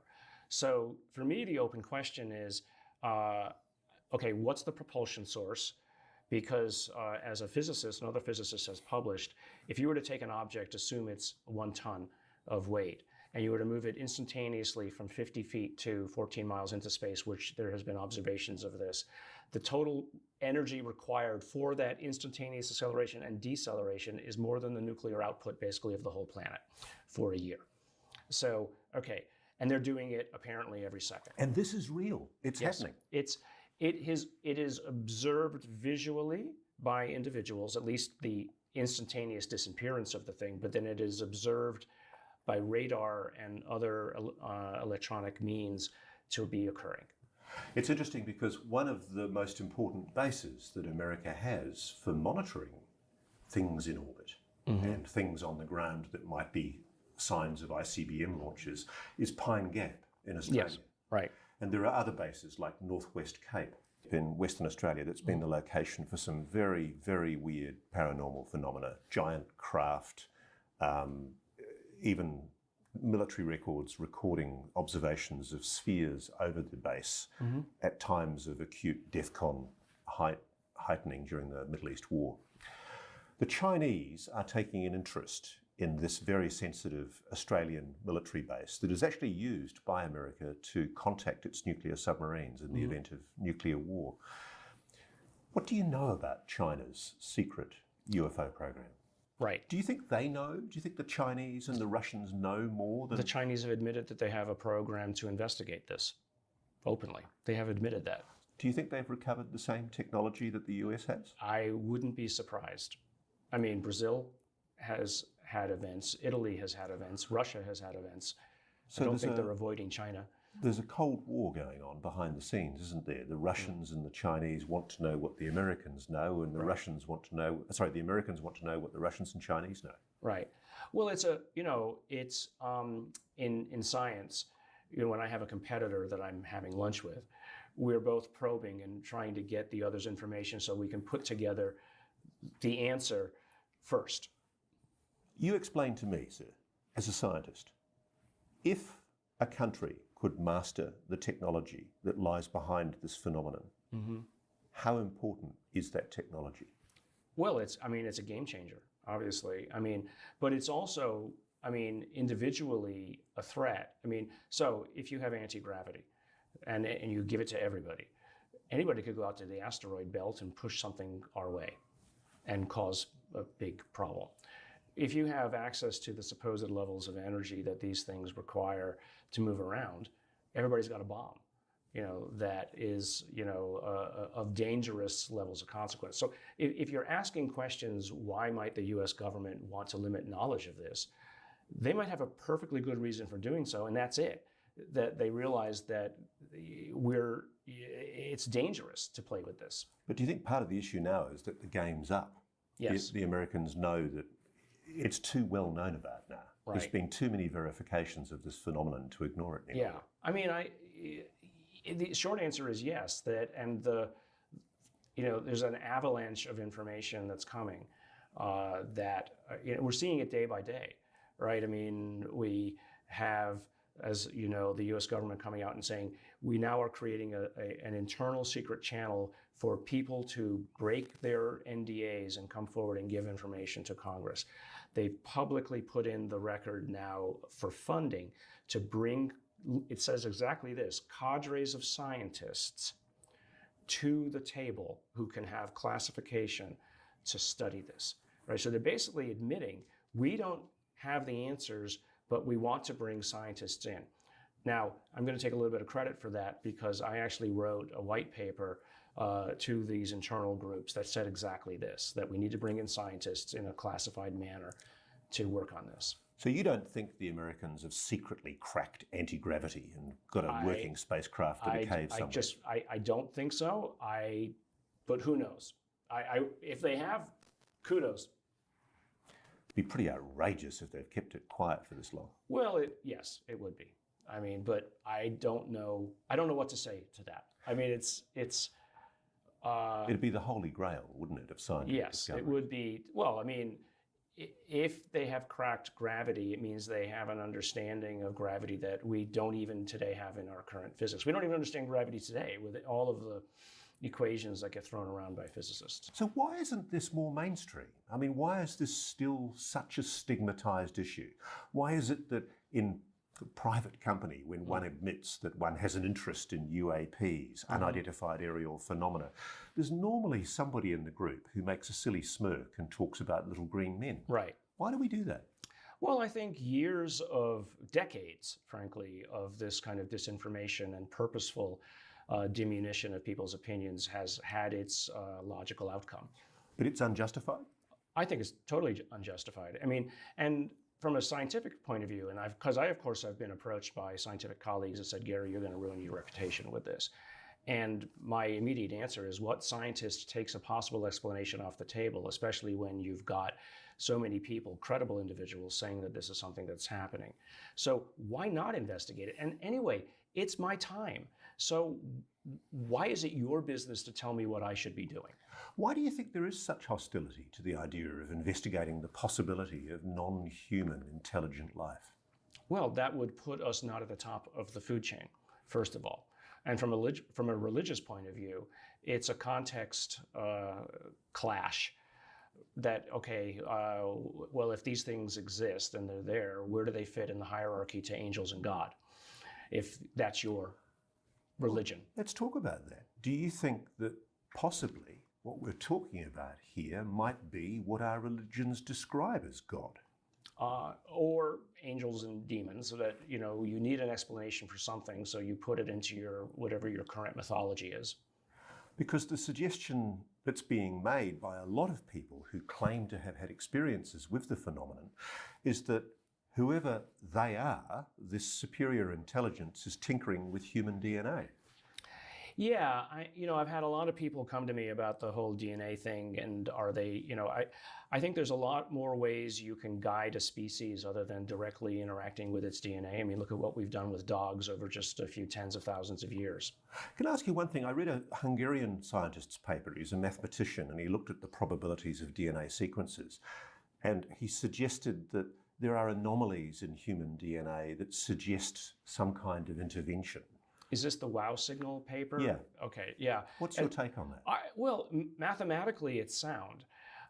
The only problem is that if you're, let's say, if you're a reader of Richard Dawkins and the selfish gene and how complexity can arise out of selection, the counter to the mathematics is that selection can create something which is statistically low.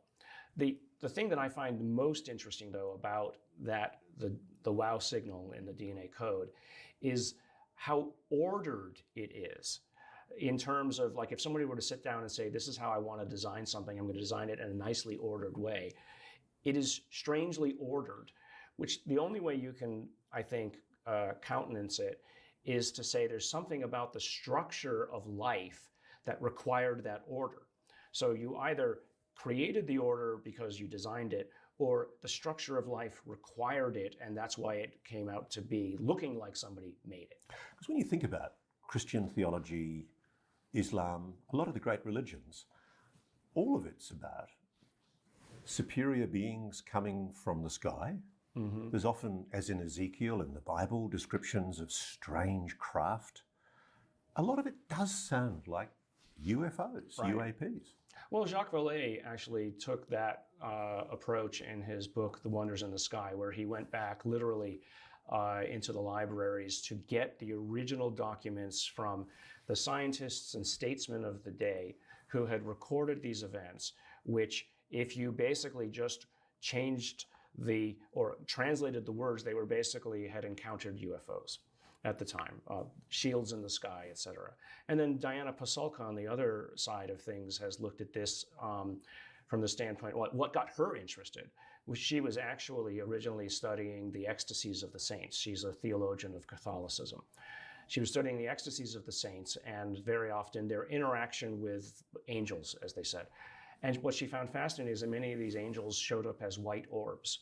And then it kind of clicked in her head that this was the same story of people who were seeing UFOs, white orbs that would come and interact with them. So here you have a religious tradition, a couple of thousand years old, very well written, where we laud people and turned them into saints for their interaction with orbs of light. And yet when you turn around and hear it from the neighbor down the street, they're ridiculous. How much of your position on the phenomenon has been informed by your own personal experience? I mean, so I did see an object very close up when I was a kid. I didn't know what it was. Can you tell me that story? So I was a paper boy. This was in Connecticut, Windsor, Connecticut. And there was a man at the end of one of the streets who needed his paper by 5:30 in the morning. And so I would always be there, so I knew about the time. It was dark, it was March or so. And I delivered his paper. And then there was basically a copse of woods through which I had to walk to get to the next street to walk the other way and deliver the papers there. Because it was March, there were no leaves on the trees. And as I was walking through the woods, I could see my shadow in front of me and the shadows of the branches around me, which first kind of caught me off guard because I didn't remember the moon being out. But what was more, I guess, dramatic was that the shadows began to move as I was walking, and they were moving as if there was a light behind me that was moving, which caused me to look up and see an object right at the top of the trees go right over my head silently. Now, what sort of object? It just was a kind of roundish object with, I remember, kind of like 4 or 5 whitish lights pointing down. But you know, I can't even remember how old I was, 10 or 12, whatever. Were you scared? Whatever it was. No, I wasn't scared because I didn't know what it was. And I didn't immediately say to myself, I mean, this would have been 1972, 73. I didn't say, oh, there was a UFO, because I didn't even know what a UFO was. And it really wasn't until about 20 years or so later that as I paid attention as anybody does to movies and things and UFOs, and it kind of clicked in my head. I said, wait, was that what I saw? And so, you know, that story is like the story of many people. And so I now look at that as, I would call it again, preliminary evidence, preliminary data. I said, okay, well, that's worth understanding. And if other people are seeing the same thing, that's a kind of confirmation. So why are these people being derided for just reporting what they've seen? Because if it is something else like that, it should interest any scientist, in my mind. You have had other experiences too, haven't you? Yeah. Can you talk about those? You know, this is probably the more unusual one, and again, I'm hardly the only individual to have had this. Is you wake up as a young boy, I would have been probably 6 or 7 because it was in our first house that my parents had bought in Windsor, of little men in the bedroom. You know, I mean, I was awake. I knew they were there. I could see them. Scared? I can't remember being scared, but I remember telling my parents the next day about it. Could it have been a dream? It could have been a dream. But so here's the interesting thing. So these little men in the bedroom, and it went on for, I guess, a few weeks, and then it just stopped. So I promptly forgot about it. But what was critical was about 20 years again later, actually here in Palo Alto, I was at a used bookstore, and I pulled out a book and I'm pretty sure it was either John Mack's or Whitley Strieber's book, Communion. Communion.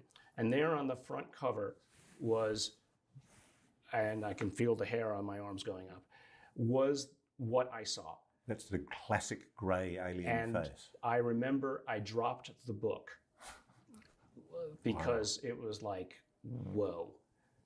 And it was a revelation, I guess, but then I'm also, I've read Jung, right? And the collective unconscious.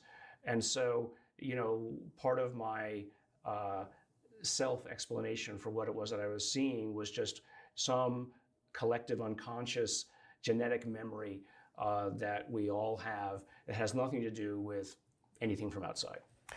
So being a good scientist, you can't say it was E.T. Can't. Absolutely not. Yeah. It made you think. It made me think. I mean, and I think being a scientist is all about being willing to ask the difficult question. Has that informed your willingness to look at the possibility that the phenomenon is some kind of life form? Absolutely. I mean,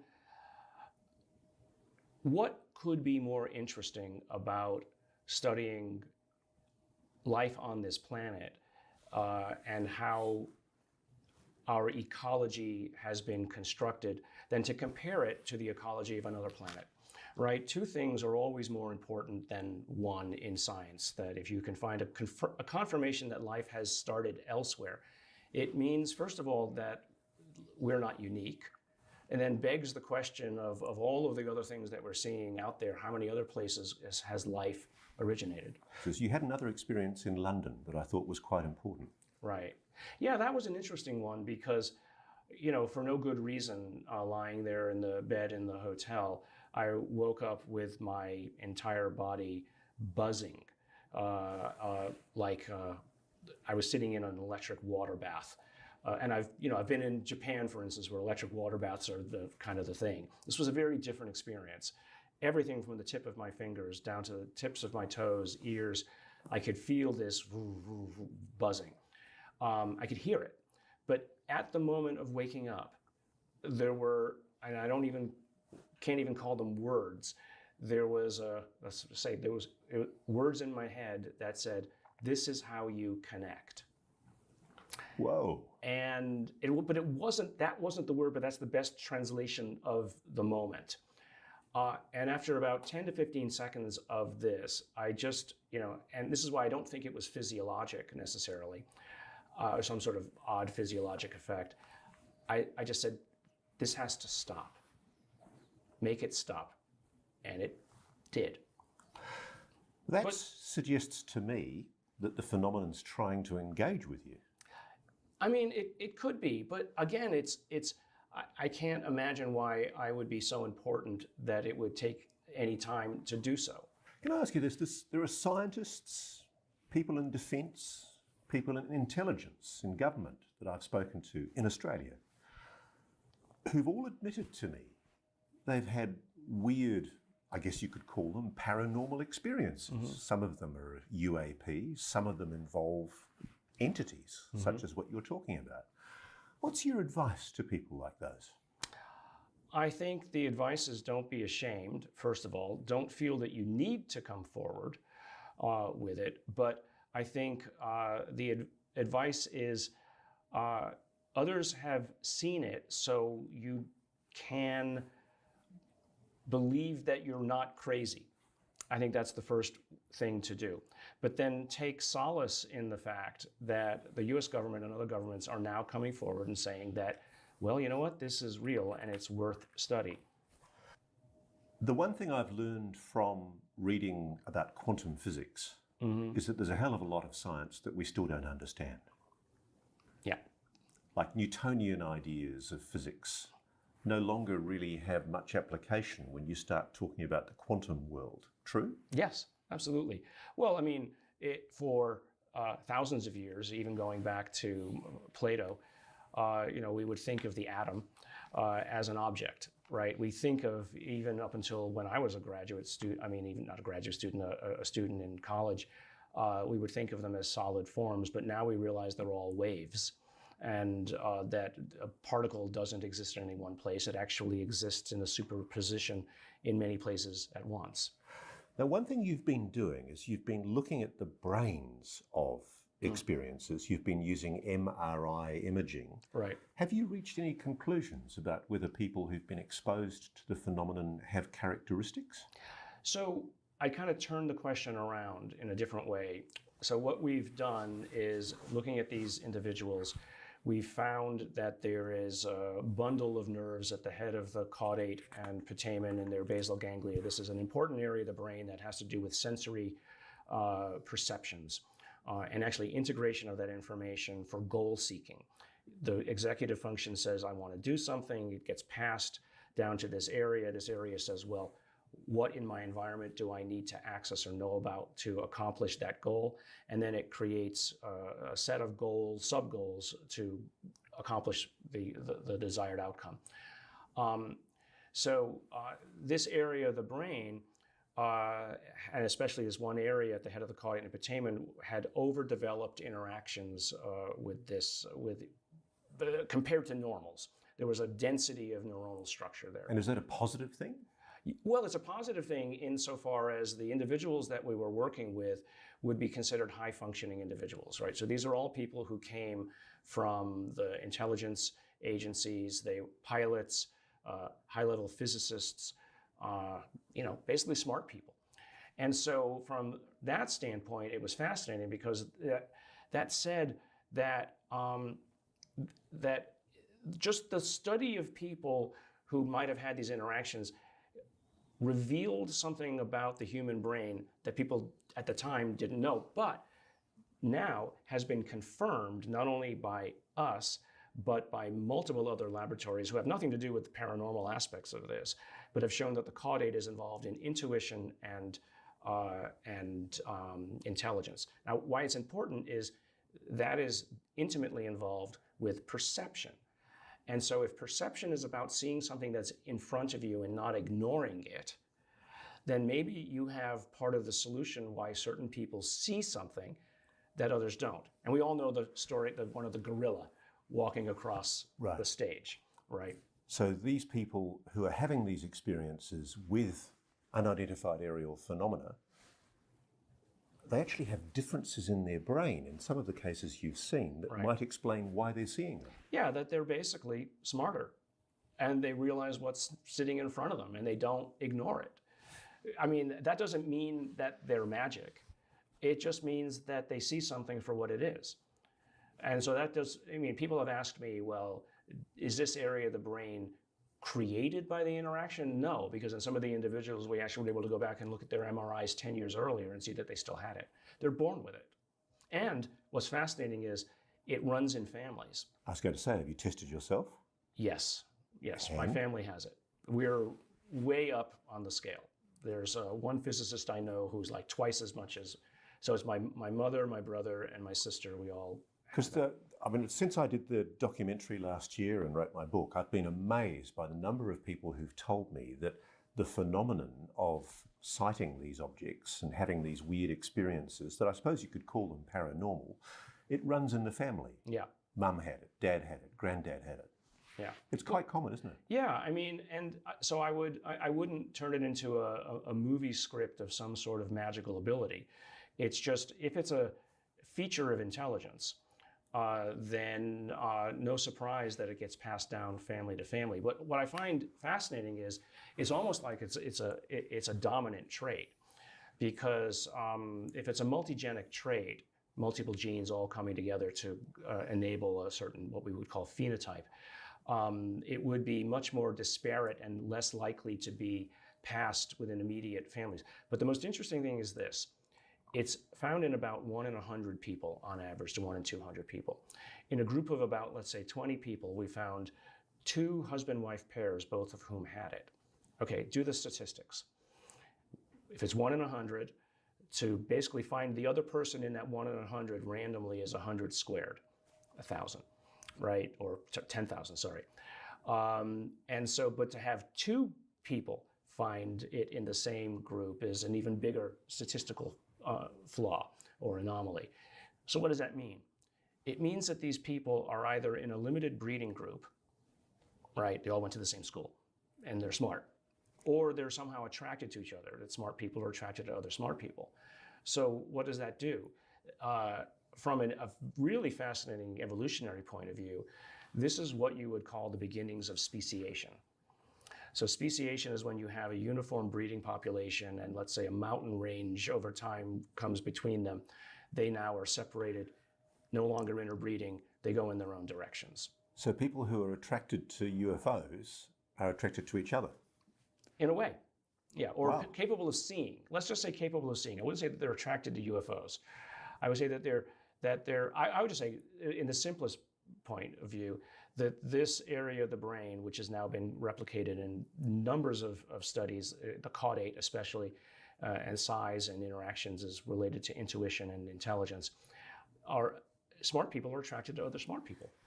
Gary, the one area that I've wrestled with as a journalist in this field is dealing with people who claim to have been abducted, people who claim experiences with humanoid entities. Right. And my gut instinct is to immediately be dismissive, to say, it's rubbish. This can't possibly be true. How do we even begin to investigate claims like that? I struggle with it as well. I hear these stories. I know people who've made these claims. The problem is that there is no, or rarely, any residual evidence of the event, right? And others have said, well, why didn't they pick up a pen, an alien pen, and bring it back? I don't know, but you have a psychological trauma of some sort that's occurred. Again, people would call it maybe a screen memory for a traumatic event that was otherwise best earthly explained. But I don't know what to do about it. I really don't, except just to say that it's just more evidence on a pile that needs to be understood. Which is why we were drawn to the story of Jim from Texas. Okay. Jim's a guy who claims to have had abduction experiences ever since he was a little boy. He describes beings with big heads, grey aliens, coming through the wall to take him away. Some of it sounds fantastical. And then all of a sudden he tells us he's got this sphere, this object that he was given by a friend that the friend saw fall from a UFO, a craft of some kind. Now, we're not saying, let's be clear, we're not saying that Jim's got extraterrestrial technology or alien tech. But what can we do to objectively investigate that as a scientist yourself? Well, I have seen the videos that you've seen of this ball spontaneously rolling around the floor. And Jim has apparently had this for 40 years. And so why would it move? What kinds of propulsion inside might we use to conventionally explain it? Well, you can imagine some sort of movement winds up a spring, you put it on the ground, and that is why it moves around at some level. But why would anybody make something like that? And why would anybody expose themselves to public ridicule by claiming that it's alien technology? Well, the most interesting thing about this story is, that the metal sphere story came to my attention because of a gentleman in England had been noticing in a lot of the pictures of claimed UFOs that they were often, you'd have the central object, and then there would be at least 3 or 4 of these metal spheres that would be surrounding it almost as if they were scouts or guards. And it's fascinating because he could go back 30, 40 years and find this exact same phenomenon. You would have the central UFO, and then you would have 3 or 4 spheres around it. So you could claim that any individual picture was a UFO. But this story of the spheres, these objects, really didn't happen until recently. So how did a hoaxer, multiple hoaxers know 5 decades ago to not only put a UFO in the picture, to put 4 or 5 spheres, because I have never heard this story before, and I've read a lot. You've heard of the Betz spheres? I've heard of them. I don't know as much about it as I need to. There was a family in Florida in the mid-1970s who found in a forest a metallic ball, slightly smaller than the one that we've seen, but nonetheless a solid metallic sphere. It did the same sort of things that are being described by Jim. It moved around on its own accord in the house and became the subject of great hilarity and fascination by different media, and indeed the US military got involved. And at one stage they admitted that they couldn't explain it. I can't remember, did they take it and return? They did. The US Navy took it for testing, and apparently when it came back it didn't work anymore. It didn't work anymore. They probably just substituted it for something else. Sure. So, I mean, as you know, I'd love to get my hands on one of these things and investigate it. Well, we've got samples that we'd like to give you in your lab. We took, as you suggested, some scrapings of the corrosion on the side of the sphere. What could you do with those? I mean, I would do the same kind of mass spectrometry experiments that I've done before, and then also there's a kind of non-destructive analysis you can do. It's called an electron backscatter approach to determine what some of the elements are. Any mass spectrometry approach is inherently partly destructive, so I would be using the least of the destructive approaches for this. Now, one thing I hadn't thought about, we were obviously at one stage keen when we were in Texas to get this thing scanned in some way, but obviously if there is, I mean, a remote possibility that this is some kind of technology, it's not just a steel ball, nobody's going to put it into a scanner until they know what's inside it, are Well, I wouldn't put it in a scanner unless that scanner was in the middle of a field surrounded by concrete, because I wouldn't want something bad to happen. So it's a big issue. How on earth can we prove what Jim says about that object? So I think there are very simple mobile scanners that you know might cost a few $1,000s that you wouldn't mind losing. First of all, to see if there's any kind of structure inside of the object. You know, as you know, you measured the weight, you measured the circumference. We could figure out what the density was. Was the density significant to you? It wasn't pure iron. Basically, that the size of it, if it were iron or anything else, it wasn't pure iron. Which means it's a manufactured alloy of some kind. It's a manufactured alloy, or it has steel on the outside and it has something else on the inside. Now, one of the explanations that was given for the Betz ball when it was discovered in the 1970s was that it was part of a ball valve, that it was identical to or similar to a ball valve that's found inside some industrial technology. I guess that's possible with this one. It is. It's always the story and then the provenance of the object and how long do you trust the story? And is there any other anomalous behavior of the object? Well, it does move around. And so I kind of find that fascinating. It makes me wonder why. And we've talked about, you know, conventional ways it could still do something like that. Because it's possible. I mean, we all conceded when we saw it. It was moving around within a few minutes of when we put it on the ground. It appeared to be stopped. It appeared to be stable, but then somehow it started moving. So maybe it was movement from us walking across the floor or something like that that made it move. We can't exclude that possibility. Right. Is there a machine, even assuming one can get access to be allowed to use the machine, but is there a machine that can look through dense steel? Oh, yeah. Oh, yeah. I mean, that's a standard. I mean, you know, whether anybody would let you do it is really the question. But I would say that, you know, there are people I know in the government that would have such instrumentation. I don't know if Jim would let the government have it, to be perfectly. I know, that's part of the problem. I'm not sure I would want to get it to them either, you know, but we'll see. When you say the government's been involved in a cover-up, do you think they've been concealing? Oh, yes. It's an amazing allegation. I know it for a fact. I mean, I just know that. Why do you know that? Because I've spoken to the people who are about to come out and whistleblow on it. Wow. So you know what's coming. Yeah. So there has been a cover-up. Yeah.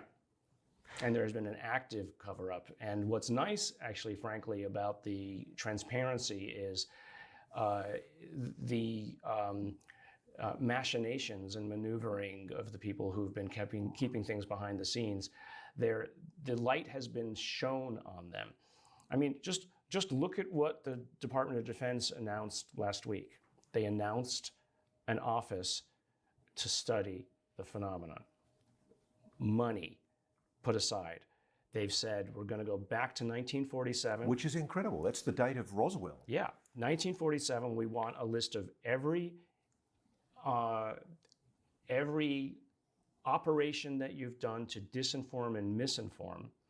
We want, and this is fascinating that they did this, we want a list of all of the NDAs, the non-disclosure agreements, that have been instituted around these kinds of programs. Why is that interesting? It's not the NDAs themselves, it's the people who signed the NDAs, because that then is the paper trail to the individuals and the programs in which that they're associated. Are you aware of a document called the Admiral Wilson document? Yes. Do you think it's genuine? Yes. Wow. I mean, I know Eric Davis, and Eric is of a kind of character that it's just impossible for him to lie.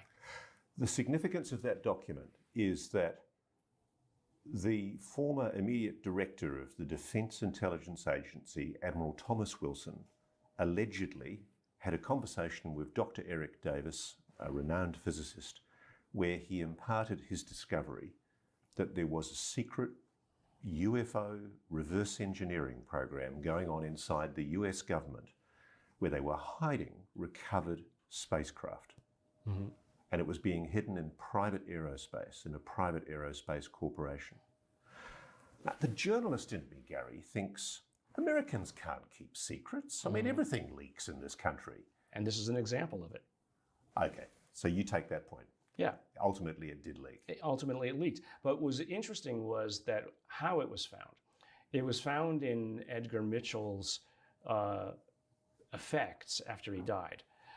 So it wasn't like anybody went out of their way to put it out there. And it had been Apollo 14 astronaut, Edgar Mitchell. Yeah. And Eric Davis had written it, and I don't know what the story was as to how Edgar Dr. Mitchell got a hold of it, but nobody was looking to actively reveal this. It was the work of journalists who finally got a hold of Edgar's materials, who decided to release it. Why would Eric Davis lie about writing something that he never intended to go public in the first place? He was just doing what an intelligence agent does on a regular basis, which is write reports of what it is that they've been doing. And Eric, quite conspicuously, has never made any comment one way or the other about the veracity of the document. Right. Well, he can't, can he? He can't, but well before this came to light, I already knew of the document. So, because Eric was part of a group that I was associated with around this. The implications of that are mind-blowing, Gary. Yeah. I mean, this conversation, you've told me that you believe on evidence that there is a non-human intelligence of advanced technology on this planet. Right, advanced capabilities. Now, I don't know whether it's a technology per se, because I'm leaving open the idea that it's some form of consciousness that is non-material. And I say to my colleagues out there, I know this all sounds absolutely crazy, but if you've seen the things that I've seen, you would only be able to come to a similar conclusion. I know, again, my reputation takes a hit. I'm sure that there are, prizes and other things that I am never going to get because I'm talking about this. That's nowhere near as important as this subject matter to me. The best science, isn't it, is when you go against the grain. Yeah. Well, that's Thomas Kuhn's book, The Structure of Scientific Revolutions. Eventually, the anomalies and the things that don't fit the picture add up to the point where you can't ignore it anymore. And so that's what has just recently happened. We're watching a Kuhnian moment. This is huge, isn't it? we're at a huge moment in human history right now. To me, I mean, either it's a gigantic folie à deux, right? It's a folie à bazillion people, or it's real. And so on the off chance that it's real, I'm willing to spend any amount of time doing it. I mean, you know, the Mega Millions Powerball is this weekend. Guess who went down and bought 20? Even though I know that there's like, you know, 1 in a 300 million chance that I'm going to get it. And I bet you'd spend all the money on science. I probably would. Yeah. I wouldn't be doing my job, Gary, if I didn't come back to the fact that you've told me you've spoken to some of the whistleblowers. Mm-hmm. How hard has it been for them to come out of the black world and admit that they know about a government cover-up? Well, it has. I think it's been extremely difficult for them up until what Lou Elizondo and Chris Mellon have accomplished, right? Basically getting the U.S. government to come out and create now an atmosphere of allowance to talk about it. I mean, it happened even like 2 years ago with the Navy, where they said, now we want you to tell us about these events that you're seeing. We want you to stop hiding it. Do you believe that, though? I mean, I'm sorry, I'm very cynical about the idea that elements of the US Armed Forces have suddenly undergone a religious conversion and decided that they want to be disclosure activists. I just don't buy it. I mean, I think the US Air Force in particular is trying to gag this whole story, isn't it? Yes, but I mean, you just used the word religious experience. I mean, it's, I mean, I hate to say it, it's pretty well known that the people within the government who are the most anti-letting of this information out are religious fundamentalists who believe that this is, I mean, talk about crazy. They're the ones who think it's the devil. Yeah. Right? So they're saying it's demonic. I mean, It's I've actually demonic. had people with conversations with people in the US Air Force who've told me this is demonic. Right. Ross, you shouldn't be looking at this. Right. This is evil. Right. And so how do you counter that kind of worldview? To me, even if it is demonic, I want to understand what they're doing and what their intent is. Well, that was my next question. Do you think, on the evidence, it's well-intentioned, whatever it is? I think it's neutral, to be honest. It's ambivalent about It's humanity. ambivalent, and you know, if we kind of get in the way of whatever it is they're doing, you can get hurt. Do you think the others, whatever they are, these aliens that you believe are here, do you think they want to be known about?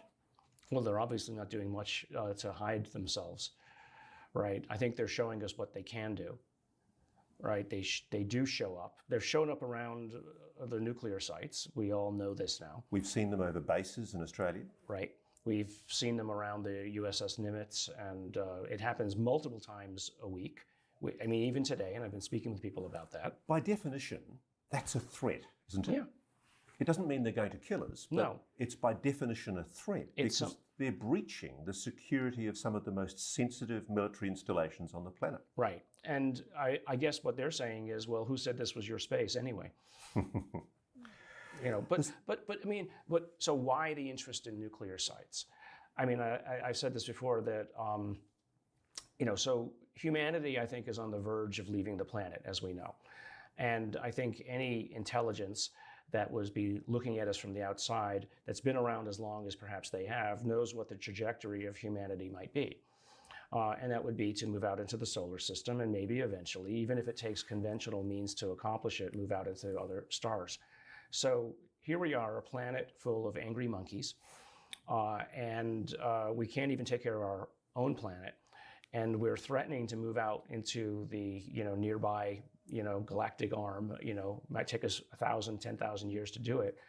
Maybe our neighbors want to know what it is that we're capable of doing.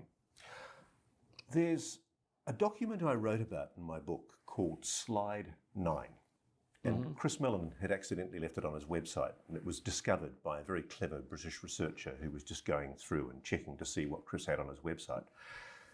It's a document that was prepared as a briefing document for the Undersecretary of Defence by members of the UFO task force, I think Lou Elizondo's team. The key thing about it is that it advises that whatever the phenomenon is, it's capable of manipulating human perception, human consciousness. Right.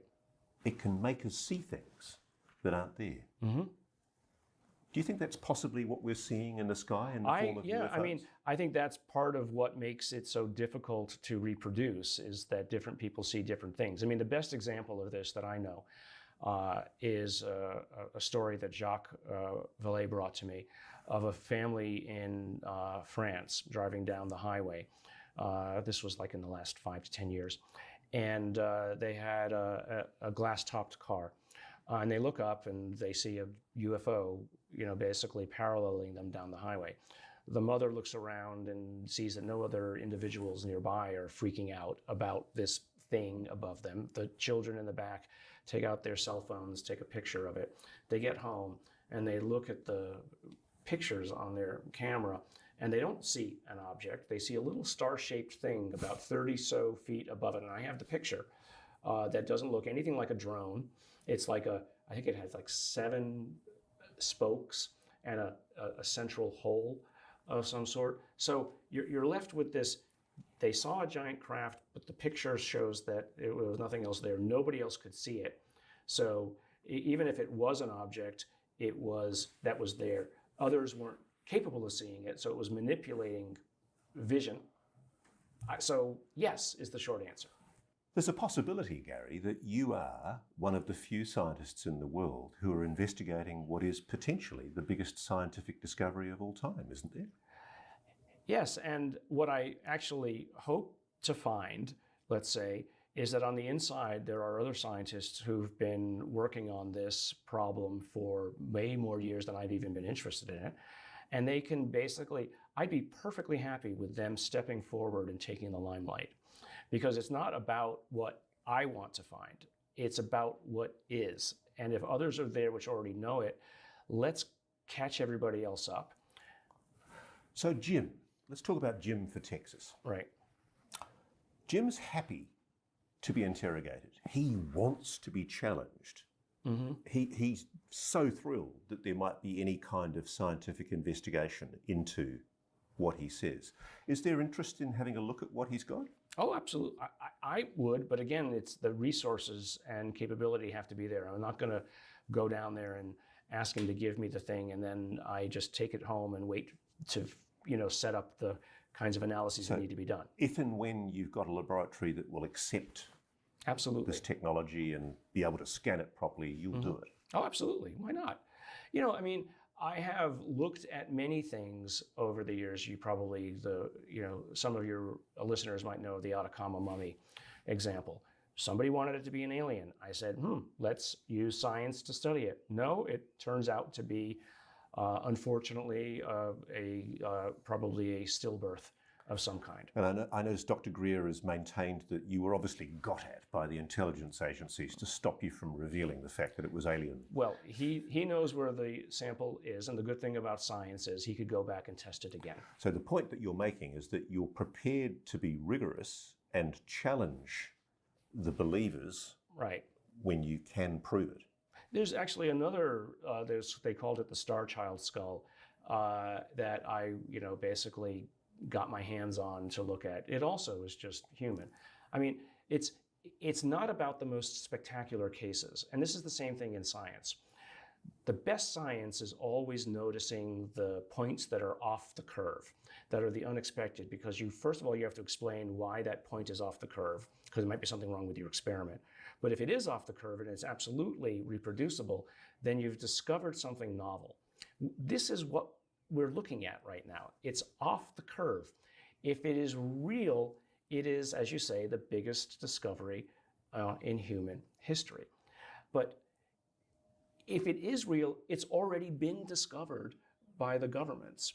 So let's just get it over with and get the information out and start, bringing the collective intelligence of the planet to study it. Final question. From what you know of these whistleblowers and the determination of the people in the Congress and people like Lou Elizondo and Chris Mellon, do you think we're going to get answers soon? Yes. How soon? I think in the next 2 years. And do you think there will be public hearings where people reveal into the Congress what they know? Whether they're public hearings at the beginning, no, I don't think. But I think we're getting ready for a public announcement. Wow. And do you think that public announcement might be there is another life form of intelligence on this planet? Yes.